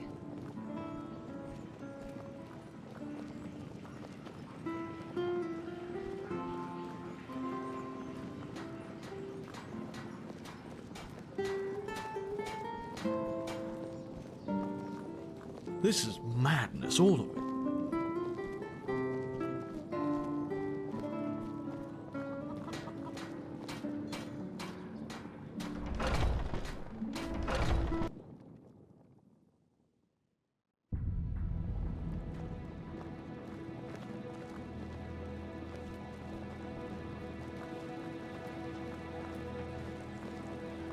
My sir? Good evening.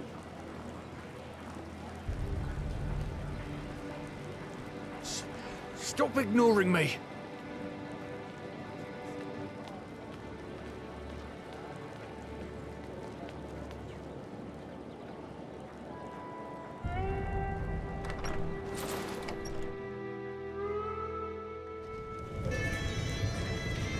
Wait, I think I know you. The You helped Nighthawks. Grandmaster crush those They're Neremese a small bastards at the minstrel harbor group from gate. Duneville, and they came here to play despite the situation.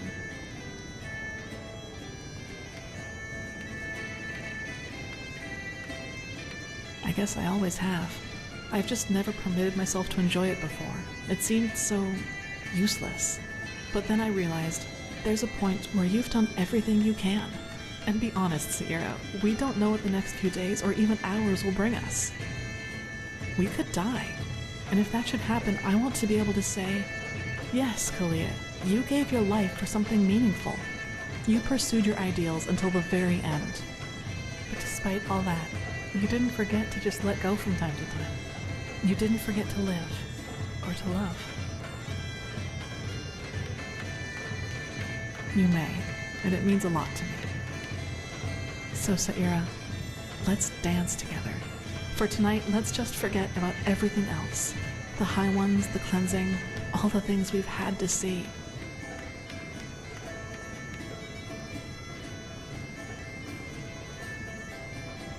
It does. Like a damn good one. Evening.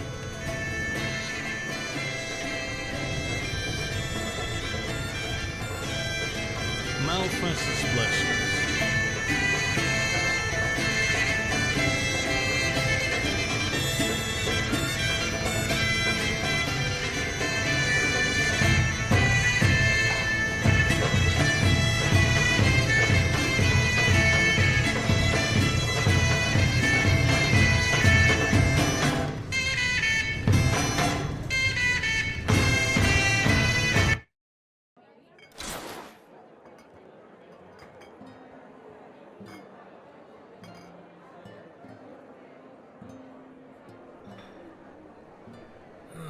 Now where did I put that?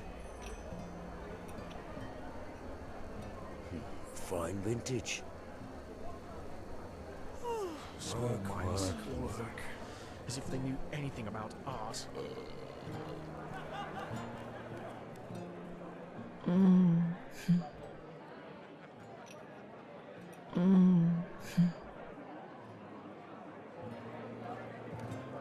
The best wine in all of Enderal.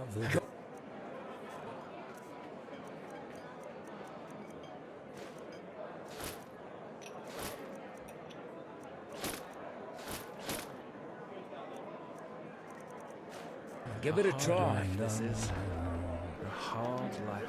Beautiful and proud, the ruler of the Undercity, Vatira was her name.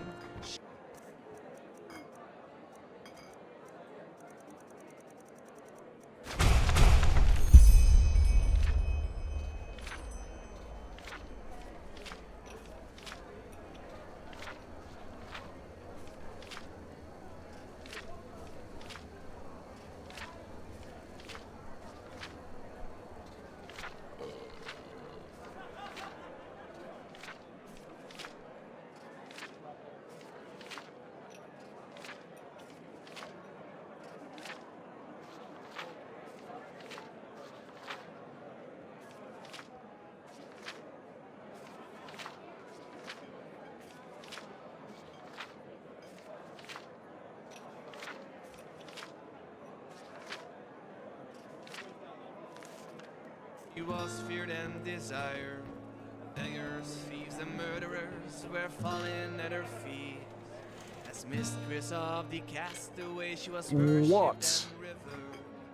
Vintage wine and silken clothes, jewelry and tongue of God. Yes, yes. Feel And free to go contraband now. were passing through her hands. Bribe, deceit, and robbery, no means too vile or foul for her. The art of crime she mastered like no one ever had. Beautiful and proud, the ruler of the Undercity,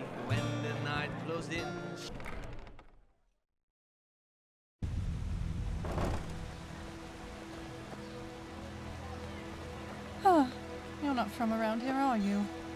I know that accent. An Orbulus, my son, please. Lord will redeem you for your kindness.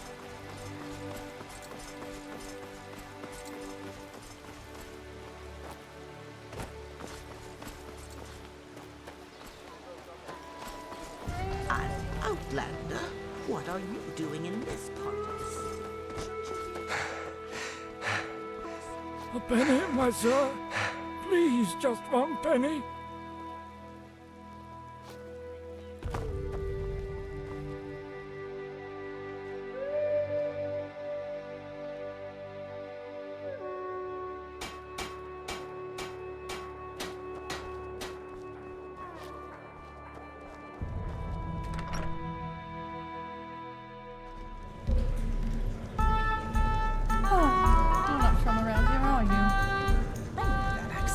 Malfash's blessings, and our room's looking for you.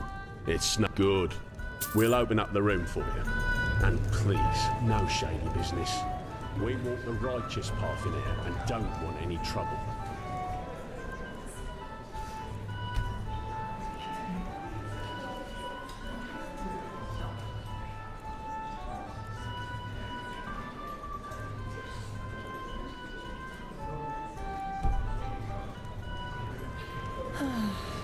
May your path always be even.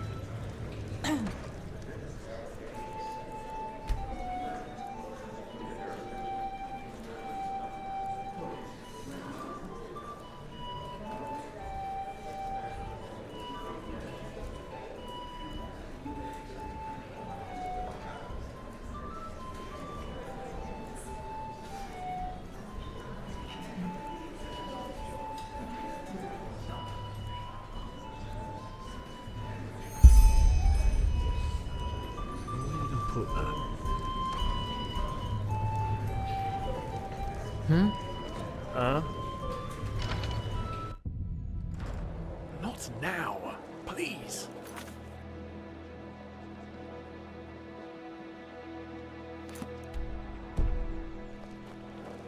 Malthus's blessing, dear sir.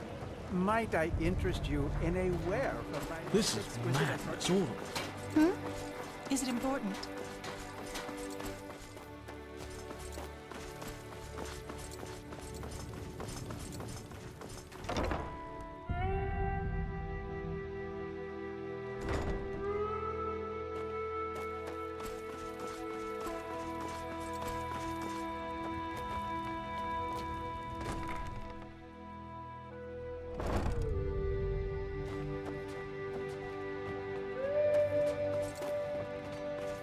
Red madness. Enemies before our gates. How can they ask it?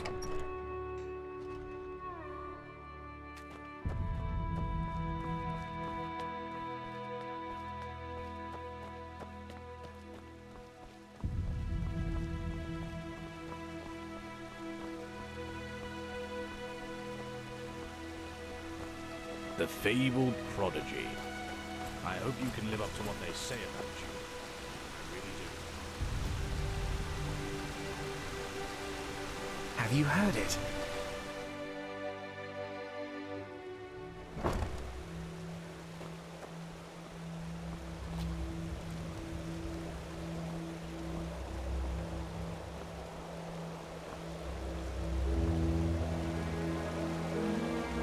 Saira, it's good to see you. So, are you ready? The Grandmaster said by tonight Sharim should have deciphered the old maps.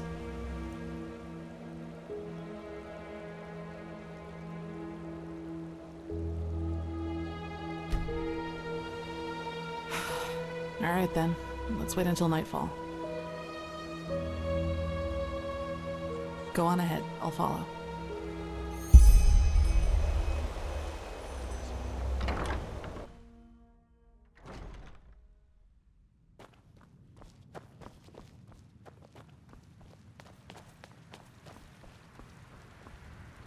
Prophet, there's good news. We were able to decipher the Starling's maps, and we now know where to find the City of 1,000 Floods. Let's hope he knows what he's doing. Sharon was just about to explain. Sharon? Yes. I suppose you already know that Vin hasn't always been like it is now. In the time of the Pyreans, it was one big continent, which they called Pangora. Only the Starfall in the era of Azateron's madness split it apart. In other words, the Pyreans dominated the entire world as it was back then. It was a world empire. However, until recently, we always thought that the Empire's capital, the City of 1,000 Floods, was situated somewhere near where Kira is today. We were wrong about that. It was here, in Enderal. Here? Here, beneath our feet, to be precise. Under Ark? Yes. We don't know whether it was a coincidence that Malfa's vassals set the foundation of Ark here, out of all the places they could have. But they did. The heart of the Pyrean Empire was here, right where we stand. Only it's buried now. Hardly. Sadly, the Order never cared much for archaeology. We considered it a useless endeavor. And even if there had been private undertakings, the dangers such an expedition posed, let alone its costs, would have scared off most investors. But still, you're right. If the Order would have bothered, we could have saved ourselves a lot of trouble. However, it doesn't matter now. What matters is we now know where the last cleansing took place, and that it's somewhere we can reach. True, but there might be another way. Do you know the myth of the Black Guardian? The Endralians believe that there is some kind of demon deep down below the surface, and that you can even hear him scream if you just listen carefully. Rubbish, of course, but I think that these screams are the sound of wind. And if there's wind... There are tunnels.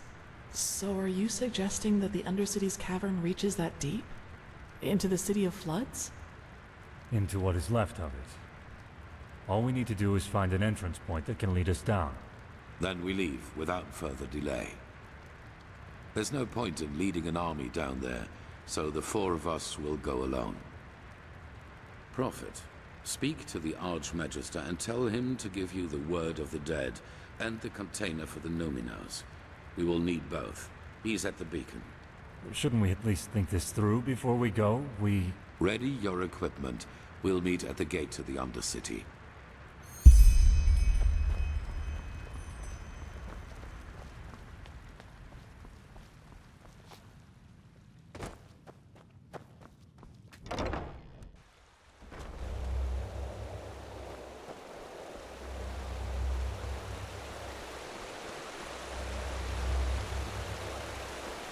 It's just madness, all of it.